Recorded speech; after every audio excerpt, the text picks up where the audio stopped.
text message on phone calls between people like Boris Johnson and people around these candidates, their advisors, their MP supporters, ringing around MPs to try to work out whether they realistically can get to that magic 100 number. If they can't, they may not decide to stand. We've already seen a couple of the lower profile candidates, the likes of Grant Shapps, the new Home Secretary. He said that he won't be standing. He was definitely thinking about it. He was having conversations with MPs, and I think it was clear to him that 100 MPs was an unrealistic target for him, and so he's decided not to stand. That's the key question for these candidates right now, and this will all be taking place next 8 hours, 12 hours, 24, 48 hours really, until Monday. It's going to be an absolutely extraordinary weekend of horse trading in Westminster. 請我唔請我，請我唔請我。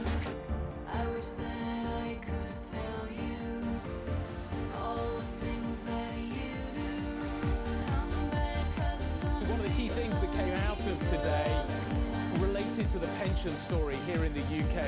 We have a triple lock pension system here in the UK. It is indexed to inflation. Inflation is rising very sharply, as we saw today. The new Chancellor, he wouldn't commit to that triple lock continuing, but the Prime Minister, she committed to it. Are they on the same page? Clearly not, and that's what's so embarrassing. We also had the Foreign Secretary James Cleverly on the airwaves this morning, seemingly briefing that it was an under threat measure.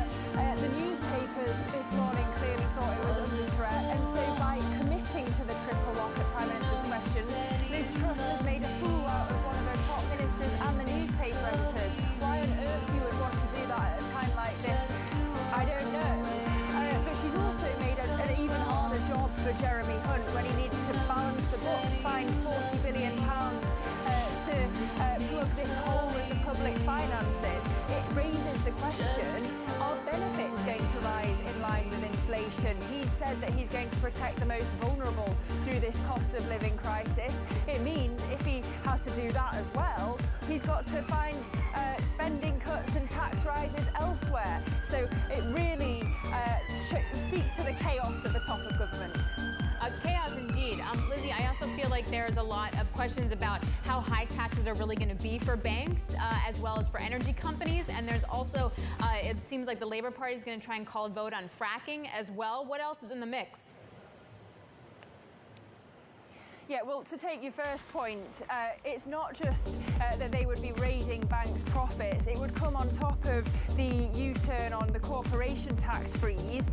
And we've also got employee taxes even higher, which UK Finance is warning could make London less competitive than, say, Frankfurt or New York. And this is a time when the Prime Minister's promising growth, growth, growth. On the fracking point, Labour has called a vote on its proposal to ban fracking. The government has said any Tory MP that doesn't vote with it any Tory MP who doesn't vote against this proposal is not a Tory MP. And therefore, if the Tories lose this vote, it's the end for Liz Truss. And it's baffling. I'm trying to work out why she would give MPs the choice between such an unpopular policy to have to take back to their constituencies and loyalty to a Prime Minister with whom most of them are currently dissatisfied. Is she desperately trying to find a creative solution on the energy crisis? Is she trying to stick two fingers up to the tofu-eating wokerati, as the Home Secretary put it yesterday, or is it just gross incompetence by the Whip's office? In any case, MPs are really, really mad. Yes, I think that is an understatement right now. Over the road, we've got Sir John Cunliffe giving testimony to MPs. He's talking about the idea that the Treasury basically didn't brief the Bank of England. Is the Treasury and the bank now back on the same page?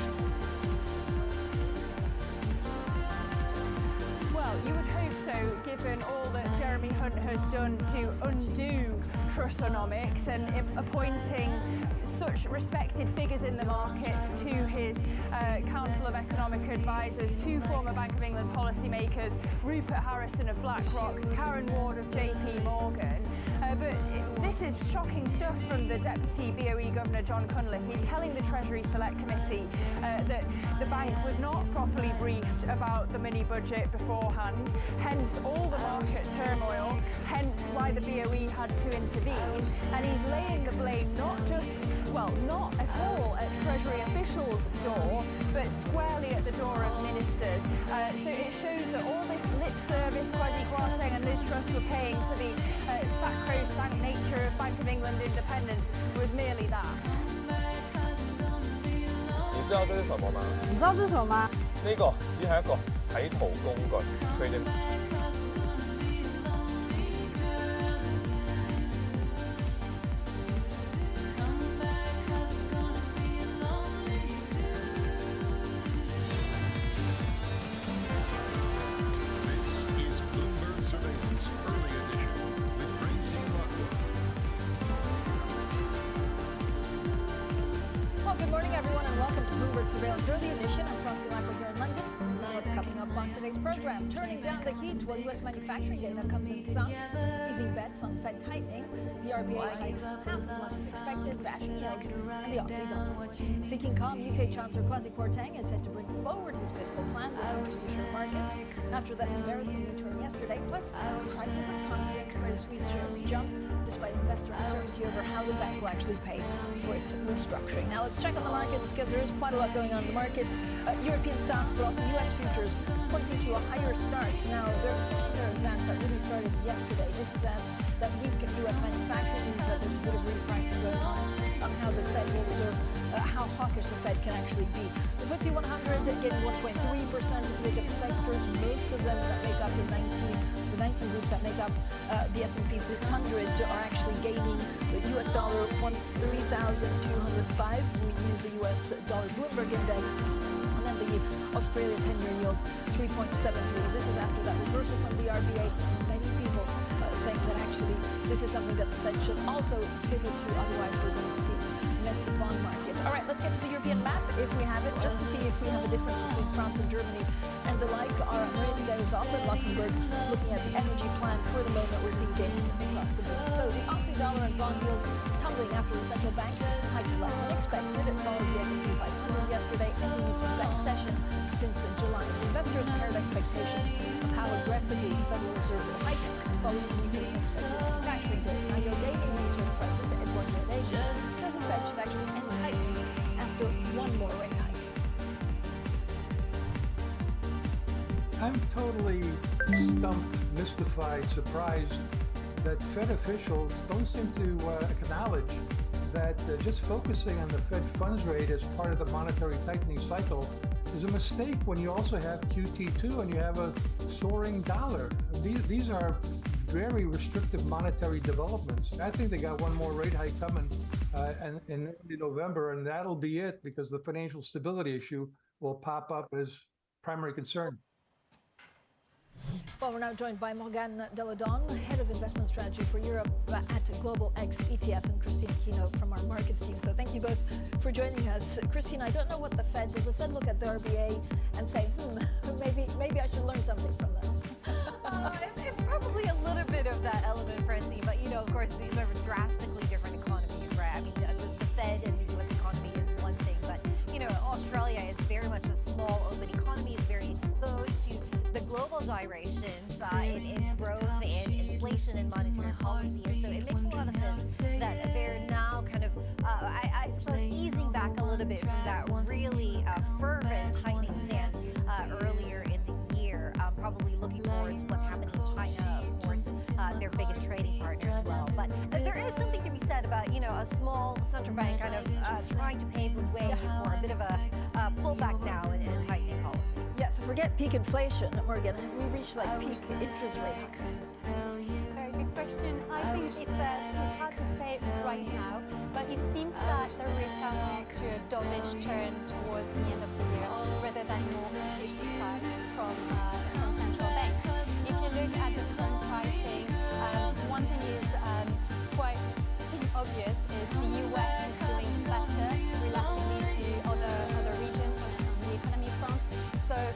question is, will the Fed reach peak hawkishness now? And I think it's likely to be the case. I think that the differential between interest rates in the US and Europe, for example, will remain stable. So Morgan, what would you be buying right now? So definitely positioning more on the defensive side. I think there is a case now to look at a more bubble approach with some short-term exposure and long duration potentially as yield curve become more inverted. So looking at this for the bond market, in the equity market, staying allocated to more defensive sectors, consumer staples, healthcare seems to be still a quite interesting sector at the moment.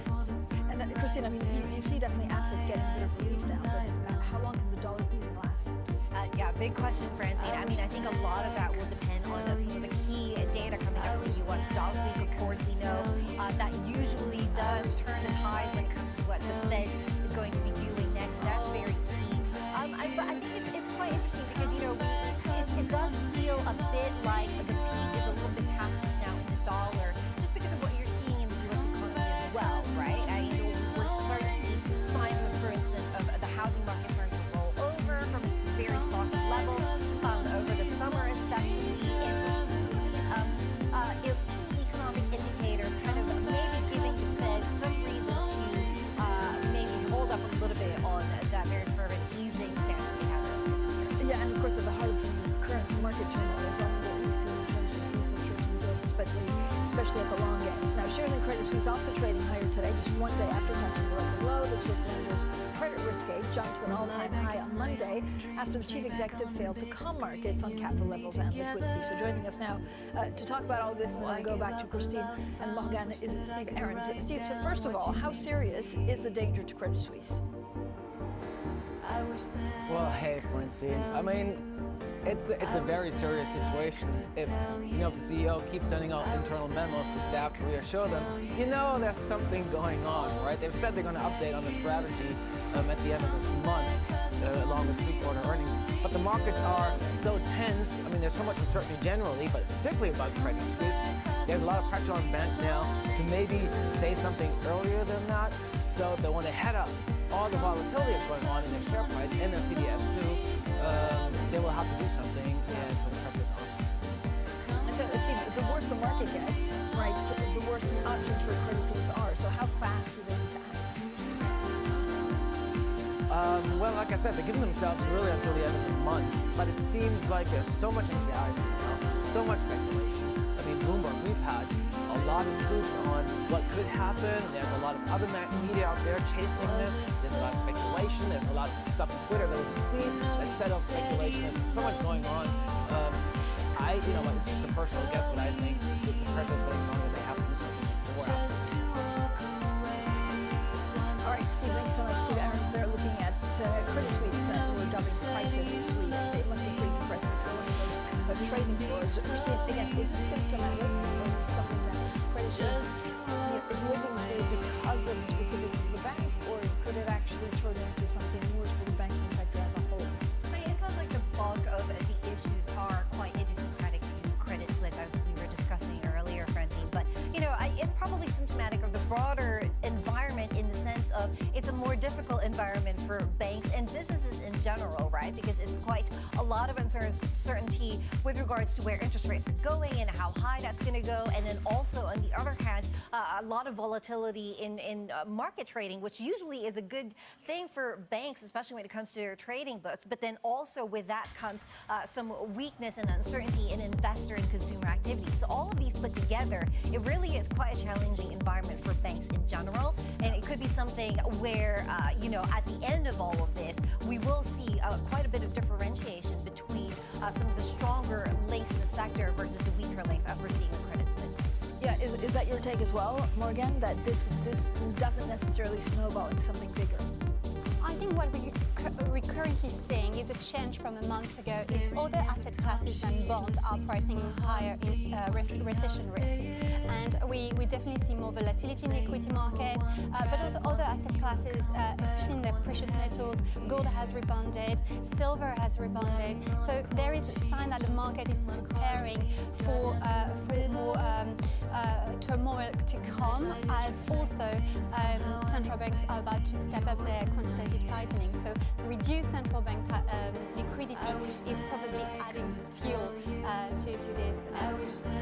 Christine, I mean, on that, is there a danger that actually the spike will really exacerbate some of the moves like we saw maybe 8 months ago, that, this is the pipeline, we don't need to worry about it, but can it be, turned into something that's a market event?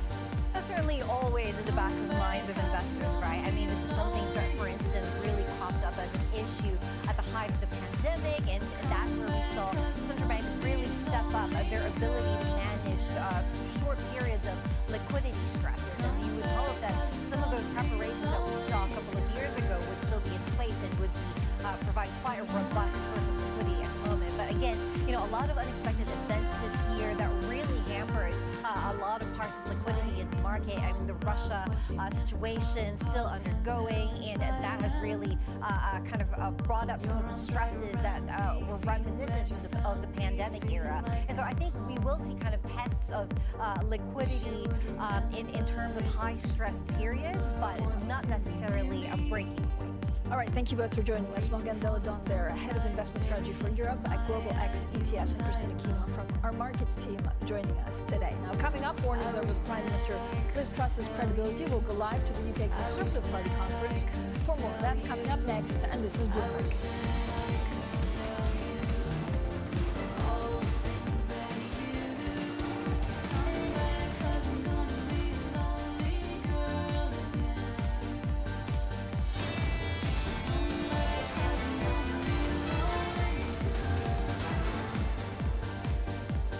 Economics, finance, politics. This is Bloomberg Surveillance Early Edition from Michael here in London. Now, some members of Liz Truss's top team say the UK Prime Minister will struggle to drive through key economic policies because her standing within her Conservative Party is already subjective. So from Bloomberg's Lizzie Bowden, who's at the Conservative Party conference in Birmingham. So, Lizzie, are these policy reversals enough to calm markets? Well, let's be clear, the top rate of tax reversal is a move that's political.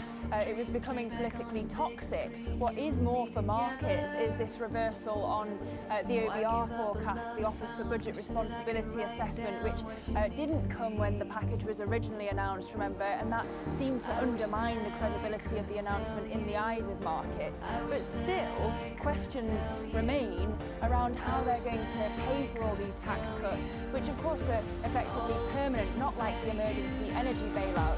And it seems they're going to be paid for by lots and lots of borrowing at a time when borrowing is more expensive. That's what's offended markets.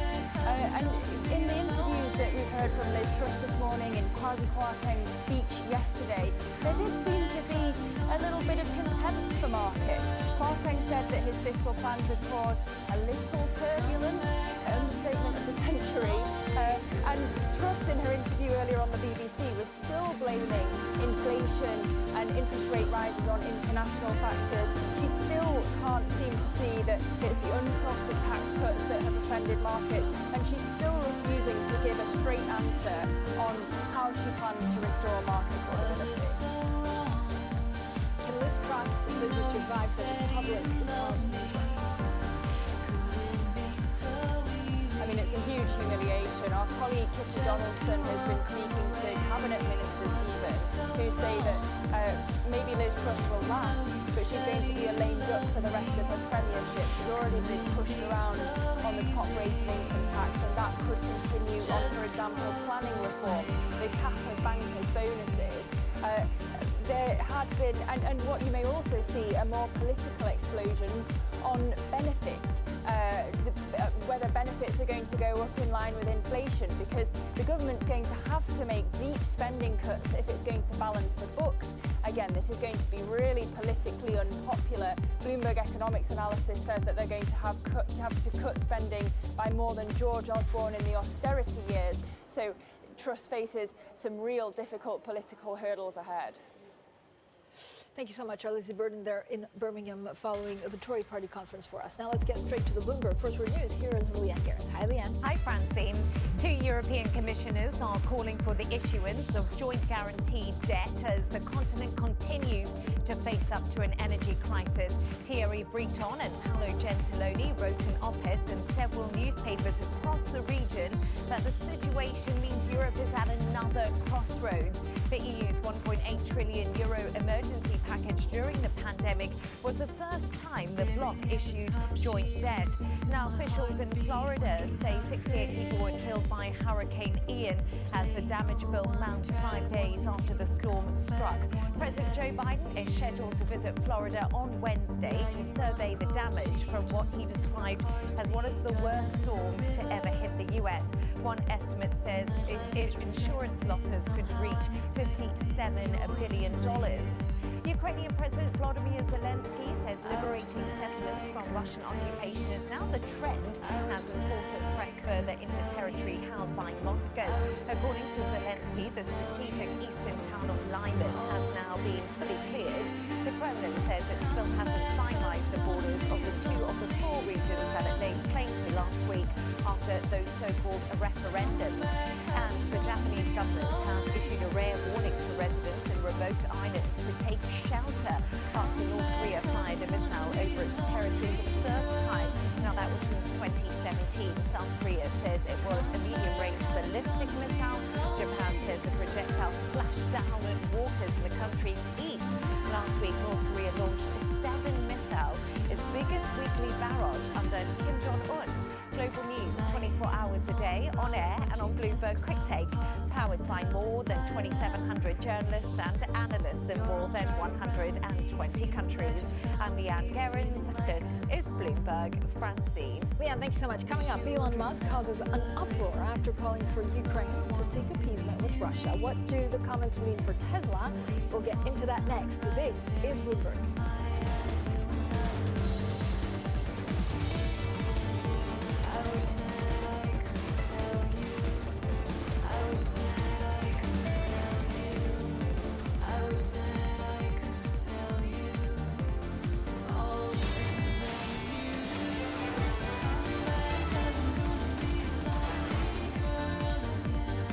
Economics, finance, politics. This is Bloomberg Surveillance Early Edition. I'm Francine right here in London. Now, the Tesla boss, Elon Musk, under fire for a series of tweets calling for Ukraine to seek appeasement with Russia.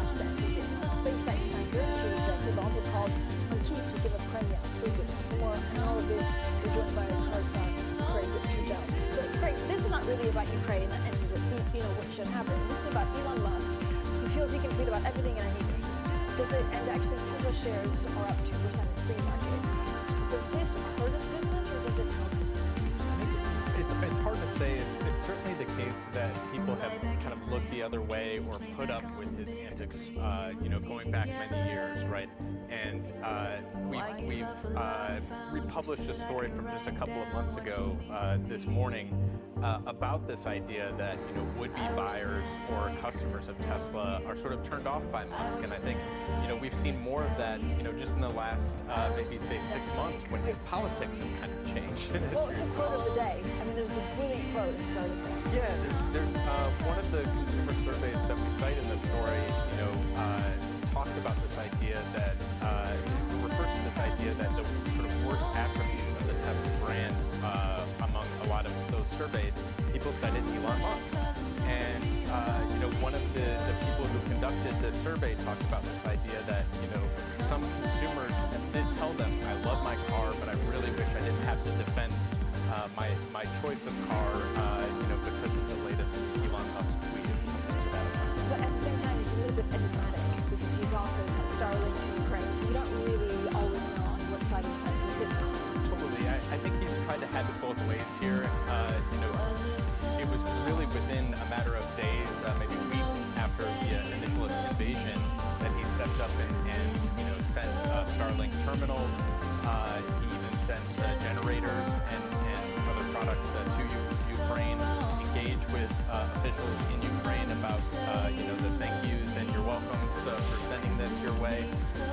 At the same time, he's also talked about, he's joked about people on Twitter supporting the current thing and talked about woke mind virus. So he wants to kind of chide people for, blindly supporting Ukraine, and yet at the same time, he's very clearly inserted himself into this even before yesterday when he started doing this tweeting. Many people won't know who the Volkswagen chief executive is. Is that not, though, any bad publicity, even bad publicity is good publicity kind of scenario? That seems to be his bet. I mean, he clearly likes to be in the news. He likes to be, trending on Reddit, trending on Twitter, and there's really sort of no controversy that he shies away from, making himself a part of. That's a very diplomatic way of putting it. Craig, thank you so much. Craig Trudell, an Elon Musk watcher. Now, a rallying global market seems to be extending into a second day, lifting also U.S. indices or futures and European stocks. Investors wagering that central banks may slow the pace of monetary tightening. Coming up, we speak to the French finance minister, Bruno Le Maire. That's as ministers gather in Luxembourg to discuss the energy crisis. That interview up next, and this is Bloomberg.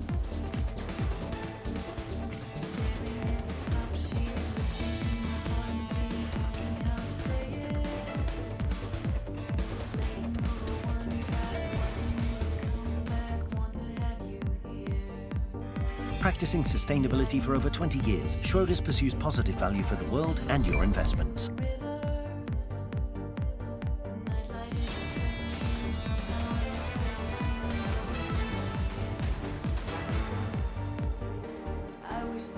Turning down the heat, U.S. manufacturing data comes in soft, easing bets on Fed tightening. The RBA hikes half as much as expected, bashing yields and the Aussie dollar. Seeking calm, UK Chancellor Kwasi Kwarteng is set to bring forward his fiscal plan, looking to reassure markets after a pretty embarrassing U-turn. Plus, crisis of confidence. Credit Suisse shares jump, despite investors' uncertainties over how the bank will actually pay for its restructuring. Well, good morning, everyone, and welcome to Bloomberg Surveillance Early Edition. I'm Chelsea Lacroix here in London. Now, European finance ministers meet for a second day in Luxembourg, with energy taking center stage. That's as they consider ways to tackle the crisis since Russia began cutting gas supplies. Let's head over to Luxembourg, where Maria Tadeo is standing by with the French finance minister. Maria, over to you. Thank you, Francine. Good morning. And we're joined exclusively on Bloomberg TV by the French finance minister, Bruno Le Maire. Thank you so much for joining us today. This is a Eurogroup that has been, hectic, but also very interesting. And you can see there's some tensions building behind the scenes. But before we get into that, I want to get your outlook on the European economy, because the idea was recession is almost inevitable. But it seems to me the story is way more complex, but also more nuanced. When you look at storage, when you look at demand destruction. So overall, how do you see things? I remain pretty optimistic, even if, of course, we are facing difficult times. We have an unprecedented level of inflation since the creation of euro, which raises a lot of concern among our citizens, among private companies. But I will give you my strong belief. If we remain united, all the 27 member states, we will overcome those difficulties by mid-2023. I would say the key point is to stand united. And that's why I really think that there is a need for a global action plan at the European level against inflation. And can I ask you, you talk about solidarity, and well, I think I've heard you speak now in 24 hours 3 times, and it's a word that comes often in your speeches. When you say solidarity, when you say unity, is that a message to Germany? And what does a level playing field mean when you have 200 billion euros to spend? Global message to all the member states, and solidarity is part of this European action plan that we are proposing against inflation. The first point is energy efficiency. We need more energy efficiency, which means that we need to reduce our energy consumption. And I really think that we must do better as far as the reduction of energy consumption is concerned. The second point, as you just said, is solidarity. I think that we could think about a proposal like the SURE mechanism that proved to be very efficient during the COVID crisis. We could have the same kind of mechanism against the consequences of inflation for the countries that are mostly hit by the consequences of high prices. I'm not talking, to be very blunt, about common debt issues. I'm talking about a SURE mechanism, which means the possibility of raising money at the national level, but with the guarantee of all European member states. This would be the second point of this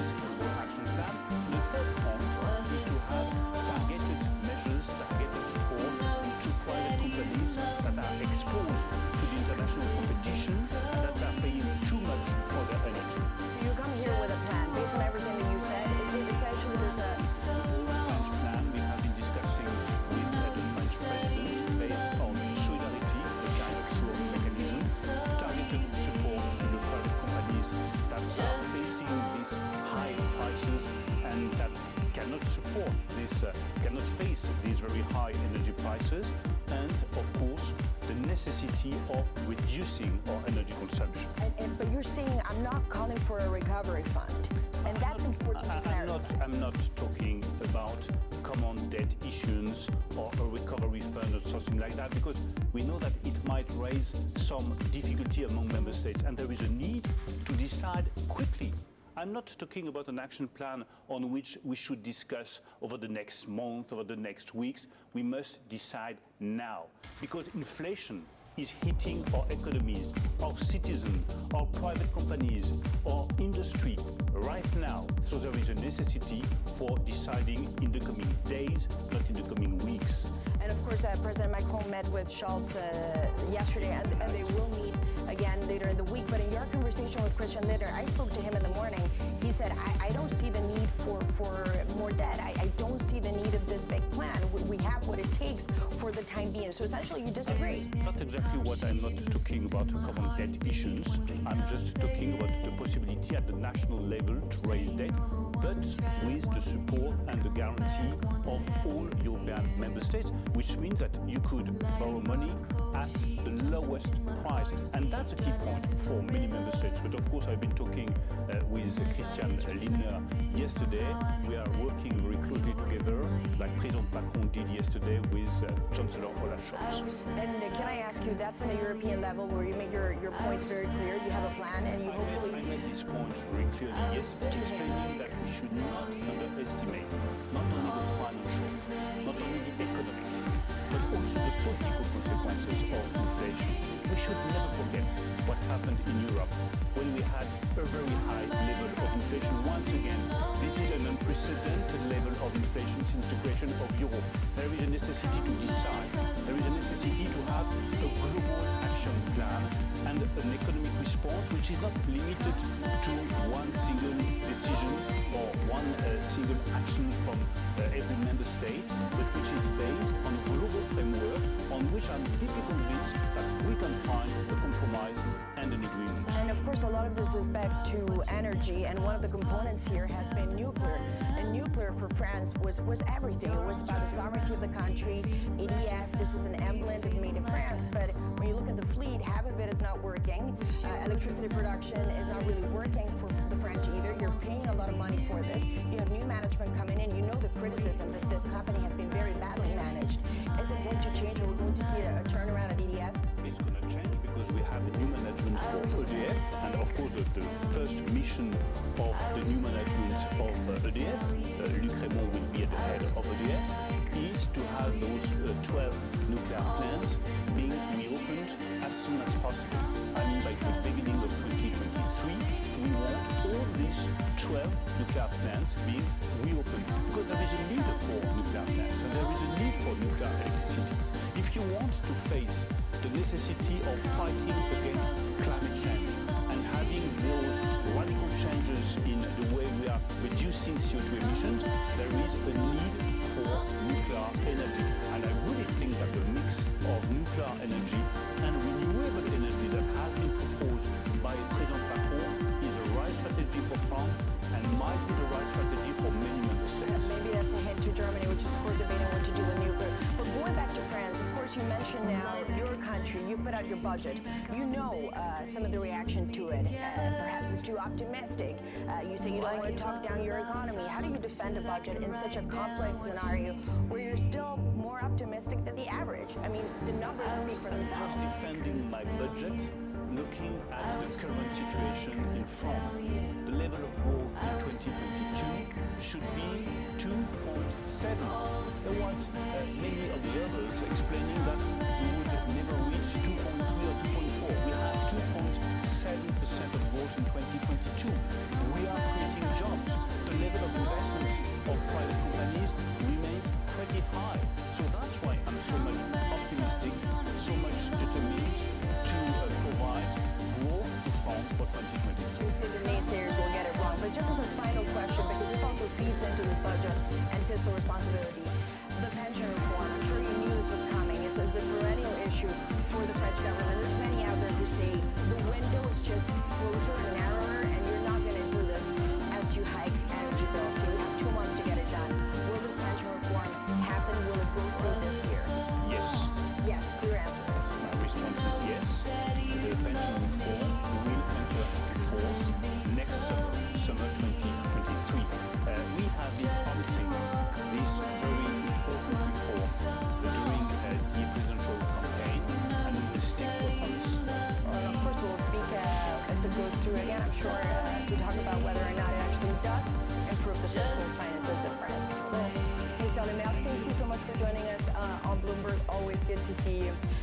That was the French Finance Minister Bruno Le Maire joining us here as the Giro Group continues on day 2. And you can see there's a lot to talk about in this one.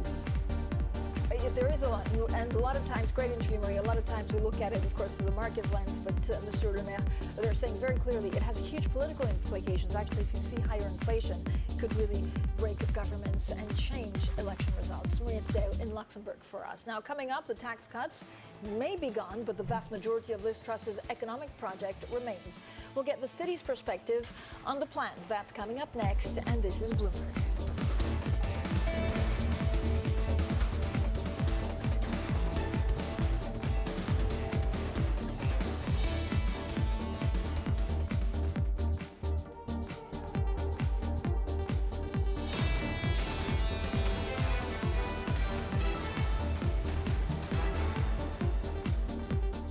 Economics, finance, politics. This is Bloomberg Surveillance, early edition. I'm Francine Lacroix here in London. Now let's get straight to the Bloomberg Business Flash. Here's Leanne Geertz. Hi, Leanne. Hi, Francine.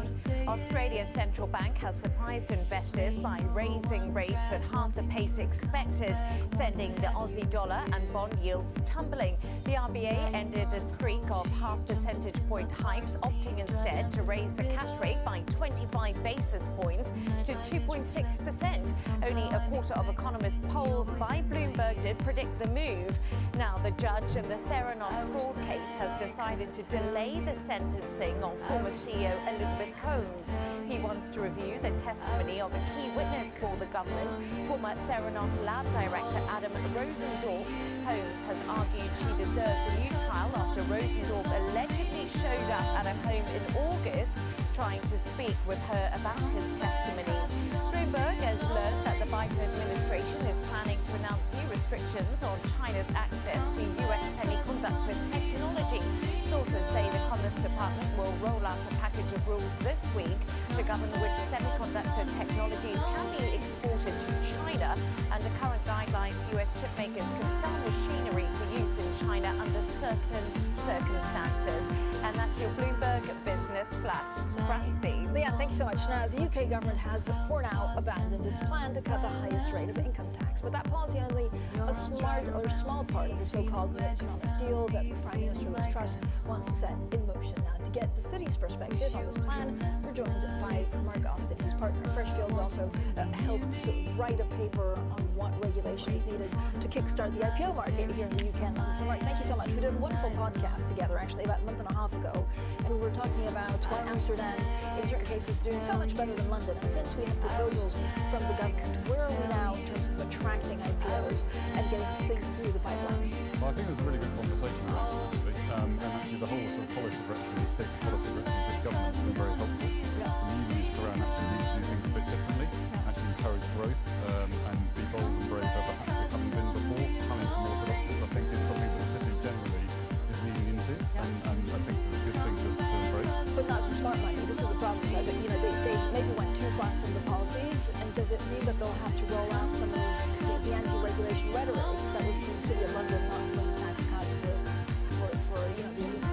I don't think so. I mean, I think the anti-regulation, the deregulation sort of move music, I think is helpful, because I think that's the tenor of the city at the moment. I mean, across the top, things like tax cuts, etc. This is a political point. Bankers' bonuses is a more political point.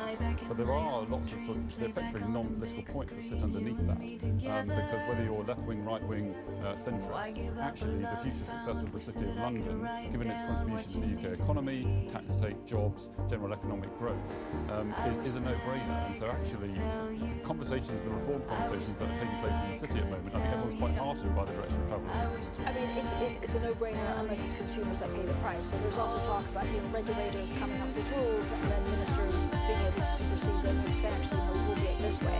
Is it consumers and the common man and woman that can pay the price for that? I don't think so if we get it right. I mean, the FCA, for example, has a statutory objective of consumer protection. And clearly, given the macroeconomic and geopolitical environment at the moment, consumer protection is a key tenet of everything we need to do. So we need to reform, keep the city relevant, but also make sure we have appropriate protection. But the key is, what the real thing in the question about is how do you get that balance right? And actually, there's probably a discussion we had around in the capital markets in London, perhaps that balance should be slightly more nuanced than it is in some other areas. For example, you and I as mortgage holders and interest rates, etc. But actually, my mother in Yorkshire thinks about investing in an investment product. Perhaps the balance should be slightly more weighted towards risk taking in capital markets, which I think is something in London that we've slightly lost in recent years. What do you think the concern is now? So you were telling me that Amsterdam, for example, is much more nimble in pitching some of the stocks that are attracting, of course, business. But because of the U-turn, which is different to what we're talking about, so this is not for the city, but because of the U-turn, do investors kind of think, well, I'm not sure what's going on in the UK? I think there is a question, a little bit of a question around that, yes, around the investability of the UK. But that is a perception point as much as anything. And actually a lot of the conversations that are happening now are seeking not just to reform the blackletter law, blackletter regulation, which is what my review was about, it's what Hill was about, it's about what also the other reviews were about. It's actually about changing the narrative in the UK, changing the perception of the UK, and making it clear that we are a insurgent, fleet of foot, appropriately protected, well-regulated environment that nevertheless offers the best place for companies to come and list. So where do you think we'll be in that review? I think some things are going to Parliament. We have a new city minister. Mm-hmm. The city minister has a lot of energy. He's great. I mean, he's been going around talking to everybody, and he's very embracing of this drive. And I think that that whole reform agenda is going to move forward with some speed. And there's a lot of people in the city who are feeding ideas to that, thinking actually about what can we, given the welter of stuff that's going on at the moment. The danger actually is there are so many conversations that they all get lost, or that they cross over each other. And so actually part of the art at the moment is working out what are the things that we can do in the shorter term that have the maximum impact for the city as a whole. And would this be actually reversing, I guess, maybe some of the talent loss after Brexit, or this is a new set of rules? No, it's reversing some of the talent loss, but it's actually not new sets of rules, it's actually, I think, refined sets of rules. And actually working out, London for the last 20, 30 years built up an architecture that it could bear when it was necessarily the default, in most cases, the default financial centre, the default listing venue in Europe. It's not necessarily that anymore, as we've discussed before. And actually the conversation is about, in order to keep London relevant, as relevant on the global stage for the next 20, 30 years, what do we need to do in terms of being more nuanced and thoughtful about our rules, more principles-based in how we perform, rather than actually necessarily tightening companies up and investors up in black level. I think there are like 15 or 20 points of what we should do. What do you think will get done in the next 12 months? What do I think will get done in the next 12 months? I think that we will see regulatory reform completed, so that by end of Q2, Q3 next year, we'll have a regulatory system that's more or less bears comparison with any other listing jurisdiction in the world. That will happen. I think we will see some further conversations around investor attitudes in London. I think we'll see some further conversations about pension investment, greater DC pension investment in markets. I think we'll see some more conversations about tax breaks, joining up across public and private capital markets in terms of the tax system that we have. I think there's lots of quite sort of, I hate the phrase, but sort of easy wins that can happen in terms of actually just changing the narrative a bit. Are you still speaking to the government now, or are they distracted by everything that's going on? No, they're fully engaged. They are fully engaged. I mean, there's a lot going on. Do you think we could see something in the next, even couple of months? Is it something that could be done before the end of the year? I mean, there's a lot of conversations going on. It's not for me to tell them to say when they will come forward with any proposals, but there is a lot of activity and a lot of very good conversations. All right, Mark, thank you so much. Mark Gosling, their partner, Freshfields, of course, also one of the main authors of this review and a good way of looking at the month. So we'll get him back on to bring you all of the very latest on that. Now, coming up, we'll be looking at the top market moves this morning as a global rally continues. This has to do also with some good data we had in the U.S. The stocks, bonds rallying. The market now pricing in a peak rate wager, which is lifting off a lot of these markets. This is Bloomberg.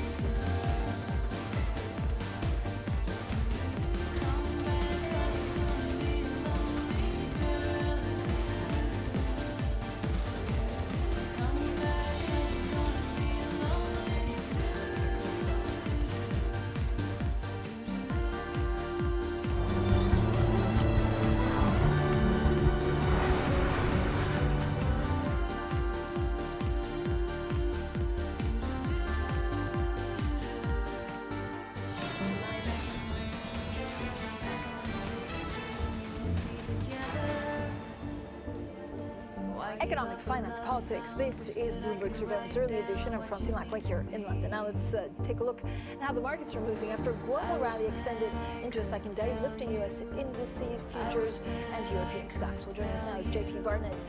JP, what's driving the bounce? Well, yesterday we had some weak economic data out of the US, which sounds counterintuitive. But the market took this as a sign that the economy is cooling, that this maybe creates a pivot point for Fed policy and for the rates to go down. So it's actually a positive thing. But when I read about it, I still thought it's a bit of a silly reason to belong in risk assets here. But it shows you the sentiment was so bearish, and everybody was kind of keen to buy the dip and was just waiting for a good argument to do so. And now it was the data point that they picked, and we see a nice little rally there. So, JP, can it last? And if not, what is needed for it to do so? Well, that's still the big question. I'm a little bit cautious if it really can last. We have their positioning, as I said, and that can drive some rallies over a couple of days or even weeks that we have seen during the summer. But to really endure that rally and bring a change in sentiment, more importantly, I think we need more data points. We need actually probably some hint from the central banks that they are nearing a point where they are willing to at least ease down on the rate hiking. We want to see inflation coming down. Let's not forget estimates are still for a brutal move lower in inflation next year. So if those estimates start to be believed, then we could see the rally going a bit longer. JP, what's your take on Credit Suisse right now? The hot take? Well, a hot take is the bank is really borderline right now. It's in danger of fully losing the trust of its investors. It needs to make a bold announcement now, not exactly a fast one, but one that has substance, that has a real strategy behind it, and that can reassure the trust in the bank to be profitable in the long term. Because otherwise there will be in a vicious cycle of losing trust, higher cost of capital, losing clients, losing profitability, and this will go on and on and on. So a bold statement here is needed at the end of the month or earlier. Great. Thanks so much, JP Barnett there with the very latest on some of these moves. Now, Bloomberg Surveillance Early Edition continues in the next hour. Matt Miller and Kaylee Lyons are in New York, Anna Edwards here in London. Now, the focus, not only what we heard from the RBA, but of course, peak expectations for hikes at the Fed.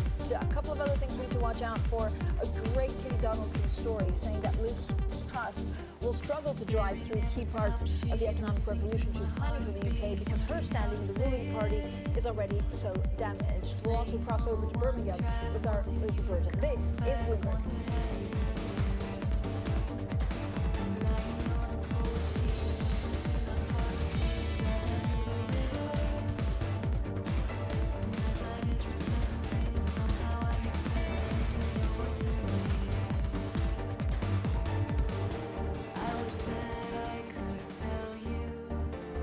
Water is the most important resource in the world. 수자원 관리는 반도체 산업의 환경 경영의 시작이자 반드시 필요한 단계라고 볼 수 있습니다. So how do we make chips in a more environmentally responsible way to make every drop of water count?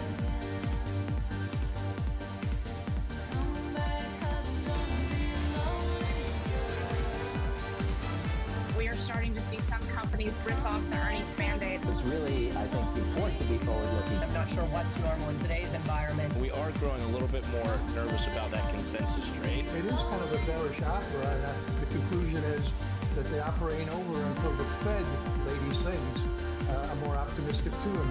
This is Bloomberg Surveillance Early Edition with Anna Edwards, Matt Miller, and Kaylee Lyons. It's 10 a.m. in London, 5 a.m. in New York, and 5 p.m. in Hong Kong. Our top stories today. Shock down under. A smaller than expected rate hike from the RBA fuels the debate over whether the end of tightening could possibly be near. Top EU officials raise the possibility of joint debt to tackle the energy crisis, but more hawkish members of the bloc are strongly opposed. We're live in Luxembourg as ministers meet. And Credit Suisse's options go from bad to worse. Investors want to know how the bank will pay for a major restructuring. Welcome to Bloomberg Surveillance Early Edition. I'm Anna Edwards in London with Matt Miller and Kaylee Lyons in New York. And Kaylee, it seems that bad news yesterday on the US markets, on Wall Street, manufacturing in particular in the US. Bad news seems to be good news for risk assets once again. Yeah, it does. It feeds into the narrative that if the data turns, then central banks won't be quite as hawkish. And the market kind of got confirmation of that from the RBA in Australia overnight, delivering a hike of just 25 basis points, so ending their streak of outsized rate hikes. And that had an impact across asset classes. Of course, you still had China and Hong Kong closed for holidays, but stocks up 3% in Japan, and in Australia up 3.25%. The best day for Australian stocks going all the way back to June of 2020. though, was in the bond market. That 2-year yield in Australia is coming in nearly 32 basis points just in a single day, down to the 314 level. And interestingly, the Aussie dollar was stronger against the U.S. dollar, given that the U.S. dollar seems to be weaker against mostly everything. But as you've seen, less hawkishness on the central bank front. It is a weaker Aussie dollar against the U.S. dollar this morning by about 0.2%, trading around the 65-cent level. So one central bank has kind of pulled back the gas pedal, Matt. The question is when all the rest are going to follow. Yeah, one down, everybody else to go. Nonetheless, market participants are bullish. At least the futures are trading higher after the cash trade rose up yesterday. We're looking at a 1.5% gain again in futures. We still have 4.5 hours to the open, but that's a very strong reading for this time. Right now, 10-year yield coming down, so that does mean that investors are buying treasuries. Ray Dalio says cash is no longer trash, and I think that extends probably to the treasury world, maybe not out to 10 years, but certainly earlier on the curve. Right now, 357.95 is what you see on the benchmark treasury. And then gold right now up another 0.5% at 1709 after really a huge rally that was up 2.4% yesterday, which doesn't sound like a lot, but it is a massive rally for gold. Back up over $1,700, 1709. The Bloomberg dollar index is coming down, and you can see that in Bitcoin as well, although it still has yet to pierce the $20,000 mark again. Right now, up 1 2/3%, 19,913. We're going to be watching this very closely because Absolutely. So crypto in focus, no doubt for that reason.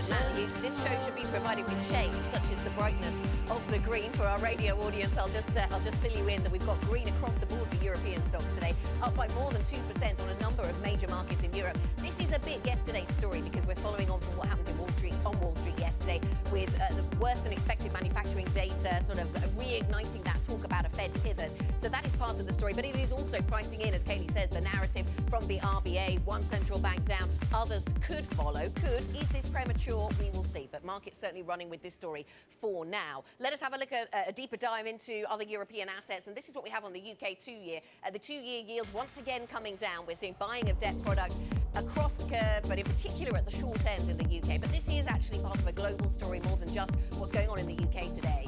The natural gas price for Europe down by 2.3%. It was actually down by quite a lot more than that earlier on. And that really because of some pretty mild, very lovely weather that we're having in parts of Europe today. And as a result, reduces worries at the margin about the winter and gas storage levels. Credit Suisse up by 5.8%. We put this in again today because of the big moves we saw yesterday and then the recovery in the stocks. It was down as much as 12% in session yesterday. Those CDS, the cost of insuring against default, went to a record high. And then we saw those losses in the share price paired. And this was all on the first day of the new CFO at Credit Suisse. So a busy time and a lot to get stuck into, no doubt, over at Credit Suisse. More on that story shortly. Drax Group, this is interesting. This company is an energy generating business here in the UK. It was down yesterday in anticipation of some negative media coverage around its environmental record. The company's pushed back strongly against that. But actually today's sell-off is all about whether we will see another U-turn, Matt, from the UK government. They U-turned on the top rate of tax. Will they U-turn on their declaration that they will put windfall taxes on power generators? Right, everyone seems to be pushing even harder after they got that first U-turn. Let's get to the RBA's pivot right now. A dovish surprise is being called. Australia's central bank ended a streak of 0.5 percentage point hikes, opting instead to raise the cash rate by only 0.25%, 25 basis points to 2.6% in total. Only a quarter of economists that we polled predicted that move. Andrew Ticehurst, a rate strategist at Nomura, says the RBA is clearly dancing to its own tune. So, is this a sign that peak rates are near? Let's get more of Bloomberg's Danny Berger. Danny? I love that idea. Is this just the RBA out on its own? Well, it's certainly not what the market has interpreted because of the impact across global bond markets. But let me first put the size and scope on the Aussie bond move itself. 3-year yields plunged, the biggest intraday fall since 2008. So that just shows you what a surprise this was to this market, but not just a surprise. It is a market where we've just seen carnage to global credit. So it really is a lot of bad news priced in. Any sign of sort of a soft pivot narrative seems to send bonds higher, as we saw yesterday with weaker manufacturing data. So it wasn't just Aussie front-end yields. It was across the globe, from the UK to the US. We really saw this big plunge bond yields. Even Germany down 13 basis points for the 2-year yield. Again, it is a market, whether it is the economic picture worsening or financial instability that they're hoping will make central banks pivot. This is what the market is pricing. But again, the market is pricing something different than what Fed officials are saying. We heard from Barkin yesterday saying that they need to continue to hike, that this environment is different. Williams saying that they're not yet in restrictive territory. They need to keep going. Even so, we've priced out about 80 basis points of hikes for year-end next year. So what the market is doing and what the Fed is saying are two very different things right now, Kaylee. All right, Bloomberg's Danny Berger, thank you so much. Staying on top of those market moves, let's stay on top of the politics story as well in Europe. European finance ministers are meeting for a second day in Luxembourg with energy taking center stage. The bloc is considering ways to tackle the crisis as Russia cuts gas deliveries and the continent prepares for winter. We spoke with German Finance Minister Christian Lindner. We have to make efforts to strengthening our common purchase on the international markets. We have to change the order of the electricity markets, but our package is not unproportionate. In fact, it is proportionate. Bloomberg's European correspondent Maria Tadeo is joining us now from Luxembourg. Maria, you also in the last hour spoke with the French Finance Minister Bruno Le Maire, who told you he's not talking about common debt issuance, but he's talking of raising money with a guarantee of all states. What was your takeaway from the conversation? What the difference is between those two things? Yeah, and Kaylee, let's just, because this is very complicated, there's a lot of jargon and all of this is often happens in European discussions. If you go back to the fundamentals, the issue here is that all of these European countries agree that energy prices and bills have to go down, but they do not have the magic formula that works for all of the countries. There has been a number of things happening over the past week. You have the Nord Stream that exploded, and then you have the Germans that came up with a mega package of 200 billion euros to prop up their economies and their households. And that has created concerns in the euro area with a number of countries suggesting behind the scenes that Germany has a fiscal space that other countries do not, and this could create disruptions within the union, but also be a problem for the level playing field across the euro area. And that's where the French come in. They say, we don't want to criticize the German plan. They have a right to defend their domestic economy, but we have to do this in a way that's coordinated. Now, he does not talk openly about joint debt for the time being. What he says is that Europe could come up with a mechanism that could essentially put out loans backed by the EU that could then be reset and provided to different member states. So this is incredibly complex, but going back to the fundamentals, it's the issue that a number of countries have been taken aback by the size of the German package, by the lack of communication from the Germans, but also this idea that come the winter, it cannot be every man to himself. Okay, and so is there a sense that unity has been rediscovered then, Maria, in Luxembourg, or do they still remain very divided on the extent to which countries should be able to go it alone? Well, and funnily enough, Anna, I can't tell you the amount of times I've heard the words unity, solidarity, we have to stay together. The sanctions are working because we've done this together, and so far this has been essentially validated by the fact that these decisions are taken unanimously. To me, was striking today when I spoke to the German finance minister, who was in damage control, telling me there has been a misunderstanding. The package is big, but so is the problem for Germany. Everyone else is doing this, but he was very clear on this idea that I do not see how more debt will fix this problem. So this is a conversation, Anna, that I'm sure will evolve in the next few weeks, and this is not the end of it by any means.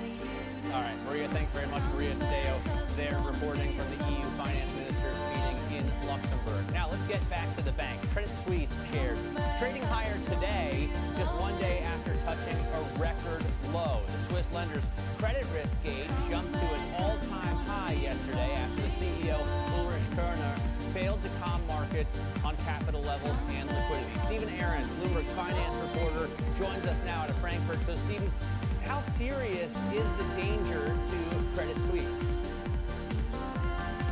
Well, clearly, the market is extremely nervous. There's a lot of speculation about Credit Suisse. There's even speculation about capital, how much capital will it need to raise for a big restructuring they're planning.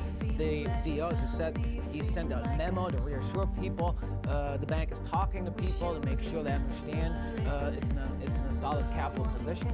But again, the uncertainty is really, really big, and there's a lot of uncertainty generally in the market about the macroeconomic environment. So it's a volatile and difficult situation that Credit Suisse will need to manage over the next few weeks. Yeah, and Stephen, it's still a few weeks, as you say, until we get the details. Meanwhile, the roller coaster ride continues. Stock down substantially, as much as 12% yesterday. Jumped back up 5.5% today. What's next to watch? Yeah, exactly. It's a roller coaster. And the executives, you just said it, they have a new CFO who started just yesterday. He came from Deutsche Bank, and he's got, luckily, he's got good experience managing the CDS price, the volatile CDS price, because he used to be at Deutsche Bank. And so everyone's watching for something to happen, for more guidance on what could come, comfortable with the capital levels of Credit Suisse. And the question is, if Credit Suisse will be forced by the market to make an announcement before they actually plan to do so at the end of the month when they present third quarter earnings, the market pressure could become so big that they will have to face it. All right, Bloomberg, Steve Ahrens, thank you so much for your reporting on Credit Suisse. Another company we're watching this morning is Tesla. Kathy Wood's ARK Investment Management bought over 130,000 shares of the electric car maker after they plunged when third quarter deliveries missed expectations. It's the second time ARK has bought the dip in Tesla this year. A few other stocks are moving in pre-market trading as well, as we have Tesla up about 2.7%, and they actually are all also automakers, specifically EV makers. One of them being Rivian Automotive, which of course is another big EV maker. It, after the bell yesterday, reaffirmed its production guidance for the year, expects to make 25,000 vehicles. As a result, that stock is up 7.5% before the bell. You have another EV maker, Lucid Group, higher by more than 2% as well. And then finally, Stellantis getting a bid too, up 3.6%. Matt Miller, Merry Christmas. All car stocks for you this morning. Thank you so much. That's so kind of you. Anna, what have you got? Yes. I'm happy with conversation about the weak dollar. This is more for me than for you, isn't it, given travel plans? But yes, a little bit of weakness in the dollar. We'll talk about that with Kitchings. Is it premature? Goes hand in hand with all the risk appetite we're seeing globally today. Kitchings joins us from Societe Generale, Chief FX Strategist. And we'll also talk Brazilian politics, the Bolsonaro bump. Perhaps Brazilian equities are soaring after the incumbents better than expected showing in the first round of presidential voting. Is it all about him, or is it about attack to the middle that both contestants might make? More on that ahead. Plus, waiting for an encore after emerging from the pandemic on top, Pfizer is coming under pressure to produce its next big hit. Read more in today's Big Take story. That's at Bloomberg.com or on the Bloomberg channel. This is Bloomberg.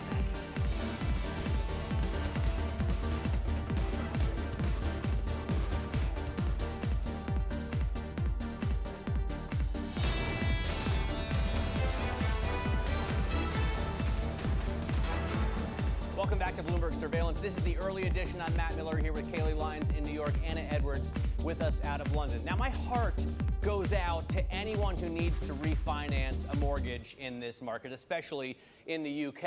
I don't have such emotional feelings about companies needing to refinance debt as they probably should have done it any time over the last 2 years. But this is still a problem. We're looking at refinancing debt at a cost that's more expensive than it's been in over 22 years. This chart goes back to when I was hired here at Bloomberg, and we've never seen a cost to refinance this high. Priscilla Azevedo-Rocha, Bloomberg's credit reporter, joins us now to talk about what this means for the markets, what this means, Priscilla, for the broader economy, and what it means for companies. Hi, Matt. Yes, that's right. It has become really expensive to refinance your mortgage, to refinance your bonds. It doesn't matter what type of debt you have now, it has become more expensive.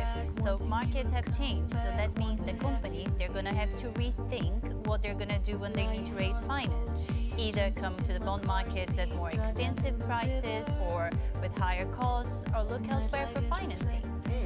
Good morning to you, Priscilla. And I suppose it's for this reason, because of this blockage that European corporates have run up against, and global corporates to some degree have run up against, that the market got quite so excited about a small pivot perhaps from the RBA. So if the whole world is looking for when a central bank is going to pivot away from the laser focus on inflation. So, oh yes, growth is actually also a concern. We saw a little bit of evidence of that. Is expectation of this having global relevance, though, is that premature? It can be a bit premature when we're looking at Europe, because the European Central Bank is way behind other central banks in the hiking phase. So there we have a little bit of dissonance. But when we're looking into the Fed and the US, perhaps now the discourse is that they're going to continue hiking. That's at least what economists are expecting in the market. But maybe one that can provide like a little silver lining and the attention turns back to growth. Okay, Priscilla, so that's what's going on in kind of the macro scale. If we focus on some individual stories, the one that has captured all of our attention over the last 48 hours or so is Credit Suisse. What is going on with CDS today? Well, CDSs today, they have eased slightly, so they're not rising. So the risk of defaulting for Credit Suisse, they're not as high as it was yesterday. They're still like but this is in line with broader markets. So we need to understand that market sentiment today has improved slightly. There's some better news in the market. So investors are less anxious than they were yesterday. But what we've seen yesterday was a sign of concern. So investors, they're ready to act, and they're showing that they are watching, and they are watching Credit Suisse for the next steps. Okay, Priscilla, thanks very much. Priscilla Azevedo-Rocha with the latest on credit markets. And for more market analysis, check out MLIV Go. That is the function on your Bloomberg terminal. That's where you find the Markets Live blog. This is Bloomberg.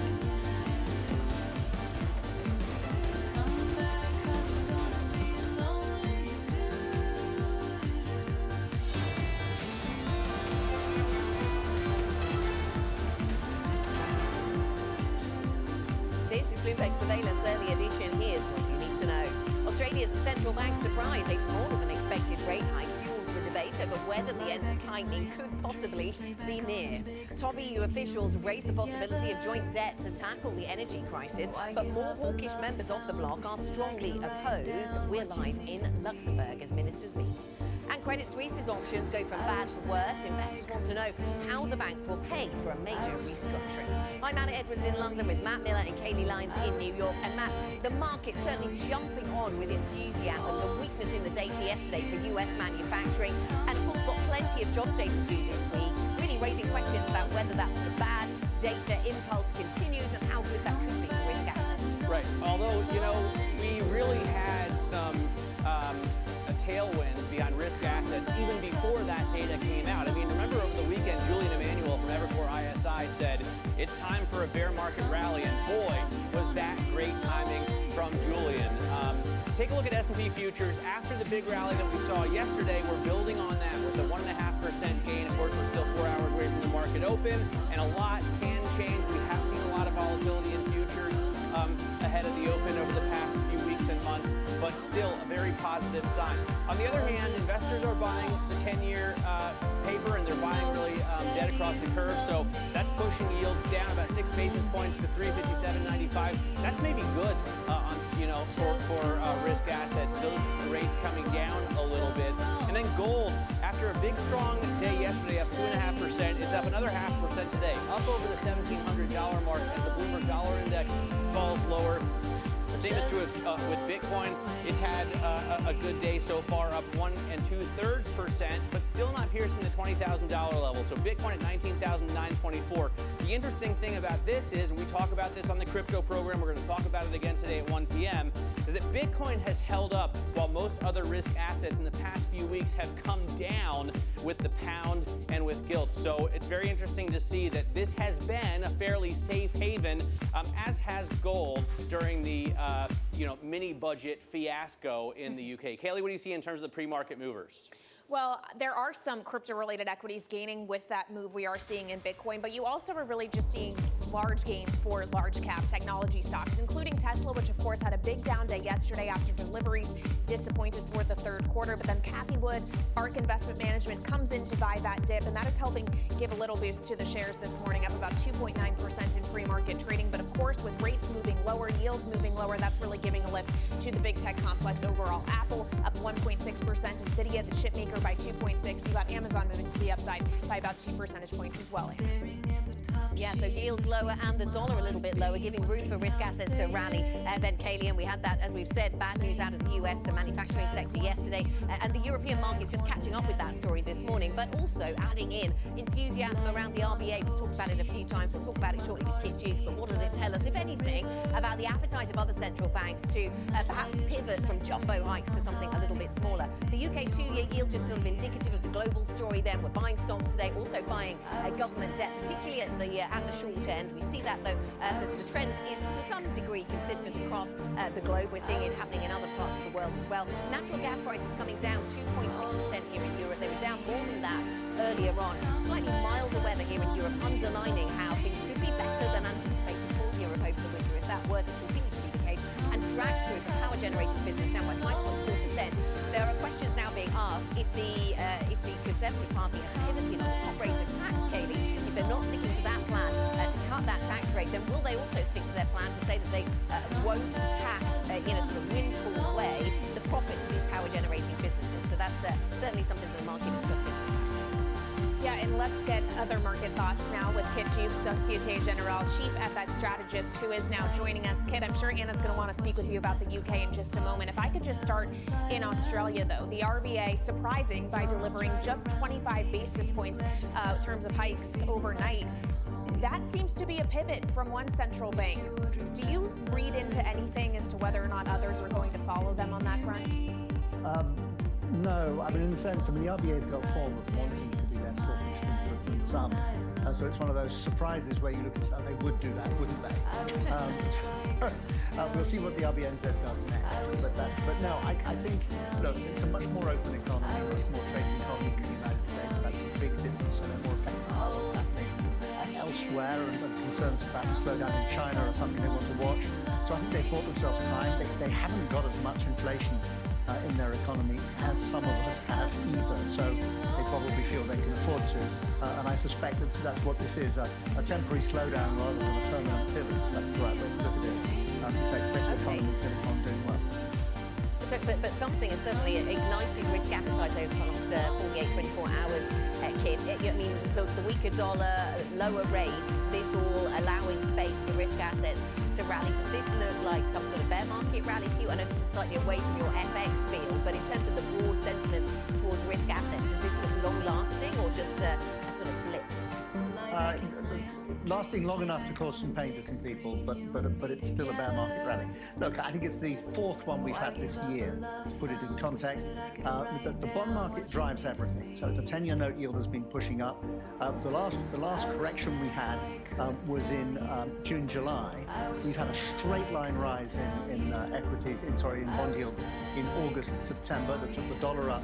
So took the dollar up in a pretty straight line as well. So sharp move higher in yields, more than 10% rally for the dollar, fall of more than 10% for the S&P, in a pretty straight line that sucked everybody into short euros, long dollars, short sterling, a whole load of trades that all reflect that.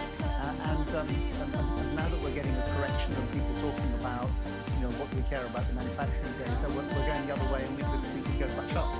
But the thing to look at in the United States, for me, is not the softness in manufacturing that we've seen. ISM manufacturing numbers are unambiguously soft. It's what's happening with the consumer, which is the most important thing over the next year. So the labour market data matter more. The services ISM matter more. Today's jobs matter more than yesterday's numbers. Okay. The consumer is okay. Okay, so we get the jobs data, we get claims data, we get the non-farm payroll data as we move through the week. Plenty of jobs data points to watch for. Something that has been whipsawed a little bit during September, though, Kit, has been sterling. And I wonder where you think we are on that story right now. We're almost back to levels that we started September at, but not quite. I mean, 132 on cable at this point. Where does it head into the end of the year, Kit? I think it follows the euro now much more. In other words, it becomes less of an independent UK story. I was in Asia last week. I don't take a slide about the UK particularly with me to Asia, and it's all anybody wants to talk about for a number of days. Completely sort of everybody trading it, and I think everybody short of it. And I think that move is finished. So I think euro sterling is now going to be settling into a range. The determinant of what happens to cable over the rest of this year is more than anything else going to be what happens to the dollar broadly, but what happens to euro dollar. If it's a cold winter, the euro and the pound are both going to suffer from concerns about blackouts. If we escalate the war in Ukraine, that makes things worse. If that quietens down, it gets a little bit better. But those are the drivers of sterling, and possibly we won't have to talk as much about mistrust across the party. What about the U.S. dollar, Kit? I mean, we're heading in to midterms right now. We're starting to see things change, as the surveys pointed out yesterday. I heard from Tim Fiore that over the past few months, there have been 8 times more companies looking to hire than looking to freeze or reduce labor. Now it's 2 times more companies looking to hire than to freeze or reduce labor. So is there any bear case for the U.S. dollar here? That it's really, really expensive. So the short-term bear case is pretty clear. We've come an enormously long way. But it's hard to believe that we've seen the highs or the end of this move when household balance sheets are healthy, when the tightness of the labor market is going to keep upward pressure on inflation as it spreads through more bits of the economy, so it won't come down enough, and where the Fed, frankly, having not had to fight inflation for very many years, and having got itself a little bit behind the gain line in that fight, is going to be terrified of pivoting too early. So I suspect that if we see any signs of anything still strong in the labour market data and so on, that the Fed's going to reaffirm its commitment to make sure it defeats inflation, even if the economy has to slow. I think that makes it a really tall order to say, yep, this is the moment the dollar has peaked. I think it will peak in the fourth quarter of this year, but I think I would certainly want to take a view on the US economy off the household sector and consumption rather than off particularly manufacturing, particularly the international facing sectors. Okay, so the dollar peaks this quarter and we look for clues in the consumer. Kit, thanks so much for your time. Kit Jukes of Societe Generale, great to speak to you today. Coming up, we'll turn to Brazilian assets. Brazil's bump assets are soaring after Bolsonaro's better than expected showing. More next. This is Bloomberg.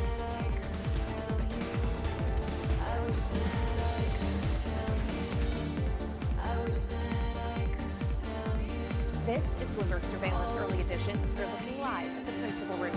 Coming up later today, an interview with Mike Grant's CEO. That's at 12:30 p.m. in New York, 5:30 p.m. in London. This is Bloomberg.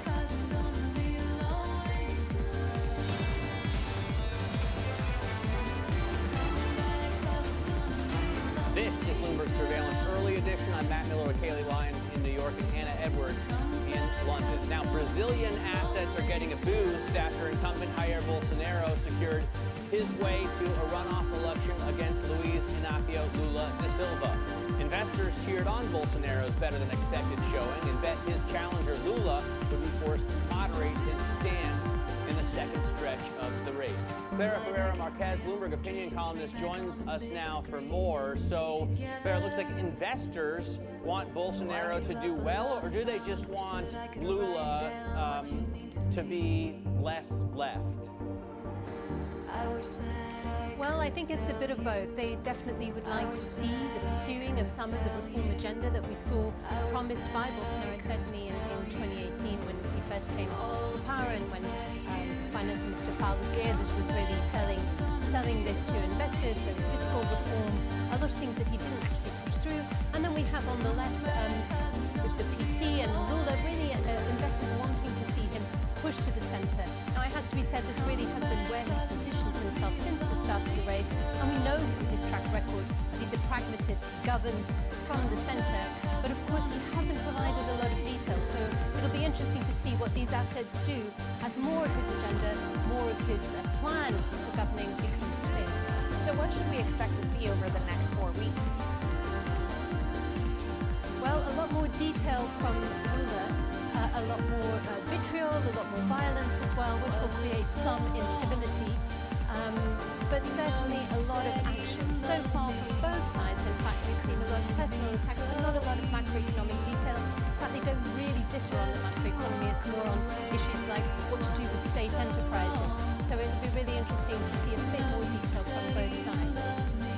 Yeah, they also differ on what to do about the environment, don't they, Clara? Some insight there, perhaps, as to how much that's become an issue. But because it's written about from outside Brazil a lot, I wonder actually it's not been an issue, surprisingly and disappointingly, for the Brazilian electorate. Really, this is an election that is all about the economy. It's all about high inflation, squeezed incomes, hunger. It hasn't been about the environment, though, of course, both there and during the pandemic, Bolsonaro's record is abysmal.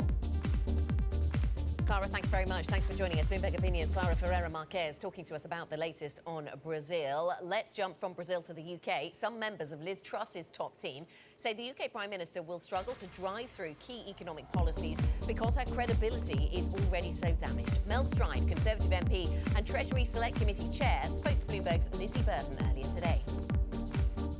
Under current economic circumstances, and given all the spending issues that are in play, undoubtedly it's going to be quite a bumpy road. But I think we need to not put the cart before the horse. I think we need to just settle things down now and take a measured view going forward as these issues arise.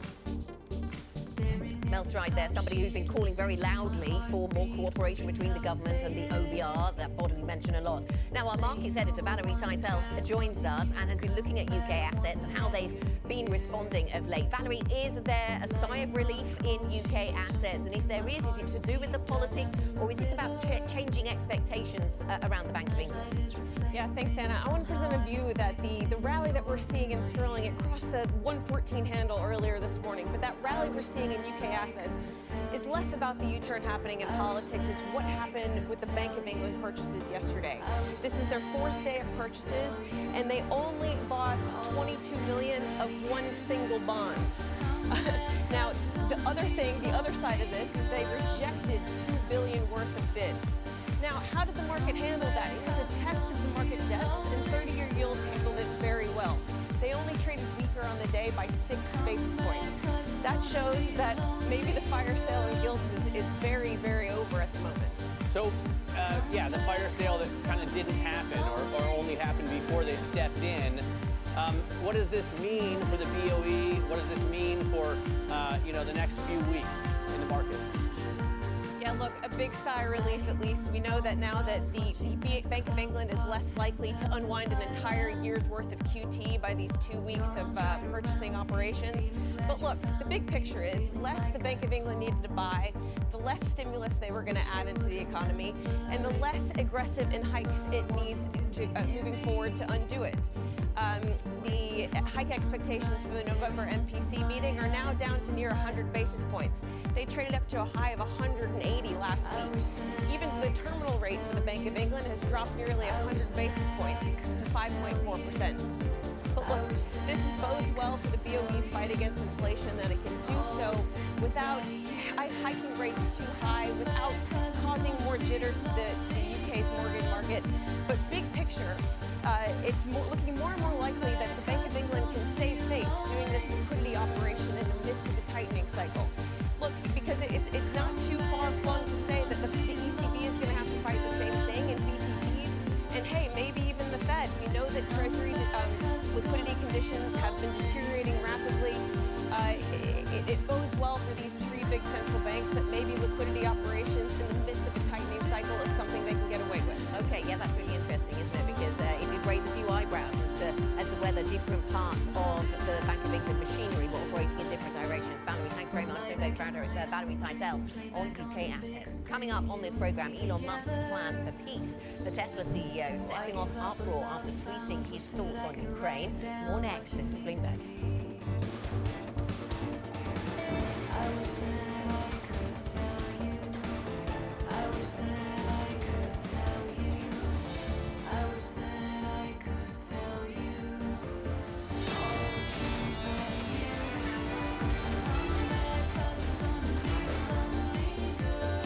Surveillance Early Edition. I'm Anna Edwards in London with Matt Miller and Hayley Lyons. Now, Tesla boss Elon Musk is under fire for a series of tweets calling for Ukraine to seek appeasement with Russia to end the war. He also called on Kiev to give up Crimea for good. For more on this, we're joined by Bloomberg's Craig Trudell. And Craig, you come at this, of course, not from the geopolitics perhaps, but what this means for Musk as somebody who sells cars globally, the Tesla business owner. So Musk has previously shown acts of goodwill towards Ukraine, and even in this series of tweets he said it's important to support Ukraine. This is what we're doing on satellite connectivity. But this latest series of tweets has not gone down well in Ukraine. well received, and you referred to the idea that he's been supportive of Ukraine, not only with Starlink, the satellite internet service, but also sending solar packs and generators soon after Russia invaded.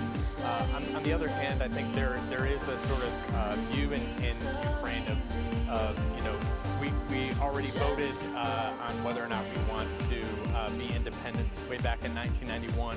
We don't need this suggestion for a new vote.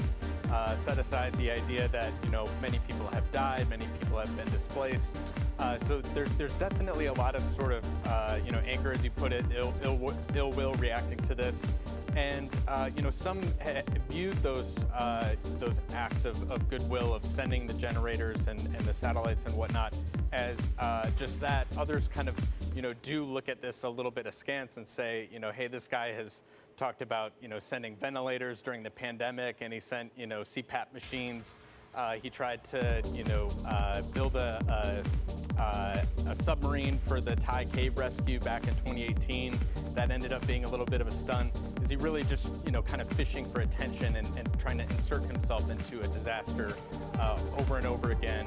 And is this really sort of goodwill? On the other hand, I mean, sure, if you tell someone who's vowed to fight to the death not to do that, they're going to be angry, especially after they've given up so much already in that fight. But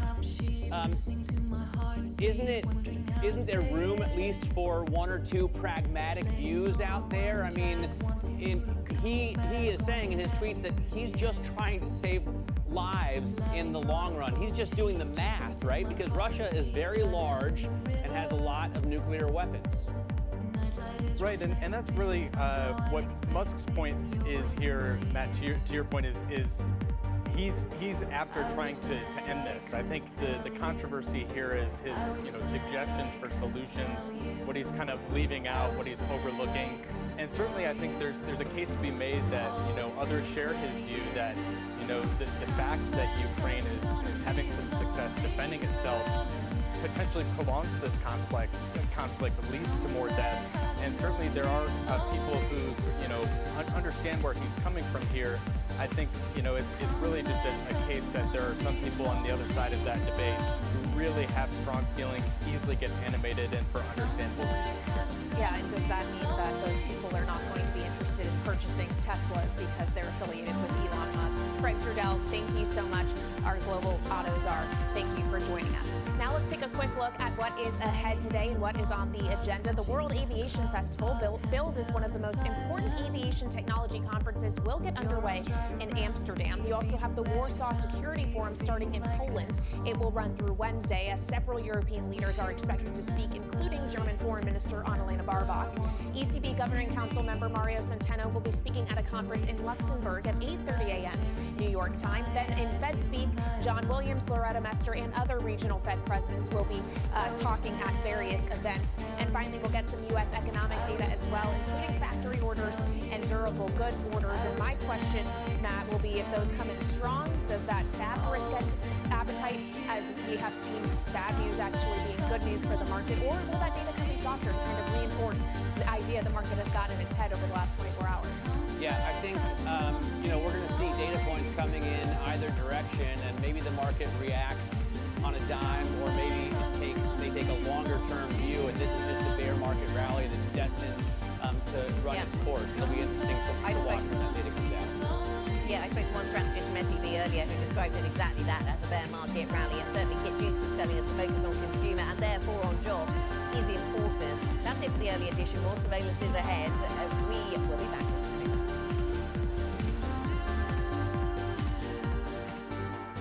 Lie back in my own dream, play back on a big screen, you and me together. Why give up a love found? Wish that I could write down what you mean. I think it's very hard to make a bullish case right now. We really don't know what's going to happen, but you also obviously see that there's a lot more volatile markets. As long as the dollar and yields continue to move upward, investors need to brace themselves for more pain. Some of this volatility is really a reaction function to that problem the central banks are having. seems like central bankers are willing to push things as much as possible, but not at the risk of financial stability. This is Bloomberg Surveillance with Tom Keene, Jonathan Farrell, and Lisa Abramowitz. Congratulations, you made it to the end of the third quarter. You have another 3 months to go. Live from New York City this morning. Good morning for our audience worldwide. This is Bloomberg Surveillance on TV and radio alongside Tom Keene and Lisa Abramowitz. I'm Jonathan Farrell. Equity futures positive 0.7%. TK engaged, get your head up. Let's go. Another messy quarter behind us. It's a messy quarter. I saw Gideon Rose yesterday at lunch, John, the acts of Foreign Affairs magazine. I said 2022 is his fault. And, John, I look where we are, and this derivative story in the United Kingdom is absolutely front and center for global Wall Street. Focus. The Bloomberg Financial Conditions Index for the United Kingdom has not reversed. It's moving down this morning to new levels of restriction for the nation. Lisa, we've got a lot of problems to deal with, not just for the UK, but for the global economy as well, and for global markets. 3 straight quarters of negative returns on the S&P 500. I didn't realize this. You have to go all the way back to 2009 to see a streak that bad. And you have to go back to forever to see a streak that bad when it comes to the bond losses. So the flip side is there's no place to hide, right? So stocks are selling off, and the nature of that sell-off is continuing to change. Just overnight, we got a number of earnings. We have had downward revisions to some of the earnings expectations by Wall Street analysts. They have not gone far enough. That was the message from earnings that we got last night. And going forward, the earnings are going to be front and focus. Mr. Hartner over at Bank of America, almost on the edge of constructive about 2023. I'm going to come back to that note in just a moment. I'm going to whip through the price action. Elisa's going to go through the day ahead in just a moment. Futures are positive by 0.7% on the S&P. On the Nasdaq 100 up 6 or 0.7% also. So can we get a strong finish to a pretty rough, messy, volatile third quarter? Yields lower by 9 basis points on a US 10-year, 369. Lisa, what a range we've seen in the global bond market this week. How much has been driven by the United Kingdom and what happened with the budget that was proposed and the violent reaction in markets today? We do get perhaps some kind of fiscal response, and we have seen the pound really ratchet back some of the losses and regain some territory versus the dollar in expectation for possibly some change of tone. Prime Minister Liz Truss and Chancellor Kwasi Kwarteng are holding emergency talks with the head of the Office for Budget Responsibility. They had postponed the report from OBR, basically saying there were other aspects of the proposal they were not willing to release yet.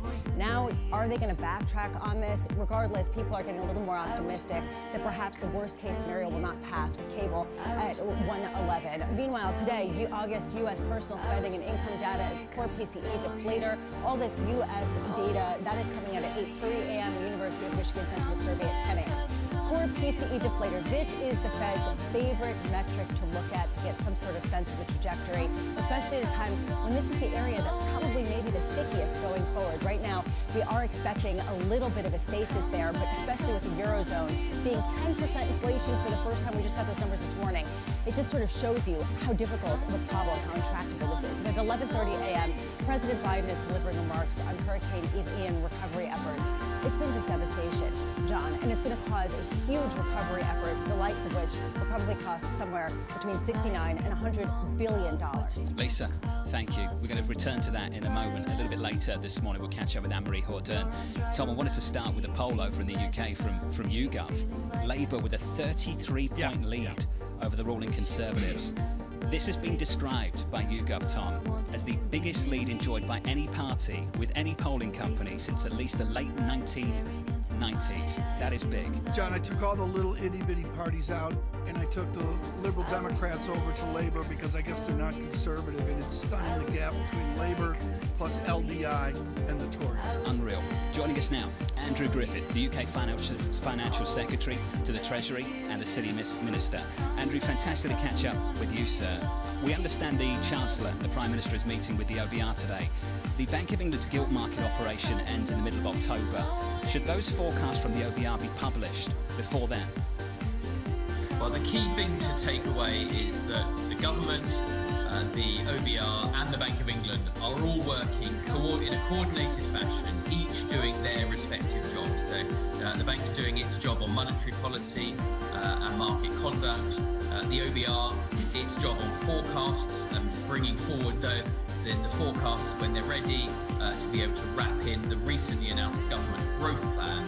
and then of course the government growth plan, which has features about energy, protecting households and businesses, how we're going to go forward on energy security, building clean energy going forward, and also a lot of supply side measures in the UK. It's a very growth orientated plan. So what you've seen over the last week is each of those players do their job. It's good that the Chancellor and the Prime Minister are joined up with the OBR. I think that meeting finishes shortly, but you've seen a lot of coordinated activity over the last week. Andrew, I haven't seen coordinated action at all. I've seen a mess. I saw you come out last week with a mini budget. The Bank of England follow up with unprecedented intervention in the gilt market and the OBR. Now you visit the OBR and look for some forecasts after the fact.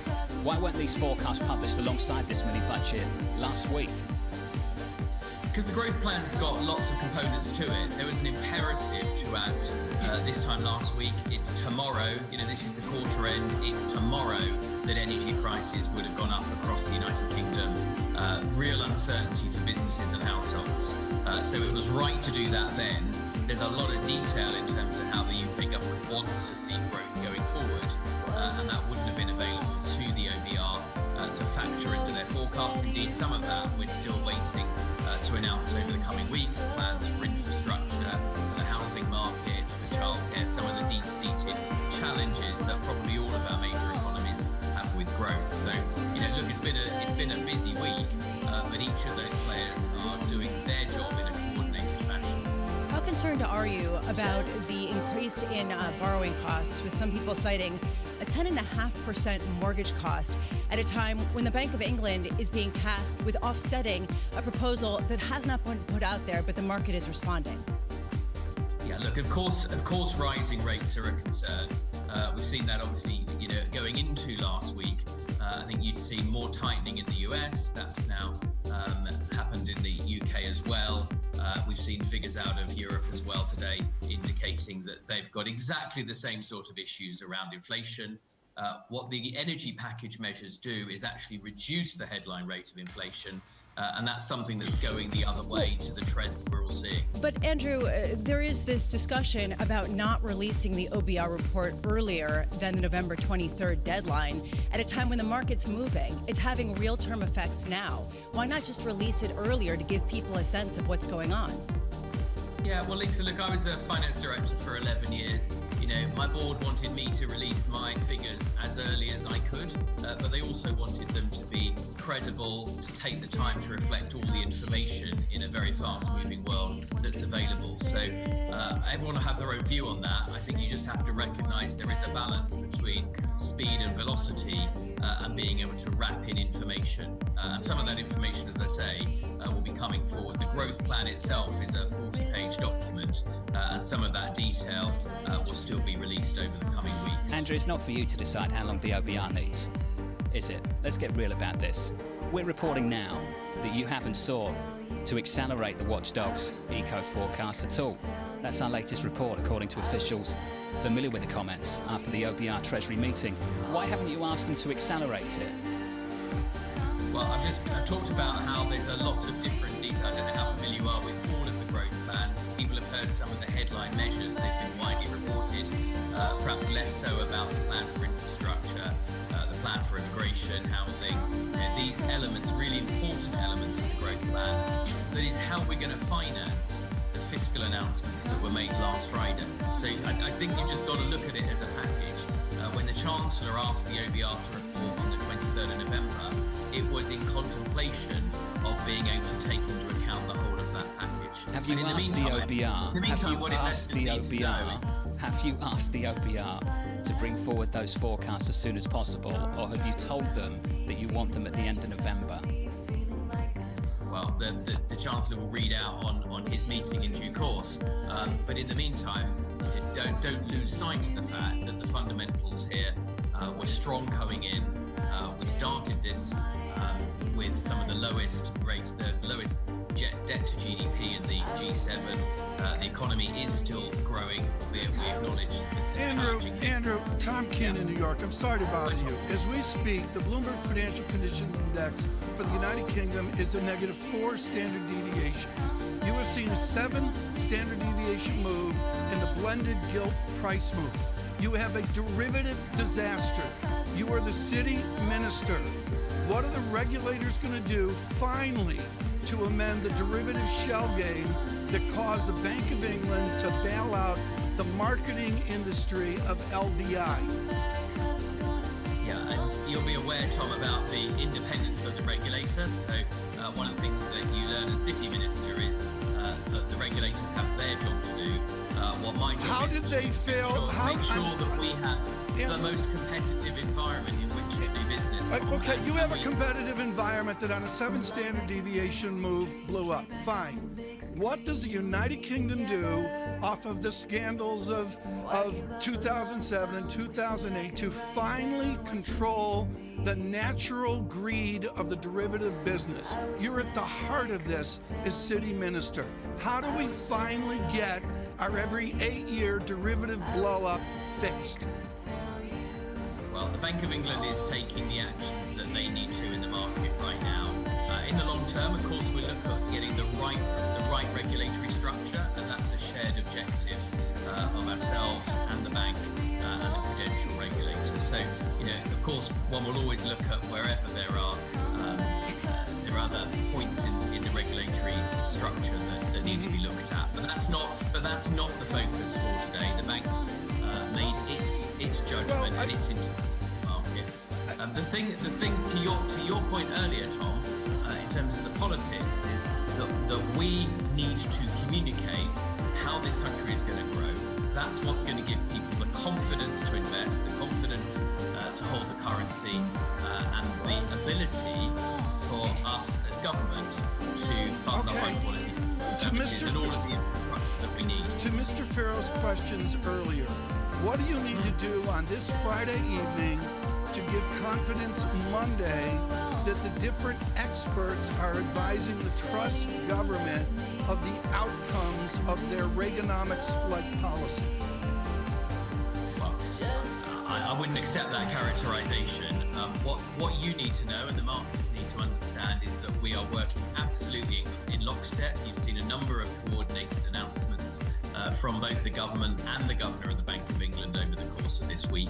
I spend my time meeting investors, talking to regulators, talking to the financial markets, but these are volatile times, and we're seeing that in every market, sometimes at different speeds and pace, but it's a macro trend that we're seeing, and some of the things that we are tasked to do is to bring forward supply-side reforms to improve the UK's energy security situation, because the aberrant here is the strength of the US economy, the strength of the US dollar as a function of your greater energy security. Wait, it's our fault. We can't fix that one overnight.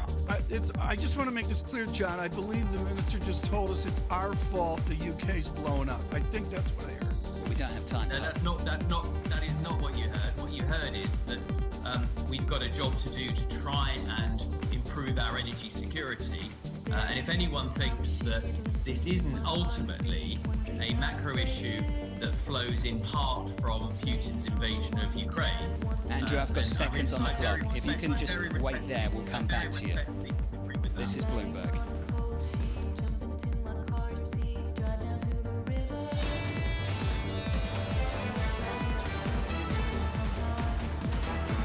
Navigating the economy toward a more sustainable path necessitates higher interest rates and a downshift in the pace of economic activity and the labor market.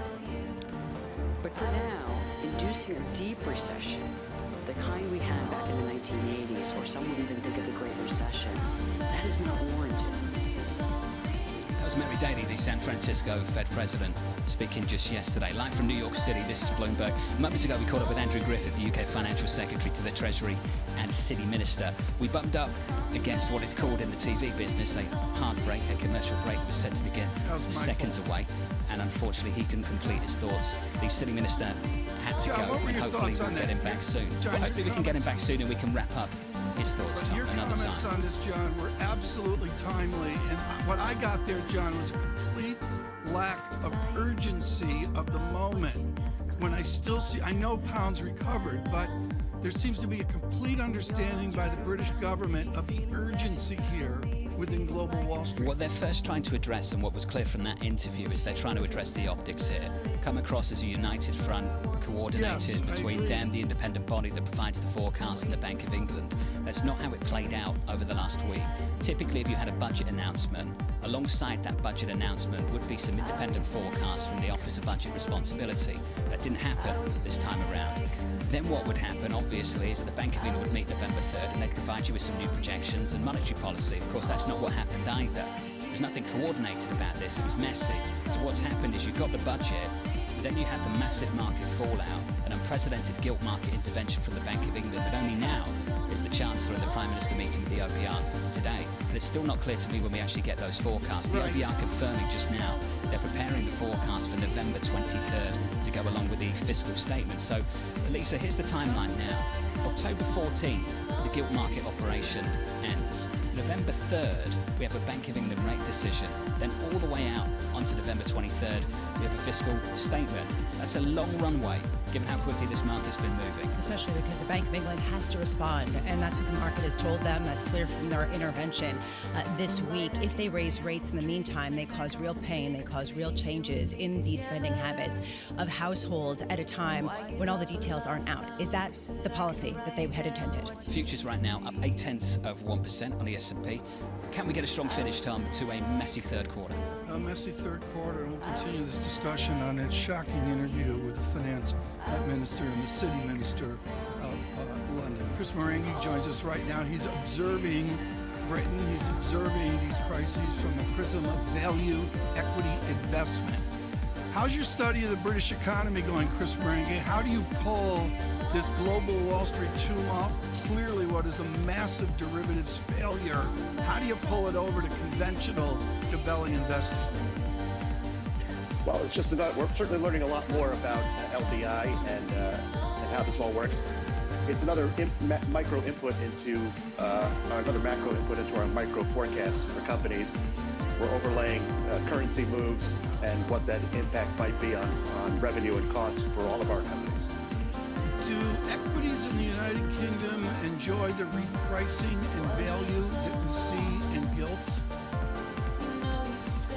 There are certainly some bargains throughout Europe. It's probably too early for us to do much there, but we're looking for companies that, in some cases, the UK companies that are selling abroad and are benefiting from their price competitiveness given the movement in the pound. One of those would be, for example, Diageo, which sells a product that is not going to go out of style anytime soon. You probably drank it last night. We'll drink it certainly tonight, and that looks like it's increasingly interesting. As you watch the fast-moving picture internationally in the UK and in Europe as well as China, how much do you think has actually been factored into U.S. multinational companies and their earnings, not only from the strong dollar, but from the deterioration in the backdrop in some of these other regions where they export to? Yeah, I don't think it's that. Obviously, this is not the first time we've seen these kind of movements, and they never seem to be fully priced in. We thought we'd see a lot more earnings weakness in the second quarter. That turned out not to be the case. The U.S. consumer in particular was more resilient than we thought.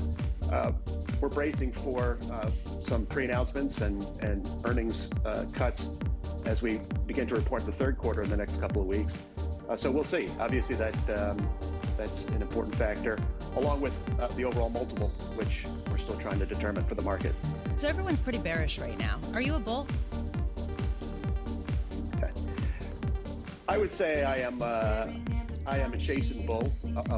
We think that, listen, we've been through this before, 07, 08. I don't want to echo Larry Summers' view that this feels like 07, although there are some similarities. But I think if you held on through that period, we did quite well in the equity markets. We did well relative to other strategies. It's about finding the right business models, the right balance sheets, and the right managements to make it through to the other side, and that's what we try to continue to do every day. Chris, great to catch up as always, sir. Sorry it's on the short side. Chris Marangi there of Gabelli Funds on the equity market at the moment. Mr. Hartnett over at Bank of America, bearish all year. Put out a note this morning that said the following: the big lows not until Q1, when the recession credit shocks equal peak Fed and peak yields and peak US dollar. The trader 23. How's this for constructive for next year? Short the dollar, long EM, small cap and cyclicals. What do you make of that, Lisa, this morning from Bank of America and the team? It makes sense. To be completely honest, it makes sense, because if you believe that things are moving as quickly as some of the earnings seem to suggest, some of the peripheral data, that more sort of granular data seem to suggest, then if we get a pause, if we get some sort of downturn next year, you can start to expect and price forward the recovery, which might be what they're looking for. And I think other people are looking for this too, right? Mike Wilson was talking about where we are in the different economic cycles, the stock market as a forward-looking instrument. So we're looking forward to 2024, which potentially could be better than 2023. It's a precursor to what Chris Marangi just brought up. He mentioned Diageo, the huge liquor complex of the United Kingdom. In sterling from a high, it's down 6%. In dollars from a high, it's down 23%. That shows the distortions we've got upcoming starting next year. It's been a crazy time. Before we even get to next month, we've got to reflect on the amount of intervention we had in the last couple of months. I would argue we started with the ECB, Lisa, earlier in the summer, when we were facing down the prospect of hiking interest rates and at the same time had to do something about containing bond yields. We're seeing that play out in the UK in a much bigger way this week. The BOJ's had to come in and intervene in the FX market. China's... The difference, and this I think has become the distinction over the past few weeks, we have shifted from tightening into pain, tightening into a weaker economic cycle, to trying to spend, to do fiscal spending in order to support households while also tightening to combat inflation. We see this in Germany with that 200 billion euro plan that they put out there for energy prices. This is the tension emerging into the fourth quarter, and it is a tough one. The policies in conflict all over the place. That's been a theme of this program, that's for sure, so far this month. Futures bouncing back up 0.8% on the S&P. Yields are lower by almost 10 basis points. We were 3.4% earlier this week. We're at 369. This is Bloomberg.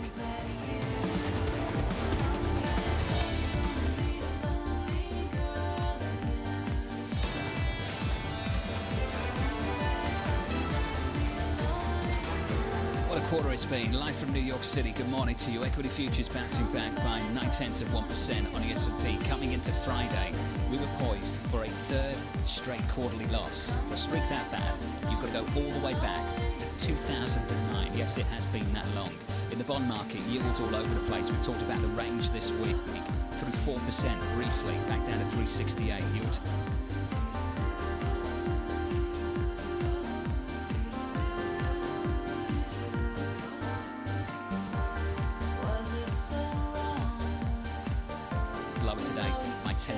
Points, 368.42 on a US 10-year. Talk about ranges. Cable in the last week or so. We can put up a monthly chart, but I can tell you where we've been on the last week. 103.50 Monday morning, all-time low in the Asia session. Right now 110.95 and a higher session today, 112.34. There's a major currency against the dollar. Tom, have you ever seen a range that wide in a single week? 103.50 out to 112. And here's my word for the weekend is febrile, and that's what I see here. John, what amazes me is how all the other data does not correlate with the quote-unquote pound sterling rebound is being reported by the financial media. Just in the last 10 minutes, granted it's rolled over a little bit, I get that. But I'm looking at all the other data out there in the Bloomberg, and it does not correlate with crisis over for the minister that we just spoke to or for his prime minister. We've got a Band-Aid on things right now. That's well said. Lisa, That's a Band-Aid. Right. Yeah. And Lisa, by the time we get to the middle of October, people are describing that moment as a cliff edge. We have the Bank of England come out early this week, announce a gilt market operation that is targeted and limited. It's limited in time to October the 14th, the middle of October. Then their next move on the monetary policy side is early November. And I just wonder what happens to happen between now and then. And what does the threat to financial stability look like? Yes, we saw the issue with some of the long-dated invalid investment plans or pensions and what happened there. But on a bigger scale, we haven't seen a buyer strike. Does a buyer strike start to reassert itself, particularly in the debt markets, as big nations try to finance fiscal spending through debt markets that are changed? This is a new dynamic. I know you're thinking Germany out with a massive package in the last 24 hours. Tom, double-digit inflation in the Eurozone. Yes, yeah, you know, it got buried yesterday. Double You digits. brought that up. That was at 8 o'clock yesterday. John, that got buried. And I mean, culturally, that's just unimaginable. It's happening. It's the reality of things. In Germany, Christian Schulz joins us. He's Deputy Chief European Economist at Citigroup. Christian, completely out of your remit, but I got to ask, and particularly I have to ask before you and I read the financial stability volume from the International Monetary Fund, which will be published here in a matter of weeks. Does Citigroup feel that Europe has the financial derivatives risks of the United Kingdom and even what's being alluded to in the United States? When you've got Dutch schemes doing derivative strategies and even German schemes, is this a risk to Madame Lagarde that we will see a derivatives blow up on the continent? Well, the European Systemic Risk Board yesterday issued for the first time it's existed, which admittedly isn't very long. It was created after the 2008-2009 crisis, but it, for the first time, issued a general warning.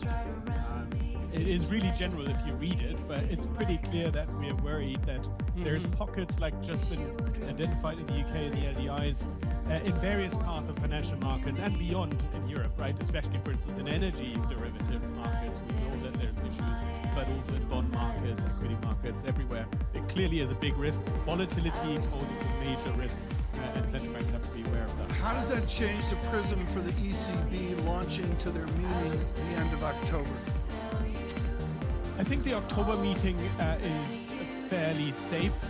I think the risk is that because the ECB is going to hike interest rates, the question is whether they're going to go 50 or 75. Gradualism, I think, is back in fashion now.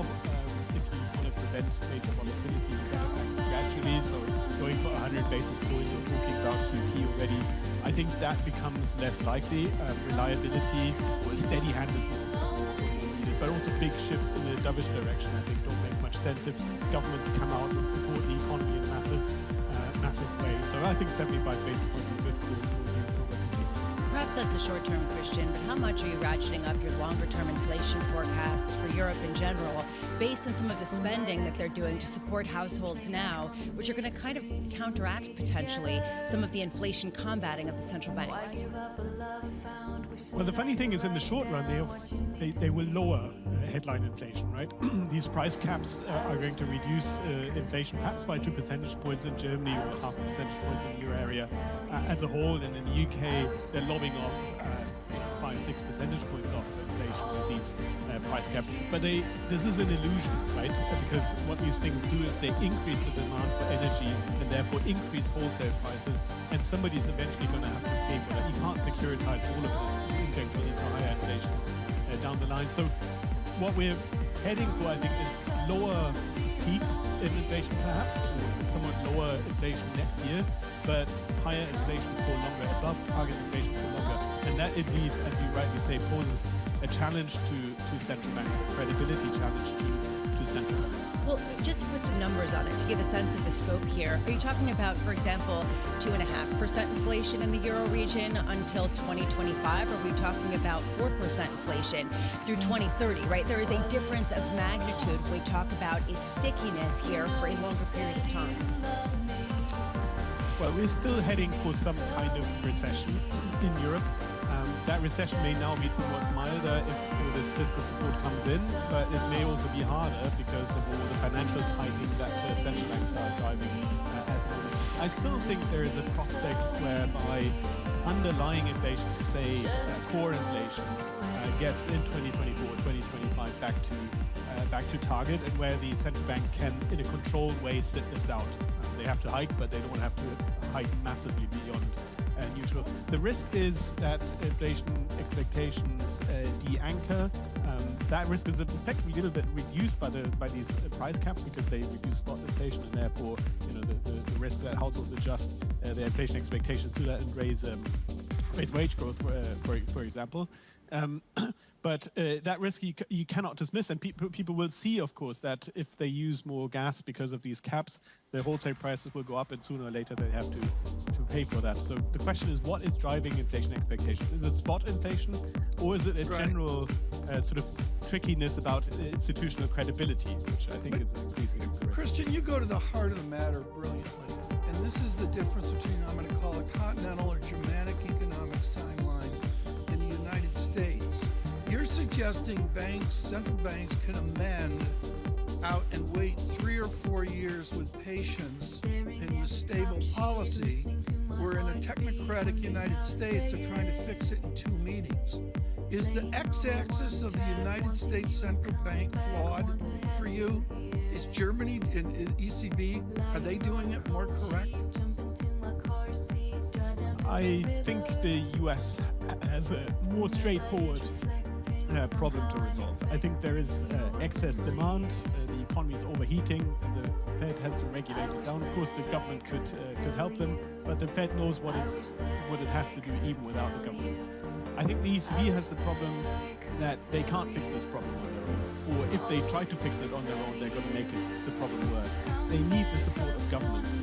Governments are the ones that can raise supply, or can help raise supply of energy, and therefore lift supply overall and bring inflation down. And governments need some support for that.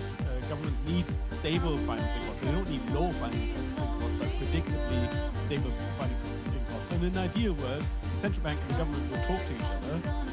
The governments would do things that support supply, not that boost demand into supply prices, and the central bank would move in a gradual and controlled fashion. I think neither Europe nor the Fed can solve the inflation problem in 2 meetings, but I think, my perspective, the US have a somewhat more straightforward trade-off to do. Christian, I just wanted your thoughts finally on a call I heard from BNP Paribas in the last 24 hours on the ECB. They think that they can go another 100 basis points beyond what a lot of people are thinking about. They think the ECB can go to 3% on the deposit rate. Do you think that's achievable?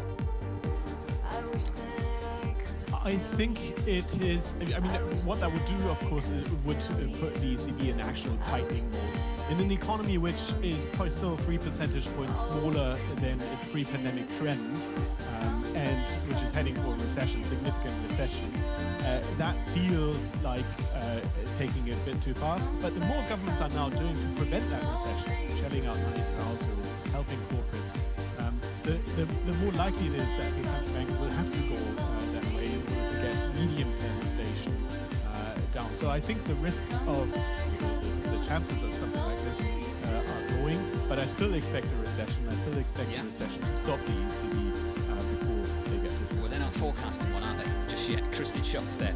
You're sitting. It's kind of ridiculous, Tom. I think a lot of people are laughing at the ECB's forecast right now. When you've got the Deutsche Bank CEO, and Lisa said this a few times already in the last few months, the Deutsche Bank CEO is going around talking about the depths of a recession, not the if, not the when, but the depths of it. I'm going to cut some major slack, John, to any PhD economist who's quote-unquote forecasting right now. I mean, we're moving in real time. You see the headlines here coming out from your United Kingdom, John. My question is, what does Prime Minister Truss do to get to Friday afternoon? I'm baffled. There's some sterling weakness that's not through resistance. Well, let's talk about this meeting, Tom, so we can go through those headlines. You've mentioned that the UK government said it will work closely with the budget watchdog. Lisa, this is about optics right now, but I can tell you this is a pretty unusual meeting a week after a budget, mini-budget, fiscal event, whatever you want to call it. Typically, you'd come out with those things and you'd get the OBR to come out with some forecasts alongside it, and it wasn't sequenced that way at all. No, and it even wasn't sequenced for them to have all of the information in hand to come up with this projection at a time when the markets are pretty uneasy about this proposal. Stupid question. Is OBR the same as the Congressional Budget Office? I wouldn't know, Tom. I can tell you what it is. It's the Office of Budget Responsibility. It's an independent body that provides forecasts for the government to go alongside their forecasts. Is that the same thing? Yeah, I think so. There we go. I think it's pretty then it's the same thing. So we're matching UK and US knowledge together. Beautiful. It's just amazing. I know. That's what the show's about. Watch sterling. Futures up 0.8 to 1%. 368. 3. 368, 350 on S&P 500 futures. This is Bloomberg. Keeping you up to date with news from around the world with the first word, I'm Lisa Mateo. Hurricane Ian's winds have picked up speed, and the storm's on a path to hit South Carolina. The forecast calls for Ian to come ashore north of Charleston today with heavy rain and a potentially deadly storm surge. Florida is struggling to recover after Ian made landfall as one of the strongest hurricanes ever in the U.S. Entire communities were wiped out and homes were flooded on both coasts of the state. An exact death toll has not been confirmed. In the UK, Prime Minister Liz Truss is under pressure to cut spending to win back the confidence of investors. Bloomberg Economics projects the cuts may even need to exceed George Osborne's infamous austerity drive of 2010 to stabilize public finances. Markets have tumbled since the Truss government unveiled unfunded tax cuts last week. Well, now there's more pressure on the European Central Bank to keep raising interest rates aggressively. The Eurozone has just recorded its first ever reading of double-digit inflation. Consumer prices rose 10% in September from a year ago, and that's the fifth straight month the inflation figure has exceeded the consensus estimate. Shares of Nike, they're lower today. The sports shoe giant reported that inventory has surged, and it's also had to push through discounts that have hurt profitability. Now, higher freight costs, markdowns, and foreign exchange effects hurt Nike's gross margin in the latest quarter. Global news 24 hours a day on air and on Bloomberg Quick Take, powered by more than 2,700 journalists and analysts in more than 120 countries. I'm Lisa Mateo. This is Bloomberg.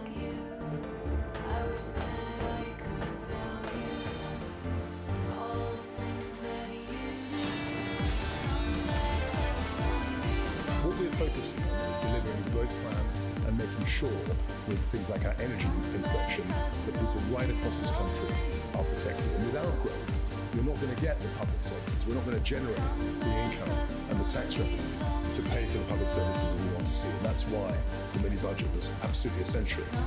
Kwasi Kwarteng there, the UK Chancellor of the Exchequer, live from New York this morning. Good morning. Equities shaping up as follows, up 0.6% on the S&P, on the Nasdaq 100, up by 0.5%. A little bounce after a pretty rough ride through much of the third quarter. Yields coming back in by 10 basis points, 368.22. I can tell you we were paused for another weekly advance in 10-year yields in America. Tom, let's see if we trim some of that advance through the rest of the session. John, I would suggest, and this goes to the real yield this afternoon, this Friday is going to be hugely eventful based on some of the dynamics we see right now. Bramo's guest hosting. I'm going home early. That. She doesn't know that. I didn't know that either. Just let her know. Oh, you didn't know that either, Lisa? Don't worry. You're like booking me on air. Bramo's like, I am not hosting now. Ooh, well, I've got to go. I've got to go. A little Friday. Busy doing a victory lap into the weekend, Tom. Victory lap, just, best everyone's on board. John, I want to say thank you to everybody, everybody listening and watching worldwide. You heard John Farrell's questions to the minister here 20 minutes ago. John, the basic idea is Global Wall Street's saying that was a public service. I mean, John, this goes back to our Rudy Giuliani interview, I'm going to say 2 years ago. That was outrageous. Tom, I think what we need to sort out is there is a difference between policy and approach. You can have a debate about the policy that's come out of the United Kingdom in the last week, and it may or may not turn out the right way. It's the approach to this that I think we need to have a bigger conversation. There is a reason why these institutions are shaped the way they are shaped. There is a reason why there is a sequence of events that is meant to take place. It's to avoid stuff like this. So yes, the UK government wants to come out this morning and try and reshape the optics, that we're all on the same page, by constructing that meeting with the OBR, by saying we respect the independence of the Bank of England, all of those things. That wasn't how the conversation went in the lead up to that mini budget, and that's certainly not how things have played out in the last week. Well, it is sport to say the least, and what we do know is from the moment it was known that Jane Foley of Rabobank would speak with us, pound is weakened from 112 to a 110 handle as well. Jane Foley, I rarely do this, but I've got to get exceptionally narrow here, right down to the GIP function and some of the technicals on sterling. Give us your key support and key resistance levels for cable. Well, we're seeing huge ranges right now, so that's really difficult to do, but we are targeting 104. Certainly cable remains really very vulnerable, because you've got to ask the question, well, what happens when the Bank of England takes away this extraordinary support of the gilt market? You know, the crux of the problem is still there, which is, what is this government going to do in terms of its fiscal policies? Now, it's one thing during the pandemic to issue more debt when you have the Bank of England hoovering up some of that debt through quantitative easing, but to try and do that when the central bank has reversed course, it's clearly very difficult to do. Now, the central bank again is going through its quantitative easing program, but that is a credibility issue. Is it supporting the government's fiscal stance? Jane, explain to us the efficacy of foreign exchange analysis right now. When I look at fancy ratioed financial conditions indexes and fixed income spreads that are grim, does foreign exchange really tell me what's going on? I think it does. I think sterling has been saying all year that UK fundamentals are grim. Sterling has been a poor performer all year. The Bank of England has been failing to turn sterling around with interest rate hikes, and that's certainly been the case since the spring. And that tells you that investors don't like what they see, and they don't like what they see even more because of the budget last week. And you know, even if you know, some of those measures were to be reversed, and there's no sign at all that the government wants to do that, there is still being a dirty stain now on the credibility perhaps of the Bank of England, but certainly the credibility of this government. And you know, the government's talking about the necessity of this budget because it wanted to improve growth. Well, actually, you know, for many people, a lot of those subsidies on the energy price is going to be taken away in the form of higher mortgage payments anyway. People are going to be poorer as a consequence of this, and also maybe because of the way gilts look in their pension portfolios. So no wonder we've got the latest opinion polls saying that Labour has got a 33-point lead over the Tories at this point. The United Kingdom has a unique circumstance in some ways, but in others not so much. And we are seeing fiscal spending around the Euro region to try to grapple with what is going to be a difficult winter. How much does this just accelerate the dollar dominance at a time when the U.S. faces a different picture, isn't necessarily engaged in the same kind of fiscal band-aid for a problem that has a longer lasting kind of time frame?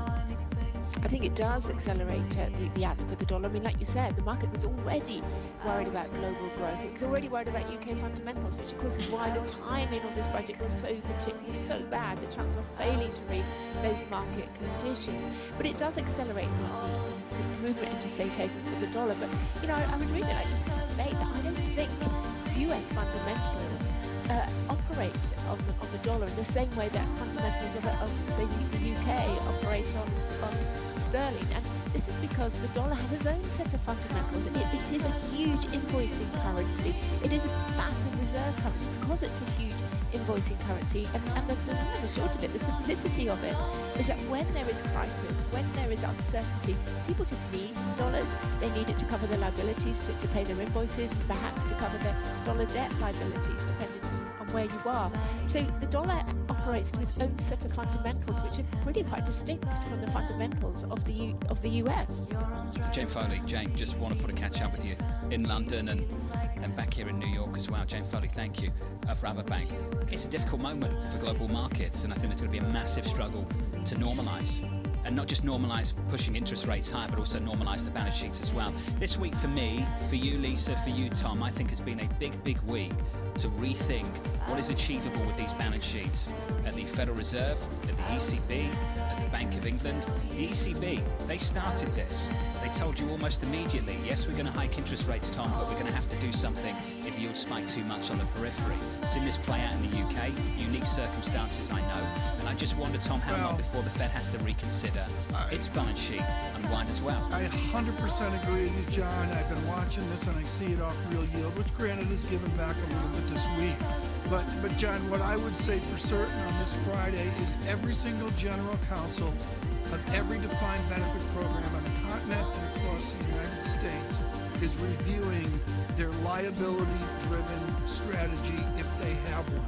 And people like Simon Wolfson, Lord Wolfson of Next, is taking a massive victory lap because they had the courage to say, no, we're not going to do that. It's exposed a real vulnerability this week, that's for sure. And the Band-Aid the Bank of England has produced expires in the middle of October. Let's see if it does expire in the middle of October, and let's see if they move to gilt sales and how quickly. Futures right now up 0.5% on the S&P. Binky Charter, Binky, where have you been? He's going to join us in just a moment from Deutsche Bank. Looking forward to that. Live from New York with futures up 0.5%, yields lower by 9 or 10 basis points. 368.62. Euro dollar negative 0.6%, 97.59, and crude 81.44. What was it that Russell Crowe said? Bramo, are you not entertained? Talking about the markets. That famous line from Gladiator, are you not entertained?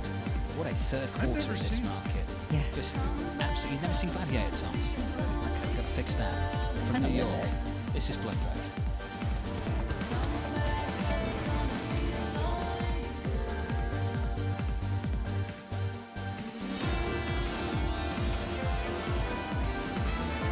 It's very hard to make a bullish case right now. We really don't know what's going to happen, but we also obviously see that there's a lot more vol in the markets. As long as the dollar and yields continue to move upward, investors need to brace themselves for more pain. Some of this volatility is really a reaction function to that problem the central banks are having. It seems like central bankers are willing to push things as much as possible, but not at the risk of financial stability. This is Bloomberg Surveillance with Tom Keene, Jonathan Farrow, and Lisa Abramowitz. I'm proposing a 4-day trading week. With all the volatility, it should go down to 4 from 5. And then if the volatility calms, Lisa, then you get to, go back to 5. That's how it should work, based on how much people work.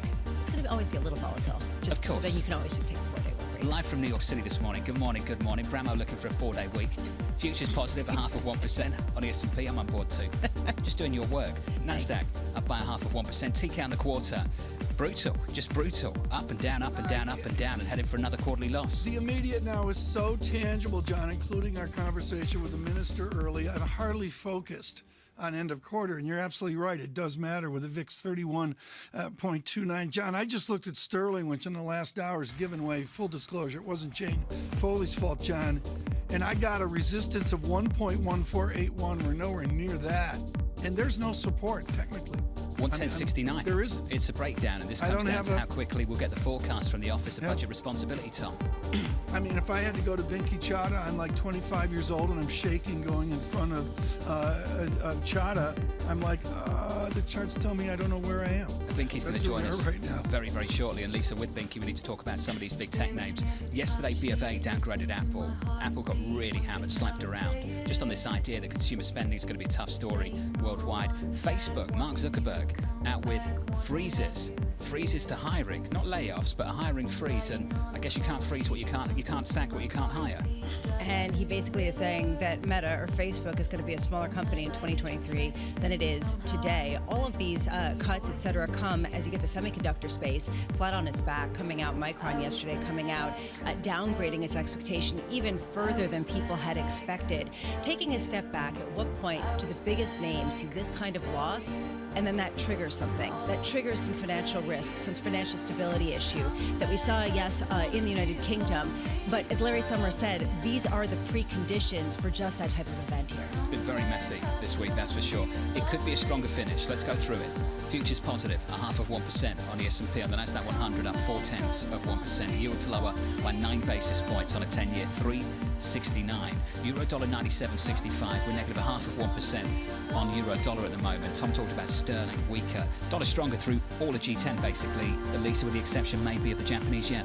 Yeah, and it was because possibly the intervention that we've been hearing about in terms of how they are trying to support that currency. Jane Foley on just moments ago saying that she doesn't really see what could stop the dollar rally. A lot of people are in agreement. Today, we did get some sense of how long that meeting was with Prime Minister Liz Truss, Chancellor Kwasi Kwarteng, and the head of the Office for Budget Responsibility. We're hearing reports that, as Tom said, it was 48 minutes long. We now are waiting to hear what emerged from that. Are they bringing forward the timeline? This matters. It matters for what we're looking at in the pound. It matters for how much the Bank of England is going to have to raise rates. And it matters for people who are having to refinance their mortgages at rates or even just deal with raising rates at a time when, according to one report, they're hearing reports of 10.5% mortgage rates being cited. Today we get August U.S. personal spending, income data, core PCE deflator, all at 8:30 a.m., followed by the University of Michigan sentiment survey at 10 a.m. I remember for a fleeting second that Fridays were University of Michigan sentiment Fridays that lasted all of a week, and now we are looking at the core PCE deflator. We'll take a look at how quickly some of that base effect is really taking effect and how much the Fed can look at this for a bit of reprieve. This is their favorite metric, really see some sort of roll-off in how high inflation is. And at 11:30 a.m., President Biden is delivering remarks on Hurricane Ian and the potential recovery there. John, I was reading one estimate that said that the recovery costs in Florida will be an estimated $69 to $100 billion. It will change the coastline forever. This is the third most populous state in the United States. It is an area that has seen a huge amount of people migrating there during the pandemic, post-pandemic. It is actually a disaster zone in many areas right now. It's deeply upsetting for a lot of people. And Lisa, thank you so much for staying on top of the story. We'll continue to bring you updates through the next couple of hours, all day in fact, on Bloomberg TV and on Bloomberg Radio. Turning back to the markets, Binky Chowdhury joins us, Chief Global Strategist, Head of Asset Allocation at Deutsche Bank. Binky, you still at 47.50 year-end on the S&P? I'm not still at 47.50, but yes, that is what I'm looking for at year-end. 47.50. How do we get there, Binky, in 3 months? I mean, the basic thesis is, I would completely agree, given where we are basically in the cycle. There's really no case for equities based on either earnings or the valuation.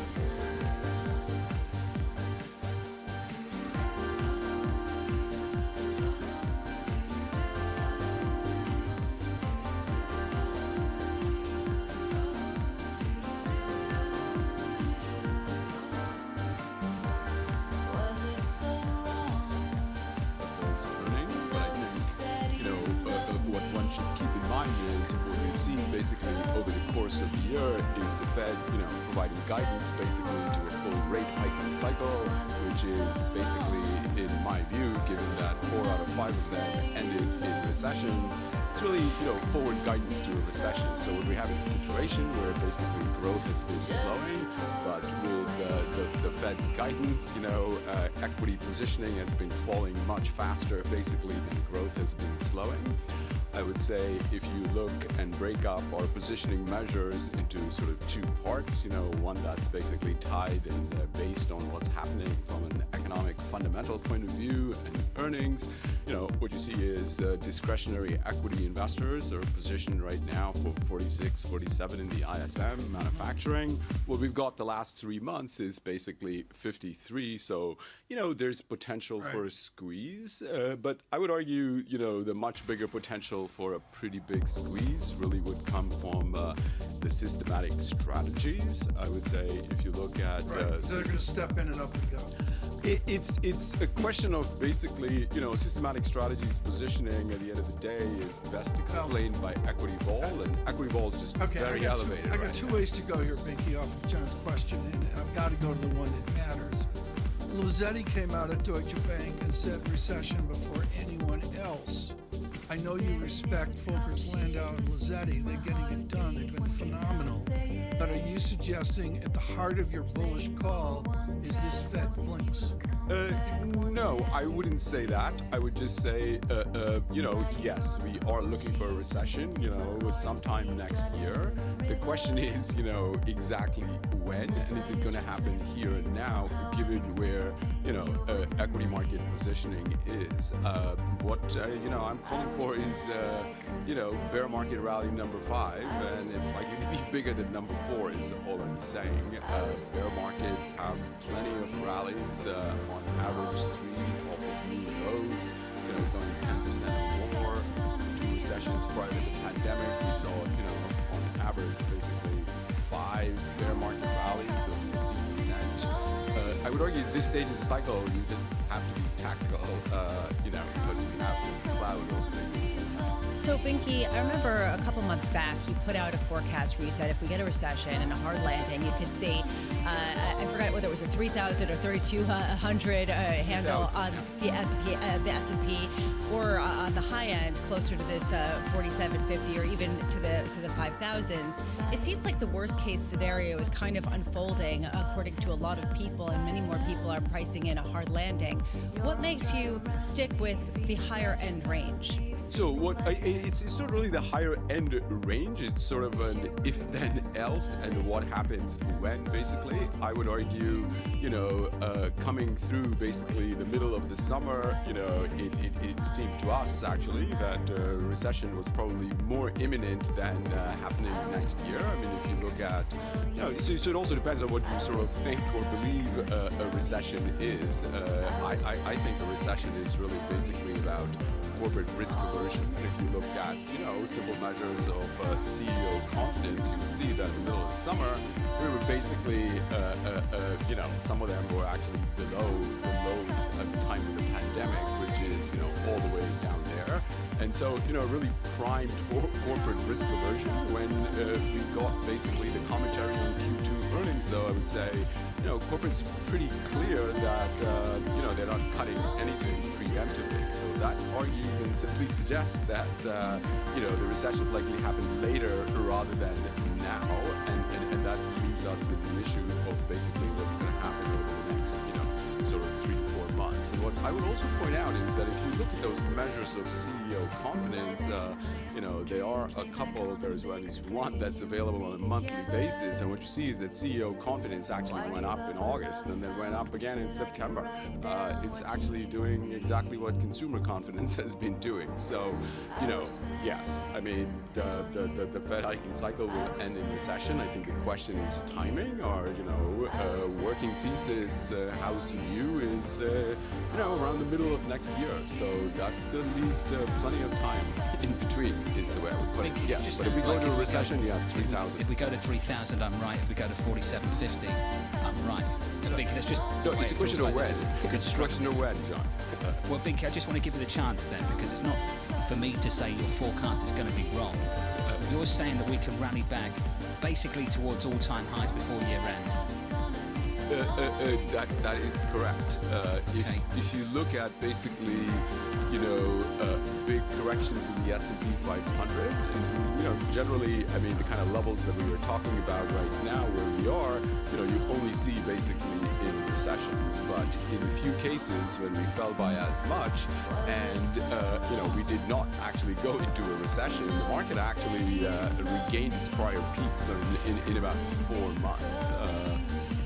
So that's something to keep in mind. So the question is, is the recession happening, and is it becoming more imminent, or is it getting pushed out? So when you look at CEO confidence, whether you listen to company commentary, whether you look at the labor market data we just got yesterday, all of that saying is it's postponed a little bit. The end of a football game, American football, when there's like 20 seconds to go and they're sort of deep in the field and they throw, what's it called, Bram? A Hail Mary? Yeah, Hail Mary. This feels like a Hail Mary into year end. Binky, if it lands, credit to you, and we'll talk about it. Do you know who Doug Flutie is? Have you ever heard the name Doug Flutie? Who's that, Tom? That's a guy you need to study. Okay. He's the king of the Hail Mary. King of the Hail Mary. I'll check it out. Binky Chatter at Deutsche Bank. Thank you, sir. Futures up 1/3%. Hey, you wanted a bull. There we are. We got it. Delivered. There we go. Signed and sealed. This is Bloomberg. Keeping you up to date with news from around the world with the first word, I'm Lisa Mateo. Hurricane Ian is taking aim at South Carolina. The storm's winds picked up to 85 miles an hour overnight, and it's expected to make landfall today north of the historic city of Charleston. Ian caused catastrophic damage in Florida, where it came ashore as one of the strongest hurricanes ever to hit the U.S. The storm flooded towns on both coasts and wiped out entire neighborhoods. An unknown number of people are still believed to be trapped in their homes. British Prime Minister Liz Truss won't change course on the government's unfunded tax cuts. That's following talks with the government's budget watchdog following a week of market turmoil. Bloomberg's learned Chancellor Kwasi Kwarteng will stick to his plan of delivering a medium-term fiscal statement on November 23rd. In Brussels, European Union energy ministers have backed a package of measures to fix the natural gas crisis. They include a goal to reduce power consumption and agreeing to tap windfall profits of energy companies. Still, there's some frustration that more hasn't been done. Vladimir Putin is set today to annex parts of Ukraine that Russian troops control. And that's after a referendum condemned by the United Nations and called a sham by President Biden. Russia plans to sign treaties to absorb the 4 Ukrainian regions. Global news 24 hours a day on air and on Bloomberg Quick Take, powered by more than 2,700 journalists and analysts in more than 120 countries. I'm Lisa Mateo. This is Bloomberg.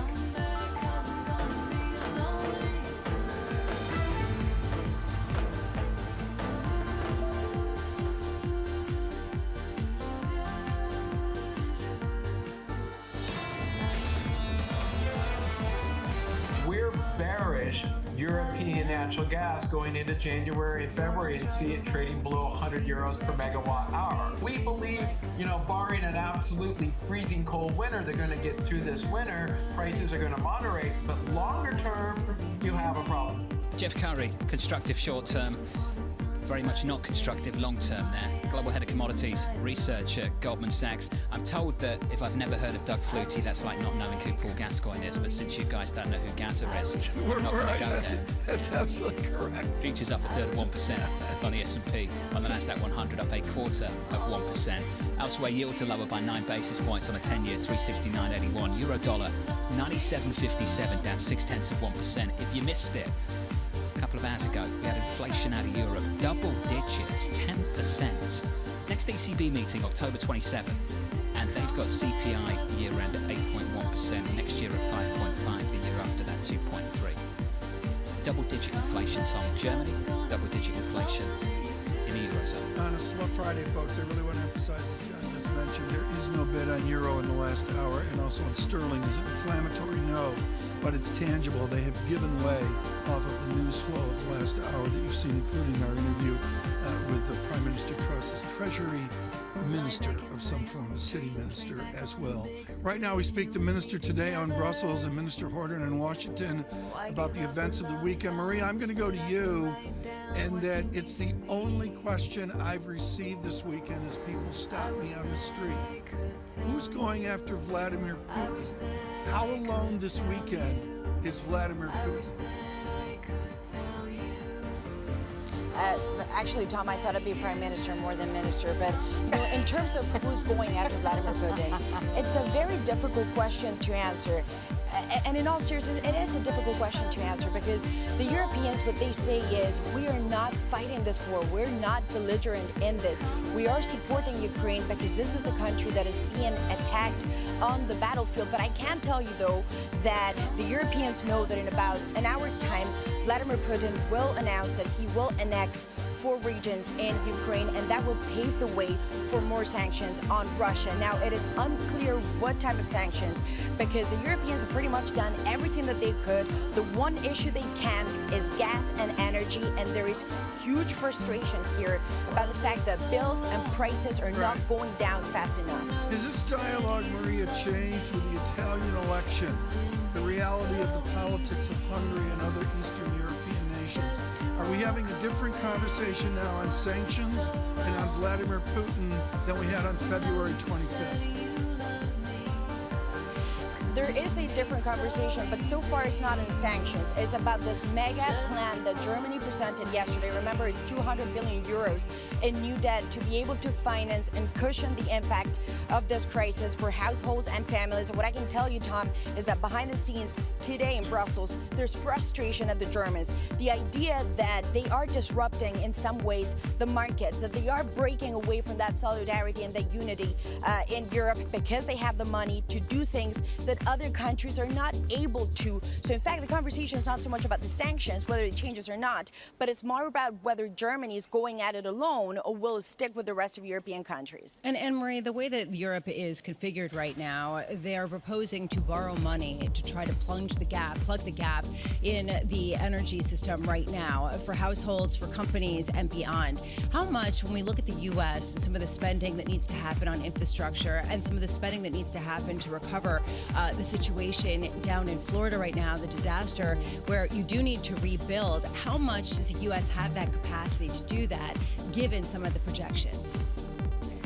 Well, they really don't have a choice, right? This is a natural disaster. This is a defying moment for not just the governor, Ron DeSantis, but also, of course, of President Biden.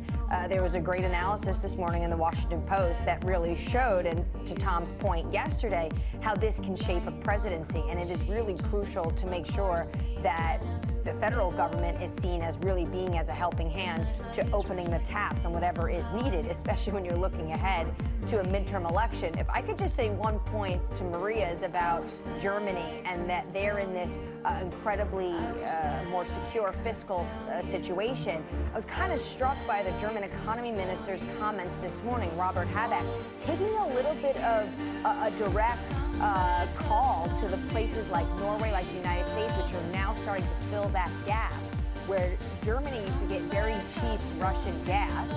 Sometimes others would maybe say at the expense of other European countries.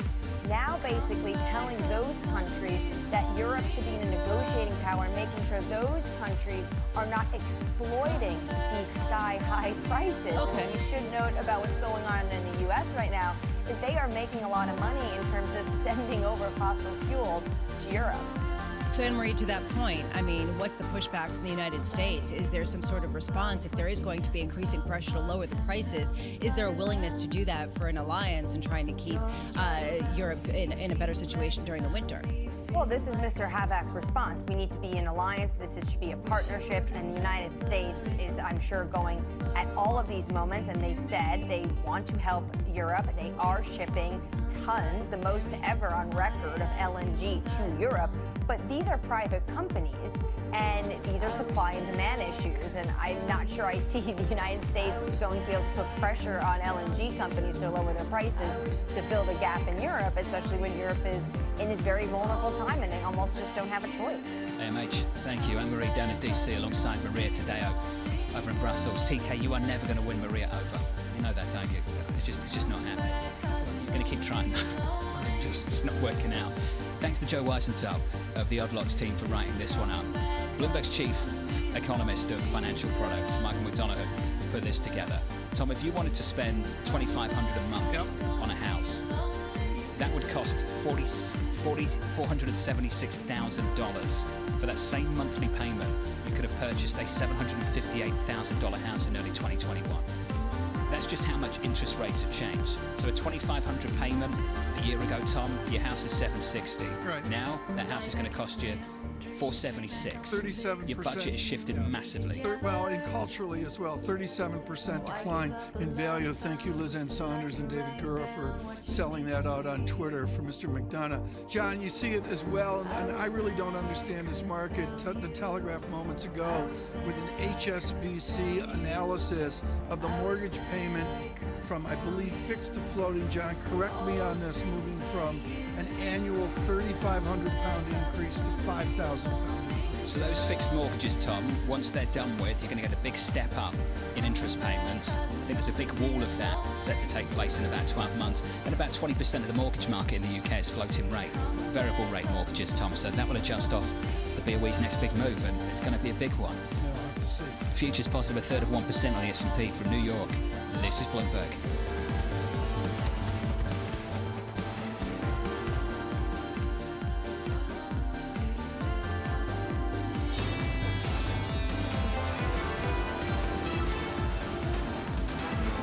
Live from New York, looking for a bounce here, up a 0.5%, just about 0.4% on the S&P. On the Nasdaq, up 0.4% also.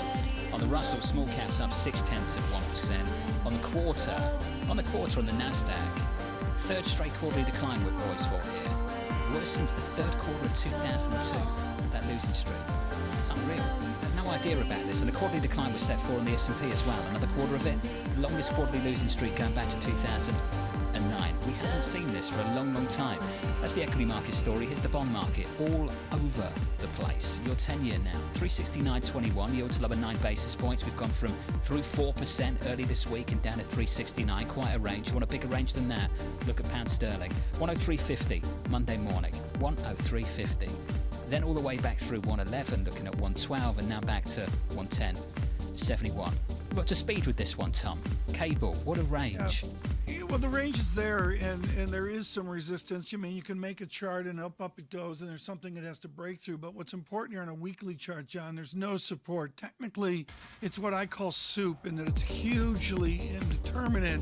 And that tells me, John, it's based off every single Bloomberg headline and red sticky that we're going to see from the trust government. That's really, you may get some liability-driven scandal and derivatives, but to me, it's mostly the trust government news flow. Yeah, and getting the sequencing in order. And Lisa, also, there were some thoughts this morning that maybe they'd accelerate that planned economic forecast from the OBR, and that doesn't seem to have happened in that meeting this morning. Well, not only did that not happen, but our reporting is that they didn't even request it. So, John, you do have to wonder, are they even thinking like that? Are they just hoping, if the storm will pass, and if we just job on enough, the markets will cooperate? We'll see. We'll see. Meanwhile, one thing that I'm looking at, and that's on the sort of macro picture that you were talking about, is just some of these specific names as they report earnings. And Nike really caught my eye. The good news, I guess, is that you can get things on sale there. That seems to be the takeaway headline here, because their inventory surged by 65%, well beyond what people had expected. Margins came in much more, really difficult for them. Basically, they have all of this stuff that they can't sell as quickly as they thought that they were. It's building up, and so they have to discount it aggressively to get it out. They're not alone. Those shares down nearly 10% in pre-market trading year to date. It's been a bloodbath in the retail sector. I mean, it's been incredibly difficult at a moment where they really haven't kept pace with some of the shifting trends in shopping, as well as just people buying less stuff. Nike shares down, just not even including today's move intraday, if it sticks, 43%. Adidas down almost 60% as they deal with some of the same issues, and Under Armour down 64%. So actually, with all of this, Nike's actually doing the best, but it is an incredibly difficult moment, and this is one reason why investors come on and they're looking for an entry point for some of these. They say that early next year, and this goes to the point that Michael Hartnett over at Bank of America was talking about, at a certain point, have we just completely stripped valuations to such a low level for some of these names that got first, that were hit hardest and first, that they start to become attractive, perhaps, when we start to understand the scope of the downturn. Lisa, thanks so much. Right now, on what you're going to do to restructure for Q4, restructure your life as we're all poor in the equity market. Marvin Lowe joins us, Senior Global Macro Strategist at State Street. Marvin, when you take the global strategy and you fold it into the investment strategy, what is your to-do list the first business day of October? I mean, I think you're still trying to assess how comfortable you feel with the path that's been laid out on the monetary policy front. If you're getting comfortable with that, we can certainly talk about some of the bottom fishing that Lisa talked about. We, on the other hand, still think that there's a great deal of uncertainty. So you stay defensive. You still continue to look at the shape of the curve that put you in a defensive position, and the dollar strength that seems to be making its way around the world is something that will likely continue in our view. We have seen central banks in some forms blink in the last number of days. In all my reading, Marvin, including this weekend, whenever I see the word hope, I circle it, because that usually means danger. What is our hope for the Central Bank of the United States? What are we hoping Jerome Powell does? I mean, I think we're hoping that they stick with the script that they put out, as painful as it's going to be. We see kind of how inconsistent some of the central banks' messages are needing to be, particularly around the UK, where on the one hand they say they need to tighten, but on the other hand they've started QE again. Certainly potentially a one-off, that's the hope, but it really does show how challenging an environment it is. You can't deal with the systemic risk that's building in the market the way you used to because of this inflation. So I think that we really need for the Fed to stay with their message and make inflation the main enemy that they're going to fight. Marvin, we just had Vicky Chadha on a bit ago here on the show from Deutsche Bank, and he was saying he still thinks that you could see a 4,700 level on the S&P by year end because of a bear market rally. Are things that volatile that you could see that kind of move, that you could actually see rallies of a significant magnitude that would give you as a defensive investor an opportunity to sell? I mean, 47 feels pretty aggressive to me. It would be a repeat of the summer for the most part, and I don't think we're going to have an environment that allows the summer to repeat. If anything, the Fed is in a mode to make sure that doesn't happen again. Can we have a bear market rally? Sure, absolutely. 8 to 10% in this kind of environment is not unheard of, and it does provide you an opportunity if you're short-term in nature. I still think U.S. stocks for the long term is part of your portfolio, but between here and there, there's going to be a lot of volatility around it. And I'd add that the VIX certainly has crept up, but it's not at concerning levels. So you really haven't had that feel of capitulation, even though you've had as much volatility as you've seen on the price front. Marvin, you said that we haven't seen that capitulation yet, and that certainly has been what a lot of people are saying. But around the margins, it feels like something is happening that is different now than a couple of weeks ago. Over the past week, we saw the biggest withdrawal from U.S. investment-grade bond funds on record. We have seen losses in that debt unrivaled in memory in recent history, and even not so recent history, of nearly 18% so far year to date. Are things starting to crack in credit? Yeah, they absolutely are.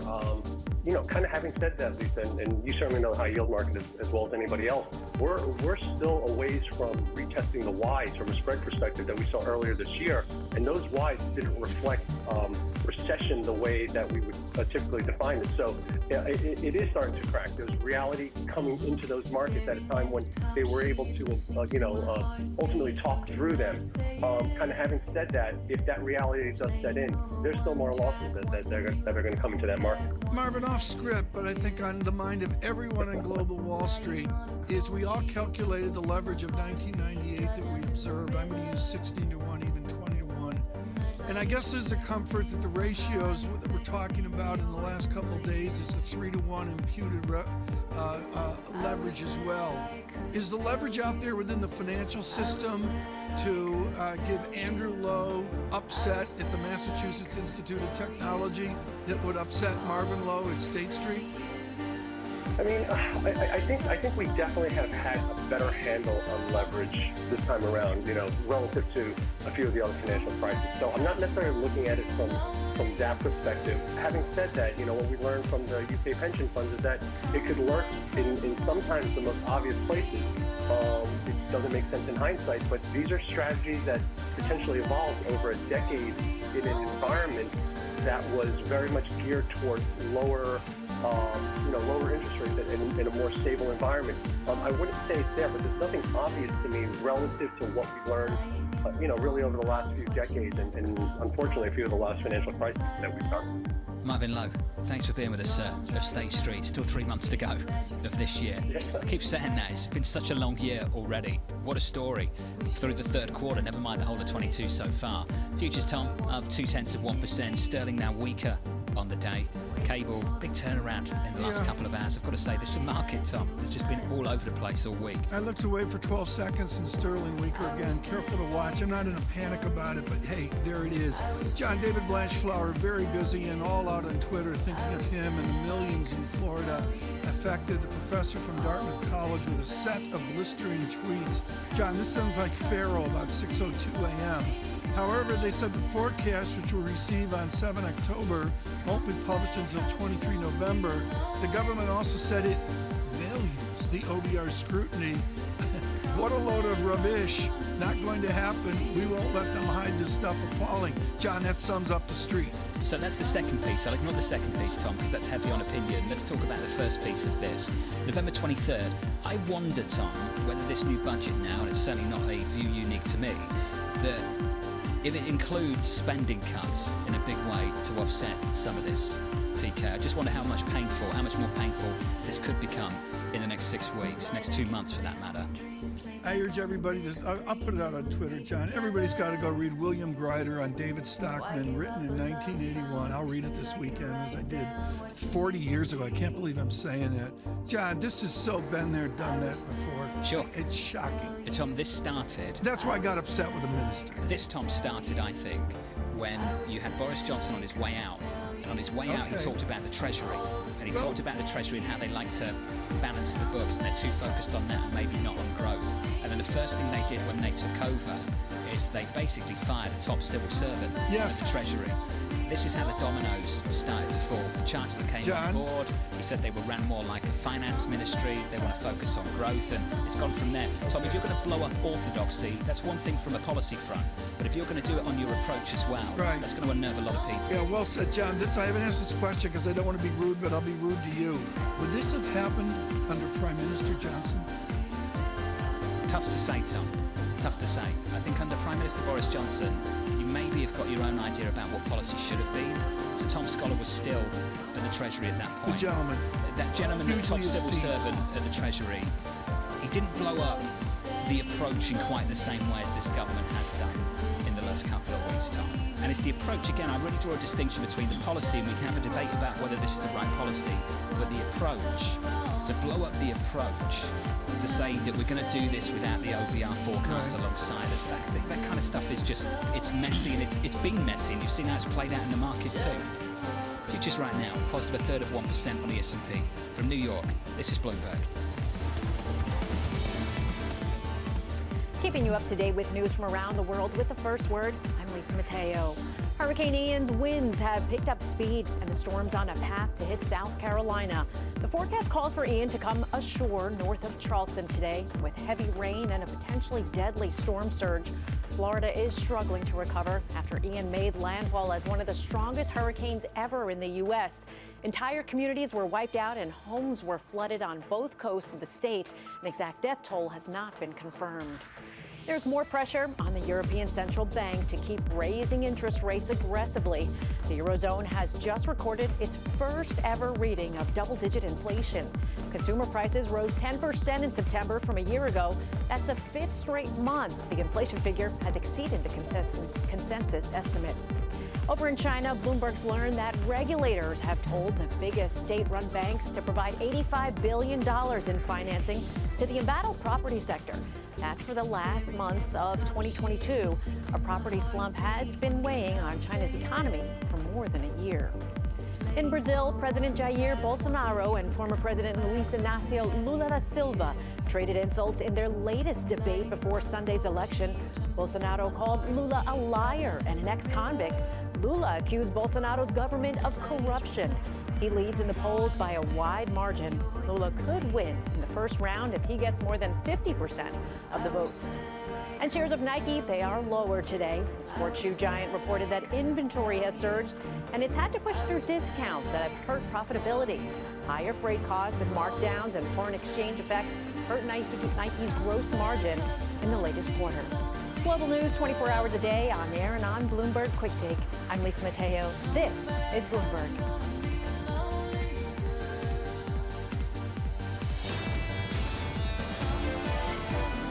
If you see U.S. real rates rise to the extent they have and with the speed they have and the negative reaction to equities, at some point, it's hard to know when, but at some point, even the Fed blinks. Based on the Fed speaker the last 24 hours, not yet. Dean Kernet, founder and CEO of Macro Risk Advisors, live from New York City this morning. Good morning. Equities bouncing back, and then they fade. Up just 1/10% on the S&P. On the NASDAQ, up not even 1/10%. Yields were lower. They're still lower on a 10-year by almost 10 basis points to 368.82. Euro weaker by 6 or 7/10%. Euro dollar 97.52. CPI out of the Eurozone today. Inflation, Tom, coming in hot. Double-digit CPI. One ECB official from the executive board speaking right now, saying there's a risk of expectations de-anchoring on inflation, Tom, and that means the ECB, in the minds of the ECB officials, has a lot more work to do. How does it work with the Netherlands in inflation of 17.1%?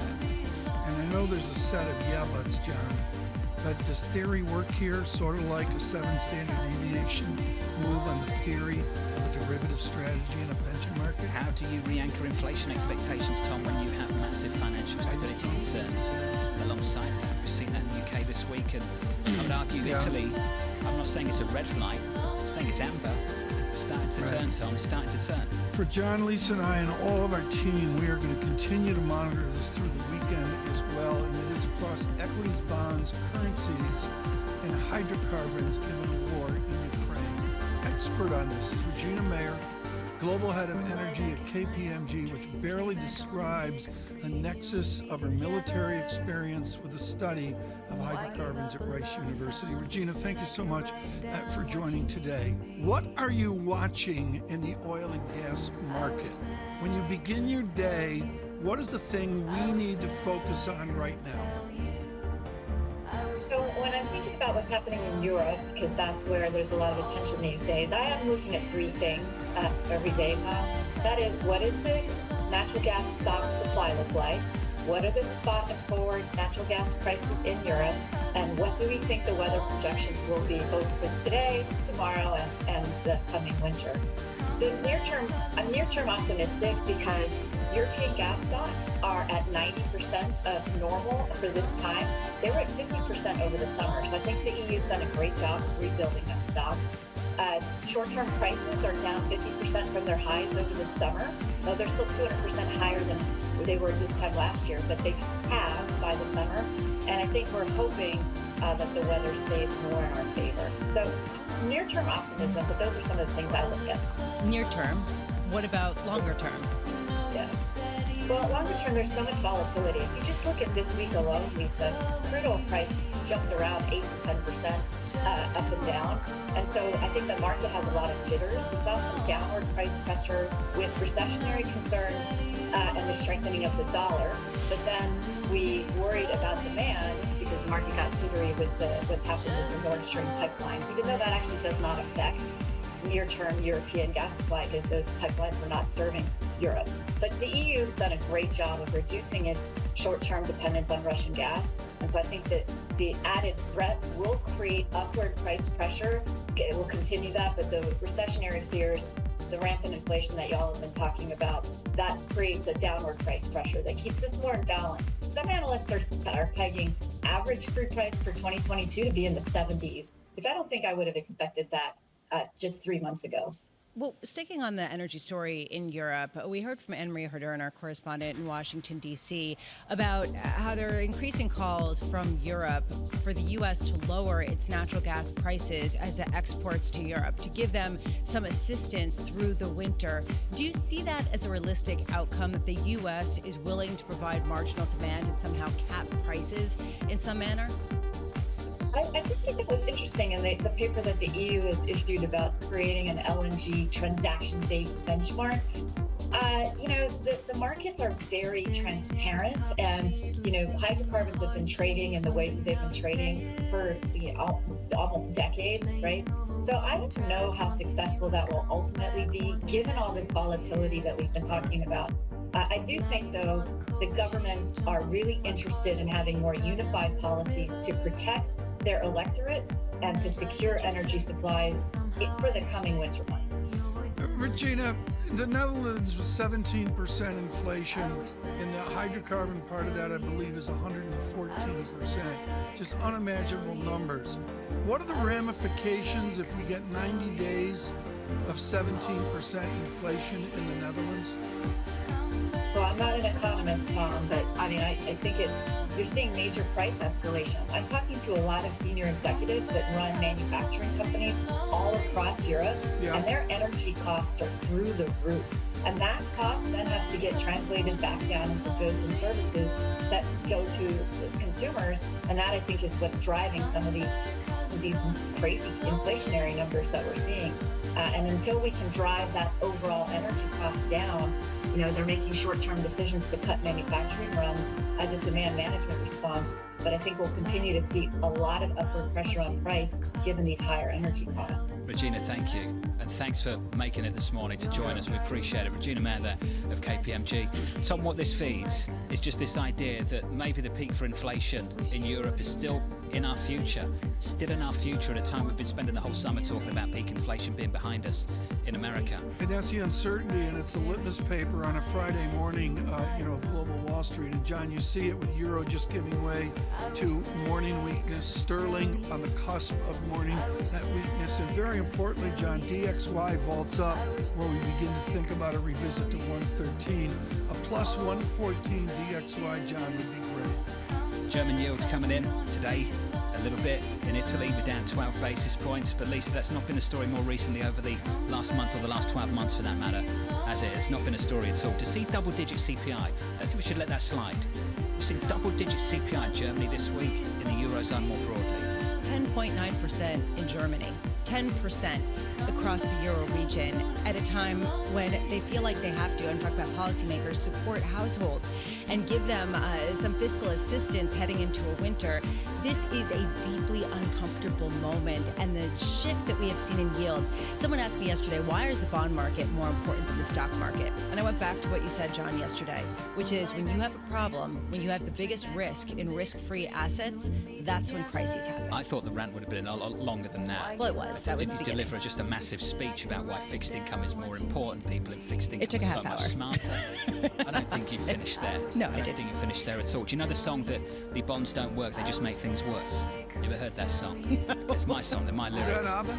That was ABBA, Tom. That was ABBA. I think the actual song was the drugs don't work, they just make it anyway.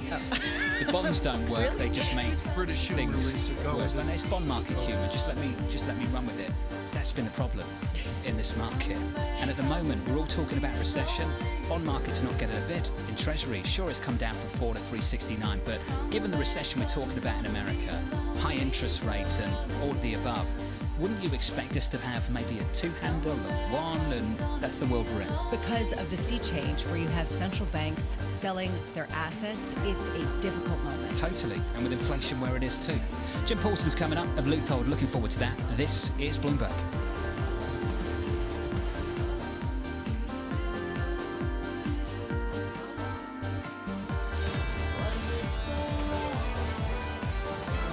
If this financial dysfunction gets bad enough, the Fed is going to have to blink. The blinking is probably going to start in 2023 when the US Fed cycle, essentially comes to an end. Regardless of the dysfunction, they will continue to raise rates. The tightening is going to have to be persistent, at least for the next 12 months. We're optimistic that by the end of next year, the Fed's going to be much closer to where it wants to be without necessarily having to pull the economy into a recession.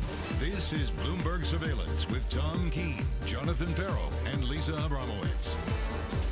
Good morning, everyone. Jonathan Farrow, Lisa Abramowitz, and Tom Keene on an extraordinary Friday. I'm going to go with Contagion Friday is what we're looking at. And John, the contagion starts at 10 Downing Street and over at the Bank of England. You know, I'm very aware that my audience is far, far smarter than I am. So here's the update to the Verve lyrics. Because the swaps don't work, they just make things worse. But I know that we'll get bailed out again. Story of the market this week, Tom. Huge moves, and the Bank of England stepping in with a big gilt market operation. That's a band-aid, though, TCAM. We've talked about that a million times. It has an expiry. It's the middle of October. Let's see if that's when it expires. There's so much insight here, folks, and so much reading for the weekend in this historic time. I don't want to derail the opening, John, right now. John, let's just go to what's happened in the last hour in London that affects global Wall Street. They met with the Office of Budget Responsibility. There was a hope that maybe we'd get some independent forecasts to go along with this budget. The Prime Minister and the Chancellor walked away from that meeting. It doesn't look like we'll get those forecasts, Tom, until we get an update to the budget again in late November. So the timeline as follows, and I've gone through the dates a few times. I'll do it again. The 14th is when the operation for the Bank of England ends, set to end. November 3rd is when we get an MPC decision on monetary policy from the Bank of England. Then the end of November is when you get that fuller fiscal statement from this government, Tom, and that's quite a runway. 2 months is a long time in this market. We're voting now in the foreign exchange market, week of sterling, and we'll get to that in the data check. But Lisa, we vote in the bond market, bills, notes, and bonds. Lisa, what have you observed in the last 24 hours? Credit is softening. There is a different tone in the credit markets, and this is notable because for a while we had not seen that. You saw the biggest weekly outflow from top-rated corporate bonds in the United States ever, on record, the third biggest, and you have an ongoing deterioration in the valuations at a time when companies are withdrawing bond sales. They do not want to be exposed to this market right now, and we're headed toward possibly one of the slowest months of bond sales for a decade, at least that is the Bank of America expectation. This matters. People have been saying, when's the bond market going to crack? When is credit going to crack? There are cracks. They're kind of forming. On the radio, a chart now with the derivative strategist Jonathan Farrell. John, let's go there. This is a chart I did a couple days ago. I haven't seen it anywhere else in the world. This is a certitude of the second rate in the derivatives market, which Lawrence Summers in the last hours has mentioned. Only once, John, in 20 years did we go out to 2 standard deviations. John, this was a guaranteed sure thing in Mayfair. And then it wasn't. The green circle, folks, way up top is trend, comfortable. Let's have lunch at that Indian place. John, you like Mayfair. And then down we go, 4 standard deviations. That's where we get a little sweaty. And we are at 7 standard deviations, and the certitude drifts away. Can I just say, Tom, Jamavar, my favourite Indian restaurant in Mayfair. Just throwing that out there just so everyone knows. That's very good. Visit. It's John, pricey. I understand. I'm going to go with Lawrence Summers here, and it's not original to the great professor. Every time you see a derivative blow up, there's little redounding moments out there. They're out there this Friday. What this speaks to, Tom, and these pension funds in the UK were invested in these specialised investment funds. They had margin calls on trades. A lot of people had to basically sell some positions, but the most liquid positions they had were gilts. Sold gilts to raise cash to meet those margin calls, and of course selling gilts just made the whole things worse. So I go back to what I said at the start of the programme. The bonds don't work, they just make things worse.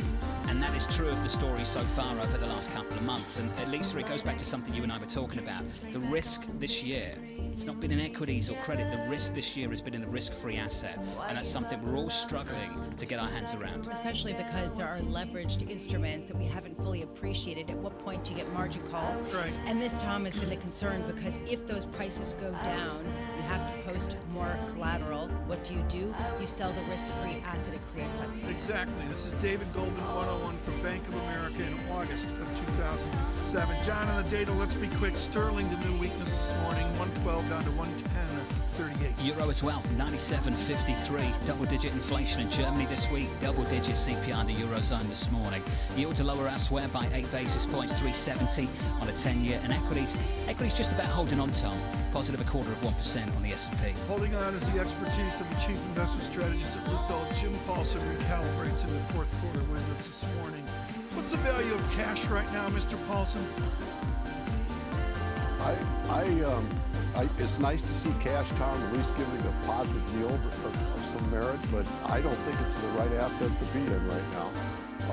I think things are pretty unsustainable at the moment, and it's all tied to policy officials raising rates.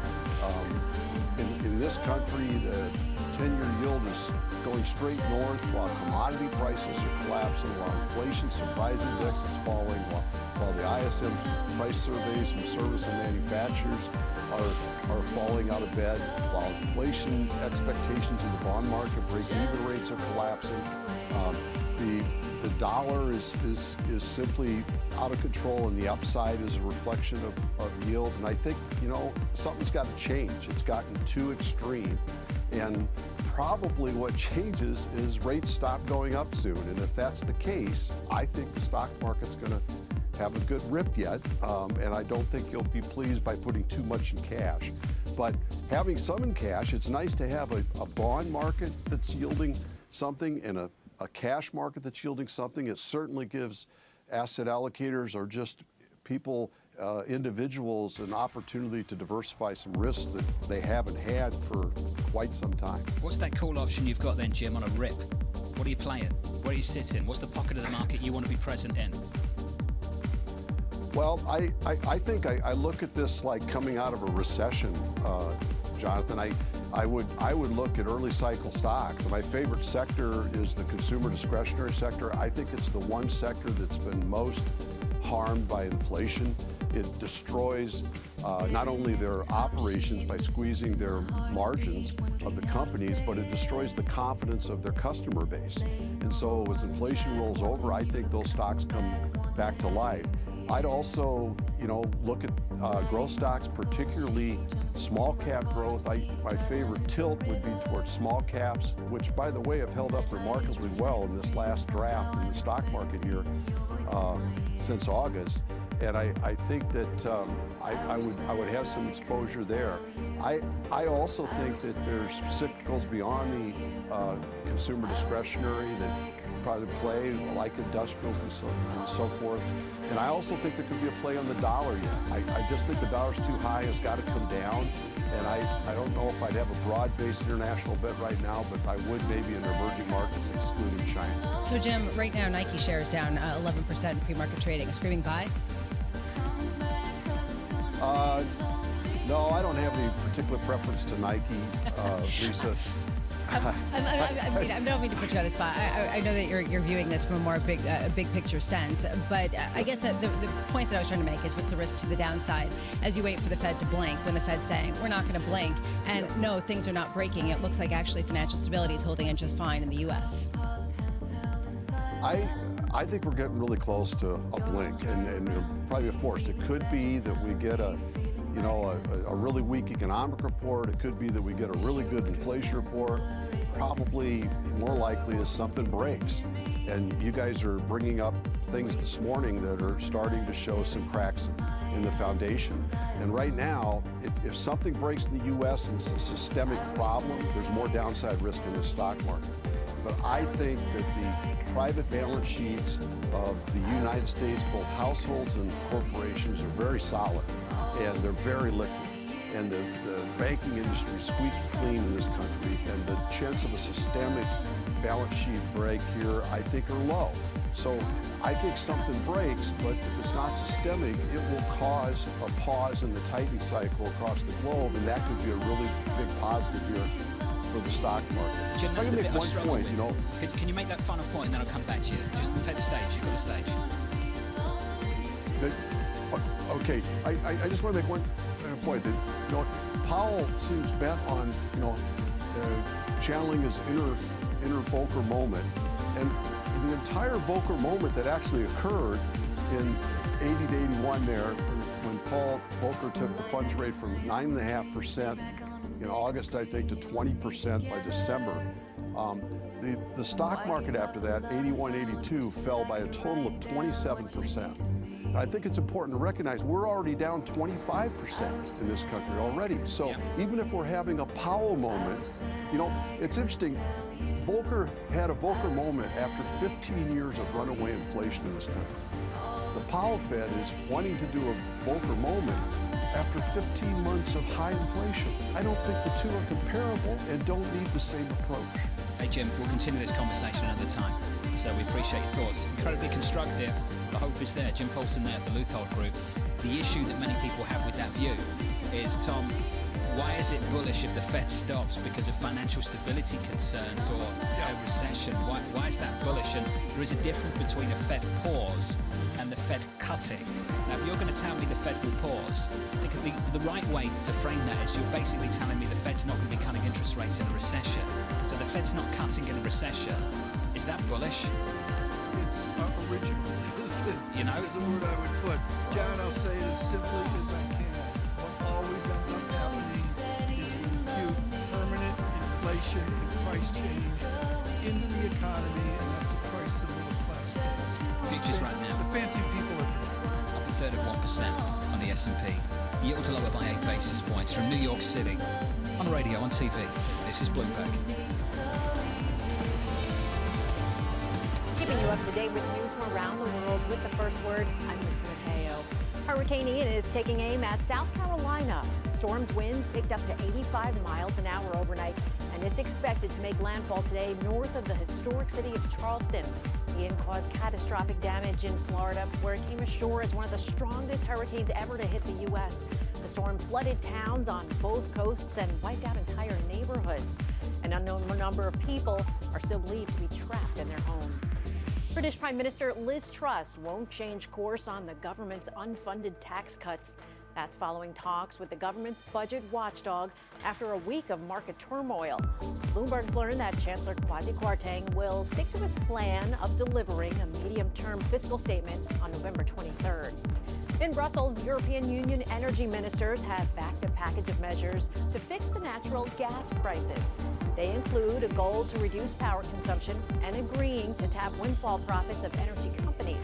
Still, there's some frustration that more hasn't been done. Vladimir Putin is set today to annex parts of Ukraine that Russian troops control. That's after a referendum condemned by the United Nations and called a sham by President Biden. Russia plans to sign treaties to absorb the 4 Ukrainian regions. China has formally certified its homegrown aircraft to take on Boeing and Airbus. Certification for the C919 would typically mark the end of flight testing and paves the way for a plane maker to start deliveries. For now, the C919 will only be allowed to fly within China until it's certified by foreign regulators. Global news 24 hours a day on air and on Bloomberg Quick Take, powered by more than 2,700 journalists and analysts in more than 120 countries. I'm Lisa Mateo. This is Bloomberg.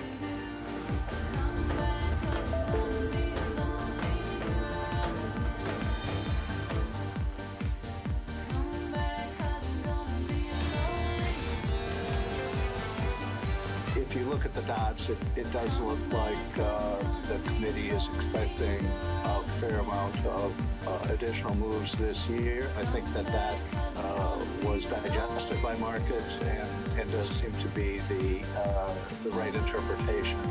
Another way you could put that is that the Federal Reserve just endorsed the sell-off of the equity market. That was Jim Bullard, the St. Louis Fed president, speaking at an event hosted by HSBC. President Mester spoke yesterday as well, Lisa, asked if a recession would change her plans to hike interest rates, and she essentially answered that question with no.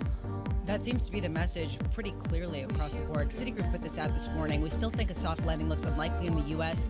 Thus, the Fed will have to tighten conditions enough to lower the equity market. The Fed is basically confirming that view and saying that is part of it, and they are not backing away from a slowdown that it may cause. That's the objective, for now at least. And the equity market we're positive 0.25% on the S&P, on the Nasdaq 100, up around about a third. Yield still lower by 8 basis points, Tom. 3.7% is your yield on a 10-year. Amid a large crowd, I believe, in Moscow, history in the making. This is Mr. Putin just walking through large gold doors, and he is speaking to the assembled on the annexation of Ukraine. An expert for us with great experience on this across the continent, Anne-Marie Horton from Washington this morning. Anne-Marie, Mr. Putin is selling this to the Russian people. Who's behind him on this? Is this the military behind him? Is it the quote-unquote far right? Or is it nostalgia for a new Soviet Union? It's him. He's behind this. He's making all of these decisions as he stands in the Kremlin at St. George's Hall there. You can see he's surrounded by Russian officials in his government, legislators in the Duma. But this is all Putin. This is something he had dreamed of doing. Many thought he would never do this, only because of the repercussions and the blowback the Russian economy would face, and especially given the fact that they spent 20 years trying to integrate themselves into the global financial markets. And he then went for it, and like he did in 2014, the annexation, he is doing it with these 4 regions. And we should note what Putin is laying claim to today in this speech right now is 15% of land in Ukraine.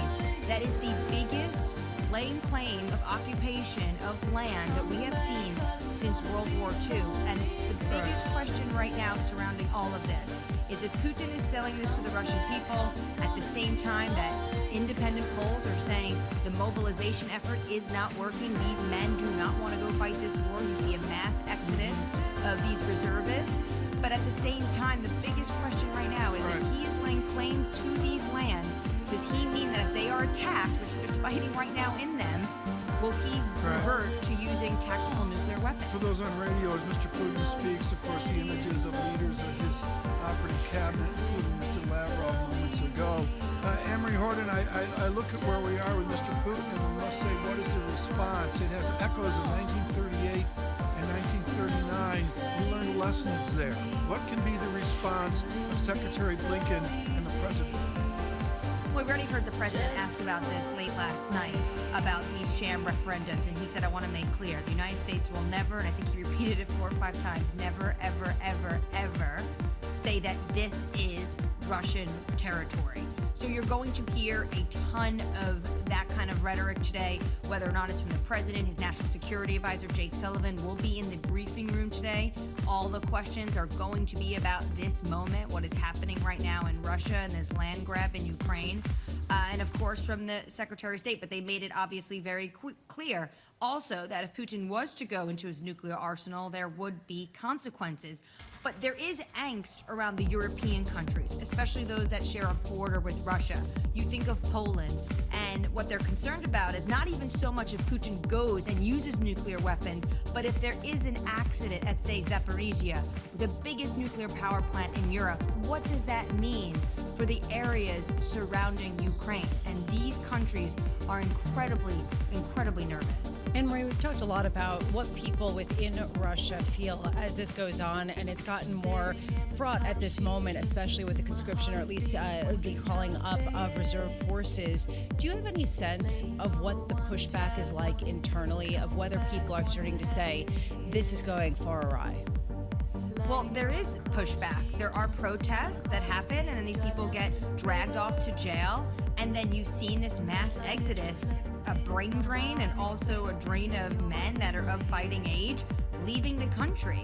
You saw an absolute spike in Google searches of how to get out of Russia. You're hearing stories of people just grabbing any last flight they possibly can.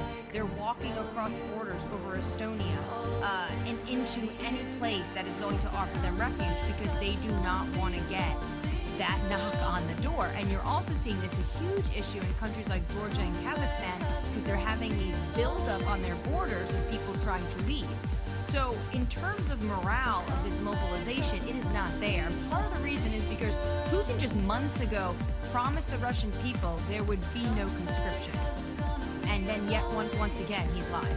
AMH, you're in a class of your own. We're lucky to have you. Thanks for being with us, Anne-Marie Hordern there, down in Washington, D.C. Russia's leader saying the documents on annexation, Tom, will be signed today as we wait for that speech to begin and the headlines that will come from it.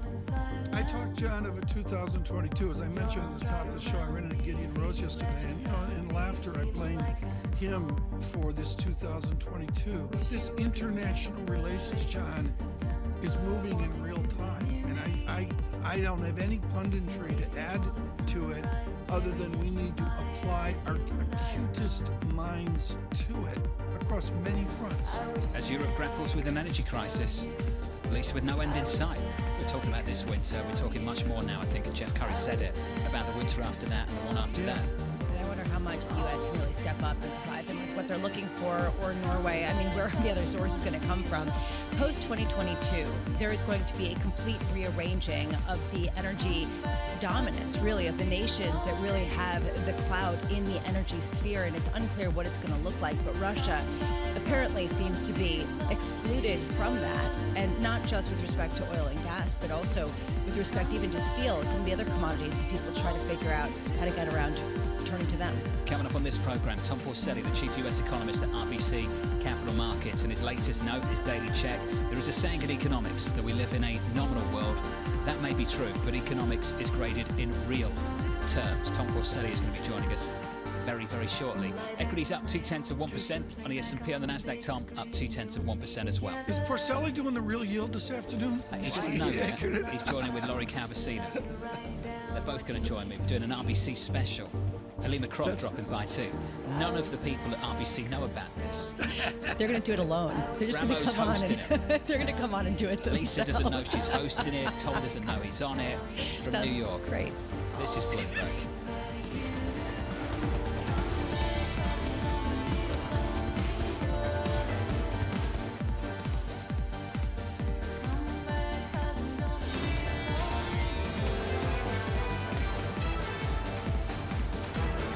From New York City this morning. Good morning. Fascinating headlines coming out of Russia at the moment. The Russian leader signing documents on annexation today. Going on to say this, the collapse of the Soviet Union was a national catastrophe. We've heard that from Putin earlier this year.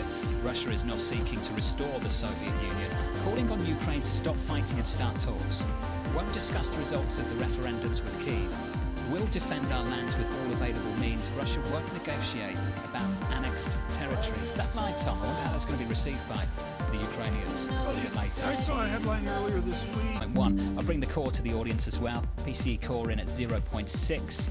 up from 0.1. That's month over month. Year over year, 4.9 year over year. That's up from a revised number of 4.7. Your thoughts, Bramo?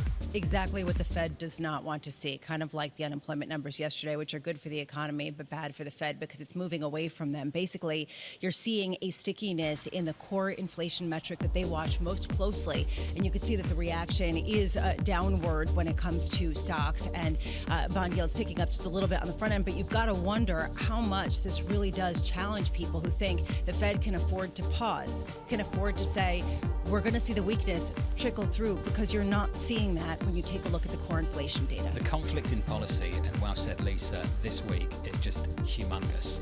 They're chasing their tails, emboldened by a lagging indicator in the labour market. Claims are still sub 200k. Tom, inflation's still hot and financial stability risk is bubbling away in the background, to the point that the Bank of England had to intervene earlier this week. Yeah, well, that's a derivative story that's unfolding this weekend, and I would look for every single responsible general counsel to say, John, let's get the news out right now. Worldwide, on the continent, in the United States, anybody doing this LDI derivative strategy as well. Let's march forward here. We've got an extremely busy, important half hour. John, what's your number one guest in the next hour? Let's sell the night. Mohammed Al-Arian, top of the show. Show up again. In Wonderful. the A block. Going to catch up with Mohammed. We'll catch up with Matt Hornbacher as well. Going to catch up with Jill Carey Hall of B of A, Julian Emmanuel of Evercore. Julian. Got more guests. Out of here. I have them. That's it. Al-Arian never wants to talk to you. I don't know what that's about. It's insulting. And that was it. That was it. Right now, Thomas Purcelli with his chief U.S. economist. Again, Matthew, please.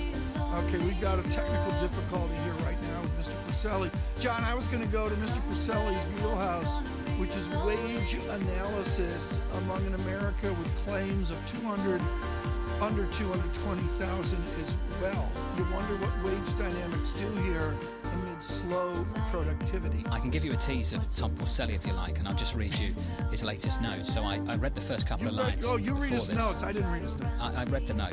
There is a saying in economics that we live in a nominal world. That may be true, but economics is graded in real terms, meaning inflation adjusted. The next line, Lisa, reads as follows. What we know right now is that the volume of goods in spending, i.e. in real terms, has been and continues sinking. Well, and this is what some people have been saying, that you are seeing people spend on services, but that's the reason why you're seeing the likes of Nike, for example, or many other companies seeing inventories build because people are not spending, and he is basically making the argument, as are other people. You're seeing a lot more softening, and this was Jim Pulse's argument, the Fed doesn't have to be as aggressive. It will take hold. You will see a natural effect kind of play into it if Tom say you expand out the x-axis. Still, though, what's the other side of that, especially if these are uncharted territories? I think the point that people are asking right now is that the labour market, the headline indicators, jobless claims, all of the above, still look rock solid. And if the Fed is waiting for that to break before they back off, do they risk waiting too long? What Purcelli ultimately ends up saying is that we have said that job losses, when they materialise, are likely to be relatively modest. But what if earnings get really dinged up here on the fact that the volume of spending, Tom, is declining and maybe gets worse as central banks around the world slam on the brakes? It seems pretty clear that net value add would just get worse from here. That's the conclusion, Tom, from Tom and the team at RBC. In an event as we move into the fourth quarter this year, an attempt to recalibrate. Tom Purcelli now joins us with RBC Capital Markets. It's the oddest thing, Tom. This wasn't in the textbooks at Binghamton. It wasn't in the textbooks at Columbia. How do we have this tumult and yet claims showing a fully employed America? So let me first start by saying, Jonathan, honestly, I'm happy just to sit by and listen to you speak my words. Like they sound beautiful. That's the act. I can do the podcast, Tom. If you want to hire me, I'll do the podcast. You have to pay me by the word. And I can do that. I mean, I don't know who wouldn't do that for you. And I will also say, Jonathan, I am waiting for my invites to the real you. You've got to make that happen, Tom. I love that Lori's going to be on. She's one of my favorites. So one day I'm just going to be waiting here for that invite. You can take the call anytime. Tom, the point that you're making now, I think, is a really important one. So allow me to reframe it from my perspective. Are you essentially saying that this Fed's going to be emboldened by labour market data that's not going to move too much and they just risk Yeah, I think that's exactly what's happening. I mean, look, we all get the sort of. Don't you guys find it interesting that when people talk about the labor market and how robust they think it is, they always default back to the payroll report, right? When most other labor data have deteriorated, even jobless claims. Look, I get it. It's great that they've scaled back. They're still up off the lows. They're up, what, 20% off the lows? I mean, the movement is what matters. Even if you look at something like the labor differential, from the Conference Board, I mean, that has deteriorated. And by the way, the proof in the pudding on that is just look at average weekly earnings. I've said this to you all before. It's slowing. It's starting the process of slowing. You were running at a near 7% pace. Now you're at 3.5% pace. I mean, there are indications that the labor market is starting the process of deteriorating. And seemingly on a pretty regular basis, we get companies that say they're either freezing hiring or they're going to start laying people off. And the point of that note, Jonathan, that I put out the other day was exactly this. It's, at some point, companies are going to. So if you look at profits, right, profits in real terms, I mean, it's funny to me that people have a hard time with this. I don't know why. Profits in real terms are flat. And nominally, they're running at a 13 or 15% pace, and I guess people take some comfort in that. But adjusted for inflation, they're flat. And if we're right that the volume of spending continues to slow, and actually, let me be clear, not even slow, it's falling. What do you think is going to happen to earnings? And when that shows up, if profits are already flat and earnings and the volume of spending is down, that means we know the direction that profits are going. How do you think companies are going to defend profit margins? That's all waiting for us. So the Fed continue to look at the landscape today and say, hey, we feel really comfortable raising rates, but it's deteriorating now. Tom, no, I appreciate what you're saying, and you're talking about how the labor market's a lagging indicator, or might not even show the pain to the degree that other aspects of the market, but it doesn't feel like the Fed is really paying attention to earnings. They're not paying attention to certain stock market metrics, except in the fact that they perhaps would like to see the stock market go down if you look at some of the members of the Federal Reserve.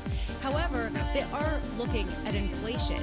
Can you see a case where inflation is still high, the employment market is not showing a real deterioration, but you could still make an argument that the Fed should pause or even lower rates? Yeah, so I love this question, Lisa, and I think what we need to, it's fun.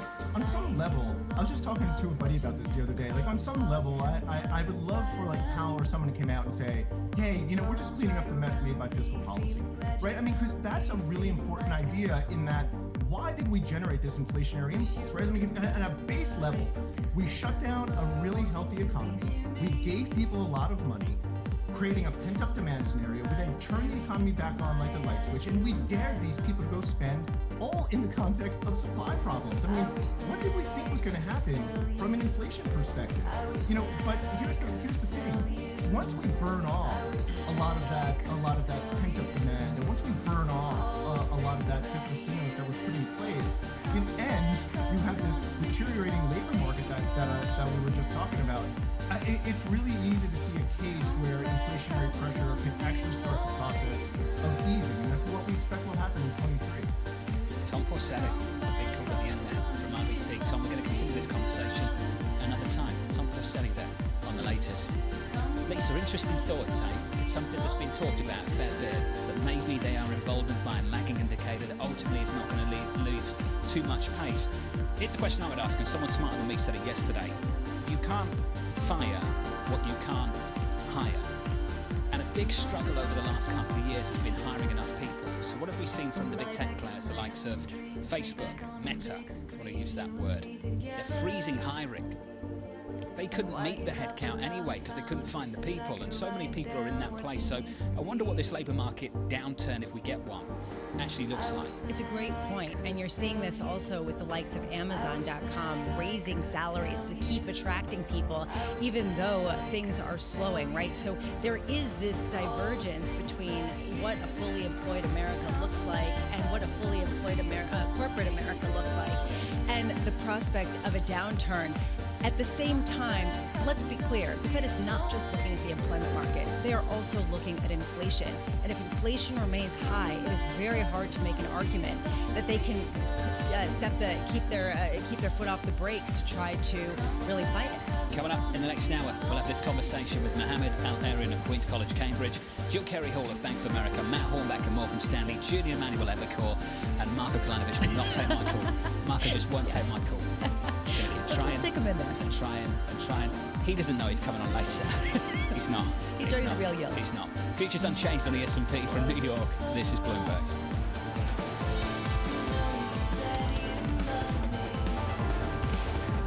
Keeping you up to date with news from around the world with the first word, I'm Lisa Mateo. Hurricane Ian's winds have picked up speed and storms on a path to hit South Carolina.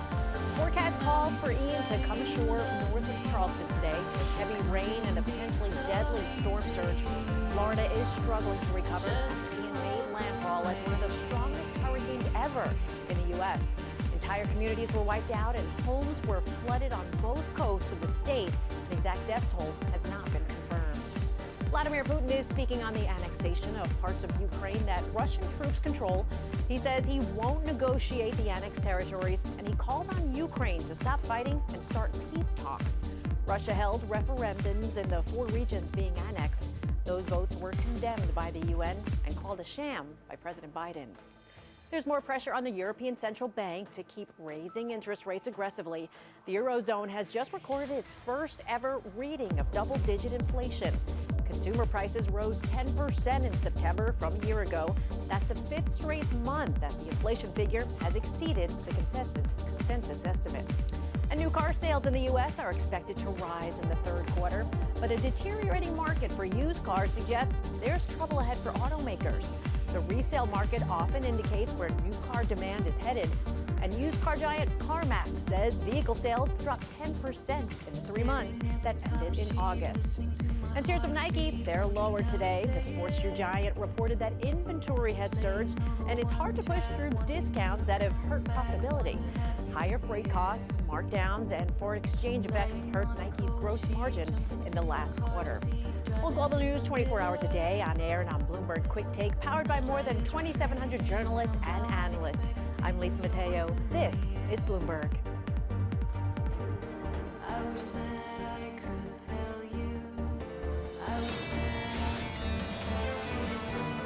These price caps are going to reduce inflation. This is an illusion, right? Because what these things do is they increase the demand for energy and therefore increase wholesale prices, and somebody's eventually going to have to pay for that. The dynamics of Christian Schulz, City Deputy Chief Economist, as Vladimir Putin continues his discussion in Moscow on the annexation of Ukraine. Of course, folding into hydrocarbon analysis, West Texas trying to get to a 79, 80.74, Brent flat, 88.60. We began our show this morning with a blistering conversation with a representative of the Trust government. Thank you for your comments worldwide, and particularly from the United Kingdom. Now, Lisa Bramowitz and I close out with someone expert on derivative certitude and derivative damage, Marcus Ashworth, decades of experience like me in this. Marcus, I want to go to Nomura and Hyman's Nicholson in 2018. They absolutely nailed this. They called it peak LDI. Pension funds have been adding $100 gajillion of all-in derivative exposure a year, given the high level of hedging. The current pace of rate hedging can only continue for at least another 3 years. We are approaching peak LDI. We know this. You knew this at Manchester in economics a million years ago, Marcus. I know it. We experienced in 07, 08. Why are we screwing up derivative certitude once again? Well, there's a direction of travel from the regulators. It's a simple answer. It's not fair on the regulator, maybe, but certainly both pension trustees and indeed now full pensioners are feeling the pressure of the way the actuarial rules work in the UK, forcing pension funds essentially to take ever more fixed income protection if rates go down. The irony is that if interest rates rise, if yields rise slowly and calmly, that means there's less requirement to own bonds because they can make up whatever their pension liability is going to be much better. The point is, it's a too sharp a move, and the collateral, the plumbing, has got bumped up. Everyone scrambled to basically sell gilts. Do you think there's more events this afternoon into the weekend for people that have to admit Monday or Tuesday they're in the same boat? I think, look, I'm going to be bold here and say this crisis is largely over. It's a very nasty moment. The Bank of England stepped in, solved it. They're going to continue to be around for the next 2 weeks. If you actually look at the take-up of what's coming through, it's only about 2.5 billion so far. It's not the 65 billion number getting thrown around. That's the maximum. There won't be anything like that. I think what we need to do is maybe sort out the over-leverage, particularly the LDI system. Yeah. The system itself can work, but not to the extremity and the leverage which they do. And Lisa, that harkens to 1998, the dreaded L word, and it's not liability, it's leverage. And that's where I wanted to go, this question of full faith and credit, risk-free assets being pledged as collateral and then suddenly not being risk-free and being the epicenter of losses and forcing sales of risk-free assets to post more collateral, creating that spiral. Are there any other places in the financial system away from the United Kingdom where that looks like it could become a problem should the losses in the bond market become severe or sudden enough? I mean, absolutely. I mean, I think Germany has already moved out to Austria to essentially repo squeeze and make it very difficult to borrow funds.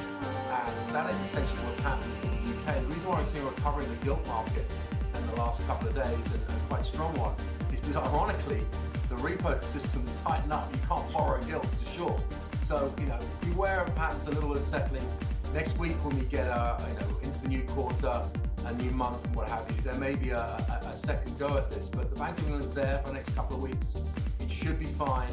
I think people understand that the immediate crisis is over, but we do have a longer term problem about exposure with that. But yes, there's a real problem to the US Treasury market. In any swap counterparty which has post collateral, they can't borrow risk-free assets. It's very difficult.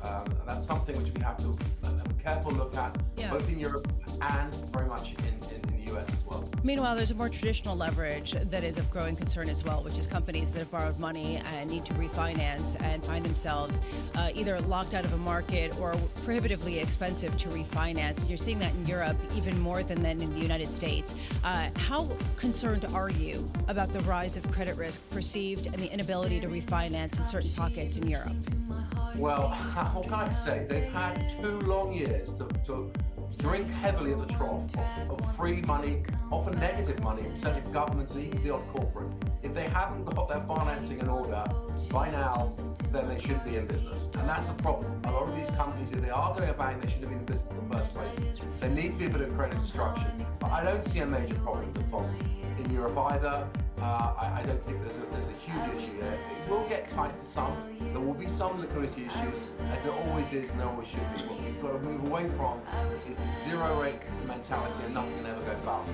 Long term, that's what's causing a much bigger problem, which could go bad, as you can see the sensitivity of derivative markets. The plumbing can get bunged up real quick, and yes, it will squeeze a few people trying to get mortgages, or the odd corporate has got its financing schedule slightly out of whack. But look, if they do borrow, they have to pay up. That's the market. I got 8 ways to go here. Marcus Asher's brilliant as always. Thank you so much for Bloomberg Opinion and writing on kids disunited kingdom. Lisa, literally, I got 14 ways to go to close out the hour. And what I would suggest is, boy, we have a lot of data next week.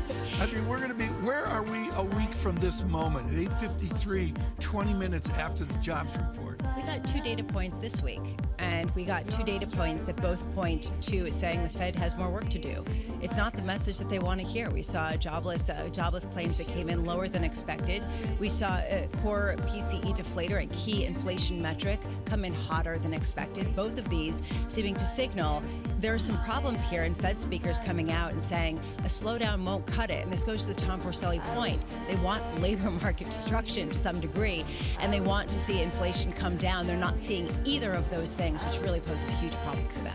And it's just fascinating the moment we're at the end of this third quarter, and I can tell you I did not expect this at the end of the second quarter, is well. On the derivative mess, Lisa, it's just something we have to read about. I went back and looked at YouTube videos of marketing efforts for liability-driven swaps trades from 2 years ago, 4 years ago, 5 years ago, and they're charming in their marketing certitude. I mean, this is a huge, embarrassing story again for the derivative business. Once again, take Buffett, the water went out and a few people aren't wearing swimsuits. And it's the conundrum when you have risk and risk-free assets, when suddenly the instruments you posted as collateral are the same instruments that you have to sell to raise more collateral, creating a price spiral in one of the main mechanisms of the global financial markets. Major shout out to Team Surveillance this weekend, who day after day blew up the show to give you the best voices we can on the global, the American ramifications of what's going on in the United Kingdom. The futures up 7,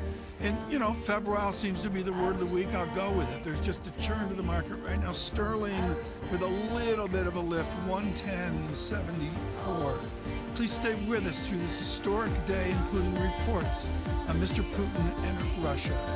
This is Bloomberg. Good morning.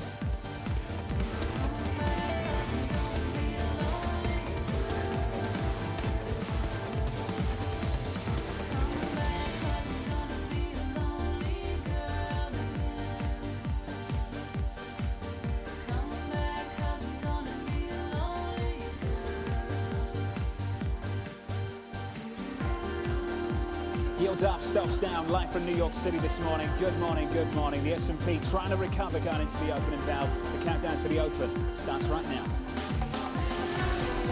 Everything you need to get set for the start of U.S. trading. This is Bloomberg, The Open, with Jonathan Farrow.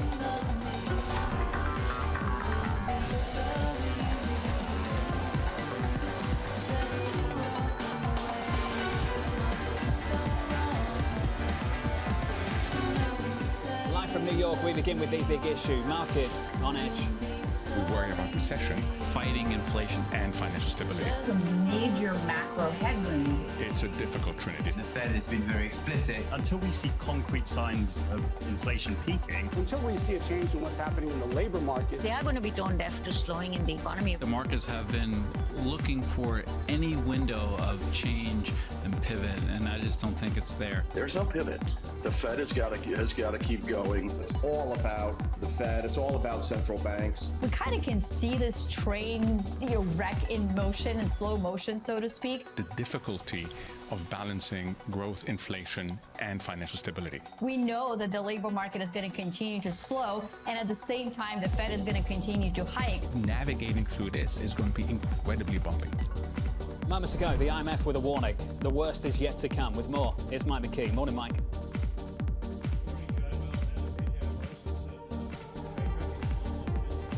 That happening and sees chances of avoiding it as declining. The chief economist at the IMF, Pierre-Olivier Gourinch, is saying, in short, the worst is yet to come. For many people, 2023 is going to look like and feel like a recession, and that is for the world. For a lot of countries, it's going to be worse. The IMF sees unusually large risks this year.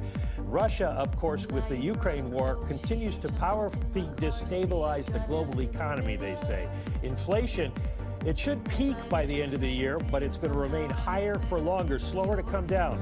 China's COVID lockdowns and a weakening property sector there are ongoing risks, and monetary policy, as your guest said at the top there, the ever stronger dollar and the risk of miscalibration keep the world on edge.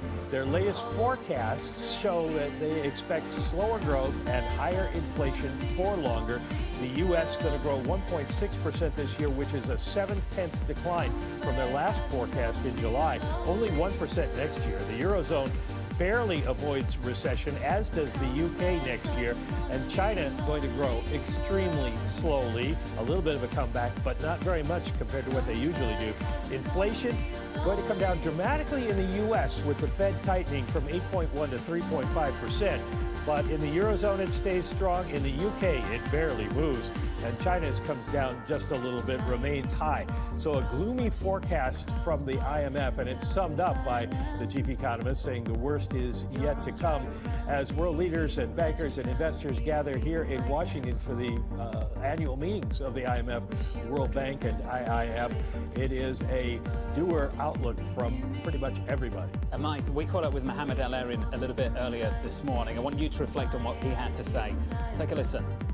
The economy is starting to go through the windshield. The financial system is starting to go through the windshield. This is not stepping on the brakes. This is slamming the brakes. It didn't need to be this. This is the tragedy of it, John. It didn't need to be this way. This is a self-inflicted wound by central banks. This is going to be a reminder a little bit of October 2008, when people gather in Washington and realize we have a global problem and it needs a global solution. Mike, I'd love your response to that final line from Mohammed just there. Yeah, I think it's a little much to say it's parallel to 2008 because then you did have Lehman Brothers going down about the time the IMF and World Bank were meeting, and that set off a chain reaction in global markets that couldn't be contained. We do have a declining economy and higher inflation now and a lot of individual problems, but nothing as systemic as that yet. His analogy to a car, though, is interesting because I did a panel yesterday at the IIF, and one of the members there, one of the members of my panel said, you know, what's happened is the Fed and other central banks missed the stop sign, and now they're going straight downhill trying to step on the brakes and stop, but the brakes may not work. Mike McKee, thank you, sir. That's problematic to say the least. Mike, great coverage as always. Looking forward to it through the week and through today as well. JP Morgan's Bob Michael started this. He's the guy who complained. He said the following: when the central bank steps on the brakes, something goes through the windshield. The cost of financing has gone up, and it will create tension in the system. Joining us now is Blackbox Wei Li, JP Morgan's Clinton Warren. Wei Li, first to you. What's going through the windshield here? Well, in our assessment, we are in a new regime characterized by much tougher trade-offs facing central banks because of the supply-constrained environment that we are in. So in order to fight inflation, which is the sole focus for central banks at this juncture, it's going to carry much higher cost to the economy, but also financial stability. So in our assessment, to bring inflation down to targets quickly enough, actually it would require a 2% shock to the US economy next year, and also an additional 3 million people out of a job, pushing unemployment rate to 5%. So these are the sort of very, very heavy costs facing central banks, which is why we believe that in the near term, they will fight inflation at all costs, but at some point early next year, first half of next year, they would pause these very aggressive rate hikes as the damages from going very, very aggressively becomes clear, both to the economy as well as to financial markets. Clinton, this is the policymakers' trilemma right now. How do you support growth, get inflation down, and at the same time preserve financial stability? What gives? Yeah, it's really tough out there. Every Monday, I joined a volunteer organization. We usually talk about helping the kids or special projects, and anything that everyone wanted to talk about yesterday was the recession, inflation, Jamie comments, etc. And I said, hey guys, like I'll just tell you guys what I told the fellas. I said, listen, we are going through a lot. We've had 2 negative quarters of GDP. There's an inverted yield curve. Last time I checked, 2 to 10s were 42 bips inverted. Inflation's over 8%. The Fed's behind the curve. Earning revisions are coming down. Sentiment's bad. There's a war. Like what? Of course, a recession probability increases at every day that goes on. Every Fed hike that increases. And to everyone's comments, yeah, the Fed is behind the curve. They thought inflation was and transitory. They didn't move quick enough. And now the sole focus is how do we get inflation down? Unfortunately, it's not coming down as quick as they want or as quick as market needs it to. Well, equities are meant to be the anticipatory asset class, so let's talk about what they're anticipating, Clinton, and how long they've been doing it for. The IMF is warning about something this market has been fearing for months. When do you start to lean the other way? Well, I mean, I was looking at some data here recently, and you gotta look at what happens in previous recessions. So when a previous recession happened, earnings come down about 30%. The consensus for 2023 earnings are around 230. You haircut that by 30%, that gets you to earnings around 160. Apply a multiple to that, that gets you down to like the 2,800. So if a recession is likely and history is any indication, there could be downside. I think at 10% below from here, I'd start leaning in and start lagging in, and it all once again becomes back to someone's time horizon. If you have 3, 5, 7 years, now could look interesting. If your time horizon is a little bit shorter, you may want to sit on the sidelines because it's going to be a bumpy ride over the next 12 months. Whiteley, what are the preconditions for you to lean in? Part of it is around understanding when central banks could pause this aggressive rate hike cycle, and it has 2 steps. Number one, central banks, specifically the Fed, needs to acknowledge the very tough trade-off, exceptionally tough trade-off right now facing them. And number 2, choosing to live with inflation, recognizing that hiking rates aggressively does not solve for supply bottlenecks, right? So this 2-step process is what we're looking for a sustained kind of pause in the aggressive rate hike cycle. Now, having said that, everything has a price.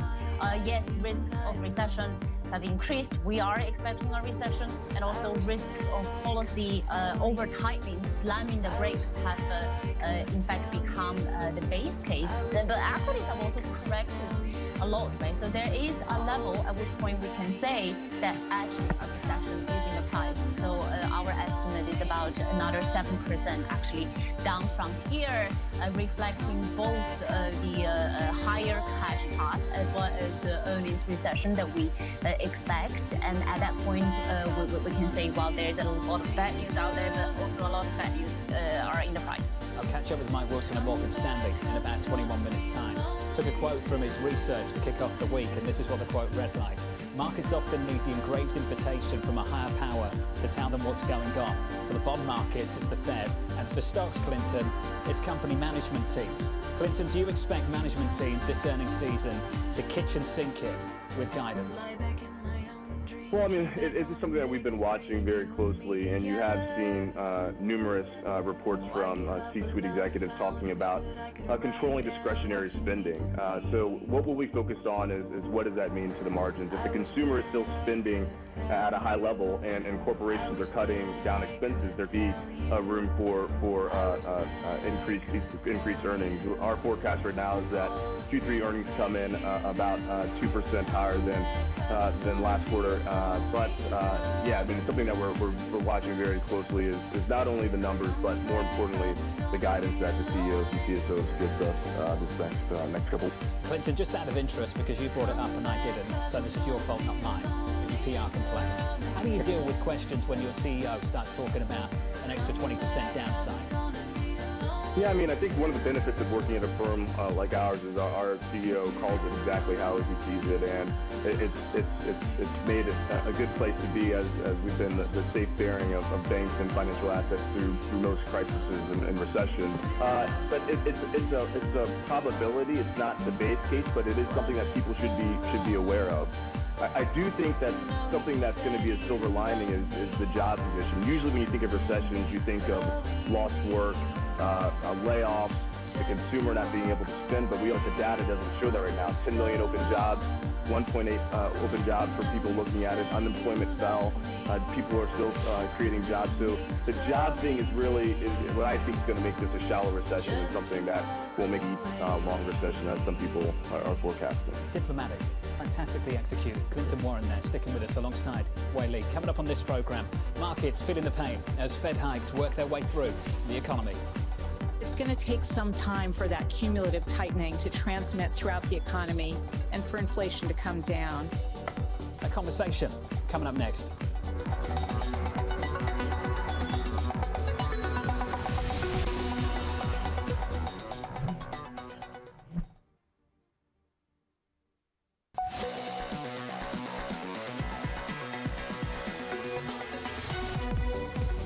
starting to see the effect on some sectors, but it's going to take some time for that cumulative tightening to transmit throughout the economy and for inflation to come down.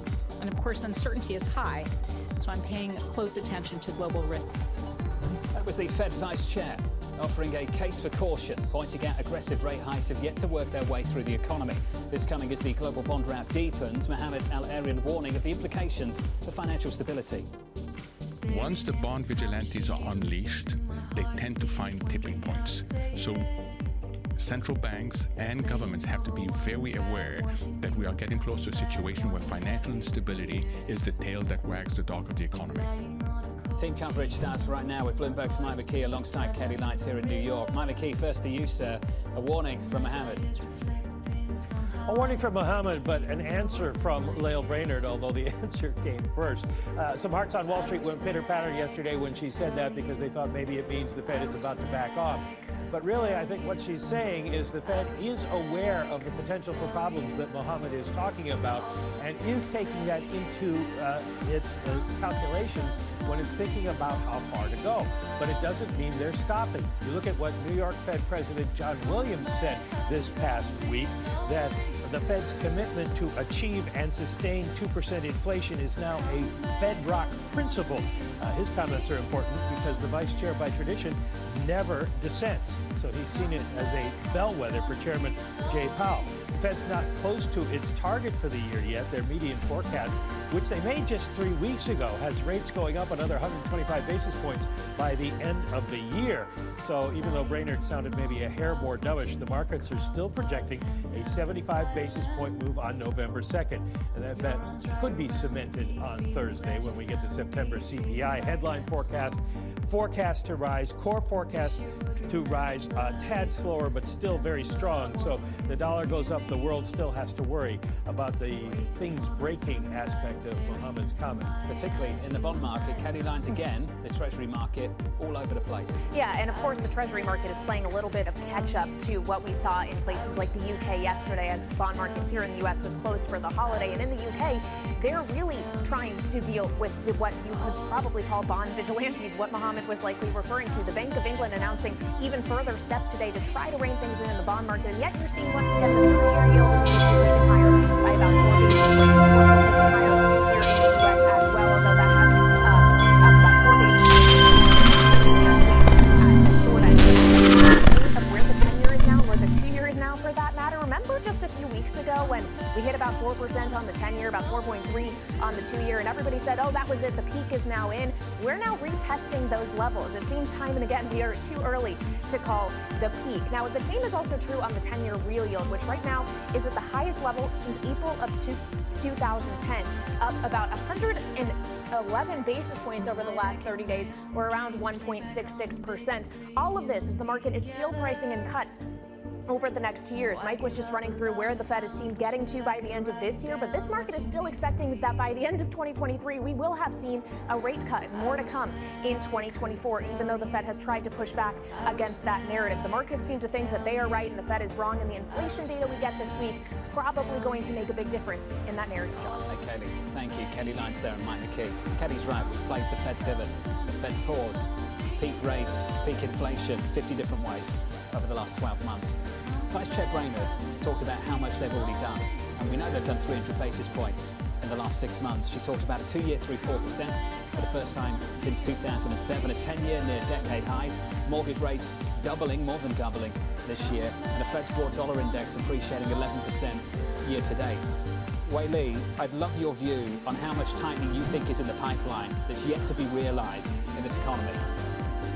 Well, I think this long and variable lag of the transmission mechanism is also precisely why we could see over tightening. Right? So our expectation for peak rates for the Fed is actually 5%, which is even higher than the current market pricing of peak rate. I would say one thing though, also as we head into CPI this week, if we have an upside surprise, it could reinforce the resolve of the Fed to over-tighten right? But if we have a downside surprise, one data point is not going to sway them from that. So there's a bit of an asymmetrical kind of a risk as we enter into this very, very important data print. But one more thing I would say when it comes to investment implication of this is that as we head into recession, typically investors may want to hide in government bonds because that's when central banks will start cutting rates. But this recession that we're entering into in the US is likely going to be engineered by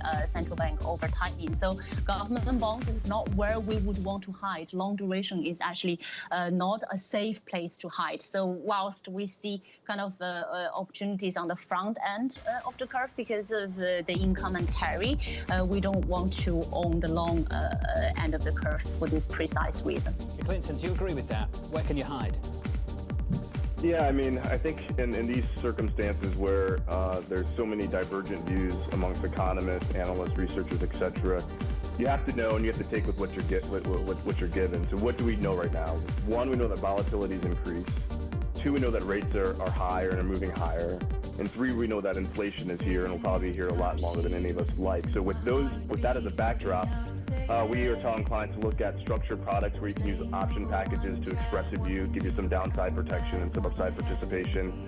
Two, we kind of like core bonds here. I mean, they've been boring for such a long time, but getting 4, 5, 5.5% on some of your core bond exposure seems like an interesting trade to us. And then third, you got to look at real assets to fight inflation, whether it's infrastructure, transportation vehicle solutions, etc., real estate. I do think those three things. So look at structured notes to play the vol and interest rate game, lock in longer rates with core bonds, and then look at real assets to fight inflation. Can I wrap things up by just asking you both the same question? Ray Dalio of Bridgewater just caught up with my colleague and friend David Wester over at the Greenwich Economic Forum, and he said that he fears a negative or poor real return for perhaps even 5 years. Wait, can I get your response to that? I think return expectations needs to be adjusted to reflect the higher macro uncertainty as well as the higher market uncertainty. Now, having said it, if you have that long investment horizon, actually recent market volatility, public market and private market to some extent, create that longer term opportunities, right? So if you have that long term horizon, we actually are more constructive over that long term than we are tactically. So I would say yes, we have to adjust our return expectation to reflect the cautious assessment of the macro environment. But there are value, and we want to lean into that. We're conditioned by market history, Clinton, to believe that any 5-year period should be a positive one, or at least it's likely to be one. Ray Dalio questioning that. Can you give me a final word on it? Yeah, I mean, I think everyone has to remember we're still dealing with the hangover from all the stimulus that was pumped to save the market and the economy from the pandemic. So we've had great returns in 2020, 21, and we're feeling some of those pains, and we're paying back some of that now. And that was a once-in-a-generation event, the pandemic, and all the stimulation that was pumped. So we're paying for that now, but if you look out 3 to 5 years, I believe in the U.S. economy, I believe in U.S. corporations, I believe in the U.S. people, I believe in the U.S. consumer, and my optimism is that we'll be up higher 3 to 5 years from now. We'll check in before we finish that 5-year period, no doubt, Clinton. Good to hear from you, sir. Clinton Warren there, alongside Wei Li. Clinton Warren of JP Morgan Private Bank, and Wei Li, of course, of BlackRock. That line from Ray Dalio of Bridgewater, alongside David Wester. He fears a negative or poor real return for 5 years. Something we'll talk about through the next couple of days. Coming up, the morning calls, that's next. And later, what a way to close out the programme in the back half. Morgan Stanley's Mike Wilson expecting the bear market to continue until there's further downgrades to earnings. That conversation just around the corner. And we'll catch up with Golub Capital CEO Lawrence Golub from the Greenwich Economic Forum. We'll talk to Lisa about that conversation a little bit later. From New York City this morning, good morning. Well-off session lows. We were down by more than 1% earlier this morning. On the S&P 500 now, futures negative 16. We're down 0.4%. This is Bloomberg.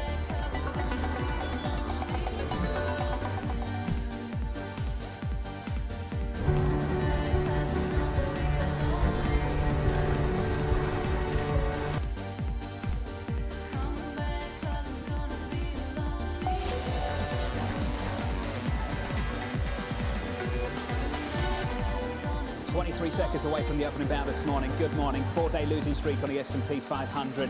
Coming into today, we're down by another 0.6% right now on S&P 500 futures. On the Nasdaq, we're down about 0.6%. We were much lower than this a little bit earlier in the session, and that's because of what was happening in the bond market. Take a look at bonds right now. Treasury yields off session highs briefly through 4%, but picking up again now at 4 basis points, 3.9245. In the FX market, a euro trying to show some strength. Euro dollar up 0.1%, 97.16. And crude negative 2.1% to 89.25. That's the cross-asset price action. Let's get you some movers. Here's Abby. Hey, John. Well, between rising yields and U.S.-China tech tensions continuing to increase, escalate, we, of course, have the tech wreck continuing.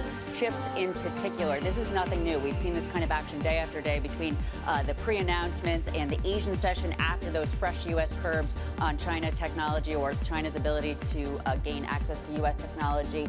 We see big declines in the Asian session. Taiwan Semiconductor plunged a record 8.3%, right now down 4.8% here, the ADR. And it is sparking fears of retaliation. So you can see just, again, continued weakness. KLA-10 Core, the semi-cap equipment company, down about 4%. Skyworks Solution, the Apple supplier, broad-based declines here, John. Of course, the SOX closed at a fresh low yesterday for the year. It's lowest since November of 2020, now down 44%. The big question is, what does this mean for the rest of the indexes? Chips, of course, a tell used in everything that we use.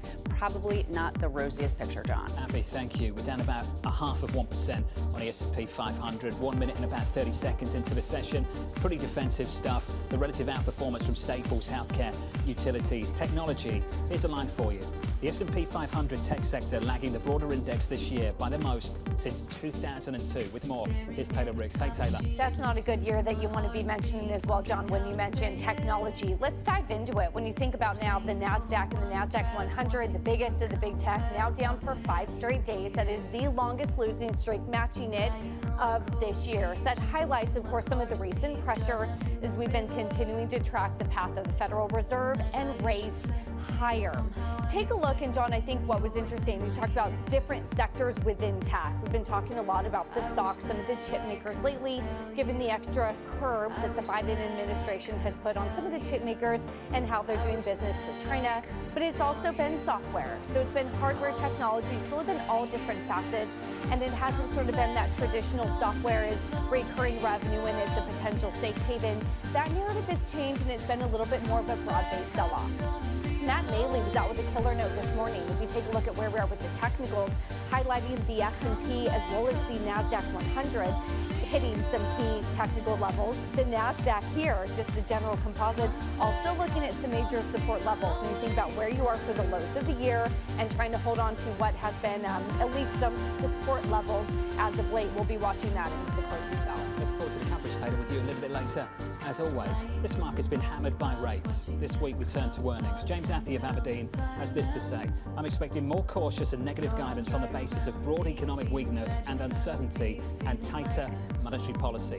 Katie Lights has more. Hey, Katie. Hey, John. Yeah, it doesn't sound great. We are just days away now from JP Morgan unofficially kicking off the start of third quarter earnings season. And the closer we have gotten to that, the more expectations have deteriorated. Back in mid-August, analysts were expecting on average earnings growth for S&P companies of about 4.3%. That estimate is now down at 2.6%, a significant slowdown compared to the 8.4% we saw in Q2, for example, which by and large was a better than feared reporting season. The question is whether we'll see a repeat performance of that. If you look at the share of S&P members that have topped profit estimates, the trend has been a slow downward one. We have fewer companies beating expectations. And although JP Morgan is the unofficial start of earnings season, it's worth noting we've gotten 21 reports from S&P members already, and the average earnings surprise is negative 3.2%. So more companies are actually coming up short of the bar. It raises the question of whether the bar is still too high, which is what we've heard from a lot of voices here on Bloomberg TV. What a lot of the research on the sell side says is that essentially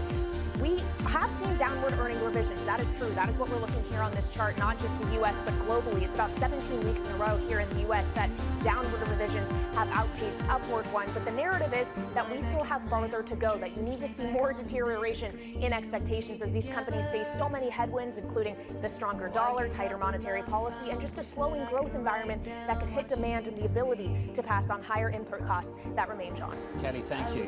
Building on what Kelly just said there, will we get the kitchen sink this earnings season in the guidance.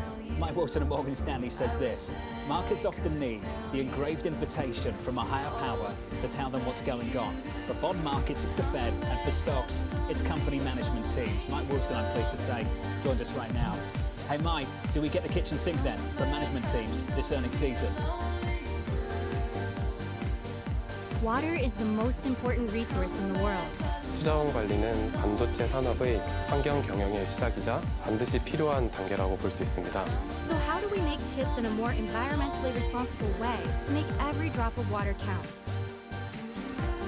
Well, look, this is the question we don't know the answer to, right? We think we know the answer to where earnings are going. We've done a lot of work on that. That's where we have the highest conviction. I think that's where we're most out of consensus, is that 2023 will disappoint. But of course, for markets, the path in which you get there is always the question. And we think that there's plenty of evidence from a top-down perspective to do our analysis to say, hey, why don't we just cut the numbers? But as we said in this week's note, somewhat jokingly, but this is the way it works. The numbers are sticky until companies throw in the towel. People say, well, what's the consensus, earnings for next year? Basically, what they're saying is, well, what is the company management team guidance for next year? And they haven't really given us guidance, so that's why the numbers are always stale until they're forced to make those cuts. And so this is a time of year where companies can decide to kitchen sink it, as I said in the note, where they just throw in the towel, they cut costs and they lower the bar, or they wait until January when they have to give formal guidance for the full year for next year. So it's between here and there. I guess you'll get some of it now. I mean, we're seeing at the individual stock level, we're already seeing that, as Kaylee was saying, we're seeing some pretty bad earnings already from those who have reported, and they've thrown in the towel. So it's going to be a mixed bag. Our confidence on where we're going is high. Our confidence on the path is low. Mike, just going over that line again, for bond markets, it's the Fed, and for stocks, it's company management teams. Does that imply that you and the team believe there is a part of this market that is further along in the adjustment process? Absolutely, and particularly for bonds, right? So I would say a year ago, the most mispriced market was the bond market, and that's why stocks overshot to the upside, because rates were artificially too low.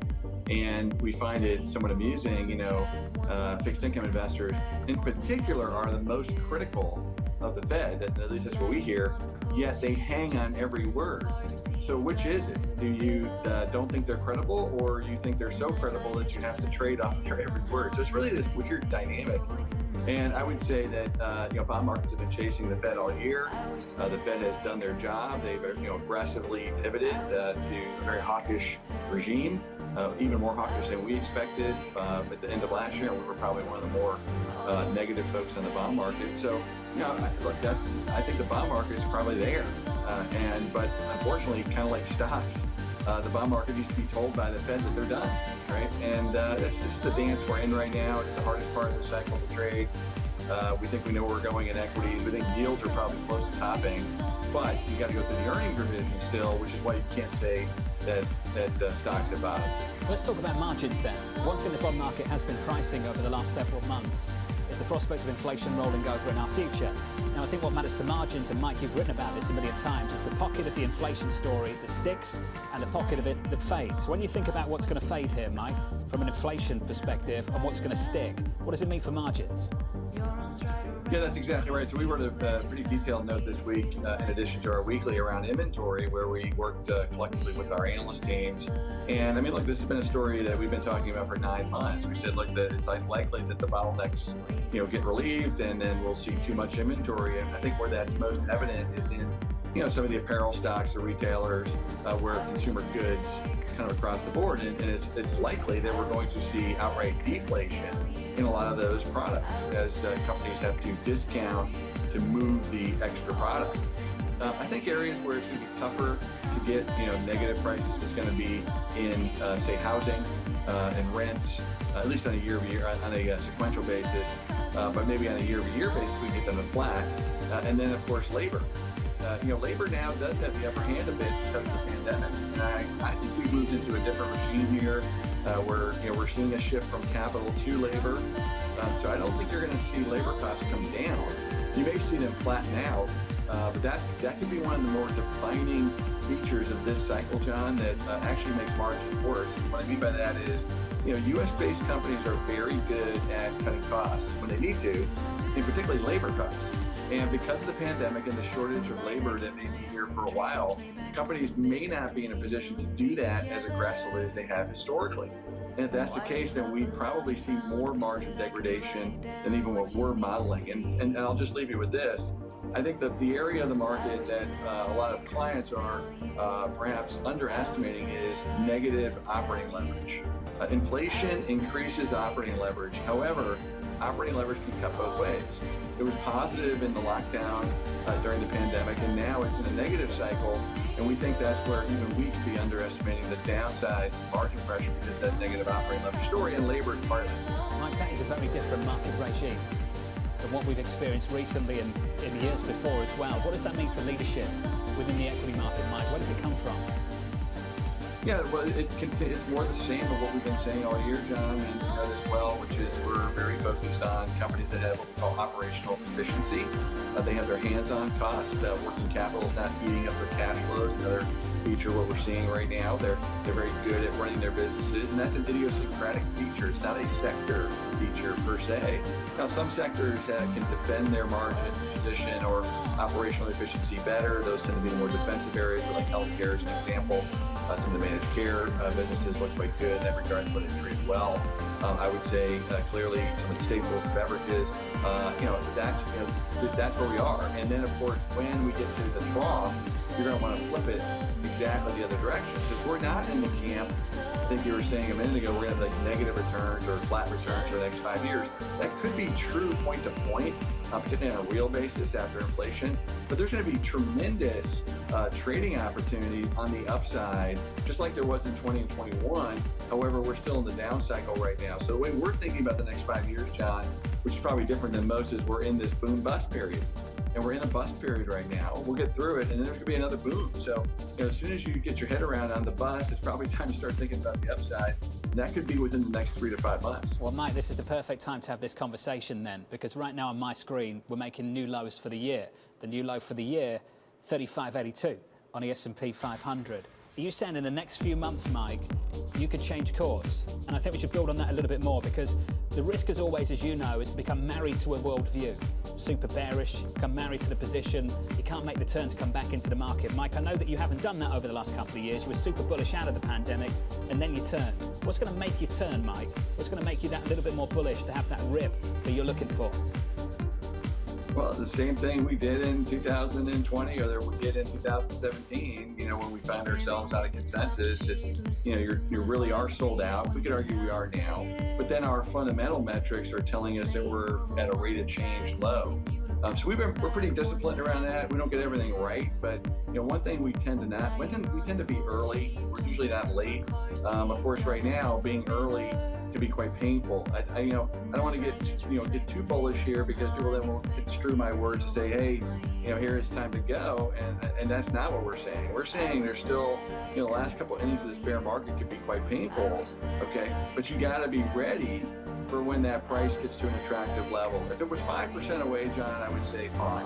But we still think, kind of low 3,000s, even 3,000 is really where we're probably going. And so, as we go through 3,400, 3,300, kind of towards the low 3,000, we've heard other people kind of throw those numbers there too, kind of nonchalantly. It's like, that's a big move, so you don't want to be too early in sort of getting your head around on that. But the things we're looking for the most is rate of change on earnings growth and revisions. Valuation could be the other way we get there, which is how we got there during the pandemic. Equity risk premium really blows out. And then, of course, we'll start to see, the whites of the eyes in terms of, say, economic growth, which will actually cause the Fed to pivot. They're not there yet. Okay, so those are 3 things that we're very focused on, and it's just the cake is just not baked yet. We're going to talk to you before that cake gets baked, I'm sure. Mike, thank you, sir. As always, Mike Wilson there from Morgan Stanley on this equity market. We're down for a 5th straight session on the S&P. We're down 0.75%, and we have new lows for 2022. Up next, Golub Capital CEO Lawrence Golub joining Lisa Abramowitz from the Greenwich Economic Forum. Looking forward to that from New York. This is Bloomberg.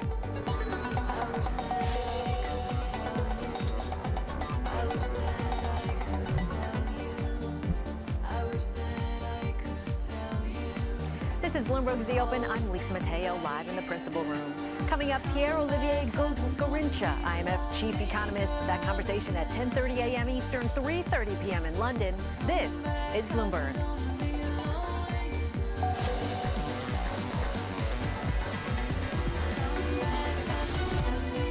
A fifth day of losses on the S&P 500, 17 minutes into the session, a new low for 2022. That low was 35.82.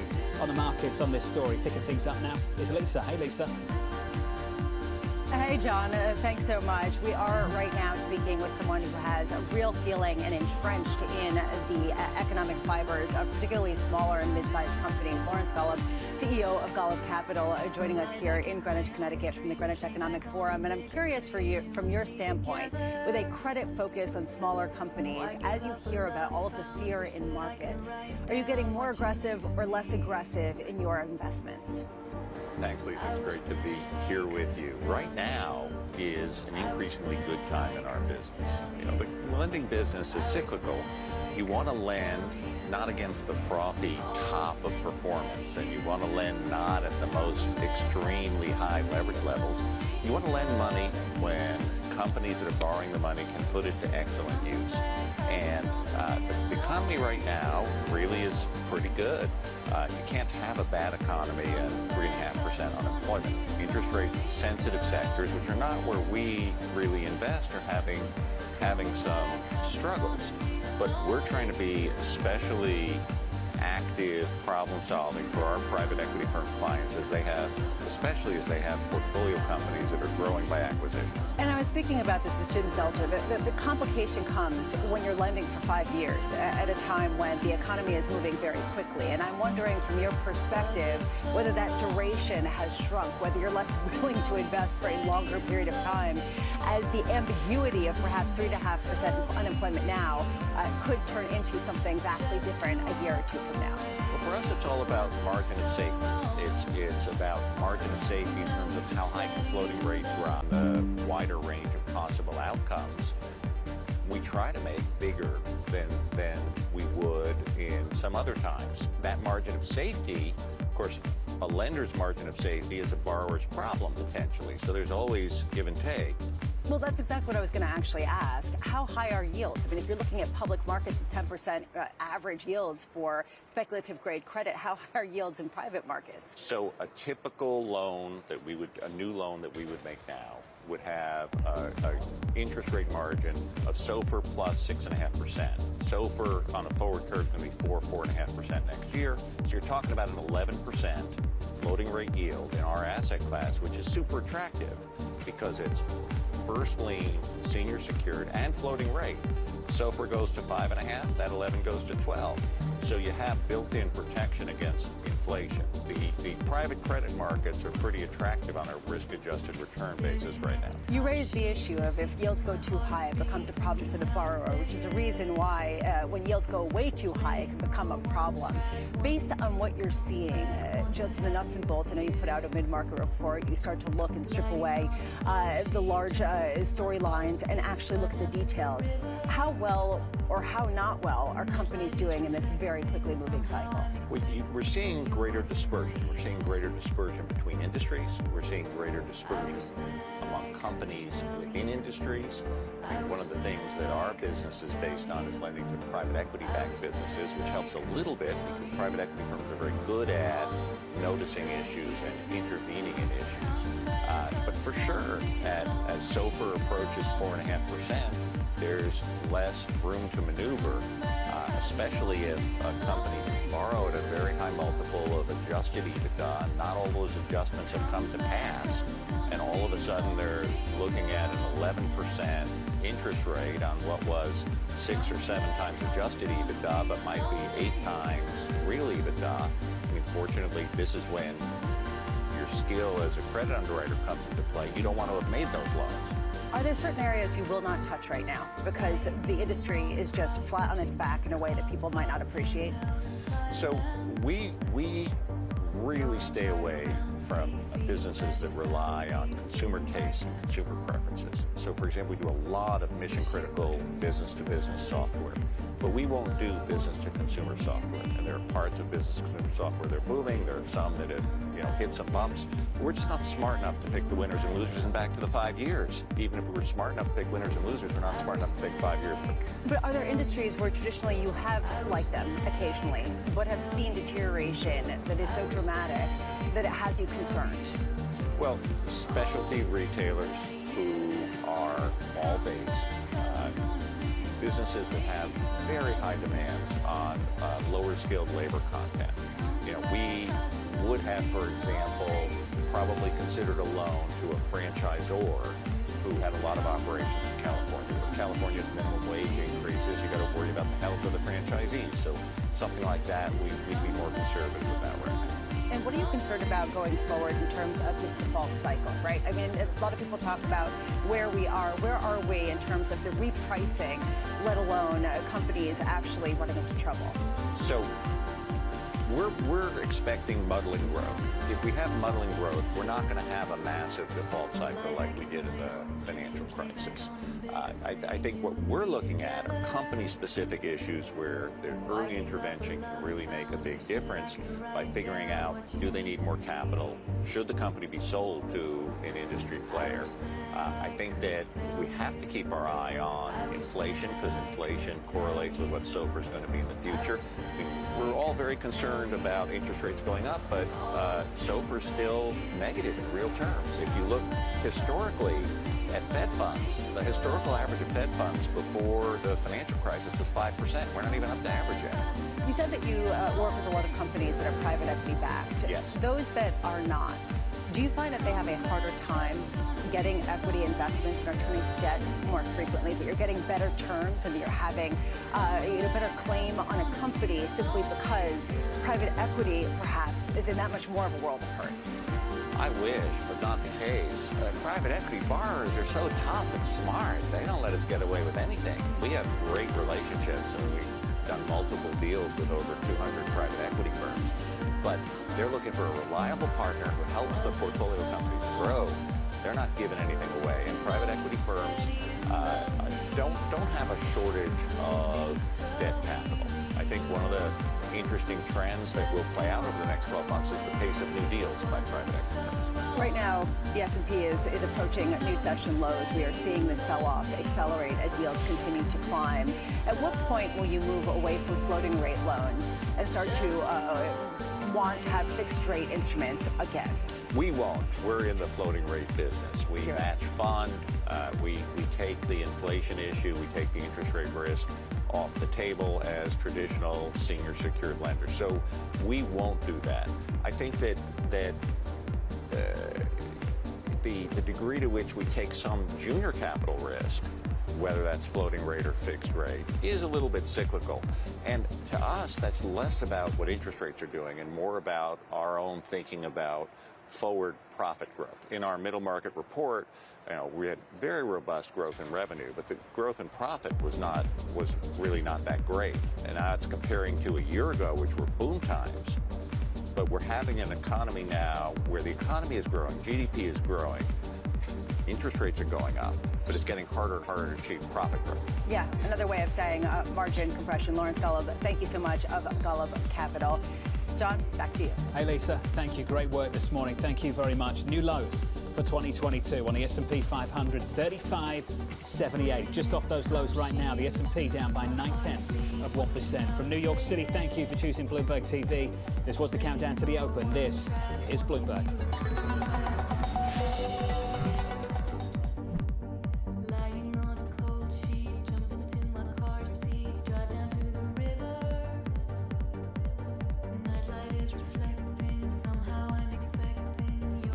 Circle DNA. Circle DNA. Circle DNA.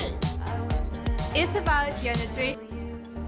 Beyond the Bell, Bloomberg's comprehensive cross-platform coverage of the U.S. market close starts right now.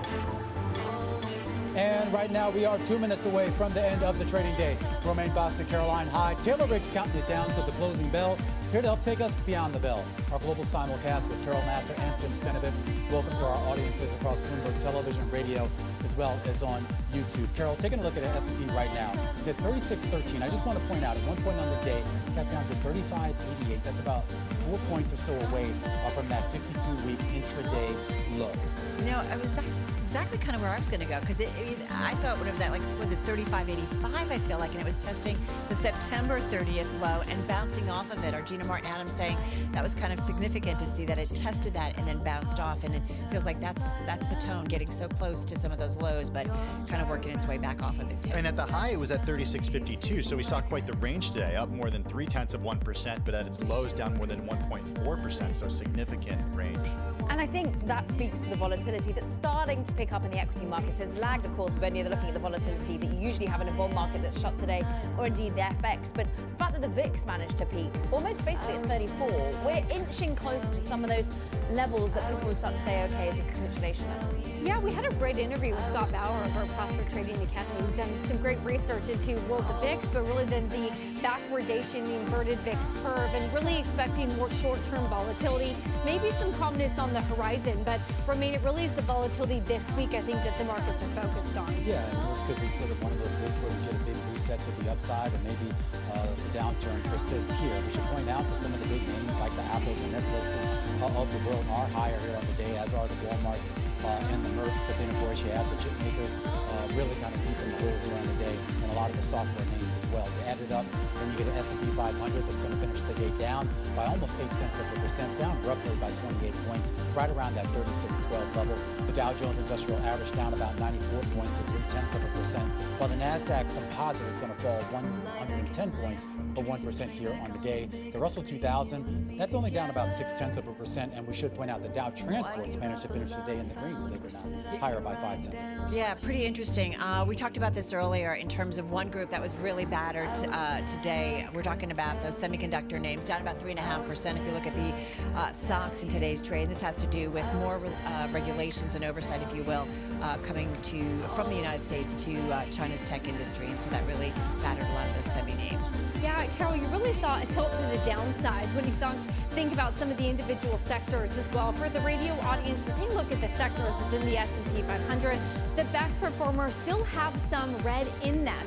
For now, it's a lot of the food and beverage, the food and staples, even some of the materials that were up about maybe 0.5%. But then all of the tech hardware that Carol was just mentioning, a lot of the chip makers, if we go down to the bottom, I mean, semiconductors were off about 3.5%. Some of the software and services, hardware equipment as well, off about 1%. So you are really getting through that big tech sell-off here today, too. All right, check it out in terms of some of the gainers, because there were a few of them, and this was top in the S&P 500 and the NASDAQ 100. We're talking about Walgreens Boots Alliance. That stock up more than 4% in today's session, bouncing off of a 10-year low. Shares of the company, they did hit that 10-year low on Friday. That's after Mizuho Securities called the company arguably the most debatable stock in our coverage universe as it faces competitive inflationary and macroeconomic pressures. That was Friday. Got to bounce back today. Keep in mind we have earnings. They're due out on Thursday. All right, Moderna also top of the S&P 500 and the NASDAQ 100. I couldn't find any real catalyst, albeit we did see social media volume on the stock surging today, so there was a lot of conversations happening, certainly out in the world of social media. We get earnings in about a month, early November. And then I thought this was interesting. Boeing up 1.6% off its highs of the day. It was up more than 4.5% at one point.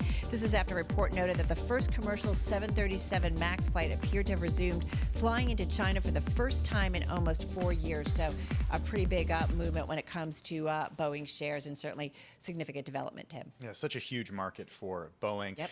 Let's talk some of these software companies that moved lower today. Romain, you mentioned Snowflake earlier, and you talked about software companies moving lower. Microsoft, so it's not just the unprofitable companies, the ones that don't actually have earnings. A company like Microsoft down more than 2% today, really weighing on the S&P 500, weighing on the NASDAQ 100 on a points basis, the worst performer in both of those indices. NVIDIA shares falling 3.4%. Chip companies falling today. We've talked about the new U.S. curbs on China's access to American tech. 52-week low for NVIDIA. At its lowest level today, was actually trading at levels last seen since August of 2020. The stock's closing at its lowest level since November of 2020 as well. And then Rivian finishing the day down by more than 7.2% after the EV maker said it's recalling almost all of the vehicles delivered to its customers after discovering a minor structural defect. The company did say they only found this on 7 7 of the vehicles, but the CEO did say that the fastener, quote, may not have been sufficiently torqued, and it is recalling all of those vehicles. Pretty dour day for Rivian, pretty dour day cross asset really. The only bright spot once again on the day, on the year, is the US dollar, which is pushing higher. We had a risk averse sort of a day. Geopolitics loom large, Russia, Ukraine, the tensions re-amplifying there, and of course, not to mention some concern between trade of the US and China. We see therefore the dollar go higher, and indeed it means we've got weakening across the board. The Aussie dollar off by 1.2% as commodities roll over. We see also the Kiwi weakening by 0.8%, some of the European, the pound under a lot of pressure, even as the Bank of England stepped in to try and support its own bond market. The market testing some of that resolve. We're looking at commodities that are down across the board after the run-up that we've seen in oil. It was notable that Brent crude was off by more than 2%, so too was WTI in the face of perhaps some of these geopolitical tensions. And really across the board, you saw metals roll over. And sovereign bonds, we know that the US was closed, but we see European yields push higher. Austrian 30 are up by 20 basis points. Germany, the 30 are up by 17 basis points, 18. Remember that big deal being struck that Germany at last might capitulate, might sell debt together with the rest of the EU, support that move, and able to shore up some of the rest of the EU when it comes to the energy price rises. But these aren't grants, these are loans. Taylor. I feel so lost without my normal yields chart here, but we'll just sort of use this time to kick off again sort of the market's reaction and really sort of the big economic data that we're expecting. Carol, for me, as I know it is for you, a big CPI report. It was interesting though, I was reading some information from Omer Sharif, you know him over at Inflation Insights, and he cautioned a little bit that the core inflation month over month, it could decelerate, which is a good thing, to just about 0.3%. But the last time that happened, it then re-accelerated after that. So there's definitely going to be a lot of nuances within this data. Yeah, absolutely. It's September data, but nonetheless will be something we'll be thinking about because it's a key or what last inflation, right? We're getting down to, you know, thinking about the next Fed meeting and what they're going to have to analyze. I want to go back to, and I can't believe I missed it, the NASDAQ Golden Dragon, which was down a lot in today's session. I know. I think you talked about it earlier, right, in terms of the gambling.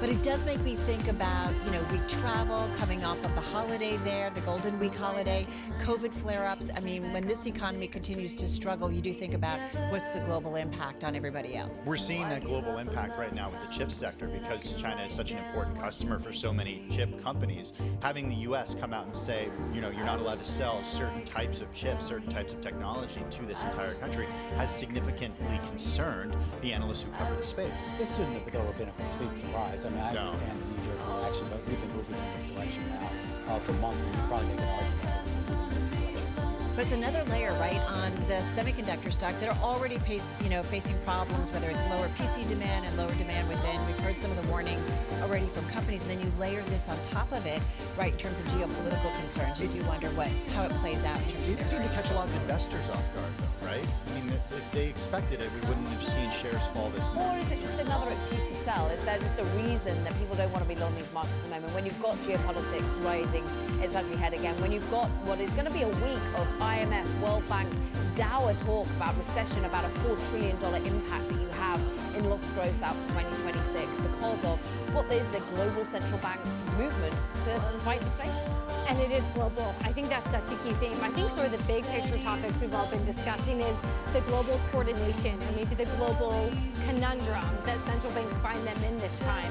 And are we all hiking, and is this sort of a global coordinated cycle that's underway? But we're not all, right? We saw Australia back off a little bit. You don't necessarily see China. You know, as we start to see maybe some central banks start to do it a little bit differently, how does that provide opportunities for investors? Well, I mean, I think the coordination is kind of starting to come to an end, or at least it's certainly cracking. I mean, you think about a lot of countries out there that are actually seeing the negative effects of that rate hiking, particularly coming out of the U.S., and they have to sort of move in a different direction if they want to protect their own currency and, more importantly, their own economy.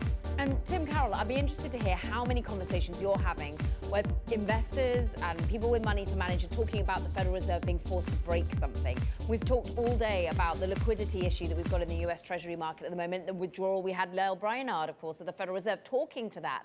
Is this going to be the next key conundrum as we see the bond markets reopen tomorrow? It's a really good point. We just had the chief investment officer over at ACM Funds. He's got like 50 to 60% of his funds in cash because he finds that's the best opportunity right now.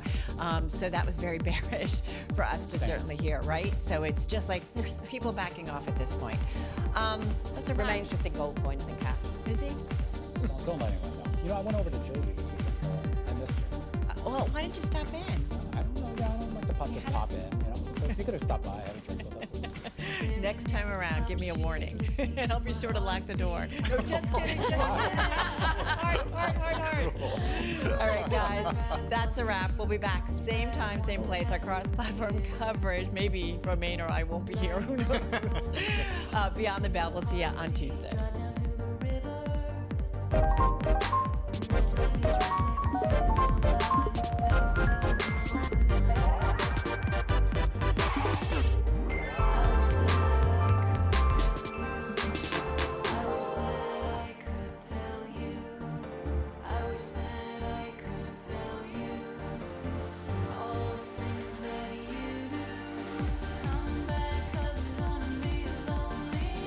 Lisa said it, yields up, stocks down. Live from New York City this morning. Good morning, good morning. The countdown to the open starts right now.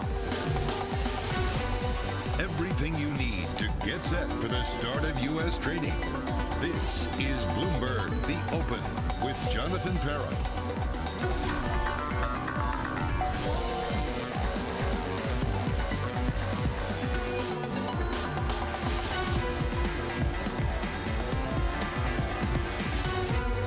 Live from New York, we begin with the big issue. It's Jobs Day in America.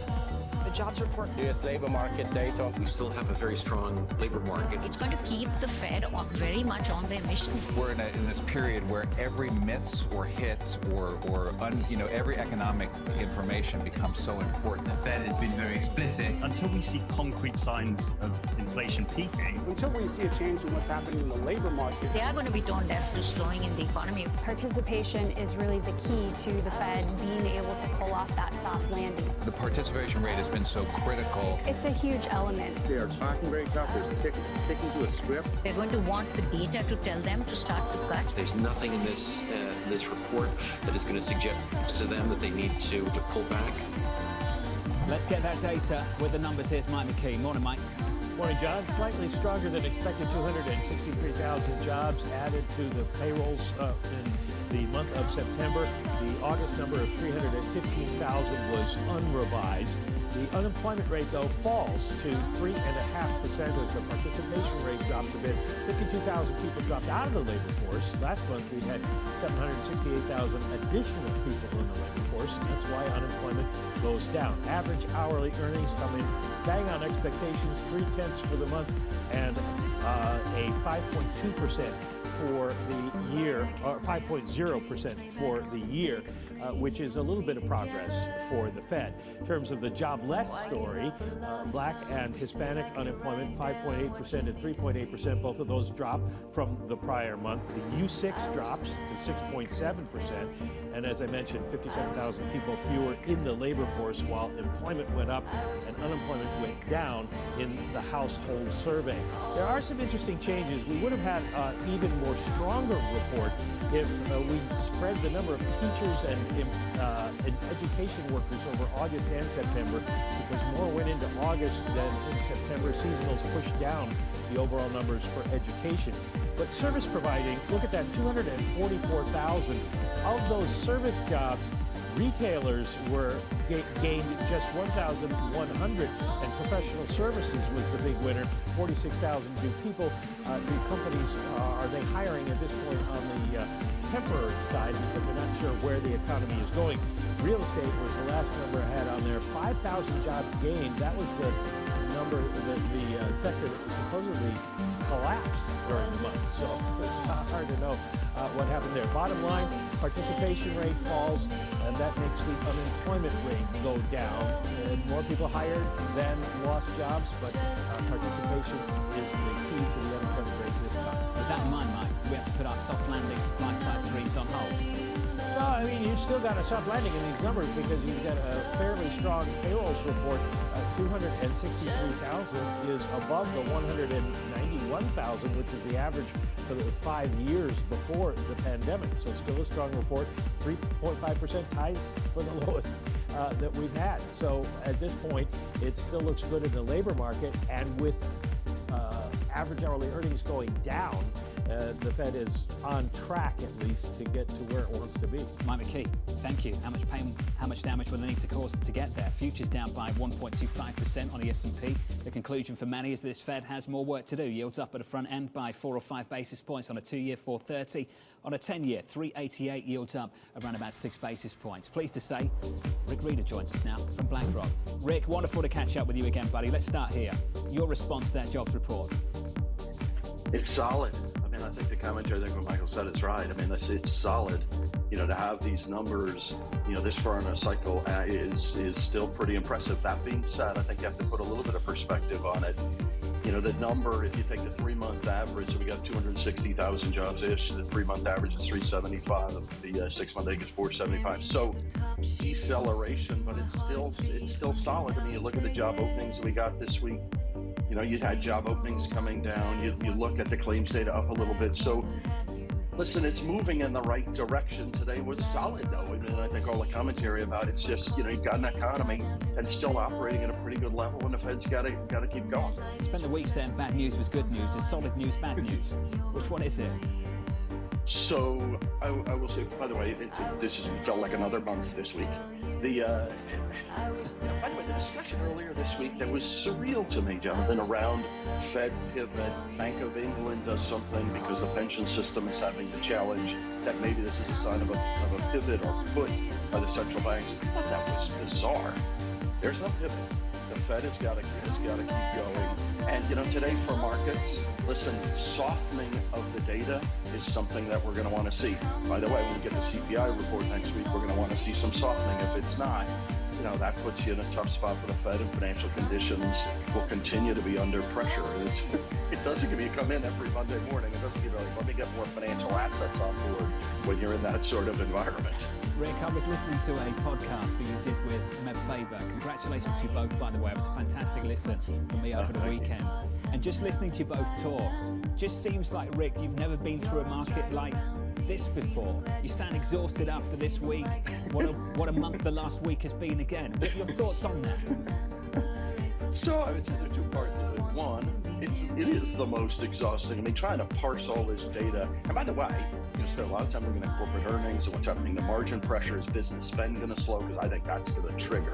Is business spend going to start to come off? So, gosh, there's a lot you got to go through. I seem to get up a few minutes earlier and go sleep a few minutes later every day. That being said, Jonathan, I mean, what you have to take some thought on or perspective on. This is, if you're a fixed income investor, the next few years are going to be, I think, extraordinary. You're pricing yields to levels that we haven't seen. I know it's, I think, on that podcast as well. Like you can sit and wait in cash in short duration assets and get paid very well for it. This is creating an environment, and you know, markets have to recalibrate every few years. This is a massive recalibration. By the way, John, my partner Bob Miller reminded me this morning that in March the funds rate was at 0 and the Fed was doing QE. Yeah.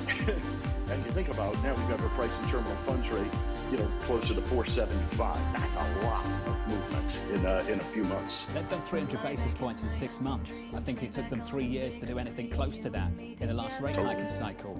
Rick, you said a few years, and I just wonder, can we get to that new equilibrium with Fed funds in and around 4? Can we get there and stay there? So listen, I mean, I think the Fed said you gotta keep going. I think, I mean, there's something that's really important per my comment. You think about where we've gotten to, your point about how much they've raised the funds rate, and then, by the way, they're draining liquidity. If you think about since where we were in December, you've drained $1.3 trillion in liquidity. You've drained $300 billion in the last month. Rates higher, liquidity getting drained. By the way, this will have an impact. And so part of why I think the Fed's going to get to the number and then pause for a while, and I think you get a 75, you probably get another 50, we can debate another 25. You just did an immense amount. You've got to let the system, we've got to see what happens to business spending, what happens if these openings drop like a stone, job openings drop like a stone. So I think you got to feel it. People say you got to keep going. Listen, the Fed was easing too long. Now they're tightening, unbelieving, historically aggressively. Think about it. They go too far, then you got to start easing again. It's crazy. I think you've got to let the system recalibrate. Let's see, because this is historic amount of monetary tightening. Rick, you've been in cash for a while. You've carried high levels of cash through much of this year. We've talked about it a fair bit. If they start to decelerate rate hikes from 75 to 50 to 25, is that sufficiently good news for you to say it's time to add a bit more capital? So, Jonathan, in the next month, you think about what we're going to have happen. We got the CPI data coming out next week. We're going to hear more about the party Congress. We're going to hear more about the war. We're going to hear more about UK utility prices. We got a lot of data coming the next month or two. If the data, we've been getting a lot of bad news. If the data starts to suggest, economy in the U.S. moderating, we're getting through some of these exogenous shocks in a bit better way, or at least we know what the news is 30 days, 60 days hence, then yes, we'll start to put some money to work. And then you start to feel better about beta. Cash will rotate into equities as opposed to now. I just don't find it very exciting at all. We'll rotate a bit more in equities. You can now, instead of taking, front end, like I've been buying commercial paper. I bought commercial paper for 20 years, 15 years, 20 years. Gosh, now you can press more into the high yield market. Dollar stabilizes, maybe EM. But I still think you need 30 to 60 days. Let's see the data and let's see these developments. And then, if you get that deceleration and it looks like the Fed's going to pause, you could have a pretty good environment. Rick, what do you make of how credit's priced at the moment in high yield? I look at spreads and spreads don't scream recession. I look at price and yield and maybe some of that is saying buy me. What do you see? I'm closer to you to the latter. I mean, I think you're right. The spread's historically not that interesting, but you also have to consider the default rates are low and companies have termed out their debt and they're sitting on a lot of cash. And the structure of the high yield market is better because the energy market that created the duress a few years back is actually in better shape. So if you take the fact that the risk-free rate is now pricing at an attractive level, that you build that spread on top of it, you can buy high yield at 8, 9, 10, depending on how much risk you want to take. I tend to like it. That being said, I would say our positioning is moderate because I still think you've got these things to work through. But listen, at the end of the day, if you said to me, would I rather book a 9 than worry about equity beta with margin compression and earnings flatlining to I think slowing? I'd like to take income into the portfolio. I think carry is pretty attractive. So I lean on the side of, by the way, I like it a lot more than real estate today when you ratchet the mortgage rate up. So I tend to like it. I think you got to be reserved in the size of your positioning today because of all the aforementioned. Rick, the risk at the moment for many people, particularly over the last few weeks, has been in the risk-free asset. And one question I've asked a few times, and I'd love your response to it, if we're struggling to price the risk-free asset up 20 basis points, down 20 basis points on any given day on very little information, how do you price risk assets? That's why liquidity in the market, John, is so atrocious. It is, you can't. I mean, it's so hard. It's, every financial asset we look at is the risk-free rate plus the risky rate. And if your most conservative part of that equation is bobbing all over the place, it's super hard. You've got to expand your bid ask, as it were, in terms of, what's your entry point on an asset. And I think that's the way you're going to be. But let me. I just want to put this a bit in perspective. It's my favorite asset. Amazon, 2.25 years ago, when rates were at 0, issued a 3-year at 0.25%. We were funding Amazon at 25 basis points. It's now a 9-month bond that you can buy at the exact level today, but it's back up 4%. And so you think about that. Now I'm funding because of the risk-free rate. My real rate of return on asset, pretty good. Particularly look at inflation break-evens in and around 2. So it's a pretty interesting time to say, gosh, I need to expand my time horizon a little bit on assets that are yielding these sort of levels. And these are particularly if you can see in the front end. If you buy now 3-year assets to 1 year or less or a 9-month with a nice yield to it, that's pretty intriguing. So Rick, this gets me to the final question. You just talked about the change we've seen in Amazon in a few years. It feels like a few long years. We've just blown up a decade of negative rates, even negative rates in the corporate bond market, 0 rates of the Fed, QE, trillions of it. Rick, there are some people out there that just struggle to believe that we've fully realised the spillovers from that we can really go through the next couple of years without the default rate picking up a fair bit. What do you say back to them? How much longer do we have? You can have a couple of minutes. I think it's really hard, Jonathan. I mean, listen, I don't think it's a given that you assume that, boy, now the thing has to break. Listen, I hope negative interest rates is finished for the rest of my career. I don't think it works. I think you create these anomalies in the system. I don't think it adds to velocity. It penalizes your pension system, your insurance system. It dulls investment. I don't believe in it. But what it did allow is it allowed companies to term their debt out. It did allow companies to get healthier. And so to say, you know, we've got to see all of this unwind. Well, you're gonna slow an economy with a paradigm where you've actually got, by the way, not just companies, households. The household wealth and debt ratio is much better. The lowest part of the income strata is in a tougher spot. But generally, consumer leverage is okay, financial leverage is okay, and corporate leverage is okay. So, you know, whether you know, low rates allowed you to do all that, there is a fair argument to that. So, you know, to say now it's going to unwind, it's going to create a problem, you know, the system's in reasonable shape. By the way, the debt's on the government's balance sheet, which is not perfect, and will dull your fiscal expenditure, certainly the cost of your fiscal expenditure. But listen, I think the starting point is reasonable, and to say, gosh, now the thing's going to tip over and it's going to get a lot worse, you know, I don't see that. What creates stress in the system is leverage. I mean, in every time we go back to Asian crisis, et cetera. Now the leverage is not bad. It's on the government's balance sheet, which you can handle a bit better. By the way, some parts of the world that are dollar liabilities, not so much. Yeah. But you can generally handle it a bit better. So I'm not in the, gosh, this thing's going to be a disaster. I just don't buy that. And by the way, I don't think soft landing is an impossibility per what we're seeing play out today. But again, we got to see a lot of exogenous things, global dynamics play out over the next couple of months. Hey Rick, awesome to catch up.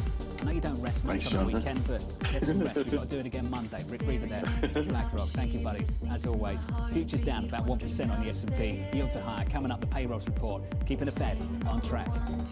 We just now need to stay the course. We said we're going to do this. We need to follow through and validate the expectations that we've set in markets. Payrolls and politics, what the latest jobs data means for the Biden administration. That conversation up next with iCapital's Anastasia Amoroso and PGIM's Mike Collins.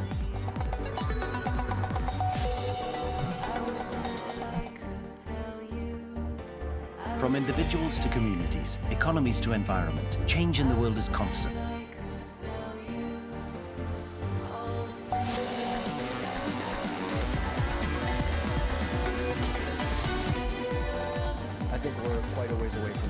Restoring price stability likely will require ongoing rate hikes. Somewhere between 4 and 4.5% by the end of this year. I anticipate additional rate hikes into early next year. Headed for 4.5 to 4.75% by sometime next year. And then hold at that level as we continue to move into more and more restricted territory. Can we achieve a soft landing? Until we see inflation truly get close to 2%. Stay the course. We're all waiting for inflation to peak. I'll be watching the data carefully. That's going to be really critical for policy making. Stay the course. Fed officials sticking to the script and doubling down on their plans to tame inflation. The latest payrolls report giving the central bank a green light to keep going. This as the Biden administration faces a string of economic tests ahead of midterms with CPI, GDP, and another rate hike still on deck. Bloomberg's Anne-Marie joins us now from D.C. Good morning, Anne-Marie. Good morning, John. Well, we're still waiting for a statement out from the president on what the White House actually thinks of the latest jobs report, but they're going to take this and likely say it is good news, especially that unemployment rate, 3.5%. Not only does it match a pre-pandemic low, but also comes in line and matches 5-decade low. So they're going to say their economic strategy, as well as seeing above trend in wages, that it is working. But Jonathan, the issue is jobs, unemployment. This does not come up in the polls. The issue is inflation. So for this administration, what voters care about is next week's CPI. AMH, thank you. I think next week's CPI is going to hijack pretty much everything. Anne-Marie down in Washington, D.C. Joining us now is iCapital's Anastasia Amoroso, PGIM's Mike Collins. Anastasia, wonderful to have you back. Your response to the jobs report 50 minutes ago. Well, it came in right under the nose in line with expectations, but unfortunately the challenge is this shows that the labor market is slowing, but is really not weakening. I would say there's broad-based strength. Most industries are still creating jobs. As Anne-Marie mentioned, the unemployment rate is at 3.5%, which aside from pre-pandemic, you have to go back to 1968 to see that. So it's still an exceptionally strong labor market. And herein lies the challenge for the Fed. I think they want to crack the labor market, and there's lots of room for them to do so. So Jonathan, as we see the futures this morning, this is sort of really bad news for the market, because we kind of can see this train, wreck in motion, in slow motion, so to speak. We know that the labor market is going to continue to slow, and at the same time, the Fed is going to continue to hike. So between those two things, it's really tough for equities right now. Mike Collins, your thoughts on this? And I just want to throw in this quote from Ian Shepperton of Pantheon Macroeconomics. He says the following, and on Twitter, "It's just hilarious that stocks are cratering after a statistically insignificant dip in unemployment and a statistically insignificant increase in the labour force combined to generate statistically insignificant falls in the unemployment rate and participation." Like, I don't know if you got all that, but your response to it, please. Yeah, I mean, this is good news for the economy, right? It's good news for those in the soft landing or the moderation camp. It's good news for people who want to hold on to jobs. It's good news for confidence, for consumer spending. But as we all know, it's all about the Fed. It's all about central banks, Jonathan. It's all about monetary policy, how tight it's going to get, and it's priced to get really tight, and the markets are reacting to that. Anne-Marie said it. It's all about CPI. Next week is going to hijack the whole story. Anastasia, you know how this goes for November. If this Fed sets the stage to go from 75 to 50 to 25, Rick Reeder and I spoke about this moments ago. Is that sufficiently good enough for you to add to equity exposure? No, Jonathan, I don't think so. I think it might be sufficient to create some sort of short-term bounce back, and that's what we've seen it play out in the markets this year. But the reality is this is the Fed that is heading into restrictive territory, and the markets need to account for two factors. First of all, we're going to have depressed valuations. There's no reason for that multiple to expand, so that can't be the driver of equity returns when the Fed is clearly holding rates in restrictive territory. The other thing that's going to happen, we are already, this economy is sort of on the verge, on the brink, and as rates rise across the board, there's going to be more slowness and potential for a recession. So the markets will have to price that in, and that means the EPS downgrades are likely still to come. So even if we get some sort of a pop because of a so-called Fed pivot, the reality is the relative value of equities is quite challenged when rates are close to 4%. Well, we're getting a drop now on the S&P. We're down by a little more than 1%. Yields are higher at the front end through much of this morning on a 2-year, on a 10-year off the back of that payrolls report. On twos are up 4 basis points to about 430. Anastasia, Mike Collins, going to stick with us, I'm pleased to say. Coming up, the morning calls in later. The View from the White House. We'll catch up with US Labour Secretary Marty Walsh responding to the Labour report. Looking forward to doing that with him in just a moment. That conversation just around the corner.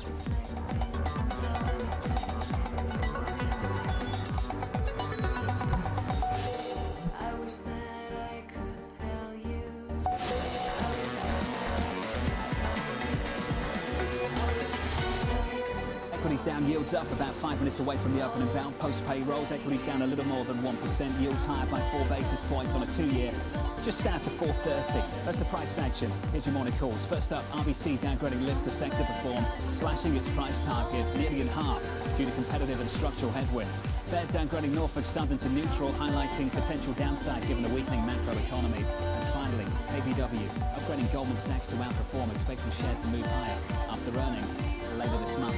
Coming up, it's the opening bout. Much more with Anastasia Amoroso and Mike Collins, plus a conversation with US Labour Secretary Marty Walsh. That conversation's still ahead. Equity futures down by 42 on the S&P. We're negative a little more than 1 full percentage point. Yields higher through the curve on a 10-year, up 7 to about 389.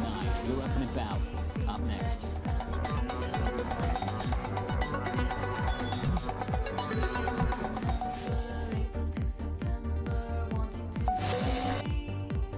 Water is the most important resource in the world. 수자원 관리는 반도체 산업의 환경 경영의 시작이자 반드시 필요한 단계라고 볼 수 있습니다. So how do we make chips in a more environmentally responsible way to make every drop of water count?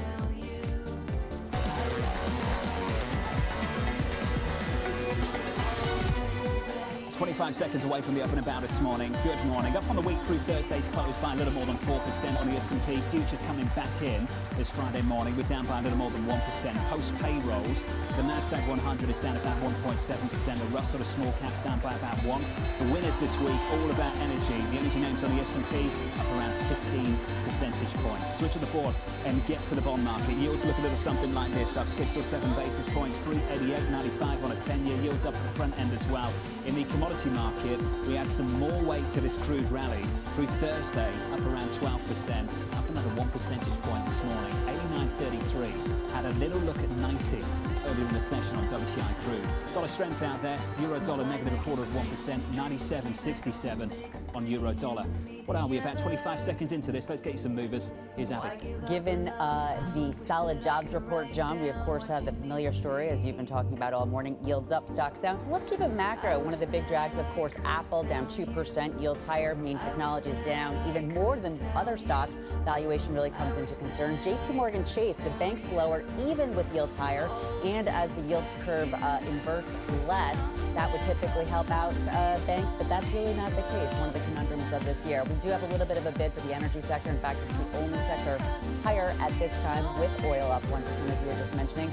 And then, of course, there's AMD. They missed sales by $1 billion. There's a sign of a PC slump. This stock is now down more than 50% this year. And, of course, Morgan Stanley is warning that it could, in fact, even get worse. Abby, thank you. Picking up on the energy story, the outperformance of energy relative to information technology. Story of the session, story of the year as well. Energy up by about 0.4%. Information technology, that group on the S&P, down almost 2.4%. A strong labour report, but weak set of chipmaker results. Not a good recipe for big tech. Ed Ludlow has more. Ed. Good morning, John. It's not pretty on the Philadelphia Semiconductor Index, down 3.4%. Biggest drop in around 3 weeks. As Abby said, AMD. Prelim sales for the third quarter missing projections by $1 billion. We also had Samsung overnight as well. First profit drop since 2019. There's momentum in the bad news for this sector, and all we're getting is evidence that it's not just a slowdown in the PC market, but for memory chips as well. We could be facing a pretty protracted slowdown in that sector. Also, of course, the jobs numbers hitting big tech pretty hard. Looking at the Nasdaq 100 down 2%, and some of the mega caps also feeling the pain. It's not just this idea that higher rates discount the present value of future profits. I think there is mixed opinion on the street about how big tech, including higher multiple chip names, fare in a recessionary environment. It's not just about whether they have strong cash flow, it's also about the sort of breadth and diversity of their business. New versus old Dow theory. I think I heard you talking to Taylor about this the other day. It's this idea that chips are the new transports, right? Everything uses chips. So if chips are suffering, that's kind of a leading indicator in the way that rail freight used to. But I'm keeping an eye on this space. The sign's been there for a little while, and it could be a pretty ugly session in semiconductors. Taylor's the only one that can talk about the Dow on the show. I apologise. Let the rules out. It's all right. It's all right. Taylor Riggs made those rules up herself. Taylor Riggs, let's talk about the winners this week. It's all about energy. The favorite children always get a pass. I'll leave that alone, John. Take a look at where we are with the energy sector. And I think what's really interesting, we were speaking with Jonathan Golub over at Credit Suisse yesterday and saying that if you tech to the downside and energy to the upside, that is sort of the downside and the upside risk around the volatility of this quarterly earnings season. You take those out and things actually look stable. But energy, of course, does present sort of that upside risk. When you think about the huge rebound in crude again, looking at $98 a barrel. A few days ago, ExxonMobil had climbed 4%. That was at a 5-week high. Chevron is near an all-time high. So the good news, at least for the energy companies, keep continuing to come as we think about day 2, day 3 reaction to the OPEC plus production cuts, of course, that are underway. Of course, this is a big weekly gain that we see here, some of the biggest weekly gains that we haven't seen since March. Again, seeing that follow through from crude prices back into the energy stocks as well, because there hasn't always been that one-for-one correlation as well. Let's talk about the energy companies, though, John, and we're thinking about sort of the earnings season that's coming underway. As you can see, things actually don't look horrible. You're not looking at some massive declines here, at least when we think about the volatility around these companies, maybe shaping up to be another decent report, at least on a relative basis, to some of the others. I'd say that thank you. Earnings season just around the corner. 1 week away. JP Morgan, October 14th, 7 a.m. in the morning. Katie Lyons joins us now for more. Hey, Katie. Hey, John, I can't believe we're already here again. And I would just like to remind our audience what happened in the aftermath of JP Morgan kicking off earnings season last time around. And that was actually a pretty healthy rally. From mid-June until mid-August is when we saw that 17% gain in the S&P 500 before we started worrying again about the macro policy picture and everything started to deteriorate. But the message of last earnings season, by and large, was it could have been worse. It wasn't as bad as feared. The question is whether that is going to hold true this time around, because we have seen expectations deteriorating the closer we get to this season. Looking at the Citi Earnings Revision Index, we see that downgrades are outpacing upgrades for 17 weeks in a row. That is what we see here on this chart. And if you listen to some of the bears on the street, that has further to go. Mike Wilson of Morgan Stanley has been pounding the table about this for some time now. The idea that we have not yet seen the bulk of earnings revisions, that we're still too optimistic given the economic outlook and the margin pressure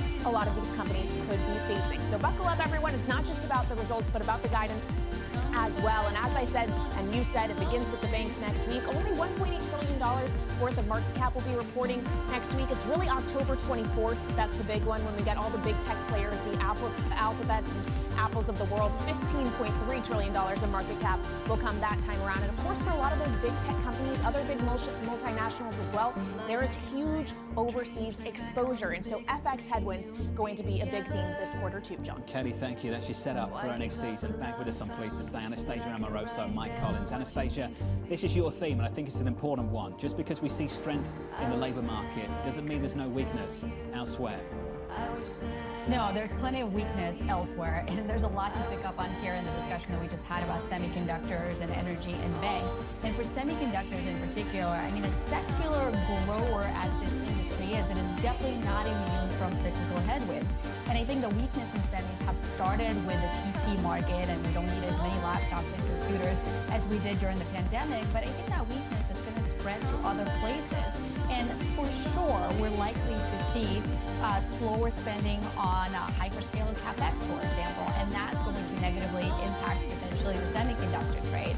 And then eventually, I think the auto market weakness is likely to come to fruition too. So I just think semiconductors is a tough place right now, and it is really showcasing the slowdown that we see in the economy. So that's one thing I wanted to comment on. And then speaking of other places where we might see weakness is the banking sector.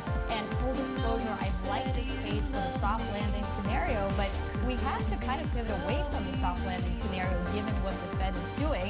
And so one concern that I'll be watching for in this earnings season is what happens with delinquency rates, what happens with net charge-offs, are there any red flags that the banks are already seeing now, and most importantly, are they going to be provisioning for it? So my sense is most banks are likely to take a cautious approach, and instead of being a tailwind, which was this release of loan loss reserves, it's going to become a headwind because the banks will want to prepare for not a soft landing, but eventually a recessionary scenario. So those are the red flags. And energy, John, is a trade that we've liked all year and continue to want to buy on the pullbacks, and that view certainly has not changed. Let me just unpick the bank story. That's from the equity side. Mike Collins, I get the feeling you actually like it from the fixed income side of things. Mike, why is that? Yeah, there are a lot of sectors we like on the fixed income side, Jonathan, because again, if you look at the underlying fundamentals in the debt markets from a credit risk perspective, yeah, default rate expectations are going up, earnings expectations are coming down, margins are getting compressed, but are we going to have a big increase in defaults? Are the big banks going to default on their debt? Unequivocally, no, right? And are they, providing really attractive yields? Absolutely, yes. So there's a lot of fundamental value across different sectors. You look not only the banks, but Anastasia talked about the commodity space, the energy space, even the home builders, which are reporting pretty dire results recently in terms of cancellations. The auto companies are going through a cyclical weaker period, but fundamentally, they're actually in really good shape. So when the cyclical credit sectors are in good shape, that means default rates will not spike. That means high yield spreads where they are and investment grade spreads are probably close to fair value. Part of the problem here, Mike, is you guys. You won't buy that debt.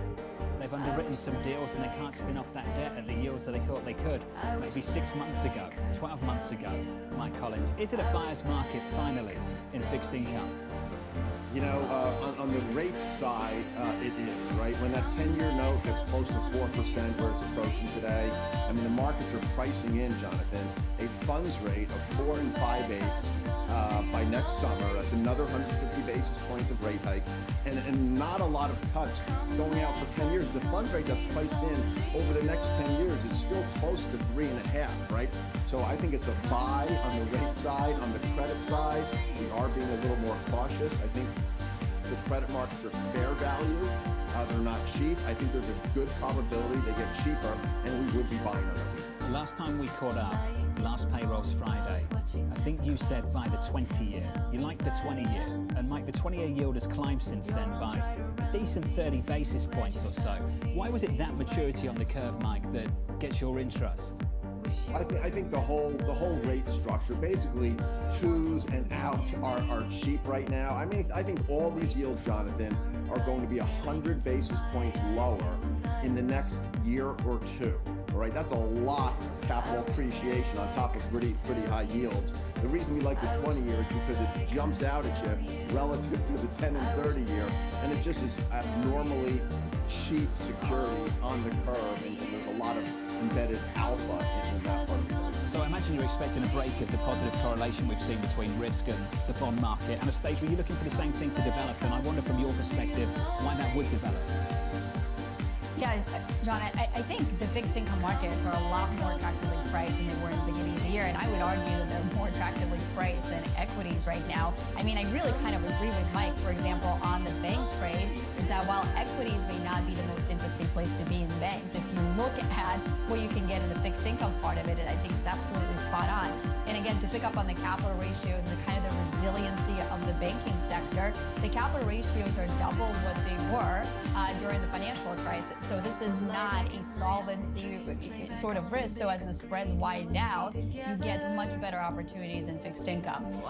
And look, John, the big theme for me this year has been get paid while you wait out this volatility. It looks like we're going to be doing a lot more waiting. So if I can get a little bit of high yield in the portfolio, if I can pair that with municipal bonds, for example, they're screening really attractively right now for investors. I think that's where a lot of focus will lie. What I hear from Mike is Mike's got a decent idea of the destination here, Mike, and I don't. You think we can be 100 basis points south of where we are within the next 12 months? Mike, does that mean you think we're going back to where we were a couple of years ago? No, I think the zero, that zero lower bound Fed funds rate is probably out of the picture for a few more years. We've always thought the range on the funds rate, Jonathan, for the rest of our lives will probably be 0 to 3 here. So maybe the right range is 0 to 4 or 0 to 4.5. Maybe it averages 2 over the next 10 years funds rate. But what's priced in, like I said, is something closer to 3.5 on average for 10 years. And I still think that's way too high over the long term. If you buy now and close your eyes or go to sleep for 3 years, I think you're going to really big. Anastasia, what do you think we go back to? What does leadership look like? What's the destination in your mind? Where does this all land? Yeah, I mean, we clearly need to work through the Fed restrictive policy stance. We need to work through the slowdown in the economy. But at the end of the day, I would still come back to some of his secular growth stories. And, they're not going to be the leadership for the next probably few months, and maybe it's a year if it takes that long to kind of work through this restrictive stance. But if you look back and if you take a step back, what are the stocks that outperform the market over a long term? The most important thing is earnings growth. And if I think about where that earnings growth is going to lie, I mean, maybe some of it is going to come from the S&P, but, it's 7 to 9% on average is what the earnings growth for the S&P should be. Can I potentially outperform by going back to parts of tech, by going back to parts of healthcare and biotech and sustainability type trades? I think yes. The caveat to that is the big, huge tailwind for some of these tech names over the last number of years has been the zero interest rate policy. The multiple expansion has been a huge driver of returns. So I don't expect to see those outsized returns in the future. But if these companies can grow at 20, 30% per year, I think all things equal over the long run, they can still outperform the market and lead it. Anastasia Amoroso, Mike Collins, the two of you, just absolutely brilliant. To Anastasia's final point there, zero rates, what did everyone chase? Long duration assets. No investment into things like commodities, basic resources. We weren't digging holes in the ground. We weren't building refiners. What are we seeing play out right now? This is what Jeff Curry at Goldman had to say.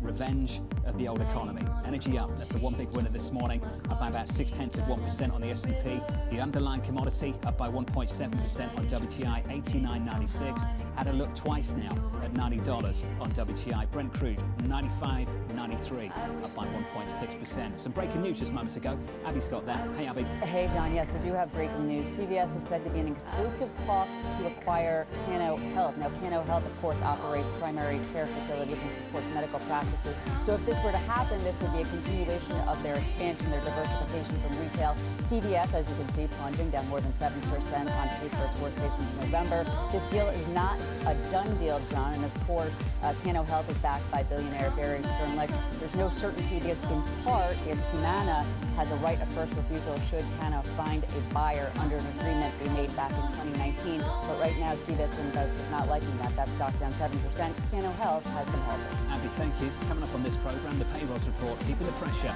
on the Fed. It's going to keep the Fed on track for a 75 basis point move at the next meeting. They were hoping that they'd still see a little bit more uptick in labor force participation, but they didn't get that. The White House reaction up next.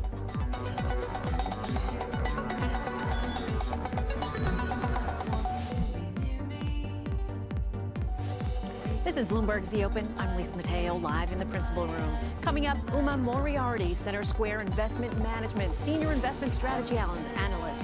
This is Bloomberg.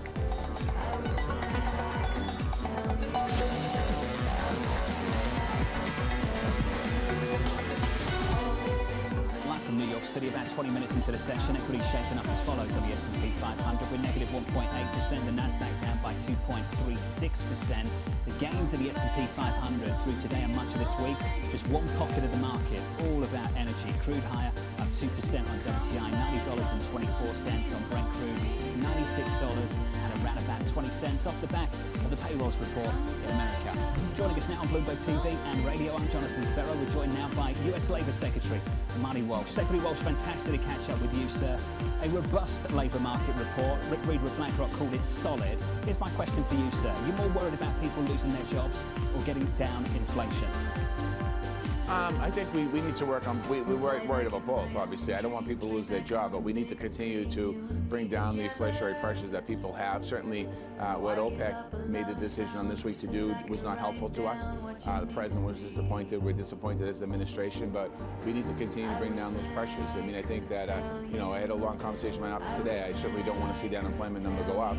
I like to see people working. That's what the Fed is forecasting. Some people say that's the objective. How are you preparing for the pain that they're forecasting? And what can we do on the supply side when it comes to things like immigration?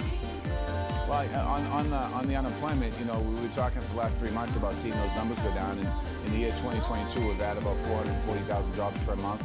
We're still seeing people, 263,000 people going to work today. This month, I should say, last month, we're still seeing those numbers going on. So I think that that's something that is important. We continue to put those gains. We still have job openings. People are still looking for work. Obviously, we'd like to see the participation rate a little higher. I mean, that number went down a little bit this month. I think 0.1%. So we'll have to see what's happening there. Clearly, the employee over the last couple of years are getting some leverage it hasn't had for a few years, a number of years, maybe even decades over their employers. You brokered a deal with unions in the last few months with freight rail companies, the 12 unions. I understand 4 of them have ratified the deal, Marty. Secretary Walsh, are you worried about the other 8? No, I'm not. I mean, they're out there explaining, when I say they, the union leadership now and the bargaining committee are out there explaining to the members what's in those contracts. It was a very painful negotiation, not with what I had, but leading up to me. 2 years of negotiation with really no movement. And I think that there's explaining to do in these contracts. And I look at these contracts, they're good. They're a good contract. I mean, it's 24% over 5 years. Healthcare freeze cap, work rules change. It was a good contract for the employer and employee as well. So hopefully we can get the rest of these ratified in the next 6 weeks. In the Rose Garden, the president said this: because of this labour agreement, those rail workers will get better pay, a 24% wage increase over the next 5 years, improved working conditions, peace of mind around their healthcare by capping the cost that workers will have to pay.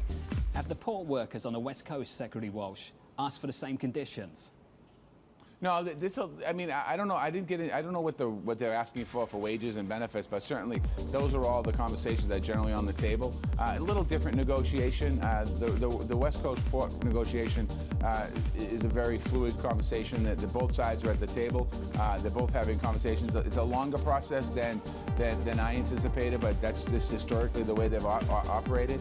They kind of take one segment at a time. I stay in close contact with both the employer side and the unions on the West Coast port, and both sides have expressed to me that they're still moving forward.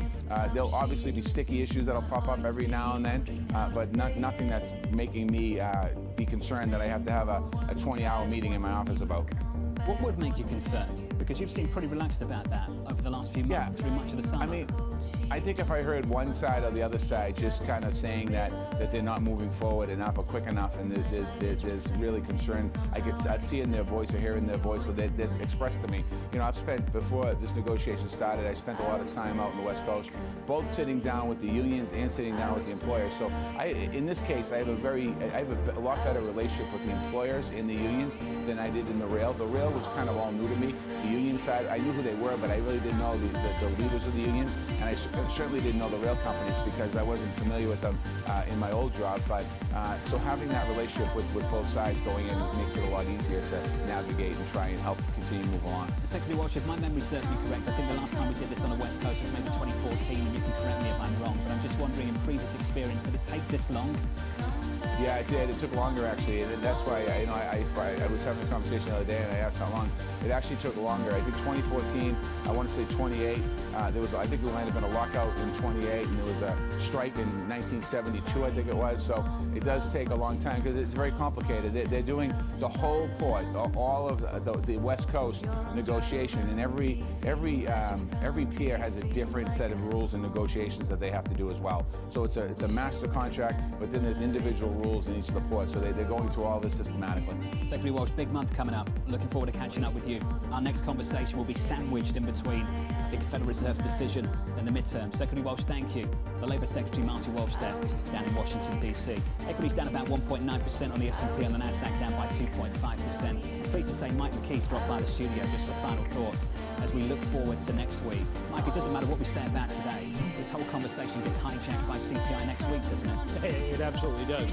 Although I think going into CPI, we've pretty much decided that the Fed's going to do 75 basis points on November 2nd. So that may not have a major impact either. The impact on the markets today is the idea that the unemployment rate went down, and so the Fed has a lot more work to do. It is a bit of a conundrum because the labor force shrank, but the real change was the number of people who lost jobs compared to got jobs. In the household survey, employment was 204,000 strong, unemployment down 261. So you've got almost a 500,000 jobs swing between the two things, and that's why unemployment is falling. The good news for the Fed, and maybe the markets are just kind of overlooking this, is that we are seeing participation drop, we're seeing unemployment drop, but we're also seeing average hourly earnings drop. They've sort of stabilized on a month-over-month basis, and that's brought them down on a year-over-year basis, and that would be good news for the Fed. And so maybe we should see things start to change in the markets. It's good news, bad news. Mike, I've confused myself all week. We're all confused. We're all confused. Mike McKee, thank you. The Fed speakers say they're not confused, and maybe we should take them at their word, or perhaps not. Mike McKee's going to lead you through the inflation coverage for you next week. Looking forward to that. Your trading diary shaping up as follows. New York Fed President John Williams kicking off today's Fed speak at the top of the hour with Kashgari and Bostic on deck. President Biden speaking on the economy at 1:35 Eastern Time. Looking ahead to next week, Evans and Brainerd on Monday, FOMC minutes on Wednesday, CPI and initial jobless claims on Thursday. Real yield back again this afternoon. We'll catch up with Gandhi Chowdhury, Charles Schwab, Kathy Jones and Krishna Mamani. Looking forward to that from New York. Thank you for choosing Bloomberg TV. This is Bloomberg.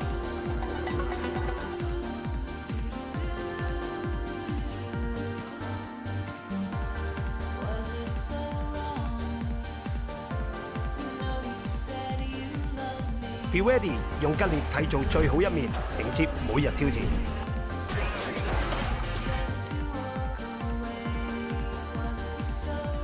We've got another 3 months of this. Live from New York City this morning. Good morning, good morning. This equity market down and down hard. The countdown to the open starts right now. Everything you need to get set for the start of U.S. trading. This is Bloomberg, The Open, with Jonathan Farah.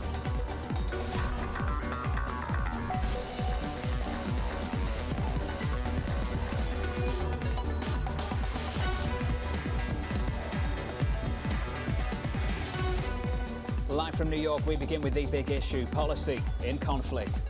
You're printing money by buying long-end bonds while you're tightening interest rates. These two things are in conflict. There's definitely a tension there, to put it mildly. It's like having a foot on the brake and a foot on the accelerator. Suddenly, the Bank of England finds itself in the ECB situation. It's about time frames. The book says calm nerves, be stable. Figure out how to use monetary policy to contain inflation and then some other measure to contain financial risk. But none of that has happened. You need to understand the importance of controlling inflation in the UK. And it doesn't help that central banks are late. A lot of the UK debt is inflation-linked. So I just think we have to buckle up our seatbelt even tighter. They're trying to manage a short-term pressure and then move back to a long-term objective. We're seeing, the economics of pandemonium.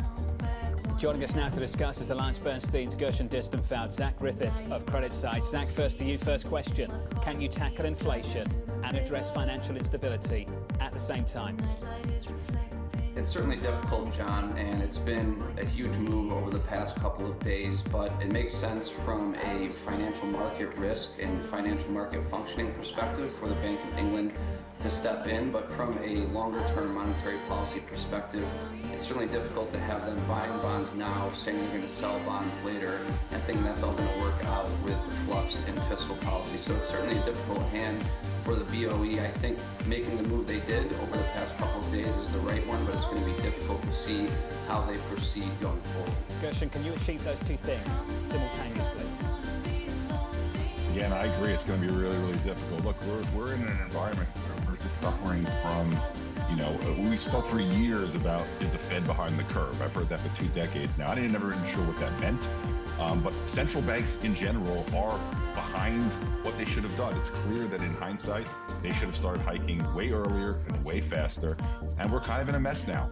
And, in order to get inflation under control, they're going to have to keep going. And we're probably going to continue to see contradictory things coming out of fiscal and monetary authorities as their political pressures to cushion the short term. But there's really no magic bullet here. I think we're in for a period of volatility and a period of weakness. We've seen intervention after intervention from the BOJ, from the Bank of England. The ECB had to talk about what it would do to contain spreads, even though they're set to raise interest rates even further. The Chinese are threatening to intervene, and people are asking the same question again. What would it take for the Fed to pivot, for the Fed to blink? This is what Mohamed Al-Arian had to say. They're going to pivot for one of two reasons, if they pivot. One is because recession risk has become unacceptably high. 2 is because we are very close to a financial accident. Neither of these things are good for risk assets. Zach, if they're pivoting because of financial instability, or if they're pivoting because of recession, are any of those things bullish?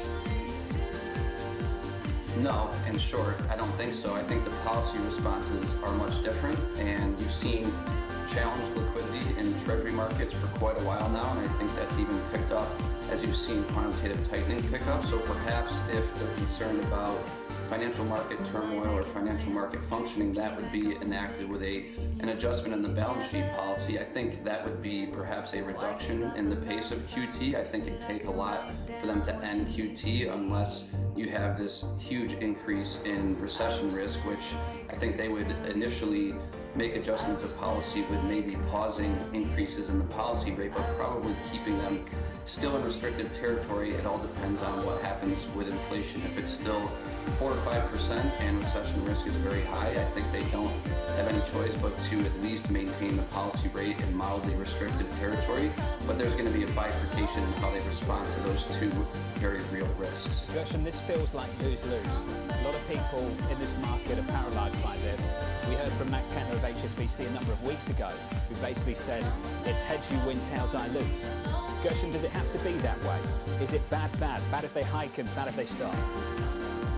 Well, it's certainly bad on the surface, but it always comes down to what's priced in. And, some of the strongest returns we've seen in markets, particularly equity markets, have been when things feel really, really bad. They felt really bad in 2002, 2008, 2011 with the European debt crisis, and during COVID. The question is what's priced in. I will take slight issue with something Mohammed said. He's saying that the Fed will pivot if it becomes clear that the risk of recession is just too great. I think we're there already. I think the odds of a quote-unquote soft landing have really gone to close to zero here. There's going to be pain, question of how much, and the Fed has been clear they're going to keep on going, and other central banks are going to as well.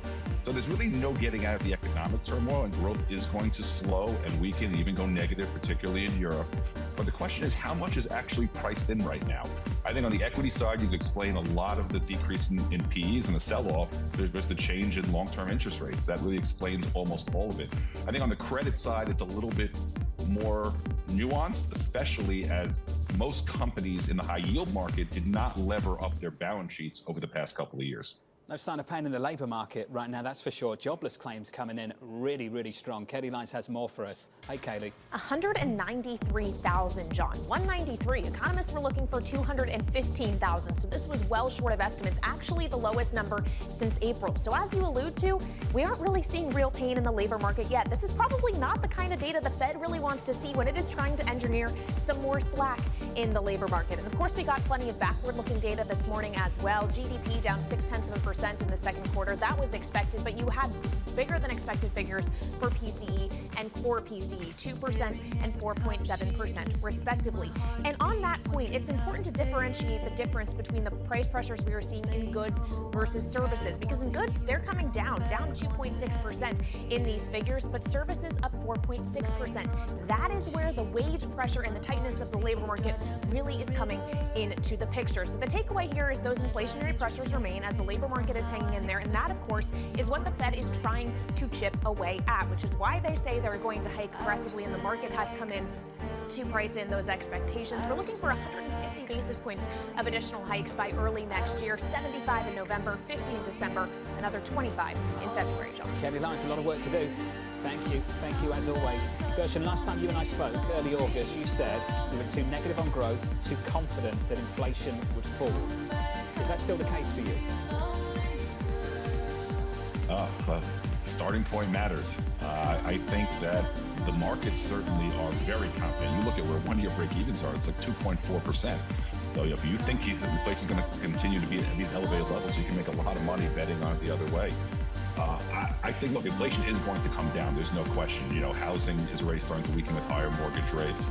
The consumer is starting to pull back. We're going to see inflation come down. The question is, how fast is it going to come down? And quite frankly, just like, central banks were late to the game here in raising rates, almost certainly they're going to be late to put the brakes on. That's just the way cycles work. It's not some magic that you change policy rate and the next month the economy changes or inflation changes. There's a huge lag effect. So I think the risk of a quote-unquote another policy mistake of going too far is there. Well, Zach, never mind central banks intervening. Markets are intervening. Aren't we seeing intervention by financial markets? Cracks emerging, fractures in financial stability, which are going to slow these central banks down. And ultimately, is it too much of a stretch to sit here today and say, you know what, I think we're going to have to live with inflation, high inflation, for a little bit longer because of this? Yeah, there's some cracks showing. You're certainly seeing financial markets react to a lot of this macro volatility from central bank policy. And to us, I think Gershon made a great point that it's what's priced in. And I think there's a fair amount of risk priced in with respect to recession and slowing growth. And if you look at where the market is, it's priced in a ton more in hikes by the Fed and other central banks over the past couple of weeks. So when we think about what that means for our call for duration, we're a little bit more comfortable getting long at these levels. And if you do think that risk might be even a little bit underappreciated in the long end, and you can see yields coming down. When you see just how much yields have come up, at this point it's starting to look a little bit more attractive, certainly than it was even just a couple of weeks ago. Zach, this isn't typically a question I would ask for someone who's talking about buying a 10-year treasury, but how much volatility do you have to stomach to hold a 10-year treasury at the moment? It's a lot, and it might be too much for some, and I think that's an important consideration for financial markets broadly. You're going to see volatility for the foreseeable future as we look through this inflation data, and central banks have made it clear that they are on a path to tighten policy aggressively, and that's probably not going to change, but exactly how much they have to do and how long they'll remain at these higher levels is the big question, and I think that's going to point to more volatility really across financial markets for at least the next 6 to 9 months. 6 to 9 months more of this, Gershon. Let's talk about high yield. It's your world. 550 on high yield spreads. You know what happened in late 2018 when we got to these kind of levels? The Fed backed away big time. No one's expecting that imminently. What do you do with 550 basis points worth of spread now? I think the first thing to point out is we're in a very different environment in 2018. You know, we had the whole E&P sector that was ready to restructure. We had the retail sector under a lot of pressure. A lot of that's been cleansed out. You had a lot of restructurings, false restructurings in 2020. And, you know, not because of any genius on the part of corporate executives, but they were just so scared by COVID that they didn't do the normal things that you see during expansions of buying back shares and making acquisitions and otherwise spending on capital expenditures. So I think that there's a lot priced in to the high yield market. You know, we focus on spreads a lot, and spreads are wider than average now, significantly wider than median, but the all-in yield approaching 10% is something that's starting to look really, really attractive to us, especially on a risk-adjusted basis versus equities. Gershon, when you think about that though, is that something you want to buy before you see the whites of the eyes of recession, before you get a real decent idea for what kind of depths we're going into? I think the history, John, is that those that have the highest total returns and the best returns over time are those that delve in when things look really, really bad. As I said before, all those time periods before, you know, the best time to jump in was when things looked the worst. Can I sit here and say that this is the absolute best time? Absolutely not. We certainly could get a lot weaker. I do think that's what we try and focus our investors on, is that if you buy today and you wake up 2 years from now, you're going to be pretty happy that you did. Gershon Distenfeld, Zach Griffiths, sticking with us. Coming up on this program, the US Commerce Secretary with a message for the UK. Markets have plummeted, the pound has plummeted. Investors, business people want to see world leaders taking inflation very seriously, and it's hard to see that out of this new government. That conversation up next.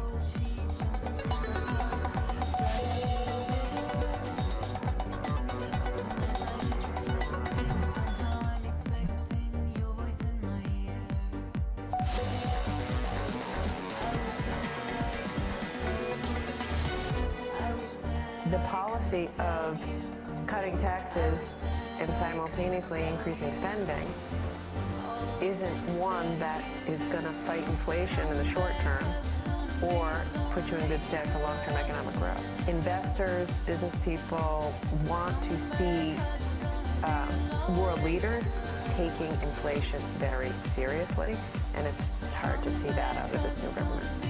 That was not a spoof. The Biden administration expressing concern over the UK's economic strategy. Prime Minister Liz Truss pushing back. It's a difficult time. We're facing a global economic crisis brought about by Putin's war in Ukraine. And what was right is that Britain took decisive action to help people get through what is going to be a difficult winter.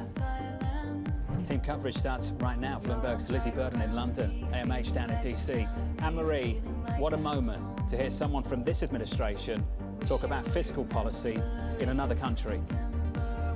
Yeah, interesting given the fact that they've had a number of their own fiscal legislation when you look at also the American Rescue Plan and so on. But what you're hearing right now, Jonathan, in Bloomberg News, our colleagues are reporting, is that there is some concern within the Treasury Department about the volatility in the financial markets and what that means if it bleeds over into the broader market or into other countries. Now, Secretary Yellen would not direct the UK, would not make comments directly about this head on. But you heard from the Commerce Secretary, her colleague, Gina Raimondo, it was pretty sharp in terms of what she thought was and insinuating this is a misguided approach.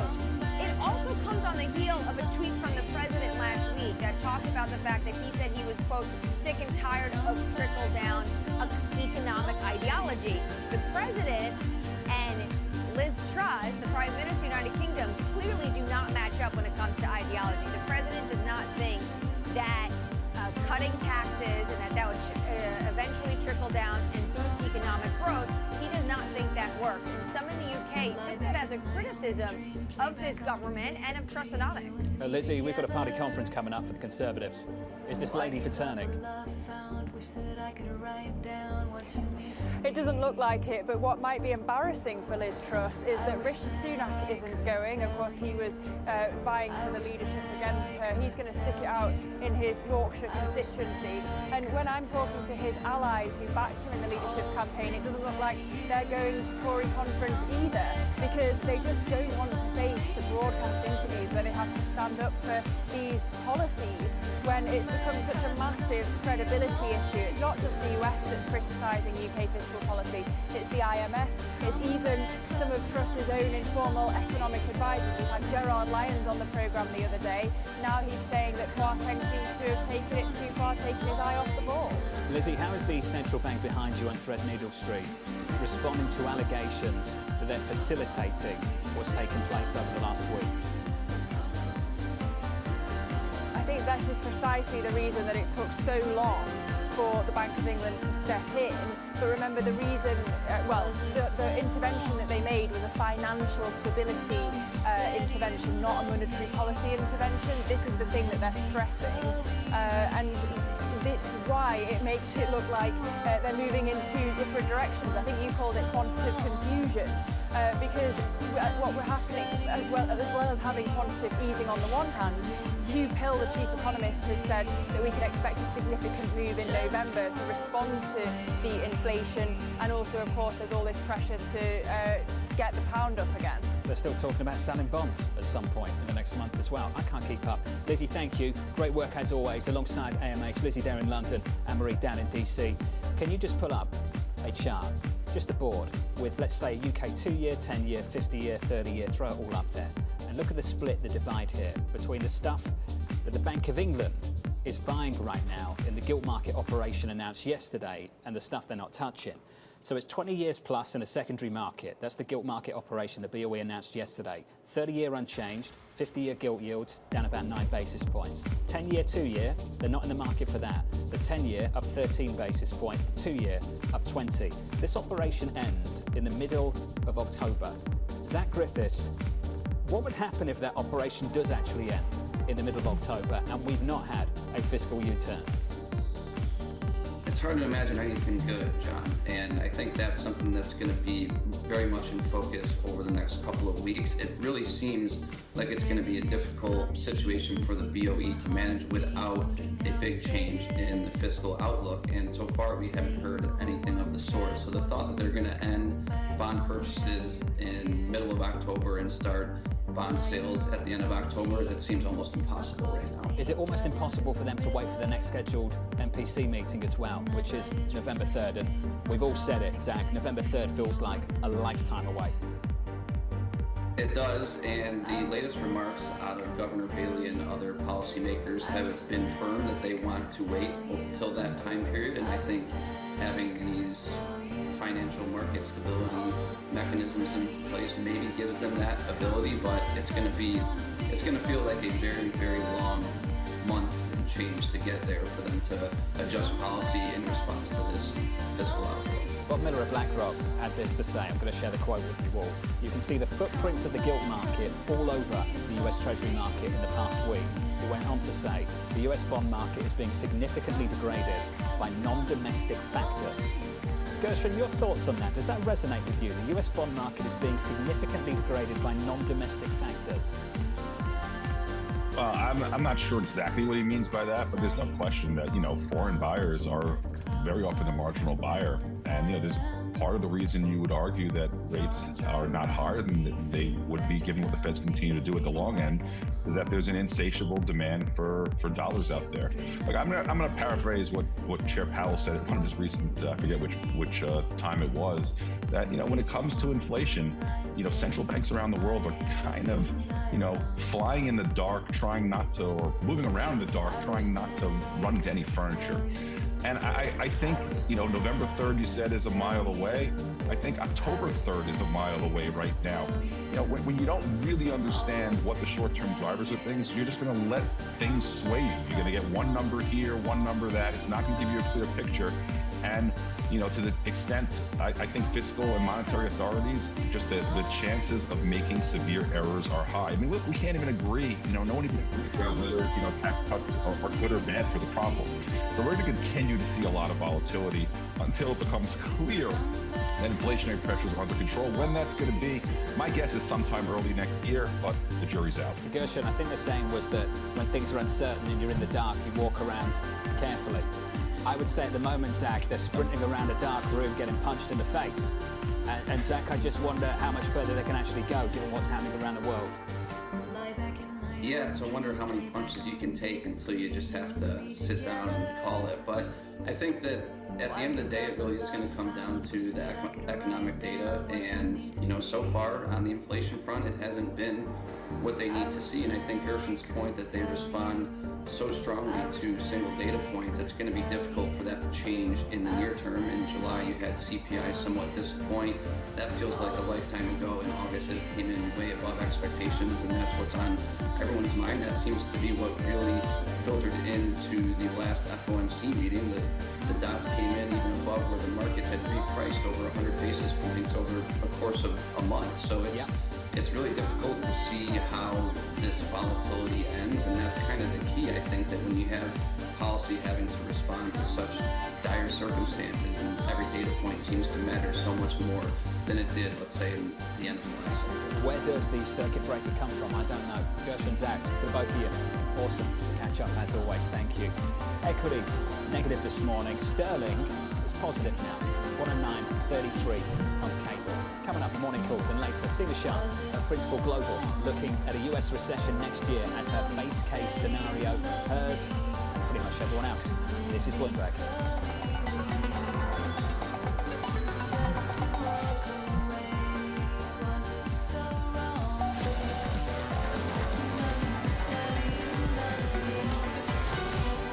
Equities down 1%. Here are the morning calls. First up, UBS upgrading Kraft Heinz to neutral, $34 price target, saying inflationary concerns are now priced into shares. Evercore upgrading First Solar to outperform, $150 price target, expecting the company to benefit from the Inflation Reduction Act. And finally, Bank of America downgrading Apple to neutral, citing risks from a stronger US dollar and weaker consumer spending.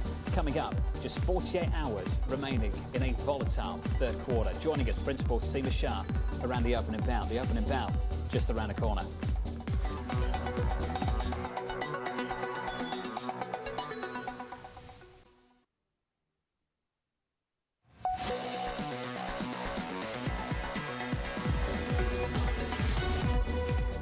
Three seconds away from the open and bound this morning. Good morning to you. Snapped a 6-day losing streak on the S&P 500 in yesterday's session, with the biggest day of gains on the S&P going back to early August, and then we start to take it away again this morning. We're down by about 1% on the S&P. On the Nasdaq, we're down by about 1.5. That's the open and bound. All the price action in the bond market, it looks a little something like this. A 10-year that's up 6 or 7 basis points. Your yield right now, 380. In the FX market, euro dollar not doing much. Euro dollar 97.31. And in the commodity market, crude up by about 0.2%. Crude 82.30. Down at the open and bound. Let's get you some movers. It's Katie Greifeld. Hey, John, well, let's kick off with the world's biggest company. We have Apple on track to fall for a second day. This follows a rare downgrade from Bank of America. You have analysts warning of weaker demand for smartphones and laptops. That, of course, follows a Bloomberg scoop that Apple is backing off its plans to boost iPhone production this year. Shares lower, about 2.5%. Moving on, Alibaba also under pressure after some analyst action. You had JP Morgan cut its price target, now cautious on the e-commerce giant's second quarter revenue outlook. Though there is some potential upside to earnings estimates, Shares still lower. There is some food to be found in Alcoa, though. You have shares popping along with aluminum prices after Bloomberg reported that the LME plans to discuss a potential ban on Russian metals. Shares higher by about 6%. And finally, we did get some fundamental news here for this meme stock, Bed Bath & Beyond. Its results were mostly in line with expectations. They were pretty low, so that's good news. Shares a little bit higher after jumping as much as 5% earlier. Aluminium's just not going to catch on in America, is it? It doesn't work. It doesn't work. It doesn't work. Katie, thank you. Appreciate it as always. Good to see you. The Nasdaq 100 suffering this morning. Information technology on the S&P down by about 1.4% before you get excited, not 4-point-something%, 1.4% lower. Abby has more. Hey, Abby. Hey, John. Well, yes, big tech is selling off again after what may turn out to be a one-day reprieve within a 30% bear market for the Nasdaq 100, something that folks aren't talking about that much, but that is how much the Nasdaq 100 is down on the year. And of course, this is yields are backing up again. Yesterday, plunging in sympathy with the BOE was doing maybe a hope that the Fed was going to somehow reverse from their hawkish tone, but that really, there's no indication to think that. In fact, as you know, some of those gilt yields are backing up anyway. This means the Nasdaq 100 is underperforming because, of course, as yields go higher, it makes everything look more expensive, especially stocks, especially the high growth stocks. Tighten liquidity. Again, it makes everything, especially the high growth momentum tech stocks, go higher. The year to date, we have the real yield round tripping it by more than 250 basis points. The Nasdaq 100 again down about 30% on the year. At this point, on pace for its worst year since 2008, a clear bear market, matching the potential 3 down quarters in a row, something we haven't seen since 2008 to 2009. Making it even worse because it's not just about tighten liquidity, John. It also has to do with the fact that technology and communications, think Google, Netflix, technology, of course, Apple, and some of the other chip makers, they receive about 53% and 41% respectively of their revenues abroad. That means that there's a 15% accounting FX effect. We, of course, heard about that with Microsoft pre-announcing a couple of months ago. It wasn't a big amount, but it's not a great trend or precursor. Plus, if you think about it, it makes the IT budgets of the European companies and other Asian companies buying, it gives them 15% less buying power, probably puts the focus on need to have technology as opposed to nice to have technology. Lots of headwinds for big tech. Tons to talk about, Abby. Thank you. 3 minutes into the session, we're down by 1.2% on the S&P. On the Nasdaq, we're lower by 1.5. Just a note on sterling, appreciating for a third straight session now. Cable at about 109.70. We're up by 0.75% on that currency pair. The range this week at the low, 103.50 in the Asian session Monday morning. At the high, just a moment ago, 109.79. That is quite a range on a G10 currency against the dollar. We'll talk more about that later. Taylor Riggs, quite a range in the bond market as well this week too. Indeed, and I want to welcome you to your second to last trading day of this third quarter as we think about what just a bloodbath really this has been. Take a look at the bond market, John. It's actually the relative outperformer. It is only off 21% or so, as you can see there. Small cap index, of course, off about 4% there at the bottom of the screen, given its correlation to dollar strength and being protected by some of the U.S.-based assets, of which are making up that index. And of course, MSCI is the big underperformer of them all. All of that folds into your world of bonds. I thought the equity market was volatile. You jumped 95 basis points on the 30-year UK. Then you plunge 100 basis points. That's nuts. So you're trying to find some stability at 5%. Now today we're finding some stability at 393. Maybe this will be a little bit less volatile than we have seen the last few days. So buckle up, it is a wild ride. And this really shows it. We'll just talk about points, not percent, because the VIX is up 15 points, 32. We're not getting the huge washout of 40, but the MOVE index, huge volatility in the bond market. That has been the leading indicator. And then you have the G7 currencies, as you mentioned, the pound also giving us some volatility. You know the rules of carnage, Taylor, that you do the Dow in points and you do the VIX in percentage. I know. Just to make it sound more dramatic. We're more disciplined here, as you know. Thank you. Taylor, thank you as always. Taylor Riggs there. The Nasdaq 100 in the third quarter. This speaks to the volatility that Taylor's talking about. Recording a massive reversal. Katie Knights has more. Hey, Katie. Yeah, of about 19%, wiping out a 19% intra-quarter gain. That is the biggest wipeout we have seen within any quarter on record. Absolutely huge. And of course, we've seen a similar story in the broader S&P 500 as well, in that it was okay in the beginning through July to mid-August, and then we rolled over in a material way. So where that leaves us as we head into the final 2 trading days of the quarter is set for a 3rd straight quarter of declines.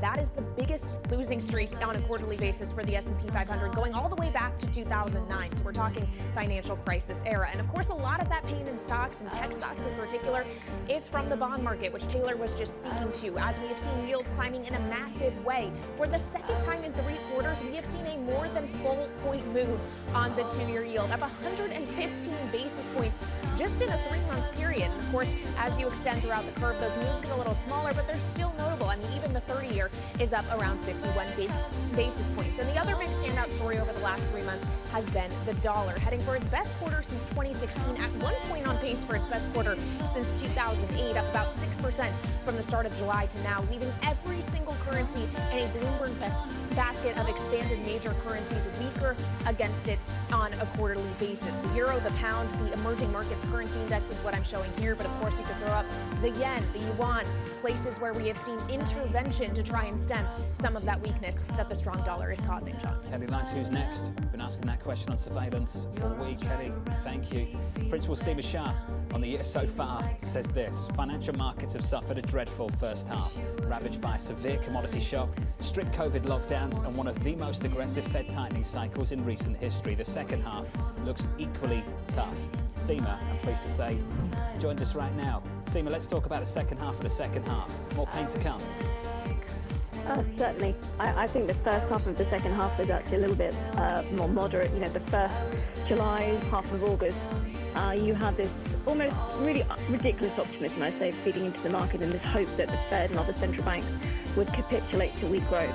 And then that realization that actually there is just one focus in town, and that is inflation, has taken all the expectations back to higher rates, lower growth, and of course lower earnings, and that is what's pushing down the market, and it's not over yet. Seema, it's good news, bad news, because that claims print about an hour ago, the low 200k, got a lot of people thinking that. It's good news, bad news in the labour market.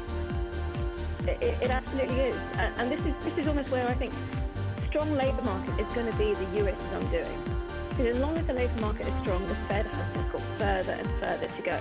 And they have to go. They're going to be engineering a hard landing. That is almost the only way to pull down inflation. So the stronger the labour market is, the higher rates have to go. And of course, the higher rates have to go, the further things have to fall. And they're engineering financial instability as well. Other countries are contributing to that. Seema, what kind of things do you expect to start to crack just a little bit more? We've seen it in the gilt market. Very, very unique to what's happening in the UK at the moment, with fiscal policy pushing the other way against what the central bank's trying to achieve. But how many more cracks are you expecting to see, and where and in what? Yeah, you know, it's absolutely true. I think in the last couple of weeks, you do feel like this market frenzy is starting to really escalate. And at some point, it's going to hit that point where, you know, other things are going to break. And as you said, the gilt market, it is specific to the UK. But this is all driving in the same direction of concerns about inflation. Governments may be trying to offset growth, probably not in the right ways in the UK. But you can see that there is the same movement everywhere. Now, we are looking really towards the dollar. Where is that going to happen? Historically, every time the dollar has got to this point, something has happened. Either some kind of intervention, some kind of emerging market crisis, potential liquidity problems. So that's what we're watching. And then throw into the mix quantitative tightening. I do think that there's been a little bit of an underestimation of the impact that could have. So you're looking at really, really tight liquidity conditions, which are only going to get worse into a slowing economy. Seema, all the conflict we're witnessing right now, and let's start from the top of the pyramid, the very top, the Federal Reserve against the rest of the world. The Fed against the BOE, the ECB, the dollar's dominant. Those two countries, those central banks are trying to get a stronger currency, can't get one. Within the UK, the conflict between fiscal policymakers and monetary policymakers. Within the central bank, the conflict between trying to preserve financial stability and trying to get inflation lower as well. Seema, we can talk about the risks associated with all of that conflict. Are there any opportunities out there off the back of it? That question is getting tougher and tougher and tougher. So there are going to be opportunities. They really want the small ones to pinpoint, things that can potentially work out well, do well in a recessionary environment. The truth is that things are getting tighter and tighter and tighter, as you said. So now, for us, for investors, it's really about increasing your liquidity, right? Because when that bottom comes, given how far valuations have come down in so many markets, there will be some fantastic opportunities. And when it comes, it will come very, very quickly and furiously. So we do think that if anything that you're thinking about within your portfolios, start to increase that liquidity because there will be opportunities and you need to take advantage of it. As of today, we would be underweight equities, you're underweight credit. Real assets are probably the one area that continue to throw up some opportunities, things like listed infrastructure, even commodities, but as long as you're taking a kind of a 5-10 year horizon. But really the number one message from us is increase your liquidity so that you are able to take advantage of the opportunities. Nasdaq down 2%, S&P down 1.6%. In today's session, about 11 minutes in, we've seen capitulation, I wouldn't call it that, intervention from the Bank of England. We've started to see just a little bit of softening of the stance in China too. China right now allowing some cities to cut the minimum first home loan rates. Seema, who's next? Where do we start to see that just a little bit of a pivot? I'm not talking about the Fed, I'm just talking about elsewhere. Look at where the most symptoms are. Who's really, really starting to struggle? Where is the economy starting to struggle fundamentally? And I'm not talking about like a US recession, which is, we think, going to be short and shallow. This is going to be somewhere where households are really starting to struggle. And actually, there will be a point where the tension gets too great and central banks almost have to change strategy.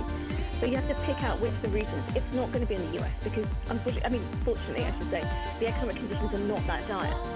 You look towards the Europe, and actually I think that the ECB, it can raise rates 75 basis points in the next meeting, maybe another 50 at the one after that. But then you're really pushing up against economic tension. So I'd be looking at everywhere but the US for some kind of capitulation. Italy yields up big time too. It's not just the Bank of England, it's the ECB that's got to think long and hard about this stuff too. We're up 10-11 basis points on Italian 10 years today. Seema, thank you. Seema Shah there. Yields up almost everywhere. The Italian 10-year, the ECB talking about hiking rates and QT. Do you want some more Fed speak? It's coming right up. The federal funds rate next year would increase to 4.5 to 4.75. It's pretty clear that everybody has in mind a continued increase until we get to that point, I'd say like March 2023. Before the week is out, you'll hear from Mester, Daly, Barkin, Brainerd, Bauman, and then Barkin again, and then Williams, and a whole lot more. That's next.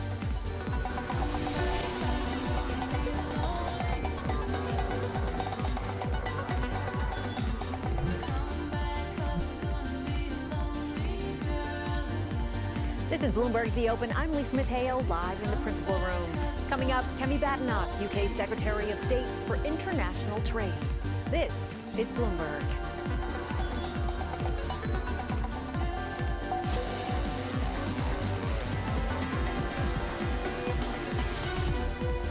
The federal funds rate next year would increase to 4.5 to 4.75. The median of 19 participants said it would be 4.5 to 4.75.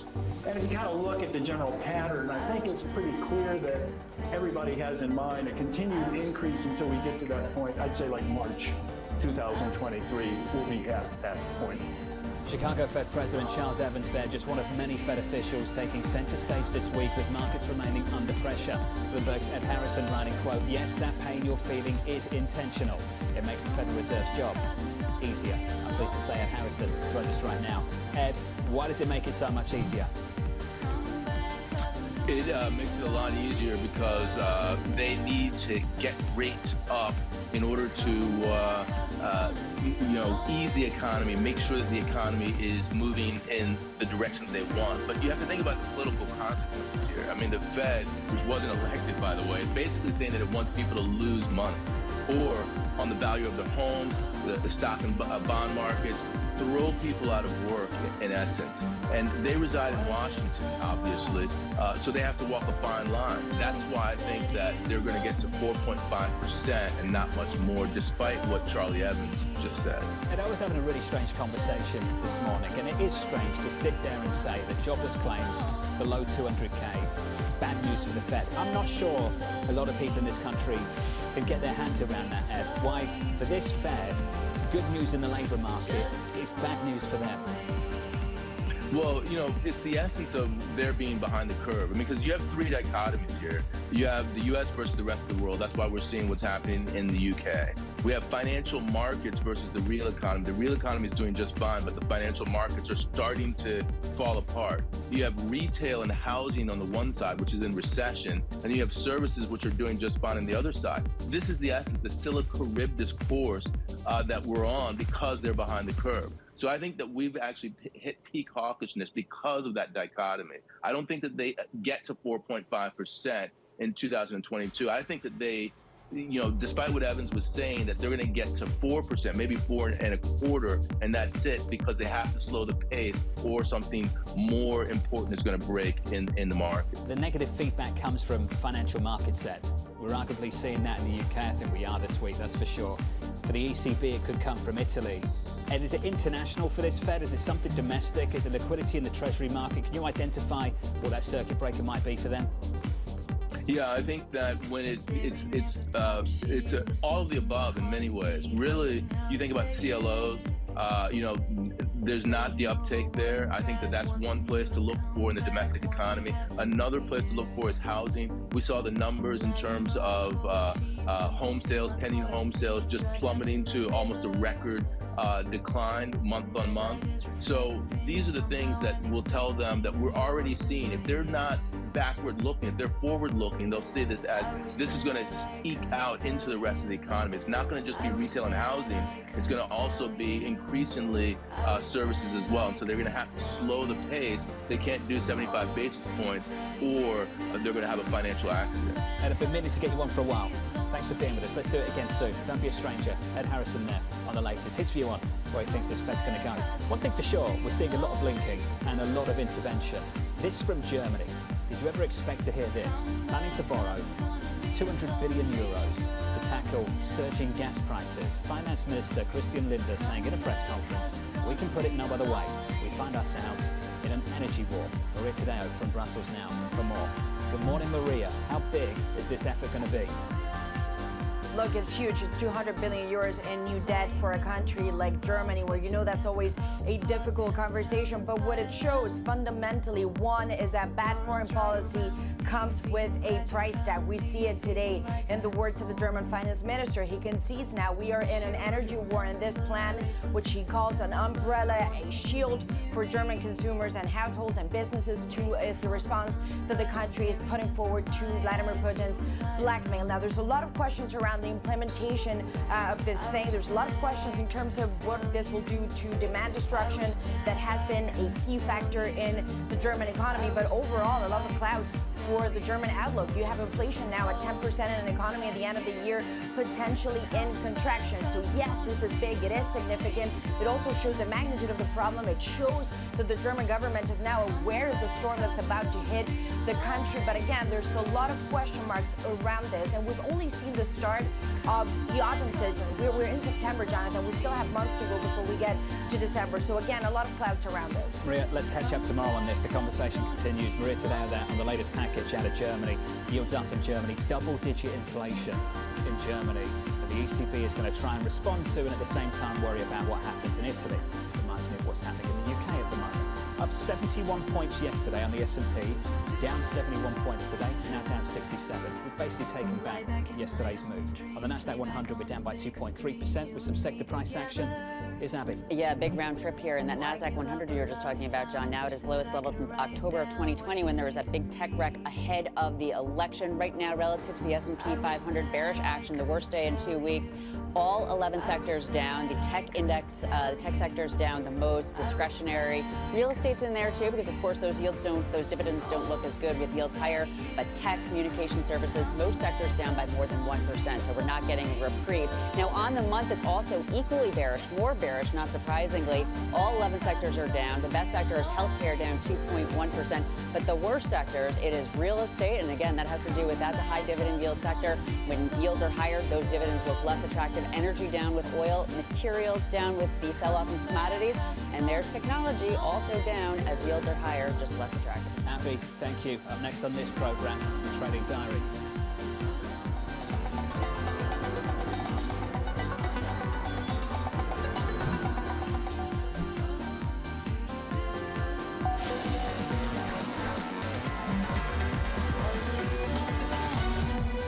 Yields up, stocks down. Rinse and repeat. How many times have you heard me say that this year? 25 minutes in, stocks down by 1.8% on the S&P. On the NASDAQ 100, we're down 2.4%. In the bond market, 2s, 10s and 30s, yields pushing higher once again. On a 2-year, just short of 420. On a 10-year, about 378 with a monster range on that particular maturity so far this week. That's the price section.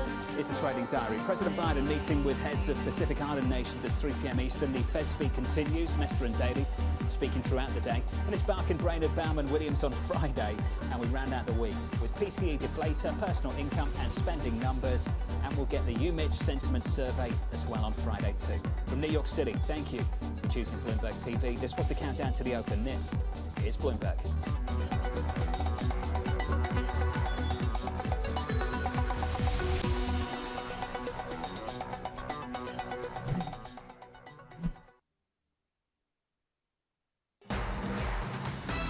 From the financial centers of the world, this is Bloomberg Markets with Alex Steele and Guy Johnson.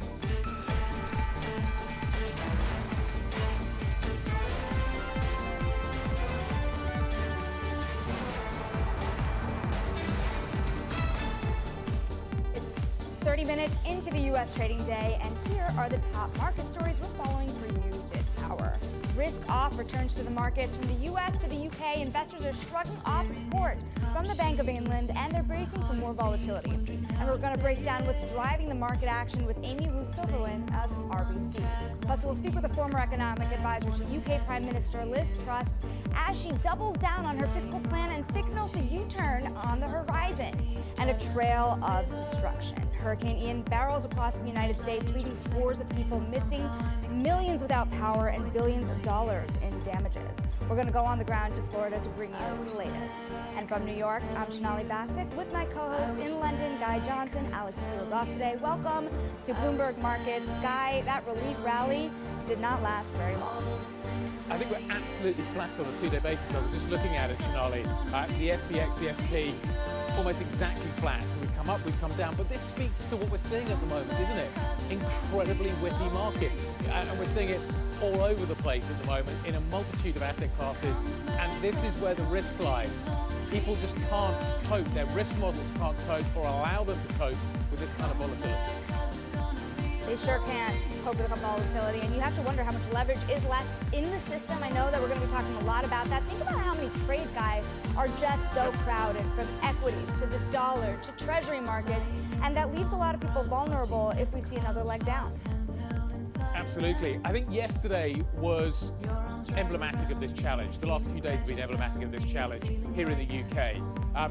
There is leverage still in the system. It's not where you necessarily expect it to be. I think smarter people than me have figured out that there probably could be a problem in the pension market here in the UK. But what it highlights is that there is still leverage in the system, and that leverage can pose huge problems and do so very quickly. So Sonali and I were kicking around this a little bit earlier on, trying to figure out what our question of the day is. And after what we've seen over the last few sessions, Sonali just alluded to, how much leverage is left in this system, and more precisely, where is it? Joining us now to try and answer these questions, Bloomberg's Vincent Signorella, Bloomberg's Katie Greifeld. Katie, the last couple of days, the UK has been the epicenter of the action, and we've seen leverage and the impact that it can have. How much leverage is left in the financial system right now? It's a really good question. I went on a little bit of a wild goose chase trying to find you an answer this morning. If you look at margin debt, which is a pretty good measure of how much retail players have in terms of leverage, it's still $687 billion, which is a lot, but it's much lower than levels that we saw, especially over the past 2 years. So it's still out there, but it's come down a lot. That makes a lot of sense when you just think about the drawdown that we've seen. When you think about more of the institutional players, it's really, really hard to judge. Anecdotally, we have heard that a lot of people have been flushed out. Maybe they've gone to cash. It's a scary market out there. So it's hard to judge, but there is a lot of fear as we get into maybe the second leg of this bear market that we could see more leverage-fueled blow-ups similar to Arcados that we saw a year or so ago. And that's on the more extreme end of the spectrum. On a more simpler end with the pensions in the UK, you saw all that hidden leverage. And Vince, you know, the reality is more than 10 years of leverage is going to take a long time to unwind. So do you think that the market that is trying to get back in might find that that could be painful as more trades can still be unwound? Yeah, I think stepping in right now is definitely a painful trade. I mean, the only people who I talk to who are really involved in this are day traders, and that's because they're in and out. They're not long-term players. They're not buying now to hold for sometime next year. I think there's been a lot of outflows, Lipper keeps these numbers, from funds, both the high-yield funds and the investment funds. There's probably a fair amount of money in cash, but it's cash that's not really put to use. And you guys were mentioning earlier the reversal from yesterday. I think that speaks of more positioning in the market. Yesterday, we've seen a lot of trades stretched out to 2 to 3 standard deviations. Yesterday was just a short squeeze based on not really news in a way for equity markets. That was more of a stability thing. Bank of England was doing for the fixed income markets. And then today we're seeing it just revert, which is the sentiment in the market is still short. The bigger picture, though, Shonali was talking about this, though, Vince, is that we are seeing a paradigm shift. We have had 10 years plus of interest rates low or falling. And the logical thing to do in that kind of environment is to gear up. We're now changing the pattern. We're now changing the model. You've been through a number of these crises. How long do you think it's going to take to shake leverage out of the system for everybody to unwind the positions that they have, for that mentality to change? I think it's going to take the Fed pushing us in a recession, and I think that's very, very highly likely. I mean, we heard Bullard again today. We're going to hear more Fed speakers today. None of them are taking the foot off the gas. They all are saying that rates are high and need to go higher. We heard it yesterday as well from a series of Fed speakers. I think the Fed is we saw it this morning in inflation numbers, higher again as well, unfortunately. And so that's just going to gin them up and keep them pushing rates higher. The leverage will stop and the pain will stop in a strange way when we get pushed into a recession, because that'll take the Fed, that'll give the Fed point. You know, we have headlines crossing the wire about where the NASDAQ is headed, and it's not very pretty. The slump is extending to 3%, reaching its lowest level since June 17th. And Katie, on the sidelines here, you were talking to me about just yesterday, people trying to get back in. How are those trades today being unwound already? Not great, Shonali, quite honestly. I mean, if you look at the ETF inflows, which I track very closely, about a combined $5 billion went into the Qs, went into SPY. To Vince's point, really, I think the Fed speak is going to rule the market over the next few days, because if you think about what fueled that dip buying, it was the Bank of England coming in, intervening in the bond market. Sort of a reminder that central banks still have your back, but the Fed, we know, is very intent on getting inflation down. Yep. That's going to be a painful process. You're seeing that in the price action this morning. Vince, to both of your points, though, you talk about the Fed causing a recession. What we saw yesterday was the Bank of England switching from its monetary policy role to its financial stability role. Basically, the grown-ups in the room said, we've got to fix this, there's a big problem here, we need to take action. And I'm wondering whether or not we are approaching the point where other central banks are going to find that problem as well. Rates are going up very quickly. US mortgage rates jumping to 6.7%. That's the highest level since 2007. We are approaching potentially the point at which financial stability risk becomes more important than inflation risk. And I'm wondering how you think central banks will deal with that and how the market will manage it. I think you make a really good point, and I think financial stability risk is probably a little bit closer here in the U.S. Than folks are pricing in. We've seen mortgage payments that basically doubled over the last 2 years. And we're seeing it in home sales dropping. We're seeing it in just about every economic indicator is dropping, even though the Fed is standing pat and pushing hard and raising rates.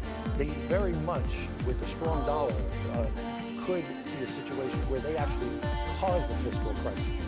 We're going to get the next round of earnings coming out, and it's probably not going to be pretty for the large cap corporates who don't really hedge their FX exposure. The dollar's at record highs, that's going to hurt earnings. And we're going to see issues, I think, with individual leverage based on where rates are. And you're going to see it in the housing market where this whole forbearance is done, and landlords are trying to recoup gains by raising rents so aggressively. So people just can't afford what's coming down the pipe, and that's going to cause some issues. Trouble ahead. Bloomberg's Katie Greifeld and Vincent Signorella, thank you so much for your time. And coming up next, we're going to dive deeper into the markets, what's underneath the surface with Amy Wu-Silverman, RBC Capital Markets equity derivative strategist. She joins us on our question of the day next. This is Bloomberg.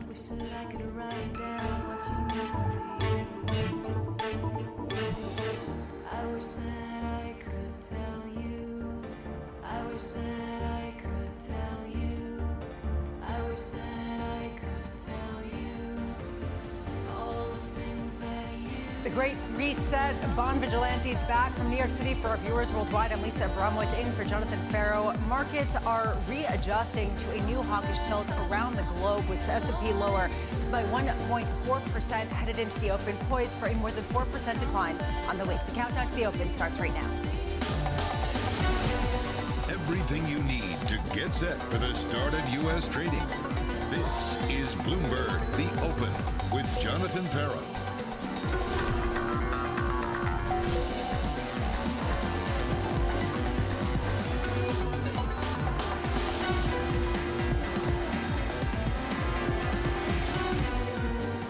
We begin with the big issue, the global risk rout intensifying.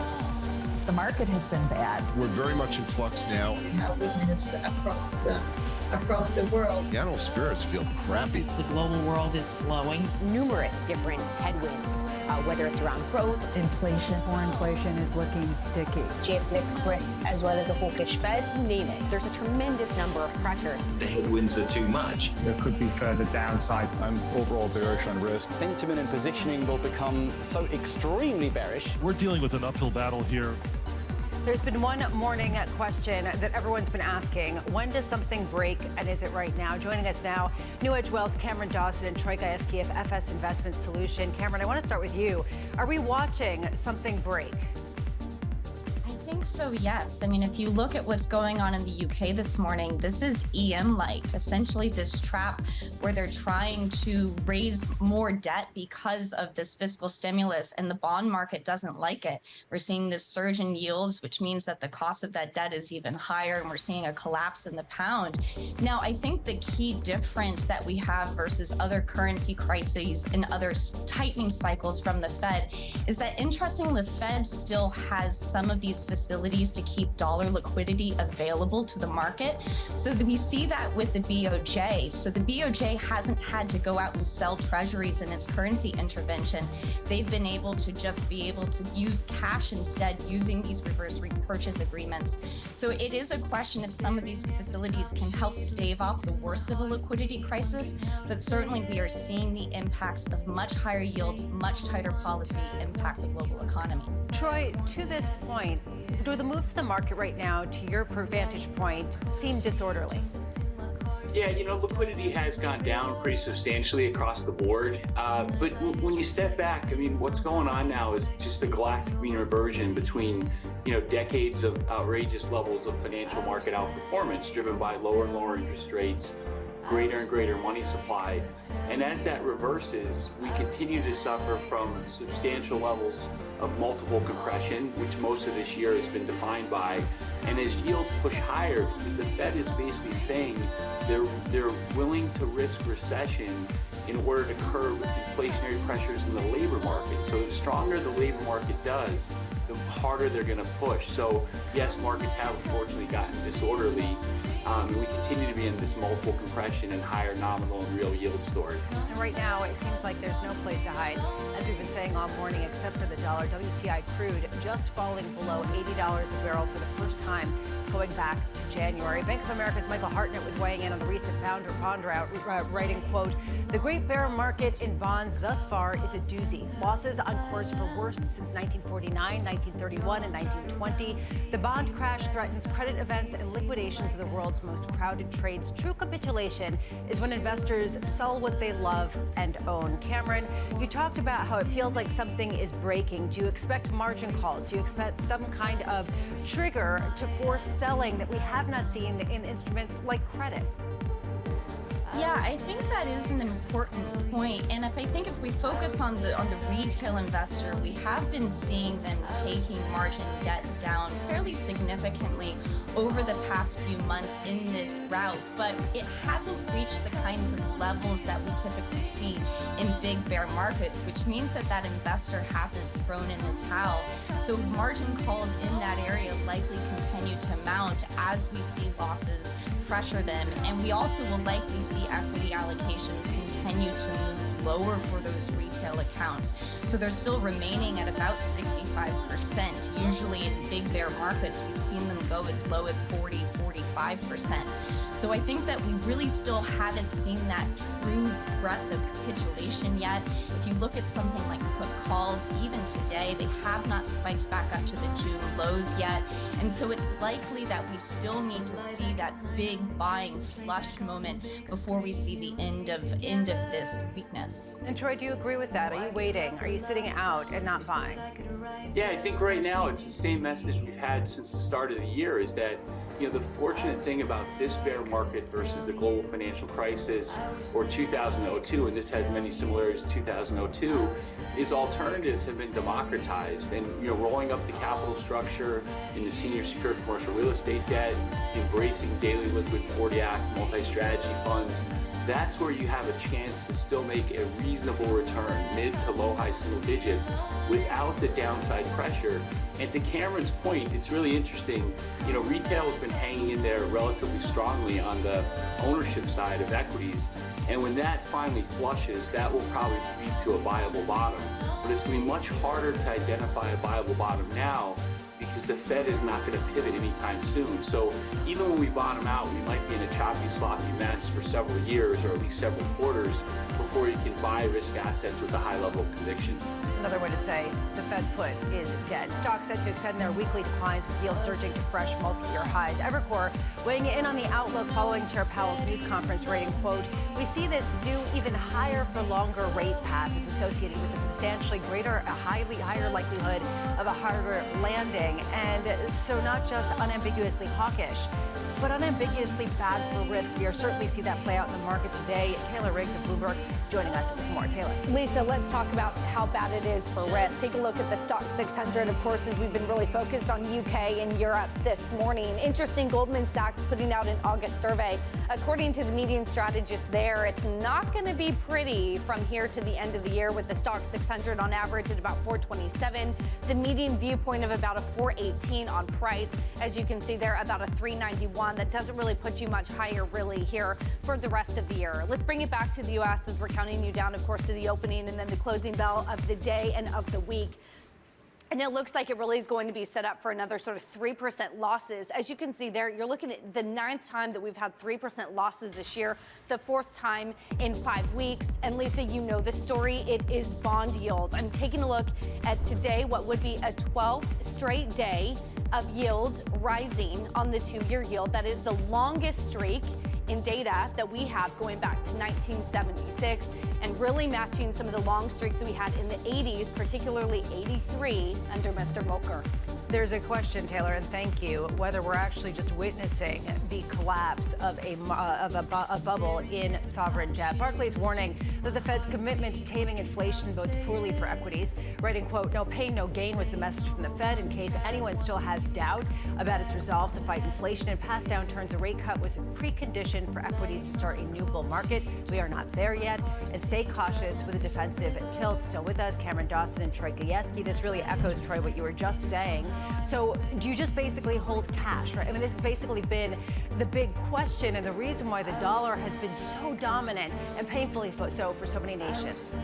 Yeah, so if you look at in our tactical asset allocation franchise, we've really been focused on the front end of the yield curve. As yields have gone higher, you can obviously pick up more income there.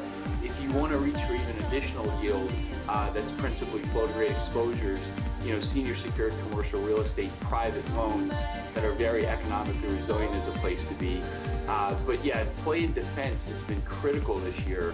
Protecting capital in this very painful bear market is the way to go, and you certainly don't want to reach for excessive levels of risk. So whether it's a daily liquid multi-strategy solution, senior secured debt, or the front end of the U.S. yield curve, those are some of the places you can hide out in a very challenging market. Cameron, what about you? Where are you hiding or recommending that investors who might have a longer-term horizon really focus?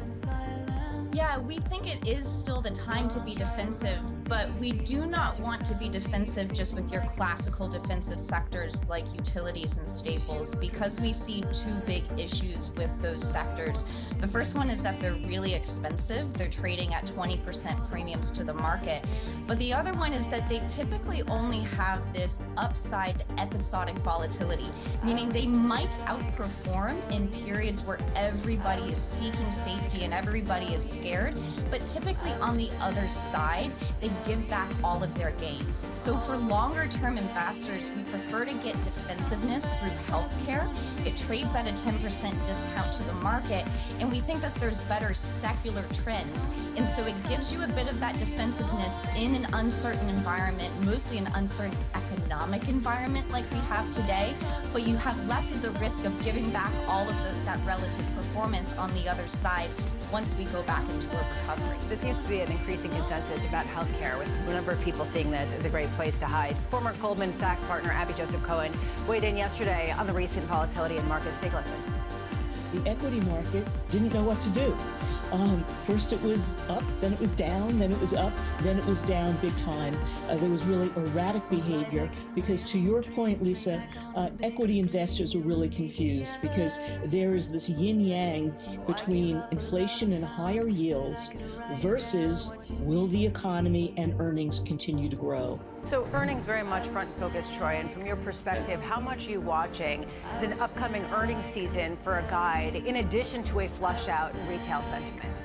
Yeah, and the problem is going to be more about forward earnings going forward as opposed to multiple compression. We think we're probably 60 to 80% done with multiple compression, but as the Fed continue to jam on the brakes, risk of recession has gone up dramatically. So we do expect much weaker earnings guidance in Q3 and Q4, and ultimately, recessions, earnings go down, not up, and most of the multiples compression we're talking about is based on earnings that are still going to grow. So that's going to be a key indicator. And one other thing I'd say, Lisa, to your point, as opposed to just being short defensives, as we have a small position like that in our multi-strategy versus cyclicals, which is positively convex as well as growth, is right now, if you look at the transition in the housing market, if you focus on interest-only securities, they actually benefit when home prices either flatline or go down. So that's another exposure that you can focus on to earn really attractive carry that's not only non-correlated to broader markets, but also negatively correlated to the housing market, which is still most investors' principal asset, and particularly for individual investors.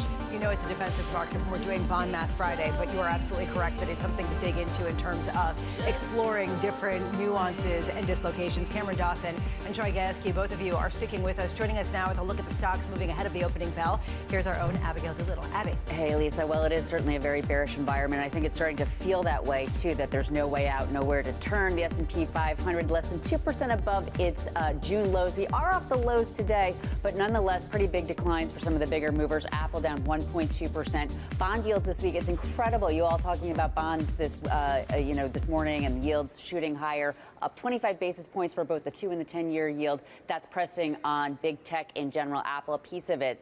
Oil, as you were just mentioning, Lisa, back below $80 per barrel. WTI crude for the first time since January, breaking down on every level. Of course, earlier this year, we had that parabolic move that seemed unsustainable. Well, that's proving true, and it's really weighing on both ExxonMobil and Occidental Petroleum. Both of those stocks down 3.5% or more. And then finally, FedEx, a piece of this bearishness, of course, last week pre-announcing to the downside in a big way. One of the many big companies doing that. Yesterday, the new CEO outlaying a plan to cut costs and raise prices. Initially, investors had been impressed by it, but not so much, Lisa. It seems as though all of this has much more to go. Abigail Doolittle, thank you so much. Coming up, we'll take a focus on the United Kingdom government, which just unveiled the biggest tax cuts since 1972. I'm not going to cut the additional rate of tax today, Mr. Speaker. I'm going to abolish it altogether. This means that we will have one of the most competitive and pro-growth income tax systems in the world. The response in markets has been fierce. Gilts plunging, the pound touching the lowest level in 37 years. We'll discuss that more coming up, and the ramifications for global markets. This is Bloomberg.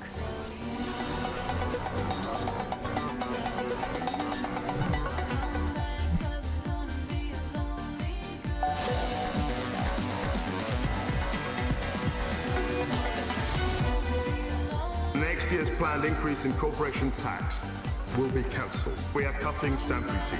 I'm not going to cut the additional rate of tax today, Mr. Speaker. I'm going to abolish it altogether. This means that we will have one of the most competitive and pro-growth income tax systems in the world. The markets react as they will, but the growth plan will very soon show that we're on the right course. The markets will react as they will. The UK's Chancellor of the Exchequer announcing Britain's most extensive package of tax cuts going back to 1972. The goal is to stimulate the economy. The fiscal measures adding fuel to the inflation fire. The sell-off has been fierce, both in UK government bonds as well as the pound, which just touched its lowest level since 1985. The team is here covering all of this. Lizzie Burden and Guy Johnson, both of them from London. Lizzie, you've been covering it all morning. What exactly has Liz Truss's administration put out there, and why is it considered so radical? Well, it's so radical because it's a huge economic and political gamble. The official fiscal watchdog, the Office for Budget Responsibility, hasn't been given a chance to cost these measures, even though, as you say, it's the biggest raft of tax cuts since 1972. And it's at a time when interest rates are rising, so borrowing's more expensive. Clearly, markets reckon that it's going to add to inflation because now traders are pricing for 100 basis points rate hike from the Bank of England in November.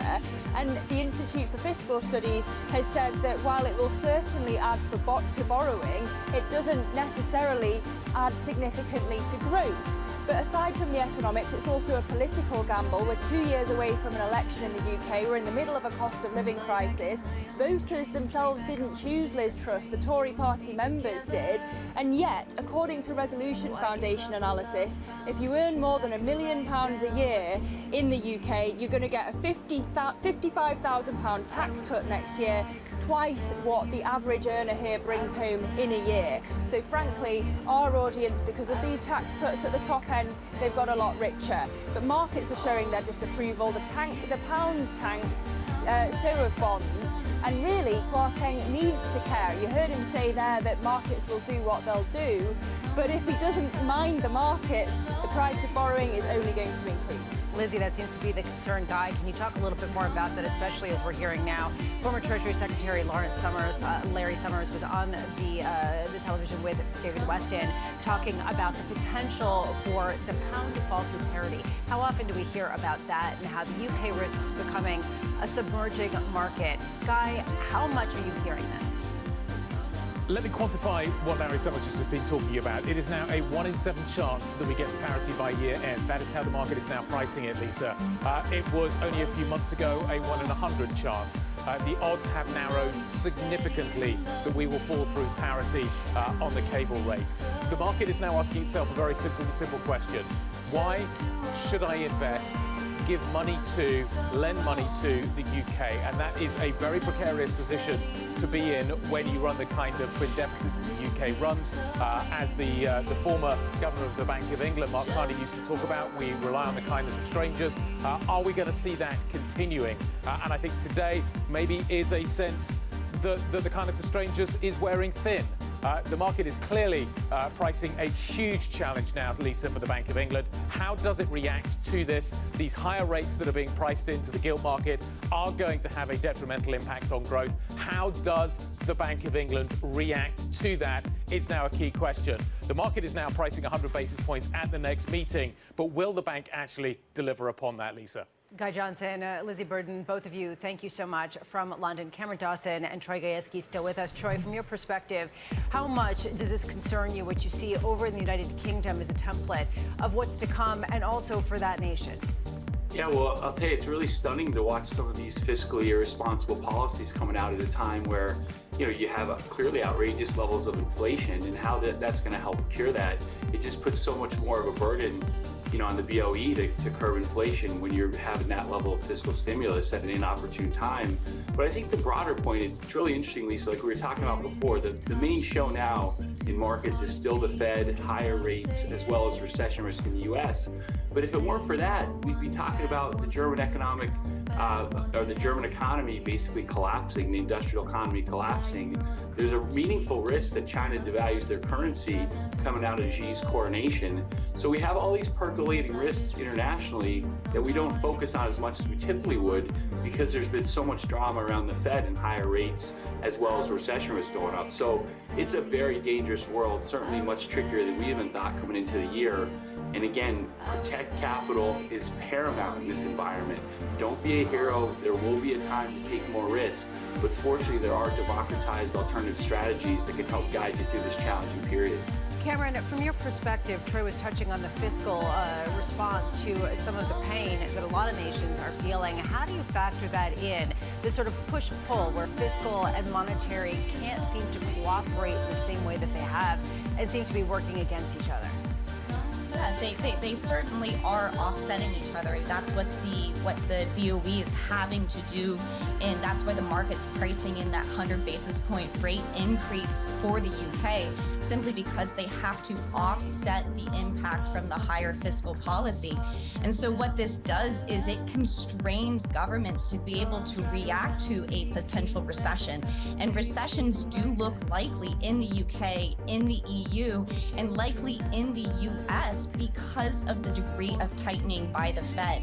So we're looking at borrowers of floating rate debt, looking at things like private credit, private equity, real estate, and asking the question, does the move from 0.2% in LIBOR last year all the way up to 4.7% today impact those borrowers and possibly create credit issues that could really slow growth?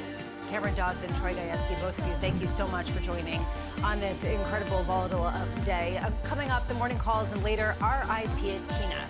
Truist's Keith Lerner seeing competition against stocks back in the picture amid sharp rises in rates. Keith joining us at the opening bell. From New York, this is Bloomberg.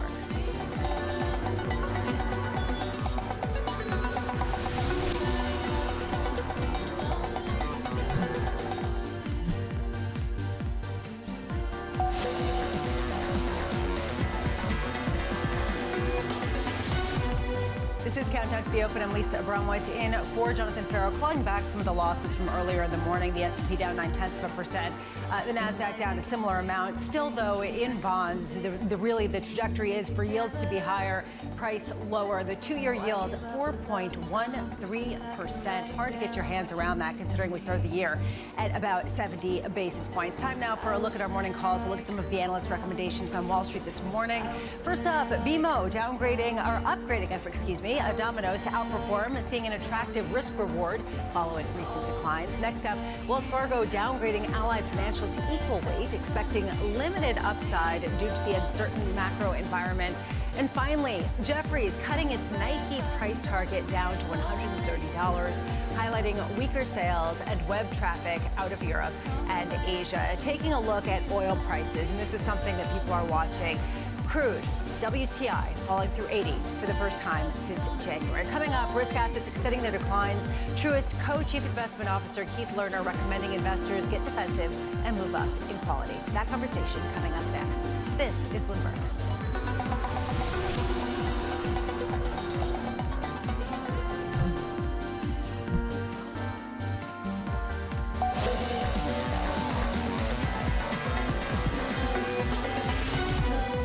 Countdown to the open. I'm Lisa Abramowitz in for Jonathan Farrow. Just seconds away from the open of trading. We're clawing back some of the losses from earlier this morning with the S&P and NASDAQ down about 1%. The shift has really come in the bond market when you take a look at 10-year Treasury yields. They actually were higher earlier in the session. Now they are lower, 3.70%. This perhaps is a flight to havens that could be its duration. That's given a little bit of support to the equity markets. And you are seeing the euro continue to decline, 97 handle.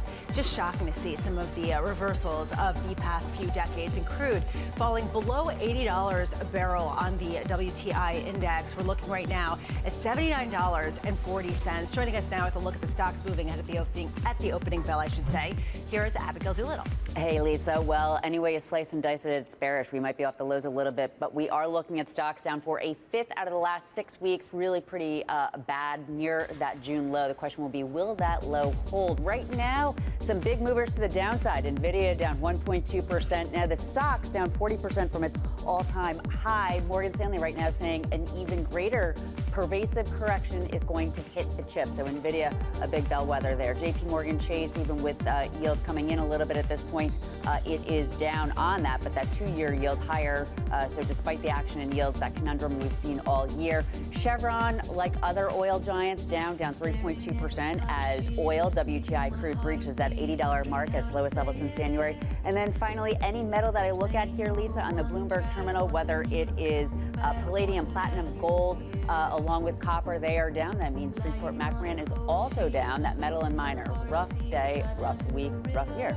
Abigail, thank you so much. Tech stocks extending their declines as rates keep moving higher. Bloomberg's Ed Ludlow here in the studio with us. Ed. Yeah, morning. We're down a percentage point on the NASDAQ 100 and on the Philadelphia Semiconductor Index. Notable declines in most of the mega caps, dragging down the NASDAQ 100. We're heading for a second consecutive weekly decline on the NASDAQ 100, fifth decline in 6 weeks. But I'll give you a little bit of hope because it's Friday and I like to be an optimist. We're not seeing the declines that we saw last week following that CPI print. This is the story, right? Bring up this terminal chart. You look at the push higher in real yields, the decline in the NASDAQ 100. There's a portion of the market that would say valuations have come down. Now might be a good opportunity to buy, but it's hard to call a bottom when you continue to see those real yields push higher. There is also a pocket of pain in the market, and that is semiconductors. Semiconductor declines on a year-to-date basis, far outweighing that of the NASDAQ 100, but it's also where we see the majority of earnings revisions. And as we move away from this higher rates narrative to one about global growth, it's really the pain in the semiconductor industry that's to come that the market seems to be worrying about. Happy Friday. Ed Ludlow, thanks for the note of, I guess, optimism. What started as a mild sell-off this month has morphed into a deepening interest rate spurt route, wiping out virtually all of the gains that we saw in equities this summer. Kaylee Lyons joining us back for more fun. Kaylee. Well, Lisa, I'm not really sure it is a happy Friday, at least if you're invested in a lot of these different assets, and it really hasn't been a happy year. It seems really the only place anyone wants to go is cash or to the U.S. dollar, because certainly in the bond market, Ed was just talking about that higher rate story. We have to put this move in context. The move in yields marking a significant break of the long-term downtrend we have seen in rates. And when I say long-term, I mean 35 years. We have finally seen a shifting of the tides, though, as yields move up, price down. It seems like the great bond bull market is now firmly a bear one. And of course, those higher rates, as Ed was saying, have taken their toll on equities. He was talking about kind of tech as a basket, but imagine being a profitless tech company in this kind of environment. They have taken the most brutal punishment of all. A basket of those stocks down 54.5% on a year-to-date basis. That well outpaces the losses we have seen for the NASDAQ 100 or S&P 500, though, of course, those losses also are substantial. And it used to be amid all that carnage in stocks and bonds, you could at least count on some insulation in the commodity market. But as as the narrative shifts from one of constrained supply to now weakening demand, that has changed too. Copper, for example, down 30% over the last 5 months. Copper prices down once again today, along with oil prices. You mentioned it earlier. We're looking at a 79 handle on WTI. So you can't buy the commodity market, can't buy the bond market, can't buy the stock market. I guess that leaves you with the U.S. dollar and cash, please.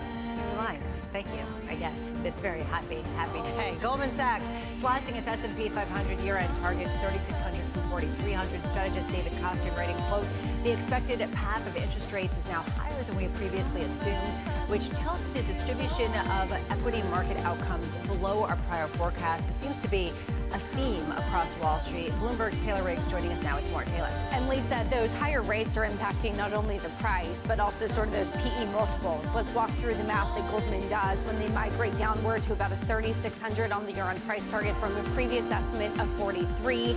The higher discount rate, you know the math, the higher the input, the lower the present value. It also means you migrate downward to about a 15 times on the PE basis in a ratio relative to 18, which it was before. The economist, David Costin, of course, the equity strategist, saying that the economists are now looking for 75 in November, 50 in December, 25 next February. Peak rates means lower price. And you've really seen sort of the migration downward as we're rethinking the path of this Federal Reserve and really here the higher the interest rate. So we've gone from about a 48 earlier in the spring, a 46, 44 this summer, and then the last about a 4,300 is where we are now when we think about those year-end price targets. Public agrees, and this is sort of a similar point that Kaylee was making as well. You want to go into a one-year CD, you're getting 3-4%, king dollar, so why not? Maybe a risk-free cash is king. Taylor, thank you so much. Keith Lerner of Truist expecting markets to remain volatile, writing, quote, "We expect this choppy and challenging market to continue. Recession probabilities are very high. Even if inflation slows, the scar tissue left behind at the Fed due to the inflation challenges of the past year should not be understated." Keith Lerner, I am so happy to say, is joining us right now. Keith, how much, especially as we look at King Dollar, as we look at real yields on 10-year treasuries climbing to the highest going back to 2011, how much can you really lean against that trade versus just pile in with the rest of the investors? Well, first, great to be with you, Lisa. It has been an extraordinarily challenging market. You know, our view since early this year is, you know, we started to become more cautious up in quality really since February. And, you know, before Powell's speech, you know, the market was around 4,200, and we thought the market was pricing in this kind of soft landing, which we thought was really, didn't make a lot of sense. So, you know, at this point, though, I will say, I know everyone's negative. The numbers today, the futures are looking very negative. You know, we're down 13% in about a month, so I don't know that it makes sense to become more negative here. We still are positioned for more of that choppy, challenging market. But again, we're down 13%. Markets don't move in a straight line. Sentiment is becoming a bit one-sided. And what we've seen this morning so far is, you know, as rates have come in just kind of a little bit, you know, seen a little bit of stabilization in the overall market. And we do think, you know, that there is now value in fixed income. And, you know, for the last decade, that's not something we could really say. So it may overshoot, but it's really about time frame, especially for folks that have, you know, 2, 3, 4 year time frame. The fixed income side in particular is starting to look a lot more interesting. Are you buying anything today, Keith? You know, we're not day traders per se, so, you know, again, we have changed. When the market was on 4,200, 4,300, we actually reduced equities. I think what we're looking at more right now is the opportunity in fixed income. So we're not doing anything per se today, but I do think the fixed income side is becoming more attractive. And again, look at the 2-year yield. You just talked about it before, above 4%.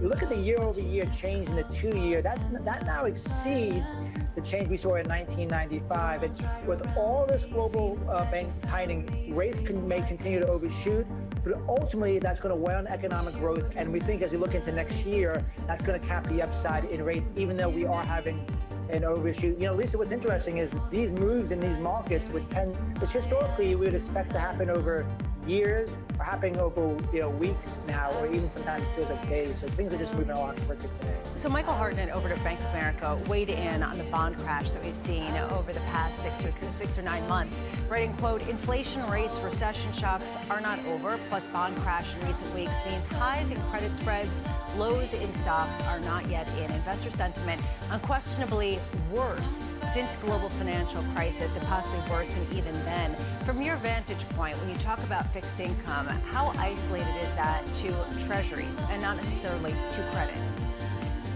Yeah, we would certainly be focused on high quality kind of government type securities, because if we do go into a recession, high yield spreads, which have hung in there actually relatively well, are not priced for a recession. So we would stick up. You don't need to take if you're getting a 4% yield in the 2-year or something approaching 3.75 in the 10, we don't think it makes sense to take that credit risk. And I think this sharp move in rates, how quickly it has moved up, really increases the risk of recession. And in that environment, you don't want to take on a lot of credit risk in our view. How much is your view on the equity stance going to be dictated by earnings? Is that really relevant, or is this a real macro story at this point driven by rates? No, it is relevant. I mean, the earnings have held. They also have held in, relatively well. And I think what happens right now is, if you look at the overall S&P, the PE is about 16.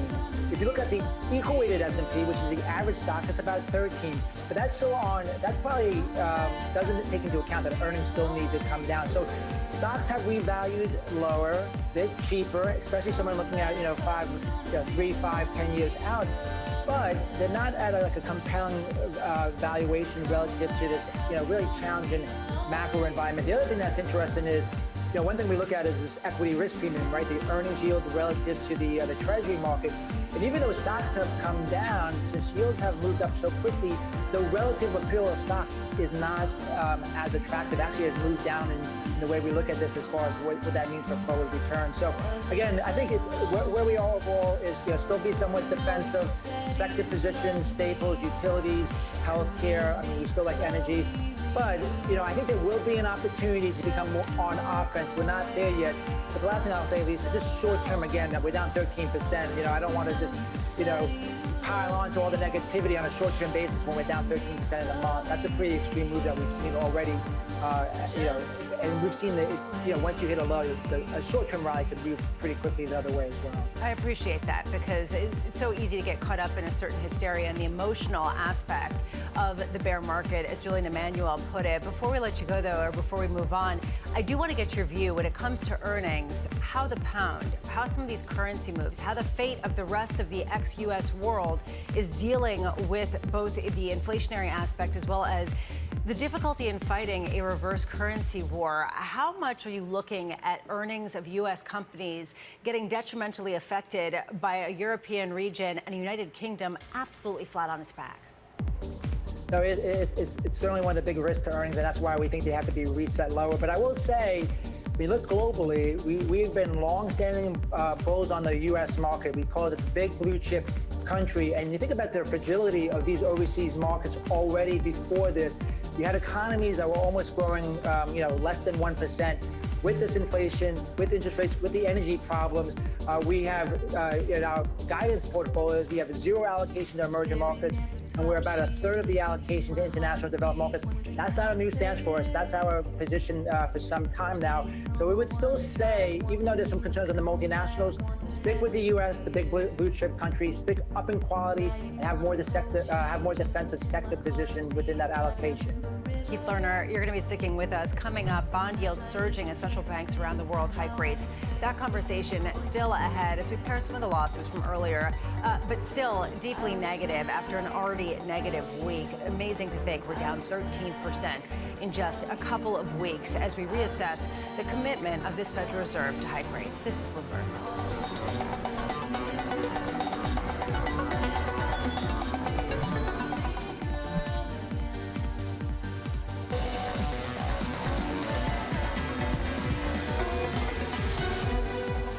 We think at a minimum, the Treasury curve will be at about 4.5%. That's a 12% yield with credit spread and where the Treasury curve is. That's substantially above the 8.5% now. So there's a lot of impatience in the market to take advantage of the repricing. We're not even in the recession yet. Let's wait till we get there.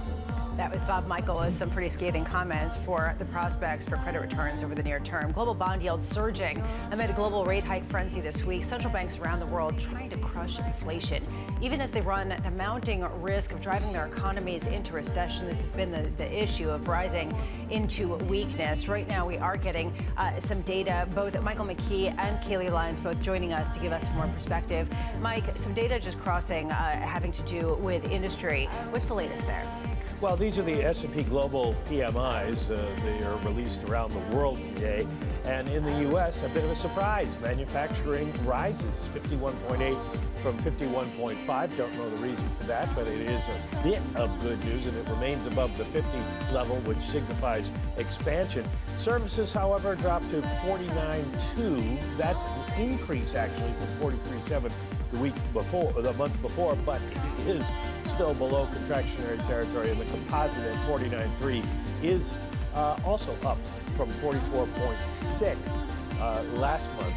So a little bit of improvement in the U.S. economy. It's kind of hard to relate to the rest of the world when you look at the others that came out today. Germany, France, the Eurozone, and UK. France had decent services numbers, but a lot of 40s on those boards, and it does show that Europe is pretty much headed into, if not already, in recession. Interesting comment today, and maybe Kaylee has more of this, from the folks at BMO, saying that the data don't matter anymore. It's really what the Fed and the other central banks say that people care about, because it's all about inflation. Well, Michael McKee, thank you. And we are seeing right now a little bit of a response. Yields going even higher in the 2-year. Kaylee, this kind of speaks to what we've been seeing and speaks to the strength of the U.S. being bad news, at least when it comes to short-term rates. Yeah, and that's definitely a story in the rates market. It's one in foreign exchange as well, because I would argue, how much do even other central banks matter as long as the Federal Reserve is hiking and keeping the dollar strong and everything else weak. But on the subject of the bond market, I have said this multiple times today, I keep questioning myself as to whether I'm actually looking at an intraday chart, because some of the intraday moves are absolutely wild. We are up 39, call it 40 basis points on the 2-year gilt yield in the UK, 47 basis points on the 5-year after we got the outlines of the fiscal policy plans of the new government and the borrowing that is going to have to come with it. That, of course, is the standout, but this is a global story. The 2-year yield in Italy up 15 basis points to 2.956. Of course, you're seeing it in treasuries, as you said, Lisa. And while I say I can be astounded by an intraday chart, I also can be astounded by a longer-term one, because taking a look here at a year-to-date chart of the 2-year treasury yield, we're up 340 basis points on the year, and 125 basis points of that has come just since the beginning of August. The pace of these moves is remarkable as we rush to reprice our expectations of a hawkish Federal Reserve and really central banks across the board. Of course, what that all adds up to is a bear market in bonds. The Bloomberg Global Aggregate Index is down 20% from its peak. I'm sure there are a lot of investors out there that could use a big bear hug right now. Kaylee Lyons, thank you. So with us, we're so lucky to have Keith Lerner. Keith, thank you so much for your patience. As we watch real yields continue to climb, as we see central banks hiking into weakness, are there certain thresholds you're looking for to determine how to shift, or that perhaps the time is to perhaps get a little more aggressive? Sure. I mean, the first thing is we have seen sentiment, what people are saying, being pretty bearish, but we haven't seen that follow through as much in some of the technical indicators, like the put-to-call ratios. The equity flows this year have actually been pretty benign. I think a little bit of more aggressive on that side would be helpful. I mean, you certainly want to see also maybe a shift under the surface where you start to see some of these cyclical areas of the market show stabilization. And of course, you need to see interest rates stabilize. I mean, that will be, all important. But let's also put some context about where we're at, because again, we are more, on the cautious side, when we're looking at, let's say, the next, 6 months or so. But, from a longer-term investor's perspective, is for the first time in a decade, you actually are getting compensated for fixed income, right? So in a balanced portfolio where everyone was, having to take more risk because there was no return, when you look out, you're actually going to get better compensated. So that's a good, even though we have to take this short-term pain. So I just think, in days like this, and a lot of, the viewers that aren't just investing for the next several months, who are investing longer, it just makes sense to have that backup. The other thing is, we look back historically and said, hey, if you bought the market when you're down 20%, since the 1950s, 3 years later, you're up, with strong gains the majority of the time, but that didn't preclude some short-term weakness over the next year, especially if you go into recession, which is still our base case. So I think that is helpful. And then lastly, maybe, around recessions, the median declines about 24%. The average is about 30%. So we're over 20% already. It doesn't mean you can't overshoot, but I think, it's also helpful to have some context, with the overall picture. When you talk longer term, 3-year, 5-year, 10-year horizon, how much are you discounting some of the theories out there right now that we're going to have a prolonged lost decade of earnings or a lost decade of returns in stocks? Well, I think what's different going forward is, one, we do think returns will be somewhat higher, so we don't think it's going to be a lost decade. But I do think with the scar tissue mentioned in the beginning of the show, our view is that the Fed has scar tissue, and the next decade, it will likely be a lot different than the last decade. It's not just a buy and hold market. You have to be somewhat more tactical. Part of the reason why we had all these V-shaped recoveries in the market is because the Fed was on perpetual call. They didn't have to worry about inflation in the last decade. Remember back in 2008, 2009, all the money printing, everyone kept saying, there's going to be inflation, there's going to be inflation. No inflation showed up.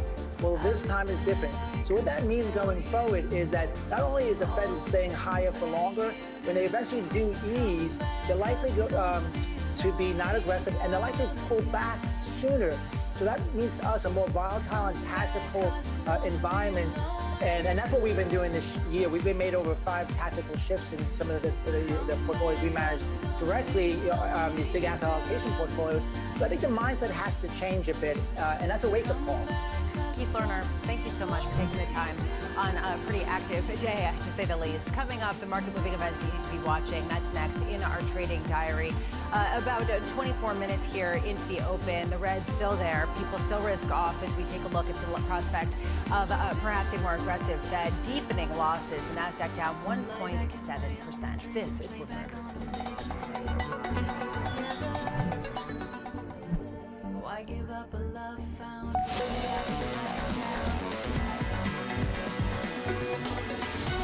This is Bloomberg, the open, about half hour into the trading day, and the pain is just getting deeper. The S&P down nearly 1.7% as people reconsider the Fed's rate path and what that will unearth onto this particular economy. We're also seeing yields higher on the front end. Time now for the trading diary. What you need to be watching through the next week. Italian elections on Sunday. Ton of Fed speak on the calendar, including President Bostic, Mester Evans daily, and Chair Powell on Tuesday. ECB President Lagarde on Wednesday. GDP and initial jobless claims in the U.S. on Thursday. More Fed speak from Williams and Brainerd to wrap the week. This was Countdown to the Open. This is Bloomberg.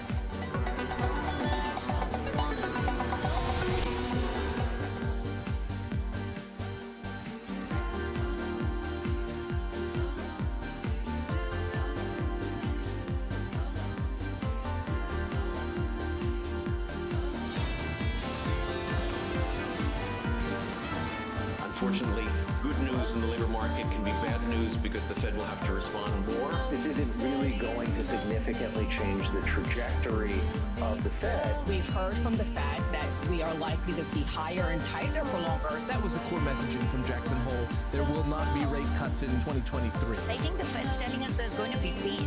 This is Bloomberg Surveillance with Tom Keene, Jonathan Farrell, and Lisa Abramowitz. Ramo's back. That's the headline. That's the good news. Live from New York City. That's where the good news ends. And now, for our audience worldwide. Good morning. Good morning. This is Bloomberg Surveillance on TV and radio.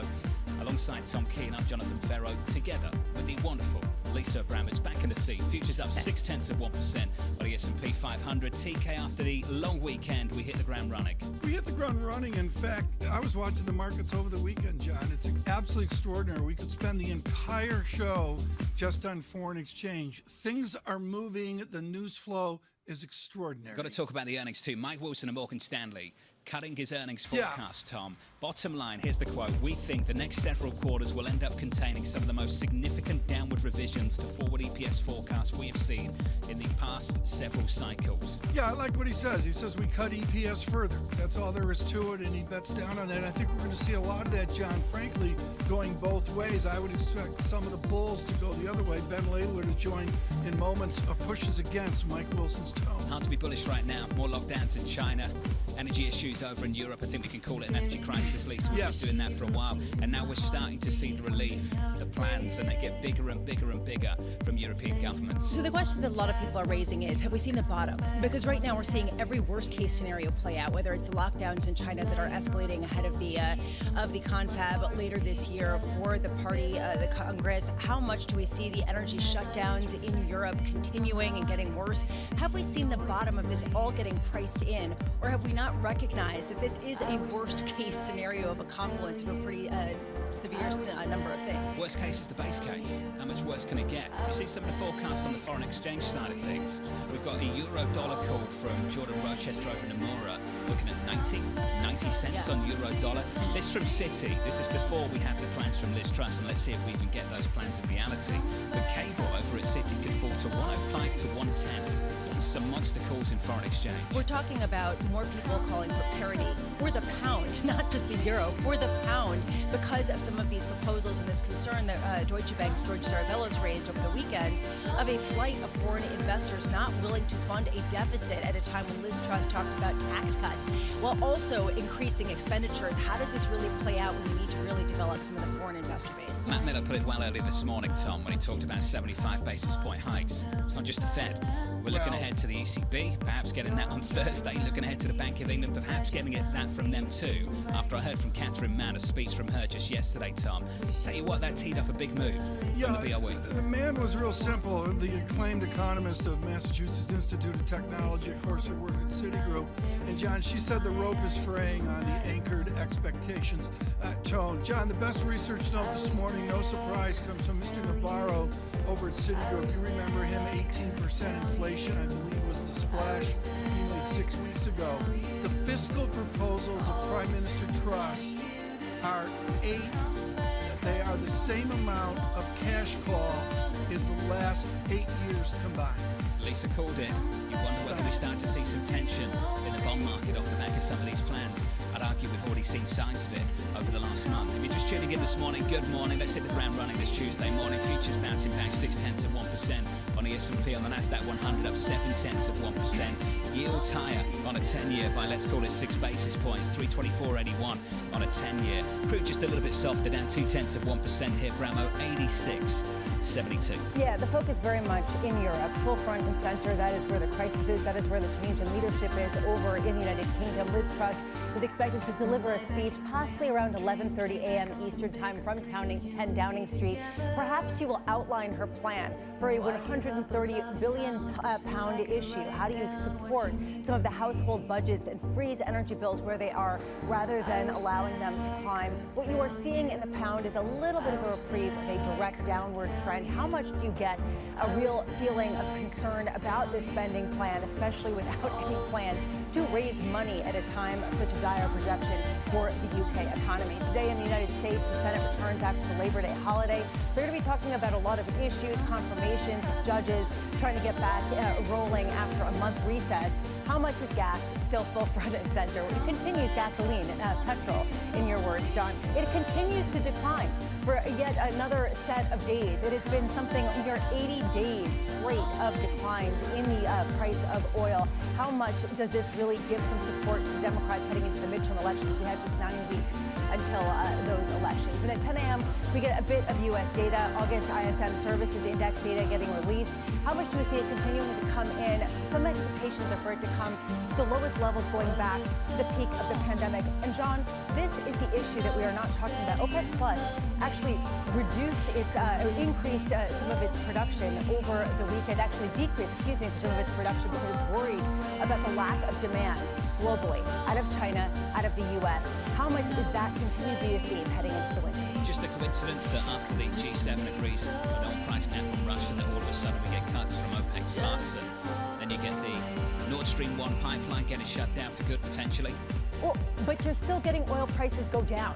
And if that, to me, says a lot, John. This is a concern about demand destruction, about demand falling off in the weakness of growth, not necessarily sort of supplies coming offline. And that, to me, is fascinating. Lisa, thank you. We'll pick up on that story a little bit later this hour. Joining us now is Ben Laidler, Global Market Strategist at eToro. Ben, it's your job to tell us how on earth you can be bullish in a moment like this. How can you be? I think you've just answered the question yourself, haven't you? When everyone's on this sort of race to the bottom of, who can get more bearish, who can have the more outlandish sort of forecast, I think that just tells you where market psychology is right now. Sentiment, different ways to measure it. It's a global financial crisis lows. And however bad you think this is, that's not it. The inflation fever, I think, is beginning to break. You've got corporates, consumers that, for now, are remaining remarkably resilient. It won't last forever, but it's the fact of the matter today. The U.S. economy is actually re-accelerating right now, right? It's not about to plunge into recession. We're having healthy jobs reports. We've got gasoline prices coming down. The consumer's going to end up with more money in their pocket. I mean, I could go on and on. I do think this is a market which is talking itself into a funk, and a little bit of less bad news is all you need. I think goes a very long way from here. And Ben, the research dump this morning is off the chart. I want to congratulate you on your ETF and passive investment research piece. It's just really extraordinary. But I got to stay on markets this morning. Buried in your note is a single line that the bond market is speaking. The bond market is saying companies are fine. Discuss that. Yeah, that's exactly it. I mean, we look at earnings, earnings expectations. We talked about earlier, yeah, they're falling, but they're still 7-8%. They're still very healthy. Corporate profit margins are, yes, they're falling, but they're falling to sort of record levels. Default rates are absolutely, record lows. Companies, used the last crisis very well to sort of refinance. And that's the message you're getting sort of loud and clear from the corporate bond market. Yes, spreads have widened. Yes, the weakest companies are finding it difficult to refinance, but spreads are very tight versus sort of historical levels. And I think, we talk a lot, I'm the equity guy, but you're getting these messages, if you choose to look for them, and I'm not sure everybody is, that are telling you that corporates have been very nimble, have been resilient, have default rates are low, and they're ready to weather this slowdown that's coming. A lot of people, Ben, say that the corporate bond market isn't the same weather vane that it used to be, simply because of how much companies termed out some of their maturities. Looking at the bottom line, have we priced in the ramifications for U.S. companies from a deep European recession, which is becoming the base case for an increasing number of Wall Street firms? So what happens if you don't get a deep European recession? So, I mean, there are no good policy choices in Europe right now, but basically every single government is going to come out with some gargantuan package to either break the link between gas prices and electricity prices, or cap those prices. What's that going to do? That's going to soften the recession through the winter, and that's going to bring down inflation. Now, yes, that's going to store up some pain for further down the line, but I actually think, again, in this sort of race to the bottom of market expectations, I think this sort of wall of money which is coming our way is going to do an awful lot to soften that, at least in the near term. But Ben, you're saying that basically fiscal support will come in if there is a deep recession. Who's going to finance that at a time where you're already seeing yields climb? Yeah, absolutely. Yields probably climb a little bit further, right? But these are still very, very low yields by any historical context. And we'll see. We'll see how high yields really go if inflation keeps coming. If inflation, if I'm right, that this inflation fever is breaking and inflation starts to come down, and economies keep softening. We'll see how high bond yields really go. Ben Laidler of eToro. Thank you, Ben. We appreciate your time. Tell you what, yields have been surging already, particularly in the United Kingdom at the front end of 2-year. Just had its biggest monthly jump in yields. Lisa on record for the 2-year in the UK. And you've been saying this. At what point are we having a risk premium getting baked in because of this concern about a fiscal deficit that foreign investors just will not fund? When does this become an increasing concern that leads to calls for IMF bailouts and all sorts of things? There was a Financial Times piece just about that over the weekend. Well, listen to the numbers. The plans coming out of the UK, Tom. Now totals about 170 billion sterling, just like that. I think the number for consumers to freeze energy bills is 130. And the other plan floated in the last 24 hours was a 40 billion sterling energy aid package for UK businesses. This stuff is adding up pretty quickly. And again, for Americans who go deep into the United Kingdom, like the farthest north they get as Harrods, I would say, John, that we forget how small the United Kingdom economy is. These are huge numbers on a per capita basis. Again, I go to Citigroup, which did a tour de force note this morning. The cash call in the gilt market is combined 8 years of previous performance. It's not like the pandemic when the bond market was wide open for this stuff. Good point. This is very, very different. Futures up 0.6% on the S&P. Coming up in the next hour, looking forward to catching up with Troy Gayeski of FS Investments. We'll do that in about 50 minutes' time. Live from New York City this morning. Good morning to you all. Good to be back. This is Bloomberg. Keeping you up to date with news from around the world. With the first word, I'm Rishika Gupta. Liz Truss officially becomes the UK's next Prime Minister today after winning the Conservative Party's leadership contest, and she's drafting plans to aid households and businesses with their soaring energy bills. The proposals could cost close to $200 billion. The Justice Department is considering whether to appeal a judge's decision regarding documents seized from Donald Trump's home in Florida. The judge has granted the former president's request to have a special master, a neutral third party, review the papers. The judge, who was appointed during the Trump administration, also temporarily blocked the government from using the documents in its criminal investigation. A post-OPEC Plus rally has fizzled out. Oil fell a day after the cartel and its allies agreed to a modest 100,000 barrel a day cut. Further lockdowns in China are weighing on demand, so are higher interest rates, signs of a global slowdown. And Russia may face a longer and deeper recession as the impact of US and European sanctions spreads. Bloomberg has viewed an internal report prepared for the Russian government. 2 of the 3 scenarios in the report show a contraction accelerating next year. They see the economy returning to the pre-war level only at the end of the decade or later. And the drugstore chain CVS keeps expanding beyond its retail origins. The company has reached a deal to buy home health and technology services provider Signify Health for about $8 billion in cash. Other bidders include Amazon and United. Global news 24 hours a day on air and on Bloomberg. Take powered by more than 2,700 journalists and analysts in more than 120 countries. I'm Richard Gupta. This is Bloomberg.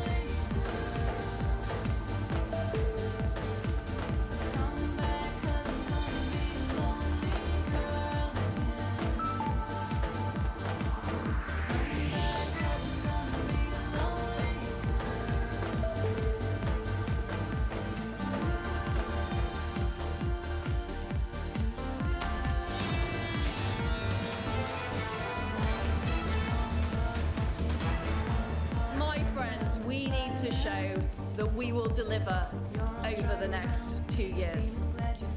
I will deliver a bold plan to cut taxes and grow our economy.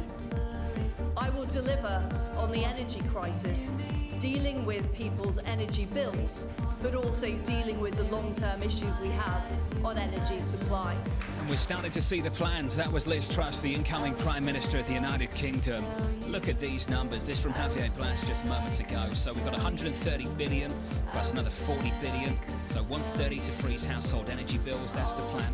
40 billion for small business. That's the plan. That's 170 altogether. That equals the annual NHS budget, and it's about 5% of GDP.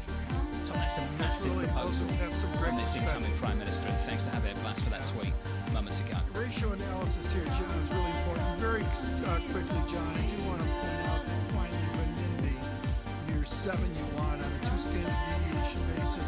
We're almost there. We're just a little tense windstorm away, John, but a 7 yuan is real benchmark. It's an interesting market this Tuesday morning. Let's whip through it briefly, Tom. Futures up by 0.8% on the S&P, on the Nasdaq 100 up 0.9%. Yields a little bit higher, up 4 basis points on a 10-year, 322.73.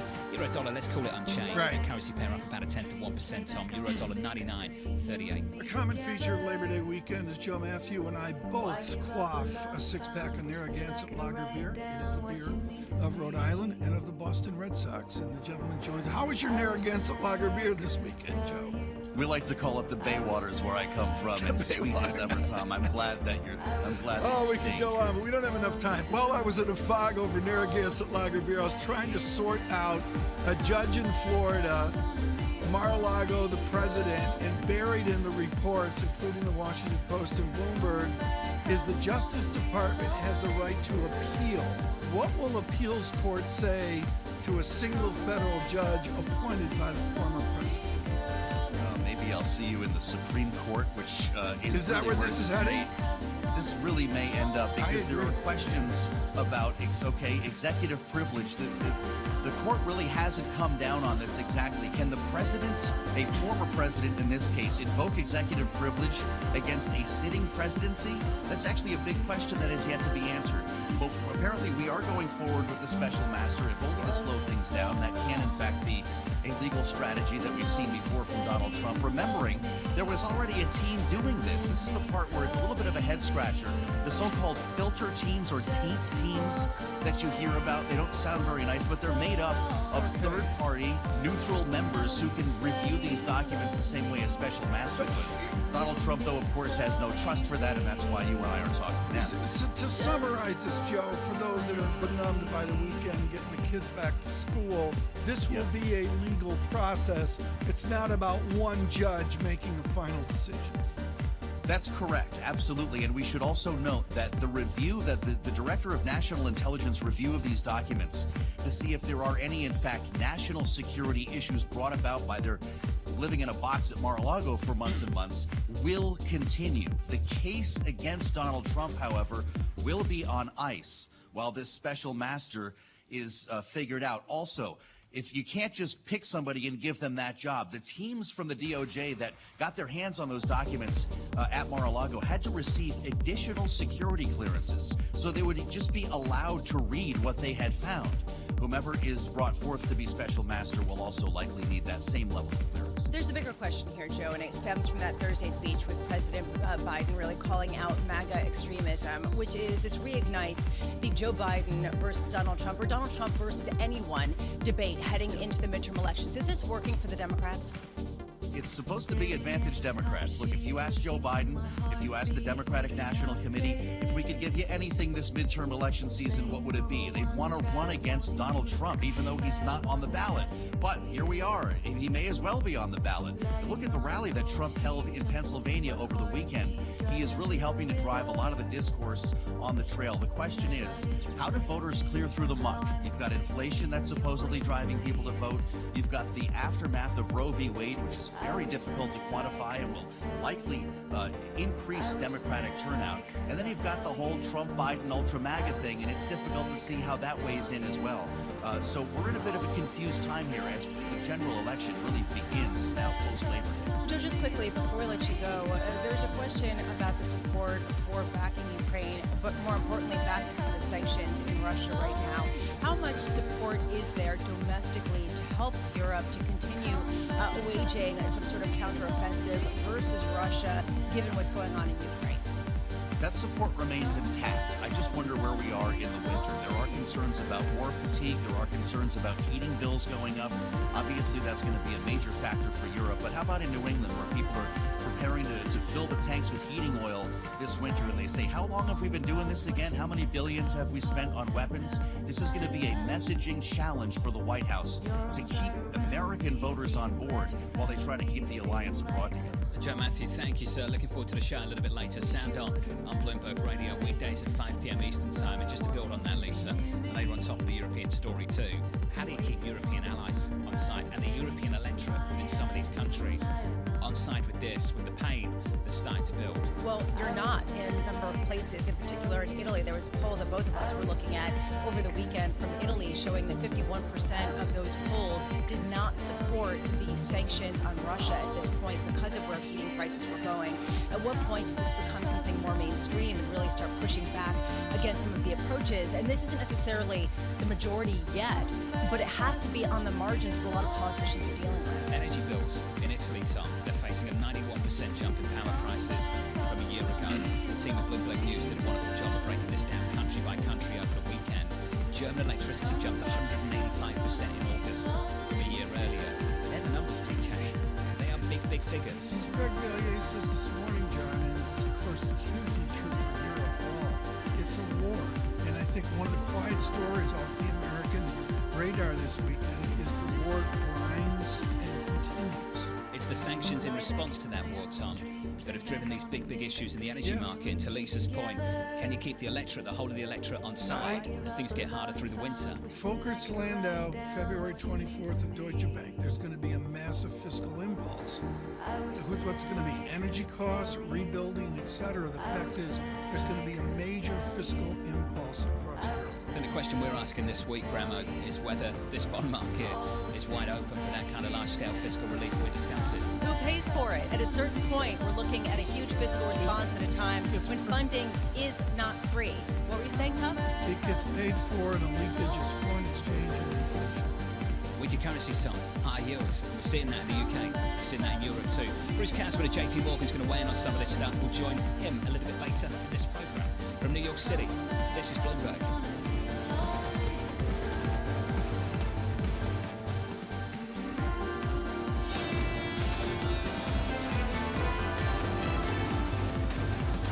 Third week of losses on the S&P 500 last week from New York City this morning. Good morning. We're bouncing back a little bit, up 0.9% on the S&P. On the Nasdaq 100, up around about 1 full percentage point. Mike Wilson of Morgan Stanley out in the last 24 hours cutting his earnings estimates, and now saying that the minimum downside for this market, he said this a few times, could well be 3,400 on the S&P, and we could see that in 4Q. That's the equity story. Here's the bond market picture for you. 2s, 10s and 30s. On Friday, a lot of people called this a Goldilocks jobs report. Participation improving, unemployment a little bit higher, wages a little bit softer, still robust payrolls growth. So we took out some of the work at the front end, yields lower. We build it back in this morning, up 6 basis points. The overwhelming takeaway at the end of the day is that this Fed has more work to do. 344.72 on a 2-year right now. In the bond market over in the UK, yields have been absolutely surging. Unwinding some of the moves this morning at the front end, and sterling bouncing back, but I just wanted to frame things over the last month for you, the last 30 days or so. Sterling is still weaker by about 4%. Cable's at 115.87 right now, but yesterday morning, 114.44. Yeah. The likes of City talking up maybe 105, 110 on cable. It all hinges, depends on what happens with the Fiscal Relief Act from the incoming Prime Minister Liz Truss, how big it's going to be. The numbers we're talking about right now, £170 billion worth of relief to help energy, businesses, to have the energy side for businesses, and to provide relief to consumers too, Tom. That's about 5% of GDP. That's a big package. Yeah, absolutely dead on, but I really want to emphasize, and there's a wonderful essay in the MT today driving this, people looking at the larger, broader, real income effects.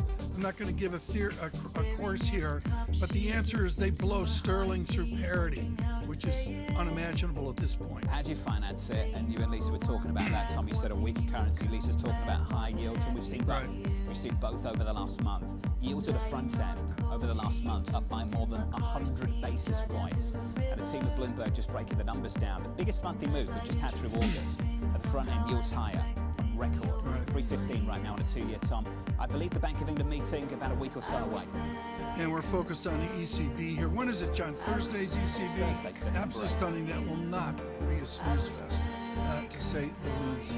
We're going to pause right now. We do so with Bruce Kasman, Chief Economist, Head of Global Economic Research for JP Morgan, with so many things to talk about and to frame where we are now through the litmus paper of the system, which is foreign exchange.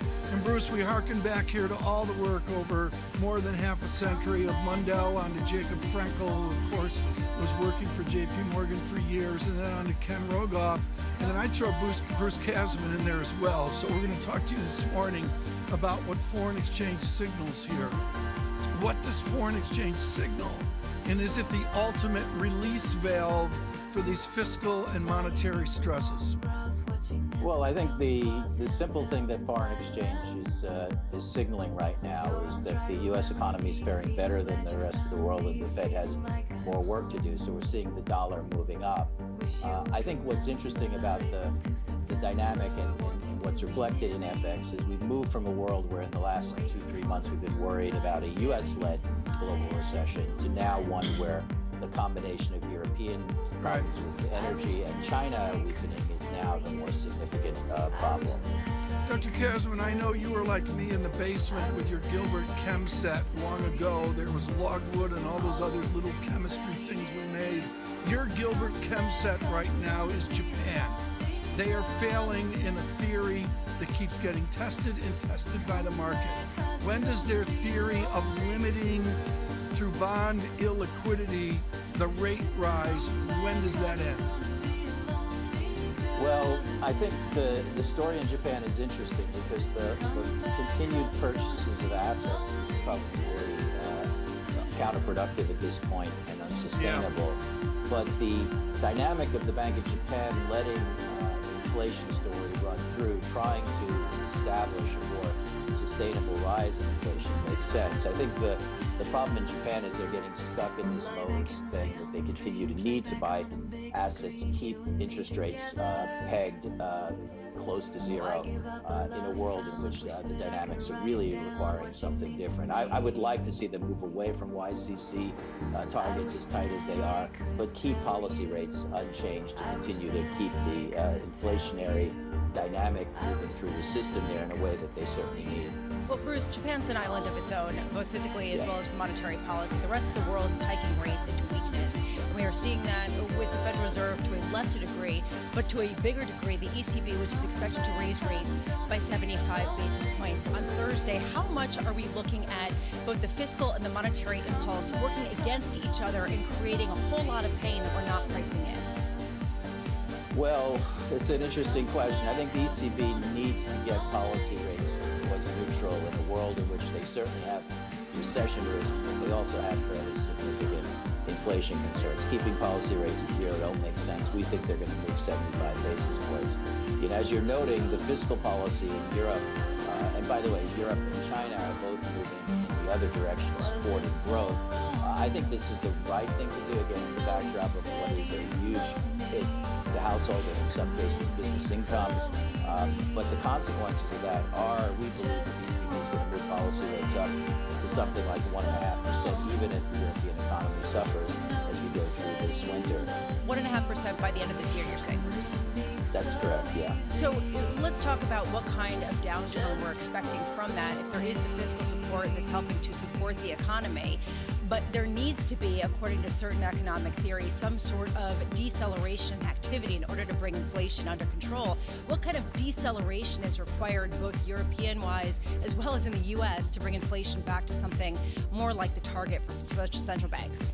I think that's the rub here, which is to say that if we avoid the very damaging recession dynamic in which labor markets weaken a lot, the combination of tight labor markets, salience, which is changing wage and price setting process, and some things that are happening in the global economy that are not going to return to normal, suggests to us that you're going to get inflation down quite a bit here, but you're not going to get it down enough. So I don't think a move up back to 7% unemployment in the euro area, which is our forecast with a mild recession. I don't think a move up to 4% inflation, unemployment rates, in the U.S. are going to be enough to do the job. And I think central banks are starting to understand that. They're not there yet, but over time, I think part of the problem we have is we're going to need much more significant adjustments in labor markets to contain inflation. Then with that said, Brad, Dr. Kavzin, with that said, very, very important here. Where does it become more difficult for central bankers? One of my problems is everybody's stressed out about the now, and I'm like, wait a minute, the now is not the point. Where out there is where the stress really comes in for monetary decision? Is it this year or next year? Well, I think it comes when policy stances are restrictive and labor markets are turning soft. And that's, I think, one of the interesting things in the U.S. right now. Last Friday's report doesn't suggest to us that the labor market is soft at this point. So the Fed doesn't have a really difficult choice continuing to move. But once you get policy into a restrictive stance, which the ECB is far away from, the Fed is starting to move towards, and you start to see the effects of tight monetary policy and other things weaken labor markets, that's when the choices become more difficult. We're not there yet for the Fed in terms of the labor market. We're not there yet for the ECB in terms of policy stance. I think we get there sometime early next year, and that's when I think we're going to have more interesting choices to be made, more difficult choices to be made. rate. We do think the Fed is going to stop somewhere close to 4, and we think the ECB is going to stop somewhere close to 1.5 to take stock of what they've done against softening economies. So, Bruce, let's just put some numbers on this. What kind of unemployment rate are you expecting that is required to bring inflation under control in the European region as well as in the United States?